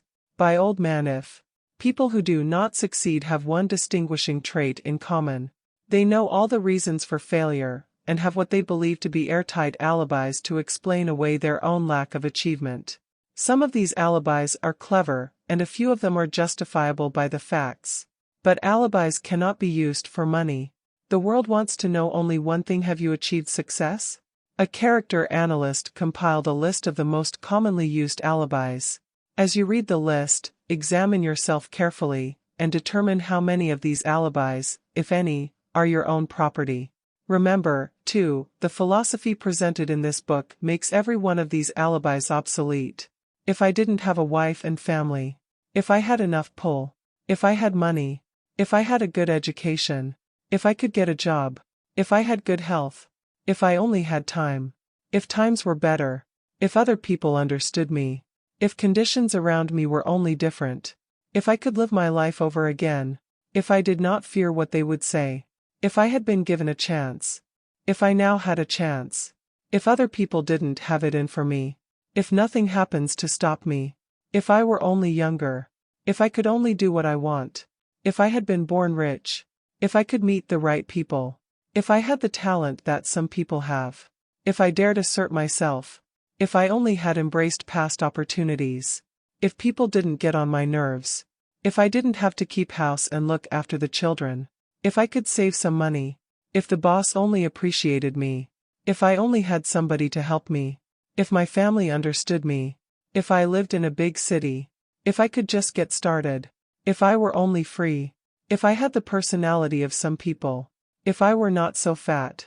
If my talents were known. If I could just get a break. If I could only get out of debt. If I hadn't failed. If I only knew how. If everybody didn't oppose me. If I didn't have so many worries. If I could marry the right person. If people weren't so dumb. If my family were not so extravagant. If I were sure of myself. If luck were not against me. If I had not been born under the wrong star. If it were not true that what is to be will be. If I did not have to work so hard. If I hadn't lost my money. If I lived in a different neighborhood. If I didn't have a past. If I only had a business of my own. If other people would only listen to me. If, and this is the greatest of them all, I had the courage to see myself as I really am, I would find out what is wrong with me, and correct it, then I might have a chance to profit by my mistakes and learn something from the experience of others, for I know that there is something wrong with me, or I would now be where I would have been if I had spent more time analyzing my weaknesses, and less time building alibis to cover them. Building alibis with which to explain away failure is a national pastime. The habit is as old as the human race, and is fatal to success. Why do people cling to their pet alibis? The answer is obvious. They defend their alibis because they create them. A man's alibi is the child of his own imagination. It is human nature to defend one's own brainchild. Building alibis is a deeply rooted habit. Habits are difficult to break, especially when they provide justification for something we do. Plato had this truth in mind when he said, "The first and best victory is to conquer self. To be conquered by self is, of all things, the most shameful and vile." Another philosopher had the same thought in mind when he said, "It was a great surprise to me when I discovered that most of the ugliness I saw in others was but a reflection of my own nature." It has always been a mystery to me, said Elbert Hubbard, why people spend so much time deliberately fooling themselves by creating alibis to cover their weaknesses. If used differently, this same time would be sufficient to cure the weakness, then no alibis would be needed. In parting, I would remind you that life is a checkerboard, and the player opposite you is time.